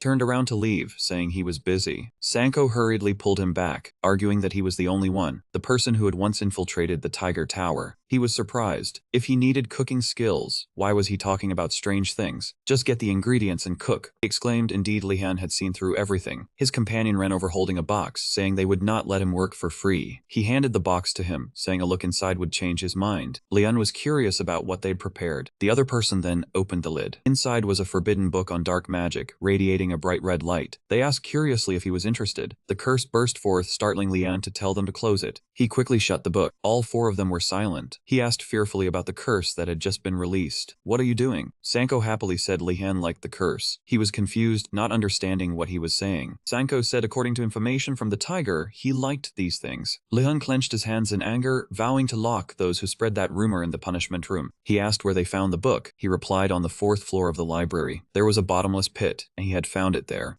Magic school library was not peaceful. The upper floors besides the 1st and 2nd were like dungeons or mazes. Lehan wondered why they went to the upper floors instead of the main building. Sanko replied because they had a goal, to make a map. He spread his arms, expressing his desire to create a map for the school, to make things more convenient for everyone. Lehan found the idea quite interesting. He thought to himself, unlike those from our tower, this idea was constructive, making him want to change. Sanko shyly rubbed his head, saying he found the book, but unfortunately it was not up to his level. The other friend wondered if there was a problem with the curse. He helplessly told them to think what they wanted. He thought that Lehan would never like a curse that drains magic power. Hearing that, he became attentive. Lehan ran back and asked what the previous curse was. Sanko replied that it was a curse that drains magic power. Any student who tried to read it, it fainted from exhaustion. He looked at the book curiously. Lehan took the box, saying he would try reading it once. Renjit joyfully said that was just like Lehan, always liking cursed items. He immediately opened the book. A wave of cursed aura rushed out before Lehan's eyes. A moment later, he held the book and read it calmly. Lehan felt nothing different, only sensing his magic power being slowly, even though it was just a small curse. They were all astonished that Lehan could endure it. He said to put that aside for now. This book was truly amazing. Indeed, it was extremely impressive. It was amazing for 2 reasons. This was not dark magic, but blood magic, using blood to enhance magic power. Although dangerous, it was a legitimate secret art. He searched his coat pocket. The second thing was about this book. Lehan took out a book and compared them. The handwriting was identical to the one Professor Voladi had given him. The book cover was also quite similar, but Professor Voladi was not the one who wrote it in such detail. Sanko asked if he was interested. Lehan replied it was fine, making him break out in a sweat. Sanko watched him hold the book, thinking to himself that the book contained a spell that consumed so much magic power it required blood magic. Perhaps for him this spell would have a resonance effect. Lehan said to come with him down to the main building's kitchen, then turned and walked away. Lehan turned his face back, saying he had one condition. Several hours passed. The moonlight shone on the quiet night. A voice spoke up. Well then, Bradford continued asking for your help, Lord Lehan. He looked around intently to observe the situation. Lehan asked if Nilia was coming. He replied in surprise because they had not called her. Lehan suddenly felt regret. A lonely scene appeared before him. He thought to himself that he would probably have to explain to her later. Lehan spoke up, before I go, I will explain all 3 things to watch out for. Listen carefully. He continued, there are many facilities in the basement, starting with the food storage and the guard. Even though he couldn't be seen, that man Lehan's senses were very sharp. Once detected, it would be hard to escape or mislead him. Sanko was curious how Lehan had gotten out. He asked, if you guys get caught walking around the school at night, how do you avoid being detected? And I have an invisibility spell. He replied, one person will act as bait and get caught to divert attention from the others. Lehan looked at her helplessly, thinking that was indeed a crude method. I will try that method when I am with those foxes. Osu angrily scolded, anyway, mistaking me for a new student is unacceptable. Because of that, the new student almost escaped. Lord Patan explained, even if you say that you can't distinguish based on magical power, he reminded not to rely on magic power, but to check intruders by other means. If it is too difficult, I will lend you my spirit beast. Its eyes lit up when it heard itself mentioned. Osu continued angrily instead of that. If you detect that brat Lehan, absolutely do not let him escape. He sighed. The path to the warehouse was strangely easy. After the last incident, they had increased their vigilance. The young man's face turned pale. That is an armor that is moving. Lehan wondered if he knew about it. He replied he had encountered it before. No telling how many people it caught. Even if you attack it, it would heal immediately, so it was useless. He hid behind the wall to observe. Is there no way to catch it? Looking at it, it seemed to be a sterile type like Robin 2. A sterile spirit beast would be forcibly summoned back if it accumulated enough damage energy, so it would be discovered. Lehan speculated this thunderous sound must be that Lehan guy. It's a pity he couldn't use his most effective magic. Don't make noise if you don't want to reveal your position. He asked, it seems it hasn't detected us yet. It's best to avoid it. Can it track a target up high? Well, the young man couldn't give an exact answer either. The young man exclaimed in panic, Koa, look, there is another set of armor moving. Lehan quickly realized the abnormality. Damn it, we are surrounded, he said nervously. Let me lure them, but was pulled back by him. Don't talk nonsense, follow me. The young man was confused, not understanding what was happening. It turned its head to look down at them, but in that area there was no one. The armor was dumbfounded, not understanding what was happening.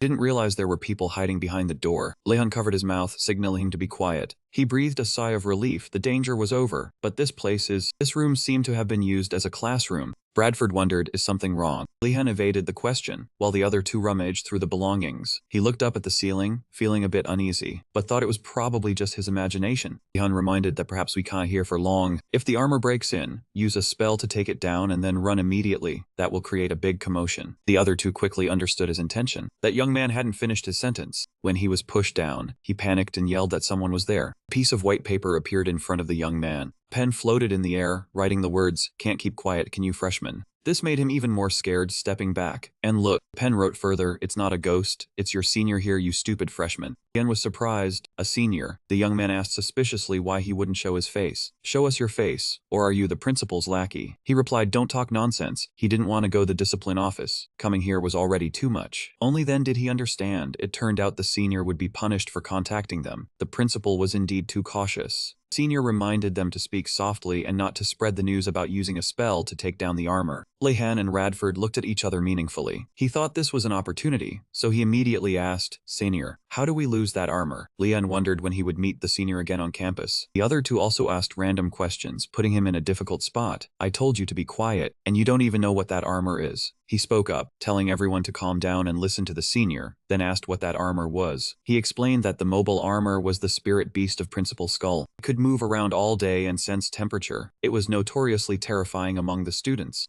Lehan was worried there was no way out. The senior wrote that they were not completely helpless. Use a fake fire spell or heat mirage to fool it, or wrap your shoes so heat doesn't escape. This classroom was enchanted with illusions, so it's safe. He emphasized that if they made noise, the magic would be useless, so be quiet. He nodded, finally understanding the reason for his unease. Sanko asked if he had any business here. The senior replied he was just passing by the kitchen. Lehan speculated whether he was also planning to steal food, and wondered if all upperclassmen had to starve like that. Hearing that, he immediately retorted, Lehan was a senior, not a freshman. But that man admitted he needed to retrieve the test medicine hidden in the kitchen.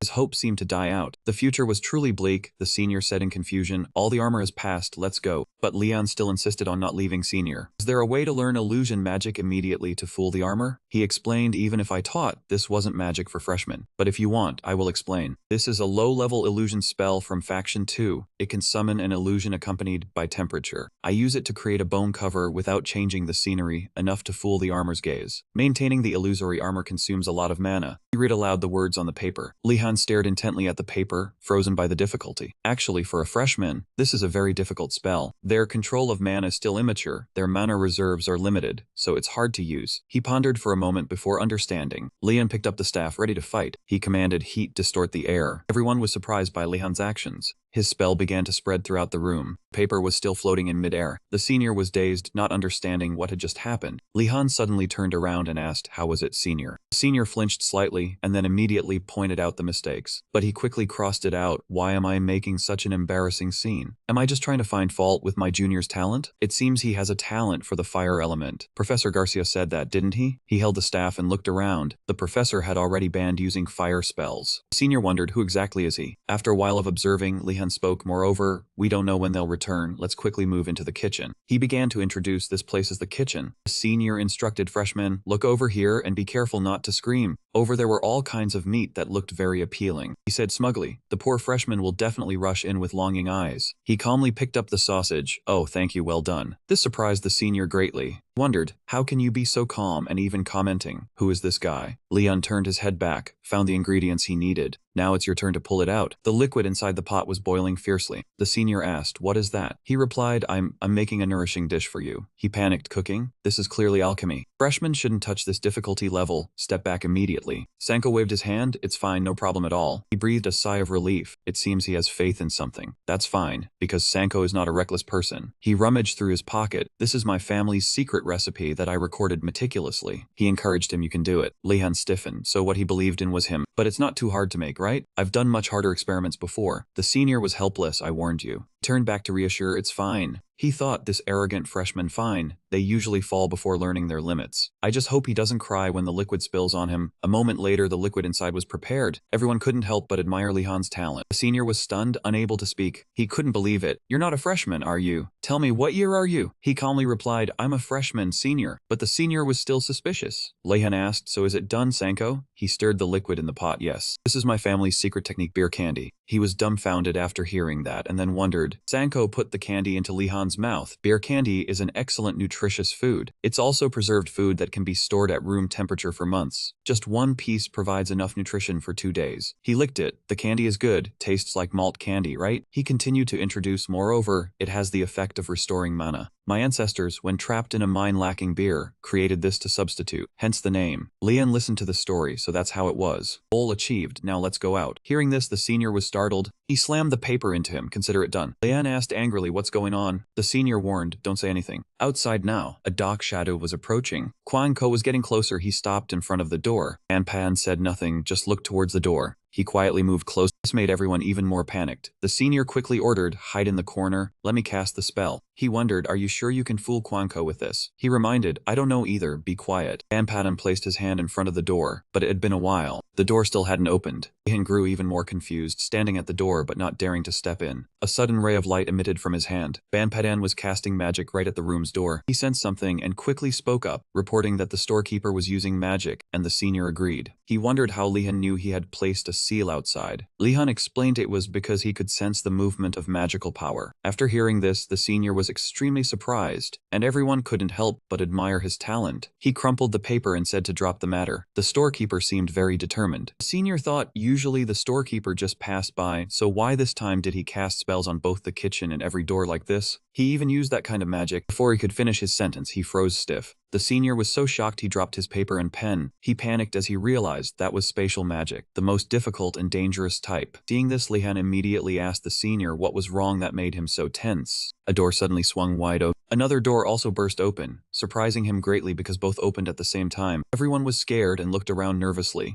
Lehan asked, "Senior, what are you doing?" The senior wrote on the paper telling him to try going out through the back door, which made Lehan even more confused by this sudden request. Sanko volunteered, saying it was too dangerous for Lehan. Let him go first. He was startled by the phenomenon that just occurred. Sanko had just stepped outside but immediately returned to the room. He looked dazed. Clearly he had just gone out the door, so why was this happening? He explained that it was because space was warped, the storekeeper's magic. He wondered if there was any way to resolve it. The senior admitted he was at his wit's end, asking if he understood what that meant. Lehan silently looked at the paper for a moment. He closed his eyes and thought for a while. Then he said it was finally time to go into the punishment room. The two cried out in panic, "No, no way." Lehan calmly said, "Let it be." He had been mentally prepared from the start. Just keep the promise later. The senior was surprised by Leon's expression. Knowing he had to enter the punishment room, he remained calm. How could a freshman be like this? It was only then that he felt embarrassed for leading them astray, then reluctantly wrote that there was actually still one way, making the other two rejoice. The senior set a condition, but you guys have to help me a bit. He took out some corn kernels from his bag. The senior began to eat them slowly. He breathed a sigh of relief, saying that using magic earlier had exhausted his magical power. Sanko asked doubtfully if it could really be done. The senior confidently said to watch. He picked up his magic wand, determined to make it work.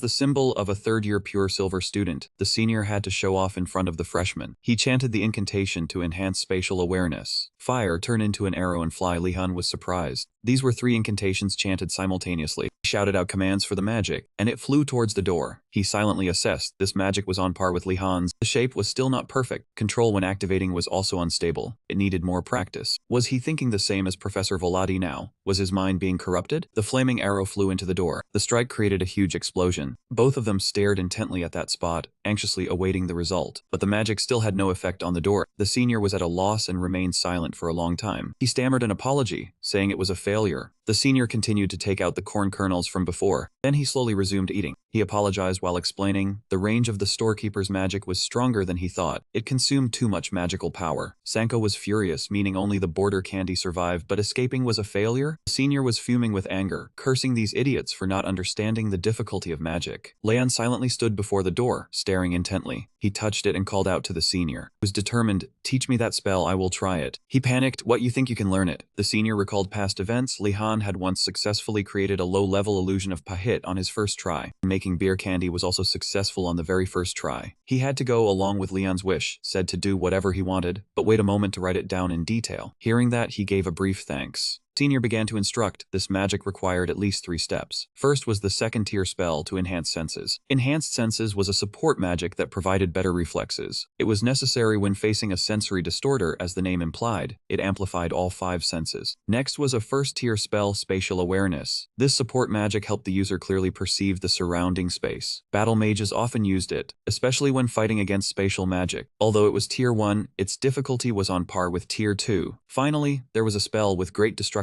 power. You only needed to find the weak point in the distorted space. Lai Heng sat reading for a while, finally understanding the issue. He pondered he couldn't learn second-tier magic yet, but with this explanation he could grasp first-tier spatial awareness. Enhanced senses could be replaced by Gona Danta's quick step, and the final part could be replaced by a sharp hand. Lehan stood up and said he would try. He held his magic staff ready. The senior felt envious inside. Alright, you arrogant freshman, this time go ahead and fail. To feel how much I suffered, could it be that he would succeed this time too? An hour later, everyone safely got out. Bradford praised Lehan with admiration, and he still thanked the senior, saying the senior taught better than the professor. Seeing him silent, he continued to ask why the senior didn't reply. He felt his pride was hurt. His magic study had been in vain. He once thought he was the best of the year, so confident too. Ranjit speculated that he must have left. The friend beside him chimed in, probably said everything and left. So cool. The senior wrote on the paper, I am still here. He judged, he must be exhausted from running out of mana. Lehan only realized then, thought back. Lacking mana yet maintaining invisibility, how could that be done? He thought, could it be he also used a cursed creation like himself? He was silent, frozen stiff for a moment. The senior wrote with trembling hands, I did not use it. That friend and he were both extremely surprised. Huh, what does that mean? His face turned pale. Could it be because of the skull principle? Not allowing seniors to interact with freshmen, so he used a spell again. Why must it go that far? He finally acknowledged Lehan. Whatever, even if the genius freshman was shocking. At this school, shocking things were nothing. Lived long enough to see anything. Genius that everyone had to be wary of. The senior wrote a thank you to him. The senior seriously asked, meeting at night in this school we don't ask names or families, but I want to know your name, can you tell me? He opened his eyes wide in surprise looking at him. He seemed not to care or was hard of hearing. He had heard my name ringing out countless times all night. But never mind. Lehan was about to speak when he was interrupted by him. I should say my name first, right? He began to introduce, my name is Banpan of the Marathi family. He immediately recalled past memories of this senior. Lehan was silent for a moment, then had to introduce his name again. He laughed loudly. Enro cursed the schemes and means to survive here. No method was unusable. The next day in basic swordsmanship class, Ingrel introduced that this week's lesson would test how far the trainees had progressed. He happily introduced, therefore we have invited outside guests here. The knights present here will be your opponents. He stepped forward with a blank face full of killing intent. White Ram, a famous knight order of the Empire. With just a single horse and one set of armor, they rampaged across the Empire's treacherous lands. Ingrel smiled. Because of this, the young trainees will surely learn a lot. Knights stared at the trainees before them. Balin sighed, contemptuous inside. Even if this was thanks to Ingirel's proposal, it looks like I came to the wrong place. Each had trained in swordsmanship for many years within their family. They should only need to deal with apprentice knights. Balin asked Professor Ingirel, just do as previously stated, right? He reiterated, yes, that's right, just spare their lives. He immediately understood. Lehan's face darkened as he asked, Professor Ingirel, is he like Professor Volati? He made the request, 3 people will face one knight. Gather in the group selected from last time. He broke into a cold sweat, with expressions that serious, is this really alright? Lehan called Giselle's name then promised, this time I will follow your instructions. He immediately became suspicious, you are up to something. Lehan explained, there is no scheme, if we don't cooperate we won't be able to earn points in this exam. Giselle remained stubborn, you want me to believe your words? The lies of someone like you are always ready to stab me in the back at any moment. He retorted, that was merely because your leadership was too poor. Not only occasionally I couldn't understand it. Deju calculated it's best not to let them continue arguing. He turned back to ask the professor, who are our opponents? Is there a draw to choose? Ingirel replied it was decided beforehand. Based on the trainees' abilities, your opponents will be... He turned and called Balin. Because these were the 3 best trainees, they needed a suitable opponent. He replied coldly, looking forward to cooperating with you all. Giselle also had to go with the flow. We also look forward to your guidance. The atmosphere suddenly became strangely tense. Balin slowly stepped forward then stopped. He prepared to enter his combat stance. Balin challenged him to use everything he could to attack, including magic, and that he would not hold back. The two stared him tensely. Lehan assumed a combat stance, sensing the strength of the man before him, who was on par with or stronger than Alolan. He had no openings like a solid magical fortress. Even knowing victory was impossible, for the sake of honor he chanted, O legs, stir the ground. Giselle was surprised, feeling her body suddenly become stronger. Deju felt the same way. He thanked Lehan, who was sweating but did not immediately mention the side effects. Lehan continued to cast magic, O space, reveal yourself. Deju was extremely surprised. Was he using more magic again?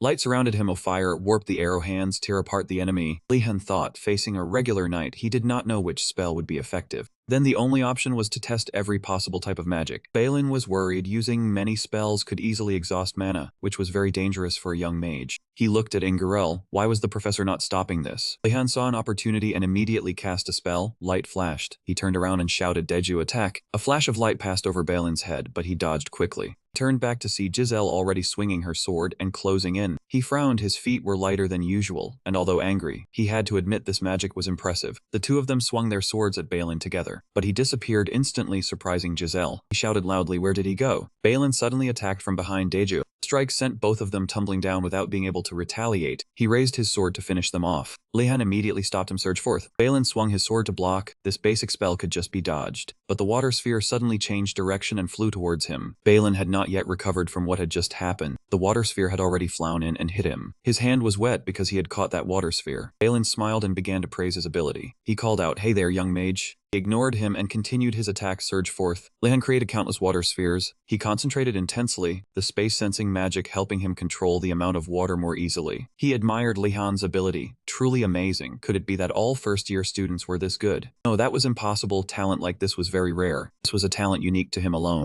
Ingrid thought to herself she needed to speak with Professor Volati. This kid's level could not be that of a first-year student. It must be because Volati's class was too dangerous. She sighed sadly. Only she could protect the children, but the misunderstanding with Volati was getting worse. Back to the internal fight between Balin, Lehan, Deju, and Giselle. He single-handedly repelled Deju and Giselle, sending both tumbling backward. At the same time, he fended off Lehan's long-range attacks. He easily kicked Deju away, then tackled Giselle to the ground. Lehan was still powerless to hit him. He was losing patience. Damn it. Lehan was afraid. Even the 3 of them combined could not do anything. What should he do? He suddenly had an idea, an opportunity flashing in his mind. Maybe if he used that, a spell he had never tried before. Michael Lynch was still observing. That kid was said to be from the Lehan family. From the start, he had only used one type of spell and had not moved at all. It seemed he came from a prestigious background, but his skill was only at a first-year student's level. Suddenly, a cluster of lightning bolts appeared behind Balin. Lehan commanded, charge. Lehan chanted a spell from his staff. Lightning strike the blanket cushion. An avatar of Lehan appeared from behind, firing lightning bolts at Balin. He turned around in shock, realizing the one in front was just an illusion, and he had not noticed. He had created an illusion with Pahat's basic spell and used invisibility to sneak away. Lehan looked ahead, thinking he had succeeded. All hope was placed on the Vochantre incantation. Lightning bolt shot straight toward Balin, who calmly analyzed it and concluded it was a tier 4 spell. Michael Lynch acknowledged Lehan's ability to remain calm and think amidst a battle like this. It seemed that young man's talent had been underestimated. Thinking this, Balin still gripped his sword tightly. He unleashed a slash at lightning speed. Collision of skills created a brilliant explosion in the air. Lehan's skill was nullified. He was completely stunned, unable to react. No effect on him. Vochantra, I will never rely on you again. Michael Lynch began to raise his sword toward Lehan, the young man. Impressive, even though you are still young. Therefore, staying still is an insult to your talent. I will fight seriously. Hearing this, Lehan's face turned pale. Wait, there seems to be a misunderstanding. But Michael Lynch had already started stomping his foot for momentum. He dashed towards Lehan at extreme speed. Damn, I might have to use that thing. Lehan was surprised, but still began to chant converge, compress, explode. Ingerel was extremely astonished from afar. A first-year student being able to use this magic. He was full of doubt, wondering who had taught him. Actually, there was no one. It was the result of Lehan's efforts after studying the basic blood magic book. He had used the Grand Mage Fibrikut's mystic magic arrow. This was a special spell because most magic arrows were tier 1, but this incantation extracted and compressed magical power instantly. Lehan began to gather power, his staff emitting a reddish-purple light. This was a pseudo magic for him, who possessed a vast ocean of magical power. Lehan also didn't expect to use it in actual combat without practice. A red energy sphere formed above the staff. It emitted violent streams of energy. Please do not fail. Thank you. What is this strange feeling? I have failed. In a daze, he still chose to believe in himself. No, I have successfully chanted the spell. The energy sphere hovered between Lehan and Bailin. He hesitated slightly, but it was shaking too violently. Michael Lynch approached very close to Lehan and then vanished, leaving only an afterimage. On the final step, Lehan managed to realize and turned his head. Michael Lynch was right behind him, ready to swing his sword.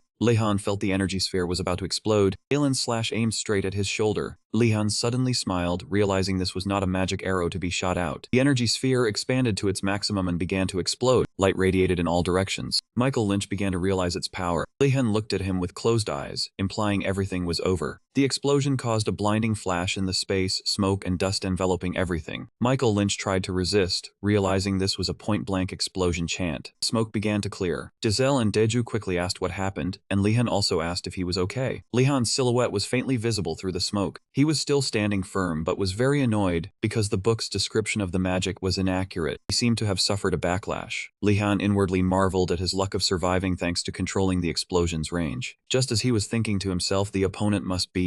But suddenly, a sword strike swung towards Lehan's staff. It was Bailin, completely unharmed, knocking the staff far away. Lehan was utterly shocked, frozen stiff. He spoke, "It's over." Bailin looked at Lehan with a victorious gaze. He still tried to recover, staring at the sword blade. Bailin prepared to deliver the finishing blow, but instead sheathed his sword. "Would you like to join the White Knights?" Michael Lynch extended the invitation. Lehan quickly drew the sword at his side, pointing it straight at Balin's neck. But he did not dodge, still extending his hand towards him. The two looked at each other without a word. Michael Lynch mused, "It seems I still need to improve a lot. How could I let my guard down because I disarmed you of your staff? I accept defeat." He declared his surrender, ending the battle. After the match, Master Ingerel summoned Lehan, Deju, and Giselle. The master praised them all for being excellent, and was surprised by their impressive performance, despite facing Lord Bikerlin. The master announced that all three had achieved high scores. Lehan's observation ability was particularly outstanding. Lehan was surprised by the praise, while Giselle was envious. The master said the knights had left early. He said they would tell their comrades about today's match. Master Ingerel excitedly recounted that they even suggested inviting them to participate again if there was a chance. It was not just a polite compliment. They were truly satisfied. "Alright, today's lesson ends here. You all did well. Thank you, Master." Lehan walked ahead, leaving his friends behind. As he walked, he thought, "Why do I have this feeling of unease? Will we have to face the knight leader in the midterm exam?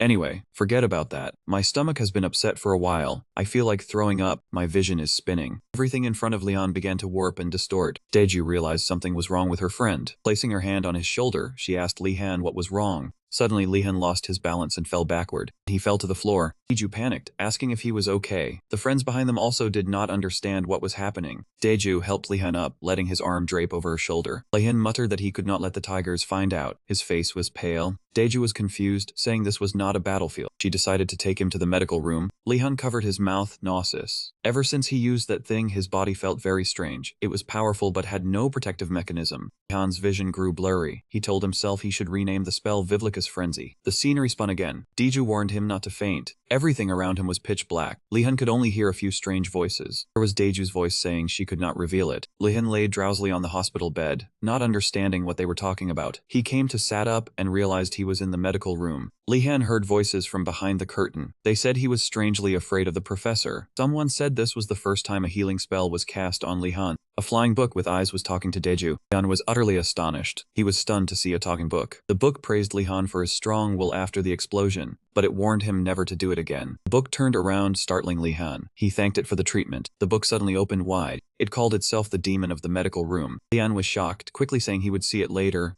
He recalled the matter of the forgotten monster statue. The book said his reaction was boring. It claimed it was used to new students. It asked if it was because of Gonadantis. It was summoned by him to serve here in the form of a book. Deju joked that its voice sounded pleased. Lehan subtly reminded it that the headmaster would punish it if it acted carelessly. The book was surprised, calling him smart. It said because of the immense mana. It thought Lehan was Gonadantis in disguise. Deju and Lehan's faces turned pale. Lehan asked for permission to leave as he still had a class and his body was feeling better. The book agreed and offered him a gift. It said Lehan was likely having trouble controlling his mana. It offered to introduce a mana-absorbing demon. Lehan was disappointed, refused, and urged Deju to leave. They returned to the basic geometry and arithmetic class. Most of the class was bored. Everyone suspected the professor had just cast a sleep spell. Lehan tried to concentrate while the entire class was already slumped over. Lehan handed coffee to Joner. Joner asked him if he was not sleepy. Lehan replied that he could not sleep during a sacred lesson. Lehan put on a very dignified air. While Joner did not understand what he was saying, Lehan wanted to impress Professor Alpin-Knighton, who was a former high administrator of the Empire, once cutting budgets that made many professors hate him. Lehan wanted to become a magic ministry official, so he was determined to build a relationship. Professor Knighton ended the lesson and instructed them to memorize the equations. Giselle woke up. The class was not dismissed. There would be a short test. Giselle was in despair, calling a disaster. Lehan was confident, but Giselle shook her head, asking where the luck was. Lehan was determined. If he got a perfect score, Professor Knighton would take notice of him. Professor Knighton picked up a staff. Instantly, he cast a type of blue magic. Streams of light flew to each student. He said anyone who finished could submit their paper and leave. Lehan guessed this was an anti-cheating spell. One could not use magic to cheat. The professor added that no student was allowed to leave until they had answered all questions correctly. Test questions had appeared in the hands of the students. After everyone read the question and heard the teacher's anger, their faces turned pale. He unexpectedly reached out and stopped the clock. A moment later, Allah looked to the other side and said that the two students who had completed the exam were in first and second place. They were Lehan and Asha, truly outstanding, ranking first and second. But instead of being happy, he only thought the last answer was meaningless. He turned to console them. It is fine anyway. The top student, Lehan, is not you, Asha. Follow me. Hearing this, he was startled and exclaimed, "Yes, sir." Seeing this, Lehan, standing on the other side, began to worry. Why not me? I must maintain a good relationship with the teacher. Professor, may I ask what this is about? Only then did Allah dare to admit that an old friend would visit the academy next week. As soon as he heard that, his eyes lit up because he knew a good opportunity lay ahead. That person was someone close to him when he was a high-ranking manager of the Empire. He wanted to test the abilities of the students he was instructing. Then he immediately told Asha to prepare a basic magic circle. But Asha was a bit worried. Shouldn't Lehan be in charge? I do not want to take on any more tasks. At this point, Allah had no choice. Weirdness already has too many private lessons. We should not add more burden to him. For a valid reason, he gradually accepted. Alright, I understand. I will do it. Seeing that, he finally realized the reason for his rescue. No sooner had he thought that than Lehan shouted, "No, Professor, I will assist Asha with this." Those words stunned Asha. Hearing this, Allah asked back, "Are you sure?" He immediately replied, "Yes, whenever the personal professor requests something, it is always important." This moved him deeply. Is he sacrificing for me again? Those words finally put his mind at ease. Very well, then both of you work together on this. Thank you both. After that, the two of them simply left. Watching their retreating figures, Allah had his thoughts. Initially, he intended to propose Lehan as the leader, but with his ability and enthusiasm, it was better to let him focus on his studies. We will support you wholeheartedly, Lehan. That day, the sky was unusually clear. Together, at the same time elsewhere, Joner was busy yawning endlessly. Seeing that, Lehan asked, "How many hours did it take everyone to leave the exam room yesterday?" The answer he received was after midnight. Just then, a knock came from in front of them. It was Uragum, cheerfully saying, "Welcome. I am sure you all know what we will be doing today." Hearing that, the group of students below began to murmur. That way of speaking made the exam sound troublesome. Although Professor Uragum also said similar things, he made it more irritating. Then he immediately shouted, "Now." Uragum pointed outside the door and commanded, "Line up and enter one by one." This made even Lehan wonder. "Why are we not taking the test in the classroom as usual, sir?" He answered, "Do you think there is a question and answer session before the exam?" As soon as he finished speaking, Uragum stepped outside and said, "Stop bickering. Enter one by one in order." Only then did he dare speak his mind. "Is there some monster inside the classroom?" Joner immediately added, "On the very first day, a pig charged and attacked, so anything is possible." Just then, a voice came from outside. Wayness, you go in first. Unable to do anything else, he could only step forward. At that moment, Uragum looked at Lehan and said, "This is the test."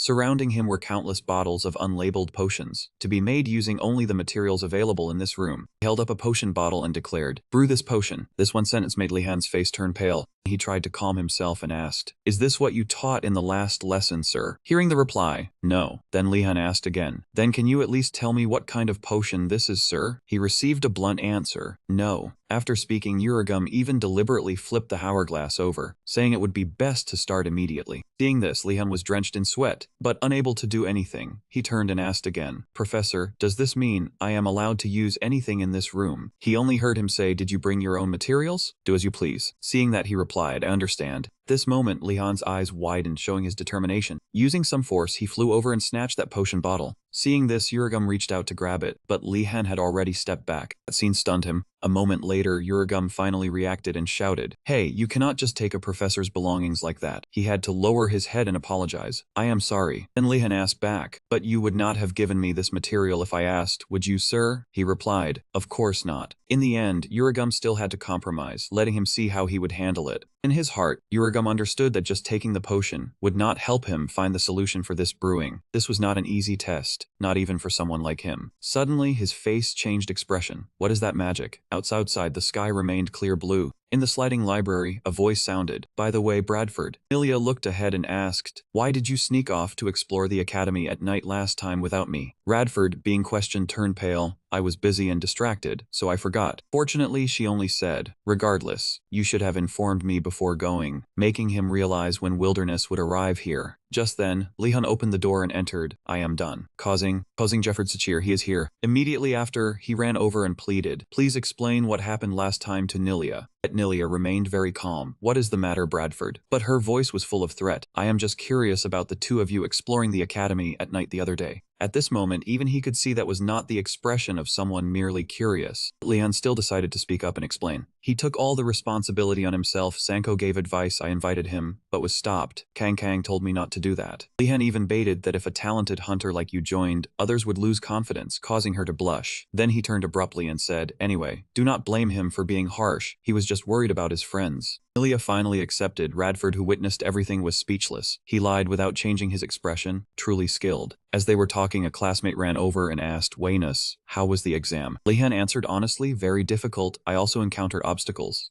This made everyone panic. If even he failed, then the exam had major problems. We should protest. But before he finished speaking, the door opened once again. Uragum walked out saying everyone had tried their best, causing the crowd to clamor and call for the professor. They used all their strength to say the exam was too difficult. At least it should be based on what was taught. A voice asked, startling the old man, "No one succeeded in this exam, right?" The answer was revealed immediately afterwards. "What are you saying, children? Wayness has already succeeded." Hearing this, they froze. "What?" The old man even rubbed salt into their wounds. "I cannot believe you easily believed an outstanding student. He said that to encourage you. Everyone must never trust anyone." That day they learned another lesson. After leaving, Uragum was still thinking, when did he learn that kind of magic? Meanwhile, everyone was blaming Lehan as a traitor. In Lehan's recent exam, with just one command, he solved the problem: elemental components separate. The old man witnessed this and was startled. That was precisely the component separation spell. Uragum understood. This was basic magic an alchemist needed to master. But he deliberately did not teach it to spark a passion for self-discovery. Yet that was not the only thing that stunned him. After a while of analysis, Lehan finally realized, is that not a bottle of confidence potion? That sentence shocked him so much his jaw dropped. Uragum could only bury his face in the wall and lament. He even recognized it instantly with just a glance. Done, Lehan left with a cold heart. Why did this give me goosebumps? Afterwards, everyone walked down the corridor together. Nilia saw this and wondered, everyone gathering together again. It is really fun, is it not? She glanced at everyone and then smiled, is it not? Making Ioner also happy. It has been a long time since we were all together like this, even including Gainando. Just then he turned to ask Gainando, you are just following to skip studying, right? Though outwardly he replied no. Inwardly he admitted it was true. Their purpose for gathering today was to find the Horsemaster's location in the tower. He had a plan in mind mind, according to the schedule it would appear at the end of this week. Perhaps we will meet that person. Even while going down the stairs, Lehan's mind was wandering. A moment later he realized this was the staircase leading to the 3rd floor.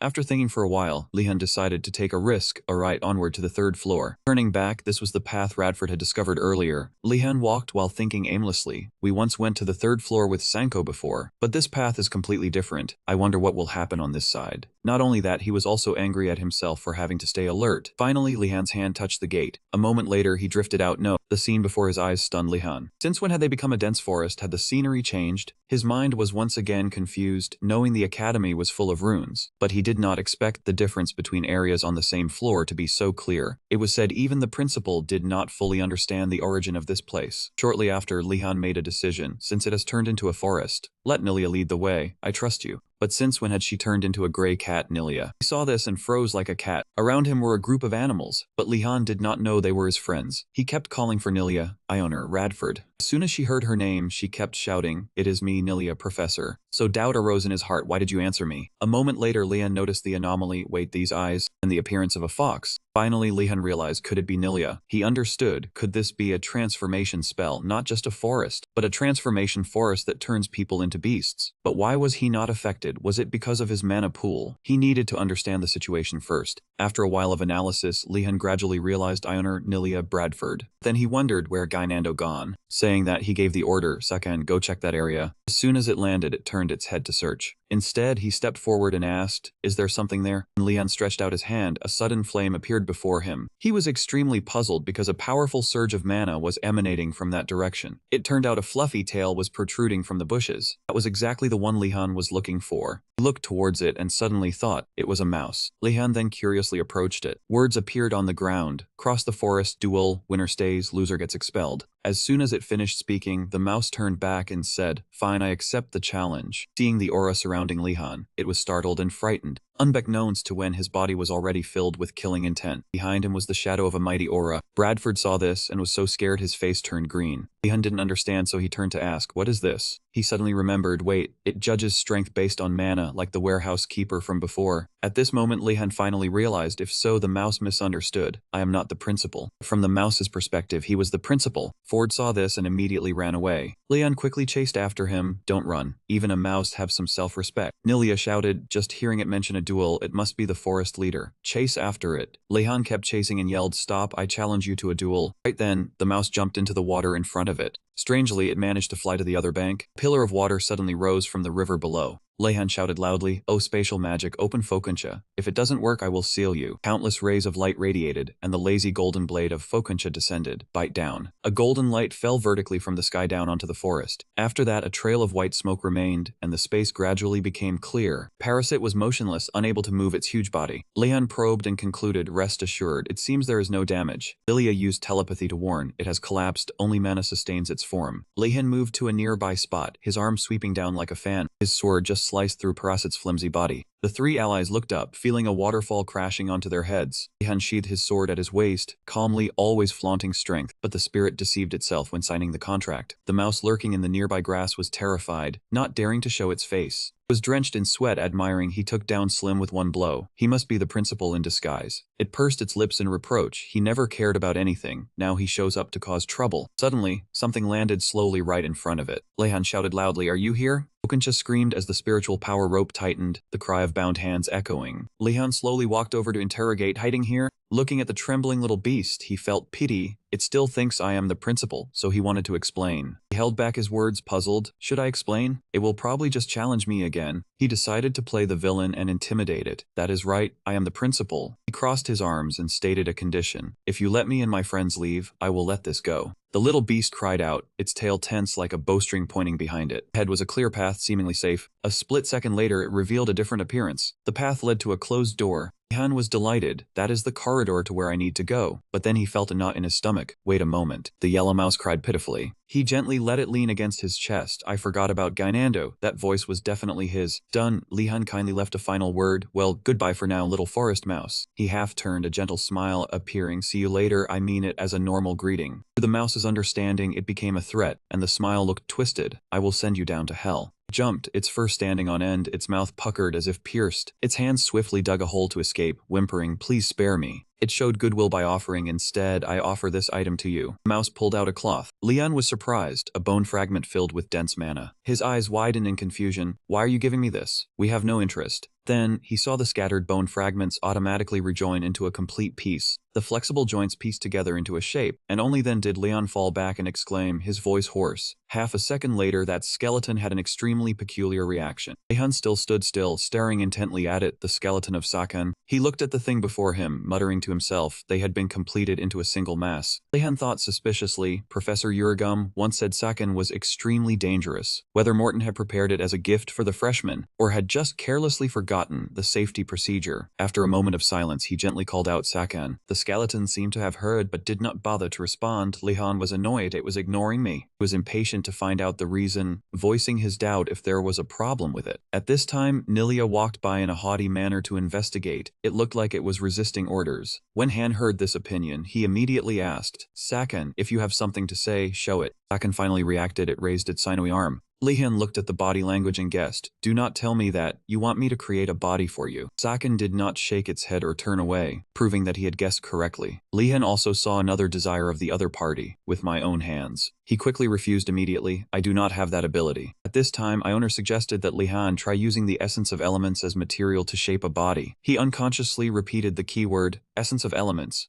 That made sense too. Lehan got to work. Alright, let us try. He carefully pulled out a wooden stick, commenting to himself that this material would be most suitable for a human body. The stick was then raised high above his head. Lehan awakened the water spirits, Ares. The air thinned and swirled around until late into the night. A moment later, Ioner let out a breath, massaging her shoulder. That was a strange experience. Nilia stood beside her, still not over her shock. I still feel like there is a layer of skin made from mana on my face. And Han spoke somewhat sadly. I still have not reached the master in the tower in the end. Even so, he still nurtured a bit of happiness. At least I managed to complete Sakan. Ioner happily interrupted, imagining that you should cut that whole block of water to create a body for it. Gainando eagerly added, that amount of water and magic power must be enough to fill a pit. Lehan replied with an indifferent face, I did not measure anything, so I am not sure. At this moment, Sakan suddenly showed an expression of disgust and a hint of warning. The next second, it snarled and glared at Gainando, scaring him. Lehan walked over and picked it up, then wondered to himself, why is it looking at me like that? I was just joking a bit. I do not eat human flesh. It seems it does not like that. Still hearing a whimpering sound, he reminded Sakan, it is dark now. Be quiet for a bit. Behind Gainando, a faint greenish light mass was in front of the door.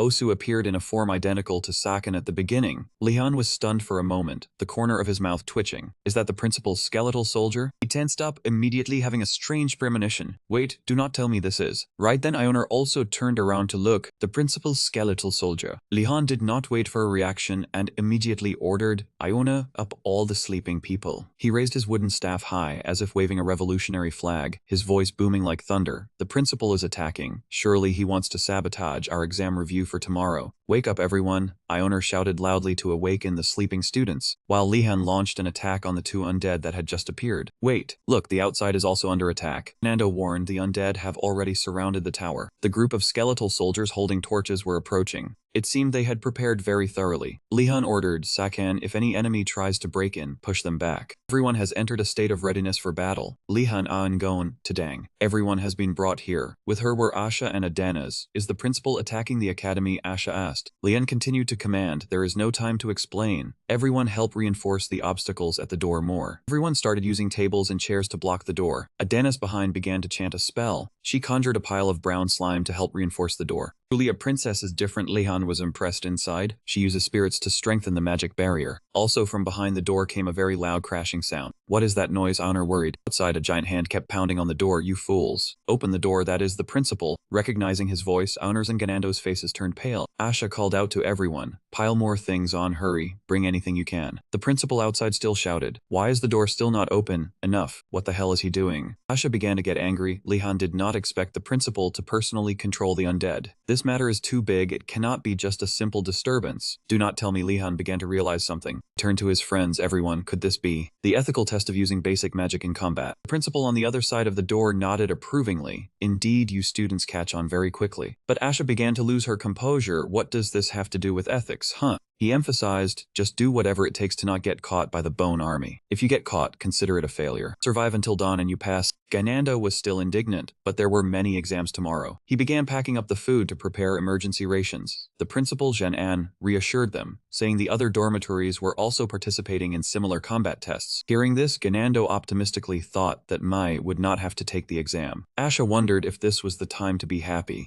Next week, Lehan thought the obstacles would be hard to hold the door for long. More than 2 weeks passed. The principal was not attacking from just one side. Lehan noticed noise from another direction. 2 undead creatures opened the window and crawled inside. The undead were climbing through the window, and Lehan directed Ioner and 2 others to guard it. They checked the other directions and found it effective. Ganando focused on maintaining the barrier, Your Highness. The principal watched the students through a magic circle, impressed by Leon's leadership, and thought that next time, he would have to eliminate that boy first. He did not want the students to panic, but that boy dared to steal his classmates' opportunity to grow. He could not let them defend so easily. An undead broke the obstacle blocking the door, frightening Ganando. It lunged and grabbed his hair. It hurt so much the obstacle was broken. The classmates were panicked. Ganando had done his best. Ganando fumbled with his things. Lehan quickly rushed over and drew his sword. He could do it. He struck a single blow, cleaving the undead in 2. Ganando held his head and lay down on the floor in panic. Lehan ordered everyone to watch the entrance. Do not go near that door. Hey, come over here a moment. Aisha called Lehan from another window. Look over there. Something is approaching from the rear. Could it be another wave of undead? That is, Lehan recognized something. Please help us. They were students from the Phoenix Tower. Lehan thought he understood. They must have chosen to flee. Asha analyzed. If they let them in, everyone here could be in danger. Looking at the undead chasing them, their chances of survival were very low. Lehan decided to let them in. Everyone was delighted. Asha inwardly acknowledged Lehan. Even in crisis, he still helped others. Truly noble. I have not acted befitting a noble. I will personally lead them in and help them in the name of my family. Let us go. Why did they suddenly change their attitude? Lehan was puzzled. Those guys realized that abandoning classmates in this ethics test would deduct points. Thank you all for agreeing. For now, nothing was said because the situation was too chaotic. The principal was still observing Lehan and wondered why he would help students from another dormitory, acting so selflessly.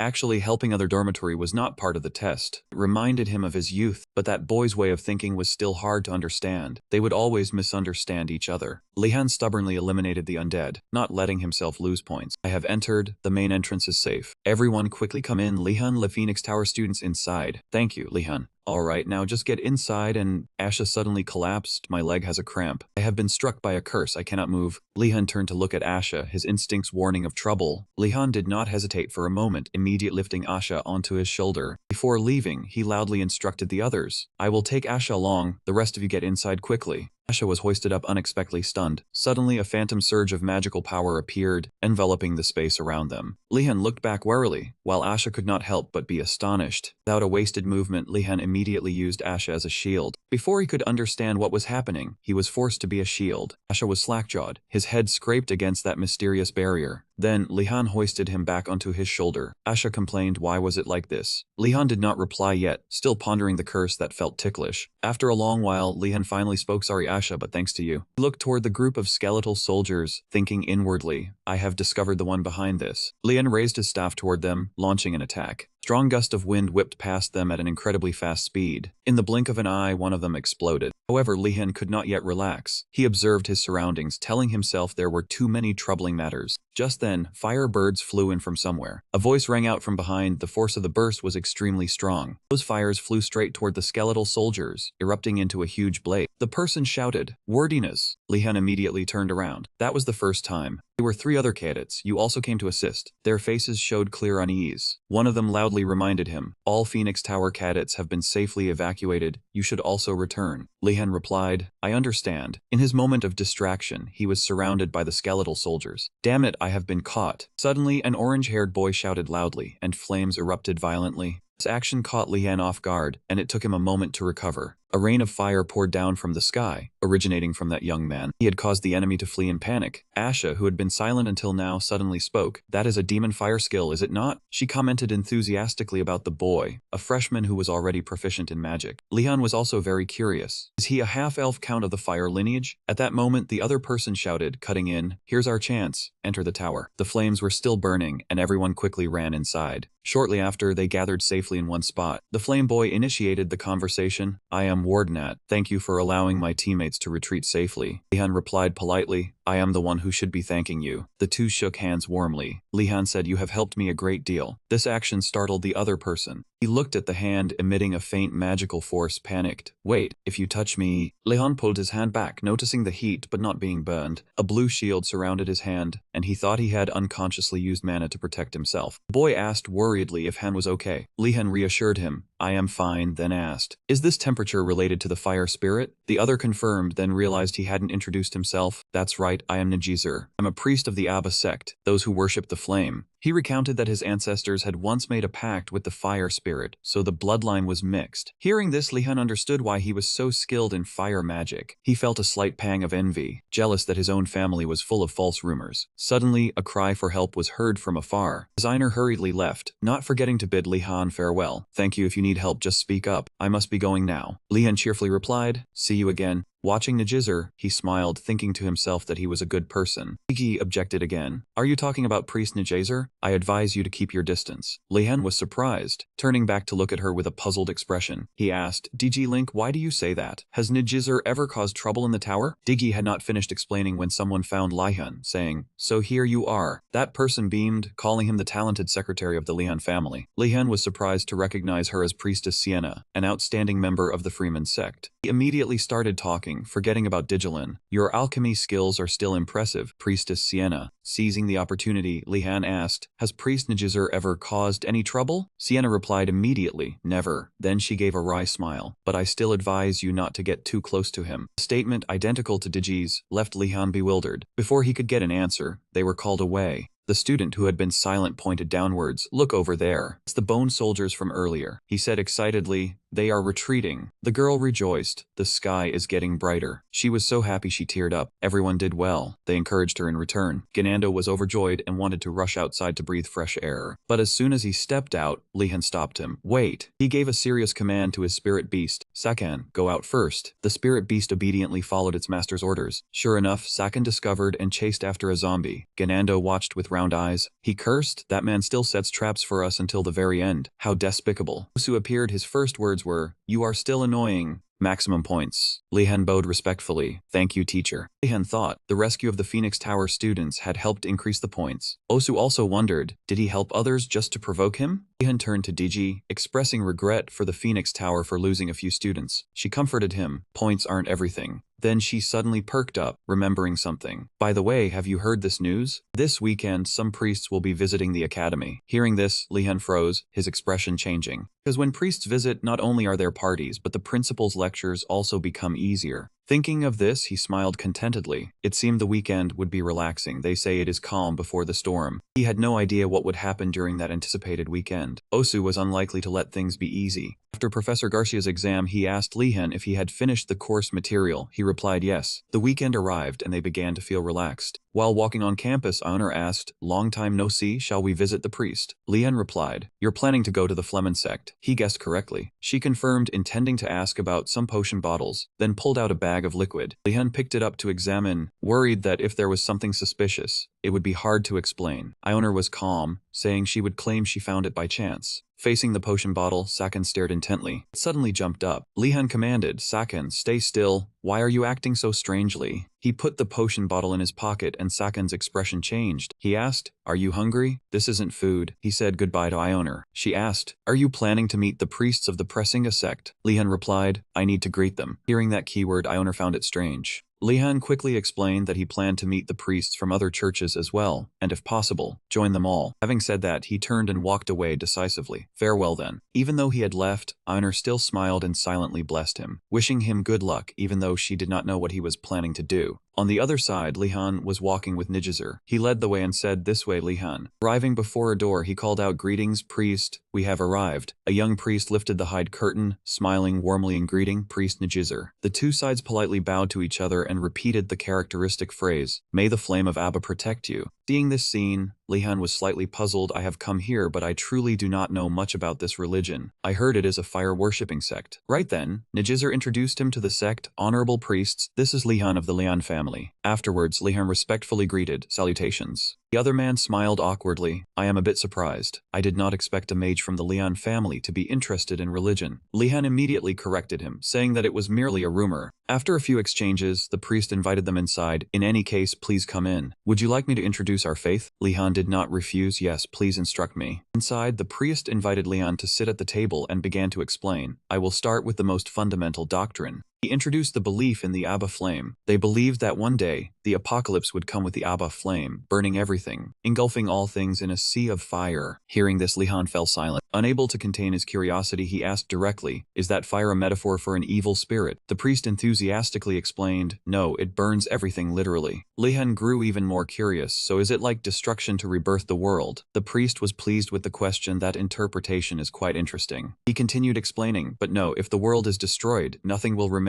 only the flame. Lehan was stunned, his eyes wide open. Then the priest suggested checking the flame within Lehan's soul. He closed his eyes, and the other man said with satisfaction, that is right. At this moment, Lehan suddenly understood why Deju and Sienna had told him to stay away from sanitizer. He unconsciously said, I have to summon the inner flame to destroy the whole world. Hearing this, the priest laughed, saying that outsiders often misunderstand like that. This time, Nijizer also spoke up, we do not destroy the world or burn the empire. The priest added, we simply believe in the Abba flame. The flame will come to us one day not far off, so we need to live without regret. Lehan gradually understood, so this is just a common belief about the apocalypse. But looking at the priest, he was still puzzled, so why Deju and Sienna react so strongly? The priest cut off his thoughts. Now, allow me to explain the rules of the sect. While he was speaking, Lehan listened very attentively. He silently assessed. The rules were quite lenient, except for the predestination of fate. There were not many responsibilities. The priest cheerfully prepared to do something. Here is the best part. Let me demonstrate a simple sacred miracle. From his hand and staff, a miraculous flame burst forth. Lehan kept his focus on the priest because this place gathered many masters of fire magic. After the display, the priest said, when the empire needs fire-related magic, they often request assistance from our sect. Lehan silently praised them as truly talented. He had an idea, wondering if he could ask them for help, since he was very lacking in the area of fire magic. Suddenly, the priest invited Lehan to do something. It is time to examine the flame within your soul. This bowl is an ancient artifact used to summon the flame within the soul. He stared at it. The priest instructed, place your hand on it. Doing so, he still felt uneasy, silently hoping nothing bad would happen. When he touched it, the flame from the bowl blazed up, startling Lehan. He said, no reaction, what now? Nijizer replied, we will test the flame's resistance, not measure its intensity. The tests proceeded one by one. The first trial, breath had resisted. Next, they used a flask of hot water. The second trial, water, had resisted and evaporated instantly. The priest and the other priests looked worried. They were somewhat hesitant. The tests continued in succession. The third trial, shadows, had resisted. The fourth trial, magic, had resisted. The fifth, sixth, seventh, all the same. Witnessing this series of resistances, the priests were truly helpless and anxious. Lehan, clueless, did not understand anything and asked if something was wrong. The priest smiled wryly and said nothing was. However, they secretly discussed whether they could contact another priest immediately. Lehan was bewildered. Whispered, I am afraid we should summon the bishop. Suddenly, a figure appeared with an authoritative voice. If you are discussing me, then I am already here. It was the bishop himself. He said, I happened to stop by to inspect the trainees. It seems I have arrived just in time. Seeing his appearance, the priests were astonished. Your Excellency the bishop. Lehan was also surprised. The bishop? Knowing he was looking at him, the bishop turned to face him and gave a gentle smile. Lehan proactively introduced himself. It is an honor to meet you, Your Excellency. He reminded himself a bishop is a high position in the church, requiring utmost respect. The bishop warmly patted his shoulder. This is an honor for me. It has been a long time since I last met someone with such a powerful flame. He even looked at him with sympathy. You must have gone through many difficulties in childhood, because you could not control the flame. Lehan disagreed, not exactly, Your Excellency. The bishop said, I understand, you come from the Lehan family, they taught you fire resistance magic. Lehan was secretly ashamed. In truth, I have not learned it. After a while, the bishop got to the point, you cannot rely on your family's magic forever. You need to learn to control the flame properly. Lehan didn't know how to respond. A moment later, he answered vaguely, yes, I understand. Only he knew that was the reason he came here to train in fire magic. Here he could learn a lot. The bishop shared, this method will be quite harsh for a student. Will you be alright? Hearing this, a figure appeared in his mind. After a moment of hesitation, he finally replied, I am ready. Though he knew it would not be easy, it probably would not be much different from training. Nothing is easy, but if he does not learn to control the flame here, it will be much harder later. After making up his mind, Lehan tore off his robe. Then release your flame, I am ready. This action left the priest and Nijizer dumbfounded. Seeing the surrounding silence, Lehan gradually realized the problem. Sure enough, the bishop asked in bewilderment, sorry, what did you say? This was the reckless situation Lehan had just stepped into. He sat down, crossed his legs, closed his eyes, and meditated. Lehan was a bit embarrassed that the method was this easy. So it was just sitting meditating meditation? Facing him, a priest was chatting with the bishop. The sensation of the fire element entering his body was too intense. He laughed, saying some students liked to joke. Seeing them discussing happily, Lehan merely smiled politely. Looking at the candle below, the bishop assessed. Still, this is quite impressive. You meditated for an hour, yet the candle did not go out. Lehan asked if the fire magic system suited his talent, which surprised him. The bishop thought, actually, before this student was admitted to the school, he had made a promise to Principal Gonadantis that Lehan, a youth with outstanding potential to become a great mage, would not be deeply drawn into faith. But Lehan not only showed excellent compatibility with the fire element, but also possessed an extremely stable mind. After thinking, the bishop broke into a worried sweat. If the truth came out, this student might decide to become a priest for the APA congregation, meaning he would break his promise to the principal. After consideration, he helped Lehan up and said his fire affinity was mediocre. He seemed very ordinary. He understood. The priests standing there were all confused. Ordinary. Such a factor was called ordinary. As Lehan put on his robe to leave, the bishop spoke up. Lehan, please take this. He put a shiny gold ring on him. Lehan felt something strange. He sensed a flow of magical power from it. The bishop explained this was a ring that absorbed the fire element. When using fire magic, they would protect him. A moment later, all of Lehan's fingers were covered in rings by him. Did he need so many rings? Instead, the bishop worriedly said it might still be too few. And he turned to a priest. Probably not enough. Go get some more bracelets for him. She hurriedly turned away. Yes, sir. In his heart, he wondered if he was a new student or the most wanted arsonist criminal in the empire. A moment later, Lehan left the hut. Nijizel bowed to the bishop on his behalf. Goodbye to you. May the Abaflame always light your path. Right now, he was decked out like a jewelry store. Turned the gold bracelet, thinking this fashion style was truly ahead of its time. Lehan looked at Nijizer and said thanks. Thank you, Priest Nijizer, for guiding me today. Now I know the rumors about the Apia congregation are untrue. She flashed a bright, friendly smile and replied, that is a given. The priests are all very kind and benevolent. The two walked together and Nijizer began to talk. If they had not accepted me into the church, I would not be here today. Half-spirits like her often faced suspicion and prejudice, seen as unnatural beings. Most were genderless and could unintentionally harm others. Nijizer, being half-fire spirit, faced even more discrimination. Lehan changed the subject to the real situation. Those spreading rumors that priests wanted to burn the world should go burn themselves instead. Nizai agreed. Very good. I cannot believe people believed such nonsense. Then she sighed. No one in the church thinks that way, except perhaps me. He felt that was very true and replied aloud, that is correct. Both of them froze when they realized what they had just said. Lehan broke into a sweat. That last sentence sounded like you wanted to burn something up. Nizai immediately dismissed the misunderstanding. No, that is not what I meant. She then said it was just that the more I use fire magic, the more I feel the Abba flame close to me. Then Nijizer humbly said, the other priests tell me that is wrong, but every time I meditate, I hear the Abba flame whispering to me. Watching her act so dramatically, Lehan was a bit confused. Nizai looked at him with an expectant look. In that regard, it is a miracle that you, Lehan, were born with such a fierce flame. I wish you great success in the future. He then darkened when he remembered what he had been told, so this was the reason. The other two told him to avoid Nijizer. This was the first time he felt unhappy being encouraged. Later, at the Brezinga stall, a voice rang out, young man, thank you. The priest sincerely thanked Lehan. Thanks to you, Digi will not have to go hungry anymore. Digi, sweeping behind her, said I am fine. Lehan carried 2 baskets and replied it was nothing, Reverend, I just did what I had to do. He noticed the belt emitting an aura. Is there something wrong with the belt? He immediately said there was nothing wrong.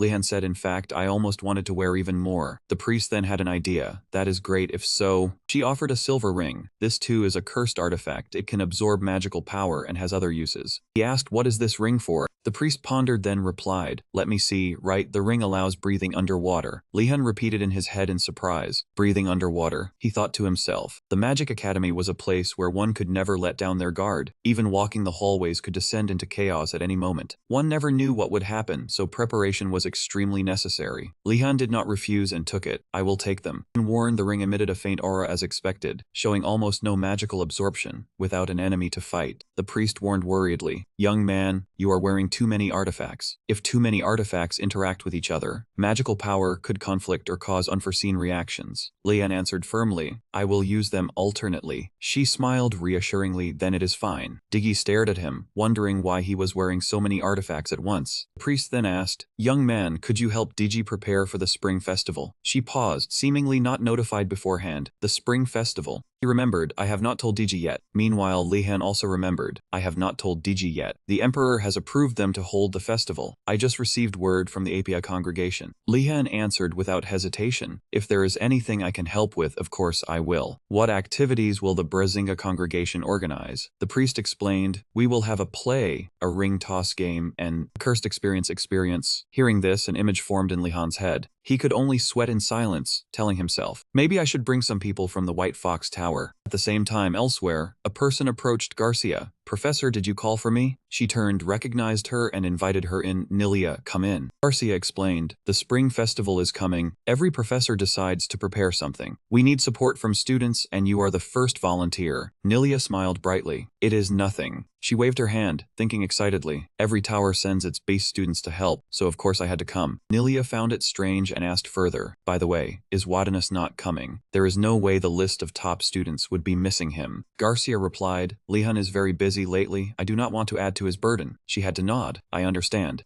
Suddenly, a green smoke appeared. She was working very hard to prepare everything, Professor Garcia. It was Osu. Garcia immediately greeted, Principal. However, his expression was somewhat tired. She noticed and took the chance to ask, are you not feeling well today? Osudap said from behind, we are the ones teaching them. Why must we make concessions for them? I am only happy when I see them suffer from the lessons. Garcia covered Nilia's hand, confusing her a bit. She asked again, Headmaster, have you found any students to help yet? A name surfaced in his mind, Osu, the Wadanus boy. Garcia wondered, wasn't Lehan very busy? He held firm to his thought, that is not my concern. Garcia fixed his eyes on Osu, thinking to himself about that skeleton. He suddenly paused, wait a moment. She continued to ask, is there anything else? Osu slowly turned around with a skeptical look, Professor Vigritic. He finally asked, you don't have any close students, do you? On the other side, Lehan was focused on preparing his lesson plans. Inside that room, a voice rang out, so it is. Asha looked at the notes on the table, saying when the magic array is complete, the light orbs will float along the corridor at even intervals, and at the center will be statues carved from illusions. Lehan agreed, that must be it. He lifted his glasses, suddenly turning gloomy as he called Lehan. With a malicious tone, Asha said that old Professor Night turned out to be a complete lunatic. Hearing that, Lehan felt he was speaking too harshly. You are becoming increasingly rude in your speech. Doors swung open, and a group of classmates walked in under the dim light. Adana stood in the middle, speaking first, glad to see you.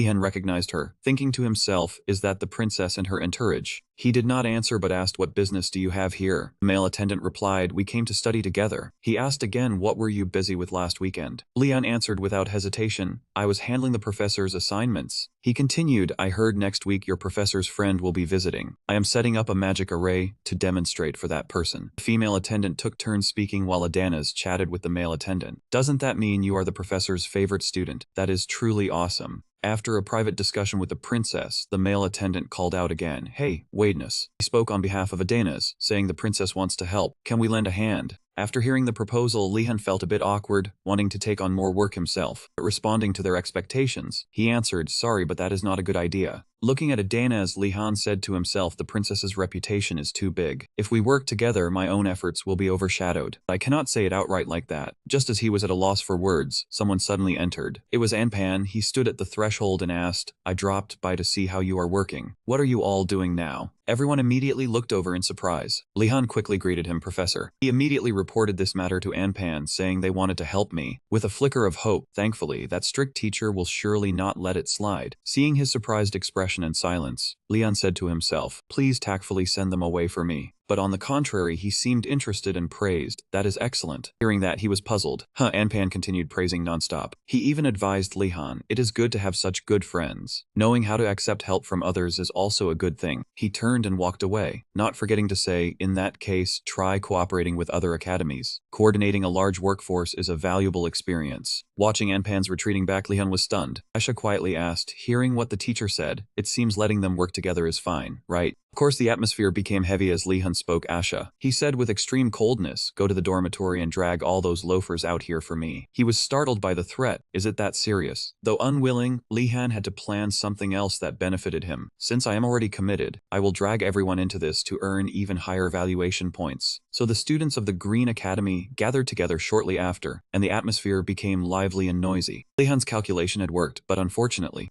After drawing the magic array, Lehan observed it and thought, even though the number of people increased, work efficiency did not increase proportionally. He sighed, the magic array was only 1/3 done, and everyone had already collapsed from mana exhaustion. It was all because Lehan's mana pool was terrifyingly large. Suddenly, a voice came from behind, impressive, startling him. Lehan turned around. He saw an elderly man with a tall bodyguard following behind. Lehan turned around, quite puzzled. Who could that be? He spoke up to ask, "Are you a professor, sir?" The man suddenly crossed his arms and tucked his hands into his sleeves. In a sense, yes. This made Lehan even more confused. What is he talking about? After a moment of thought, he thought of something else. I understand now. Then with a prophetic look, he guessed, "It seems you are working as the professor's direct disciple." Lehan thought to himself, like a research student. But the man replied irritably, "No." That man began to introduce himself. "I am Kendry Baku. If I introduce myself as a friend of Professor Anpan, you will probably know." Kendry explained, "According to schedule I was to visit next week, but due to some business I came early." Lehan looked surprised, but continued to speculate. If he is an acquaintance of Professor Anpan, then he is most likely an imperial official. He then introduced what he was drawing. "Is this magic array being prepared for a demonstration for a distinguished guest?" The man then unexpectedly praised, "Already preparing diligently. That is just Anpan's style." Kendry said with a smile, "Sorry to have put you through all this trouble." The bodyguard behind asked quietly, "You really did come a bit too early, didn't you? Nothing is ready yet." He immediately revealed his plan. "If I came on the exact scheduled date, it would be hard to conduct a real inspection." Kendry explained in a low voice, "Those prestigious mages are as cunning as venomous snakes. They will hide every fault that could be caught. I had to come unexpectedly to see with my own eyes." He looked at Lehan. "I heard that you all are not properly fed and are subjected to extremely harsh training." Seeing his bright expression, Kendry also assessed. But looking at this student's complexion, the rumors seem wrong. It is not without reason this academy has a reputation, a harmful misunderstanding caused by choosing the wrong student as a sample. He asked how long such a complex magic array had been deployed, whether it was made from the start of the semester. Lehan honestly replied that he had only started working on it today. Kendry was extremely astonished by that answer. The single guess, he asked if he was Lehan. Lehan confirmed that it was exactly him. Kendry recalled Alpin's words, saying he once thought the old man was exaggerating, but it turned out there was a reason.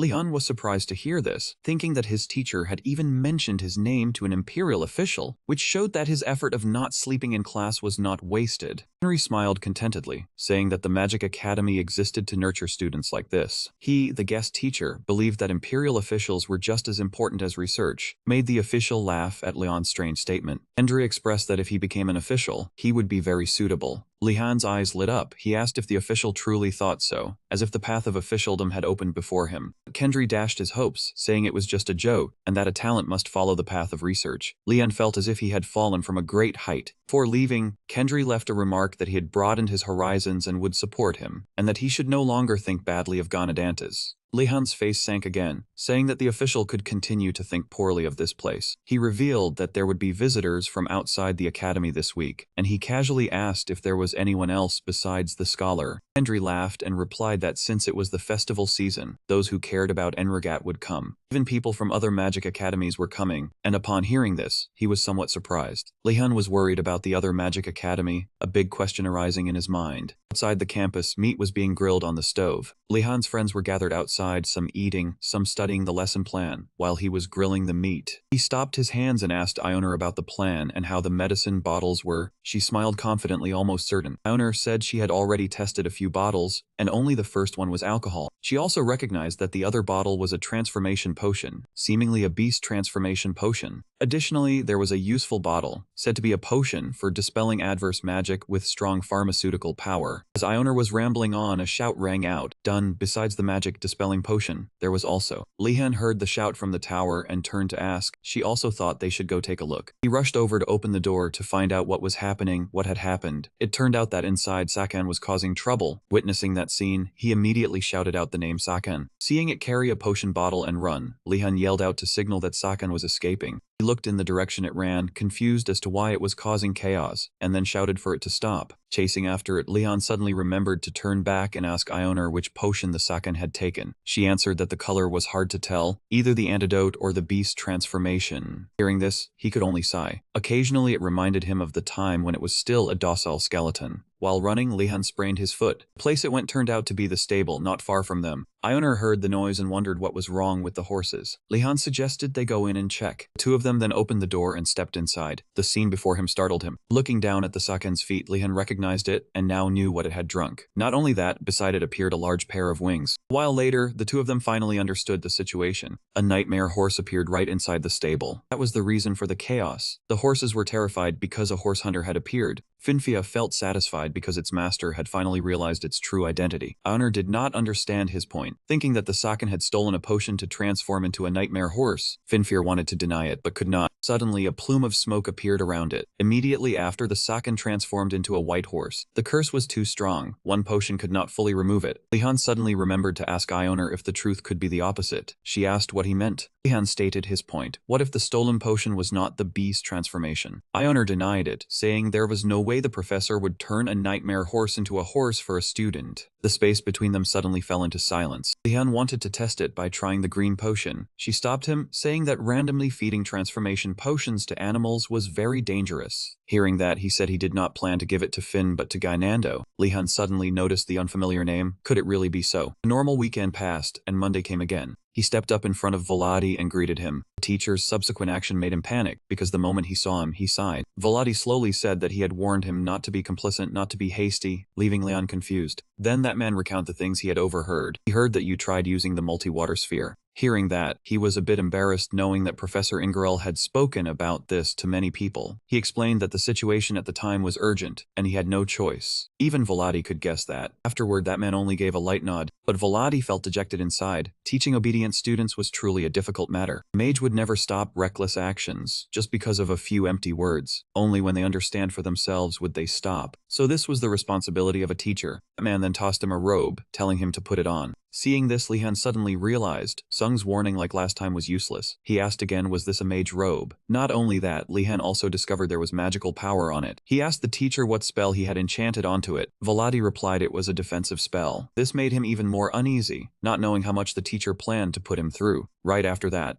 man immediately gave the order to set off. Hearing this, Lehan was even more confused, asking why they weren't training in the classroom and where the teacher was about to take him. Voladi said that his ability to sense elements was sufficient. There was no need to train further. That man also added that he had given the basic lightning magic book, but did not expect him to understand it immediately. Lehan grew more worried, thinking the book's difficulty was higher than he imagined. When he opened the door, Voladi said his abilities to sense, control, and transform elemental forms had all met the requirements. It was no surprise he tried using the multi-water sphere. Right after that, the door opened. Before the two of them was empty space. Seeing this, he asked in surprise how many secret passages this place had, and where exactly they were going. The old man spun his head around, startling Lehan. It seemed the teacher thought he had already explained everything. He mustered the courage to ask again, hoping the teacher would clarify their destination. At this moment, Voladi finally said they were going down to the dungeon. After hearing that, he just wanted to throw his brain away, regretting having asked. A dungeon was a distorted space with rules completely different from the outside, formed by magical power accumulating at a single point. It could be an ancient ruin or a tower built by Lich King Denzel as a warehouse. It could be anything. Problem was that dungeons usually had monsters. That made Lehan dejected, and he had no interest in entering one. He asked the teacher if there was any other armor besides the mage robe. The old man didn't care, saying armor hindered the flow of magic. This remark made him panic, not knowing how to defend. He asked again if the teacher used protective spells instead of armor. The answer was that also caused obstruction. Just dodging was enough. Lehan heard that and was dumbfounded once again. But he had already made a decision in his heart. No matter what the teacher said, he would fight with defensive spells activated. To him, what was below was extremely dangerous. Who knew what kind of damned thing was waiting inside? Meanwhile, elsewhere, banners had been hung along the road. Garcia stood proudly in the courtyard, welcoming the guest and inviting them to follow this way. On the opposite side was Aimidius, the Grand Mage who founded the water system, her fame resounding throughout the empire. Her incantations were adopted by many royal mages. Professor Garcia was once her student. Garcia approached, saying that meeting her was a great honor. Eumidius calmly replied, there was no need to show such respect to this old mage. Looking at her, Garcia thought to herself that no one could see her current appearance. In fact, she deeply admired her and guessed that in her youth, she had been a battle mage who accomplished countless feats. She observed for a moment and then said the Magic Academy and its students were all wonderful. Garcia completely agreed, but Eumidius's next sentence startled Garcia. She said the professors were not like that. Garcia quickly corrected her, saying everyone was working hard. She sighed, saying the problem lay in their personality, not ability. With the presence of Gonadantus, there was only acceptance. That man was probably the source of all the trouble. Garcia silently agreed completely.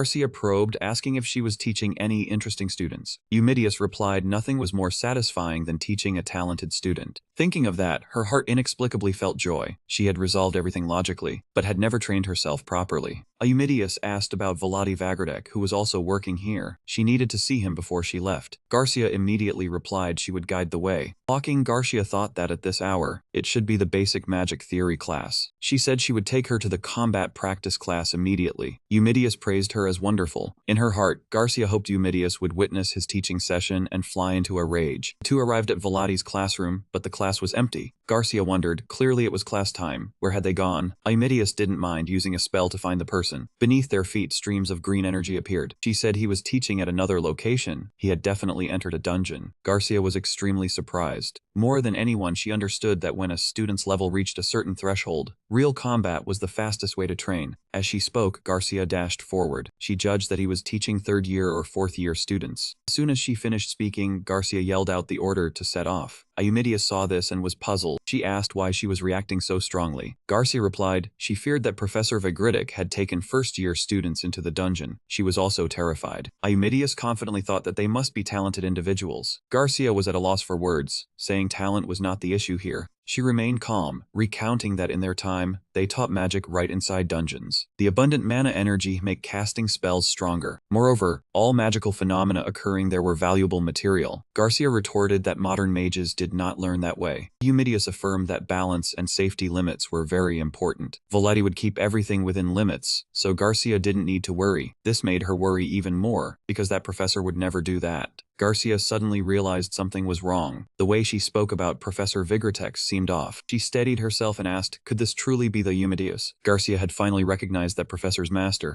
She smiled and replied, not exactly, he only received short-term guidance from me. Even so, she insisted most would call it a master-student relationship. Garcia then cut straight to the point, asking what had happened between the two of them. At this point, Eumidius still denied it flatly, saying it was nothing. Through Eumidijo's words, she understood things were not that simple. Our personalities did not mesh. If we had stayed close any longer, one of us would surely have died. Those words only made Garcia more uneasy. That was something she could believe. Meanwhile, in the dungeon, the two of them had encountered a strange object. It turned out not to be strange at all. It was a low-ranked demon. Vladi immediately snapped his fingers. This made Lehan increasingly uneasy. In this situation, was it trying to extinguish the flame? But he did not care, shouting the incantation, "Light appear!" He looked to the side, his heart surging with emotion. So her guidance ended here. Did a demon professor exist among low-ranked demons? Demons were immortal monsters, twisted by the sins accumulated over a lifetime. But Lehan still raised his staff and said, "Arise." Even so, in his mind, he thought shouting loudly in a dungeon was never a good idea. The streams of light quickly defeated the monster before him. It took the hit and lay flat on the ground. King Dalai witnessed this and recognized that quick reflexes and natural vigilance were the qualities of a battle mage. But Vladi no longer gave any signals to Lehan. To him, it was completely natural. He continued to instruct, "Go ahead." Lehan only replied, "Yes." As he advanced, he wondered if he really needed to do exactly what the professor had said. According to Lehan's memory, considering the reason the professor had brought him here from the start, this Crimson Dungeon might contain traps that forced a mage to use multiple spells at once. That was when he understood. If that were true, he had to be prepared. Space be positioned. Feet master this ground. King Dalai, seeing this, finally revealed a faint smile. As soon as he finished speaking, he was surrounded by streams of green energy. Lee Hanser extended his hand and said, Vladi's silence only made the situation more worrying. "Appear, hand bone." Then he threw it forward, saying, "Go scout ahead." The frost hand then advanced toward the dwelling place of the darkness. Just a second later, an arm appeared, trying to grab it. Then the silhouette of a slimy face appeared, quickly shattered the bone in front. Seeing this, his heart surged with unease. It seemed there was nothing there. Rise up. After that blow, the monster continued to be blasted away by the color. Lehan turned to ask a professor if demons had the ability to hide. He replied that demons had many elusive traits. Those words made him freeze. This was not good. Thinking this, he fumbled with the ring on his hand. Having said that, Lehan shouted his skill, Ignite. His mind understood clearly that if he did not prepare a fire spell in advance, that was a good thought. A good mage never rests on his laurels. Seeing this, Vladi finally spoke kindly. "It seems you are starting to adapt." Then he told him, "Continue going through this dungeon and go downward." In the end, Vladi left only one sentence and disappeared, "I will wait here." That action directly stunned Lehan. He could not contain his anger, but could only curse under his breath. Why did that damned professor abandon me here? Lehan thus continued to advance deeper into the dark cave. King Dalai, observing through the screen, saw him call out, "Professor." Just then Eumedes appeared with Garcia greeting him Volati Vigratek. It has been a long time. She witnessed this scene and could not believe her eyes. Was that screen created by magic illusion? Had he really taken the boy Lehan into that dungeon and even left him there alone? But she did not care, walking over to ask Han about the current level of this new student. Hearing this, he immediately reported elemental control, form alteration, and multi-spell control. All skills had reached the mastery level, leaving Eumedes utterly shocked. What really? After hearing this, she still could not believe it. Gonna dance? You are not trying to fool me, are you? No, Professor Eumedes. Unfortunately, it is entirely the truth. Additionally, Garcia added a comment. The reason that student used magic excessively was because he had been guided and taught very strictly. But Eumedes did not pay attention, suddenly calling out to Volati Vigritic. Her words cut like a knife into Volati's old wound. I have always doubted whether you were capable of training anyone. But the story did not end there. Having said that, she smiled. It seems I have underestimated your abilities. A student's success only comes from the teacher's proper guidance. Volati remained very cold. I thank you for your praise. As for Eumedes, she did not care at all, asking what the goal was for today. The answer was to realize multi-spell control. Conversation continued. What kind of monster was chosen? He replied, the bear monsters. Even Garcia breathed a sigh of relief. Bears, were they not too dangerous for a new student? Deju stared intently at the screen and said, a new student remains a new student. She quickly gave her analysis, but there were also levels of distinction. Given his level of proficiency, handling the bears was completely feasible. On the other side, Lehan was still fighting ceaselessly. Thermal energy distort the air. Magic shield, deploy. The streams of heat were thus released to destroy the monsters. This surprised Eumedes a little, as his mana pool was much larger than anticipated. Suddenly, she sensed something was wrong. The space became eerily silent. Garcia thought everything was done, so he asked if it was all over. Just then, a bizarre arm stretched out again. He witnessed the scene and could not believe his eyes. It was so massive it could take down Lehan in one blow. It was a mutated bear. She could not imagine this situation and cried out that things had gone beyond their limits, making Eumedes uneasy as well. Truly, there was no need to use such a monster. Yet Volati remained very calm, confirming that this was indeed a situation outside the original plan.